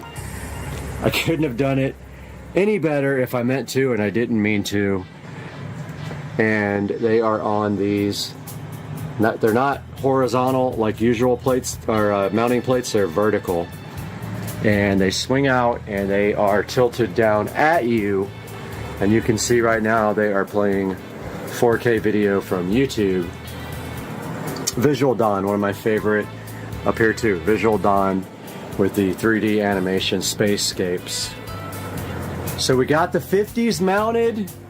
I ran out of Ethernet cables, or they would all be connected to Ethernet. This one is connected to hardwired Ethernet, Wi-Fi. This one doesn't have an Ethernet jack. That one's connected to Ethernet. I ran out of patch cables. Next, we got the Marantz NR1711 receiver in. This guy is a high-end receiver, and the reason I bought it is it has front preamp outputs to feed our powered studio monitors there, and our 1711 chilling. We got our wall plates all done mostly. I've got 2 more to put in here. One of them is for the front speakers, which will be RCA. The other one is a dual Ethernet jack, one for this and one for the PC. So there is the home theater wall plate, and that little thing coming out of the corner is the USB. You don't want to do a USB extension. It's already extended twice and it's already going to be an issue, so I just drilled a little hole in the corner and ran it straight through. We got all the other wall plates done. They're not exactly on the same level, but they'll all be under the desk. We got all the power done. The only thing I have to do over here is connect the subwoofer plate for the sub that is going to go somewhere over here. I'm not quite sure yet because there's not much room right here. And we got all of the wall plates done behind the Fire TVs. This HDMI wall plate here feeds down here. So if you want to connect a laptop or a tablet or anything else to that guy here, you can do it right there. I have not connected the HDMI here to the TV yet, but that will be next. Same thing over here. This HDMI wall plate feeds this guy here.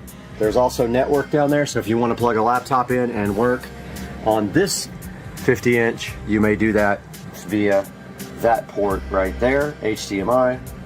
There's power there, power there, power there, and power there that I installed today.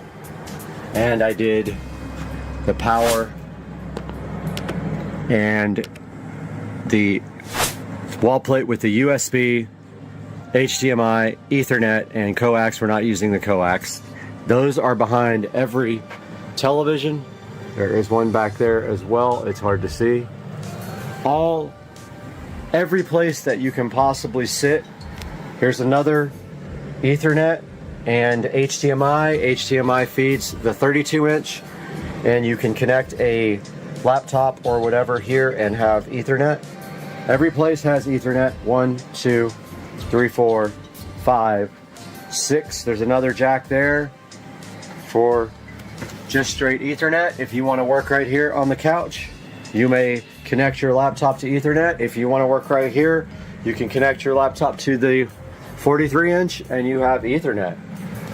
We've got the Echo Show 15 chilling flush mounted. Completely flush mounted into the wall. First one I've done like that. So this is not a completed tour.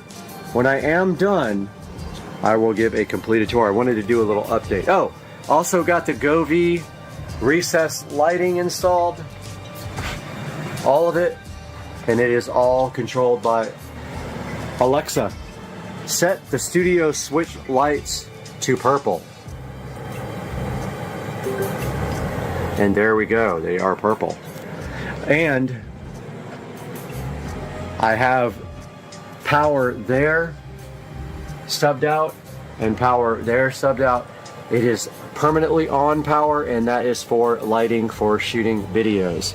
Most likely we'll have a light pointing down here at the desk and one up there pointing down here at the desk, and I just don't know yet quite how I'm going to do it, but that is an update from Supercar Street Racing Studios. Big update. I'm so hyped to start doing videos here. We'll see you guys soon. Welcome back to the channel, and we've got a huge update for you on this wonderful Friday evening in the Supercar Street Racing Studio. That's right, you are looking at the 95% finished Supercar Street Racing amazing 4K production studio, and I cannot wait to give you guys an official tour. But let me tell you what we have done since the last update. So we got the switch, the Netgear switch, mounted on a nice board, and you can see there I finished it all in very nicely with the foam tiles. It looks awesome. I have 100% finished, except for the door. We don't know what's happening with the door yet.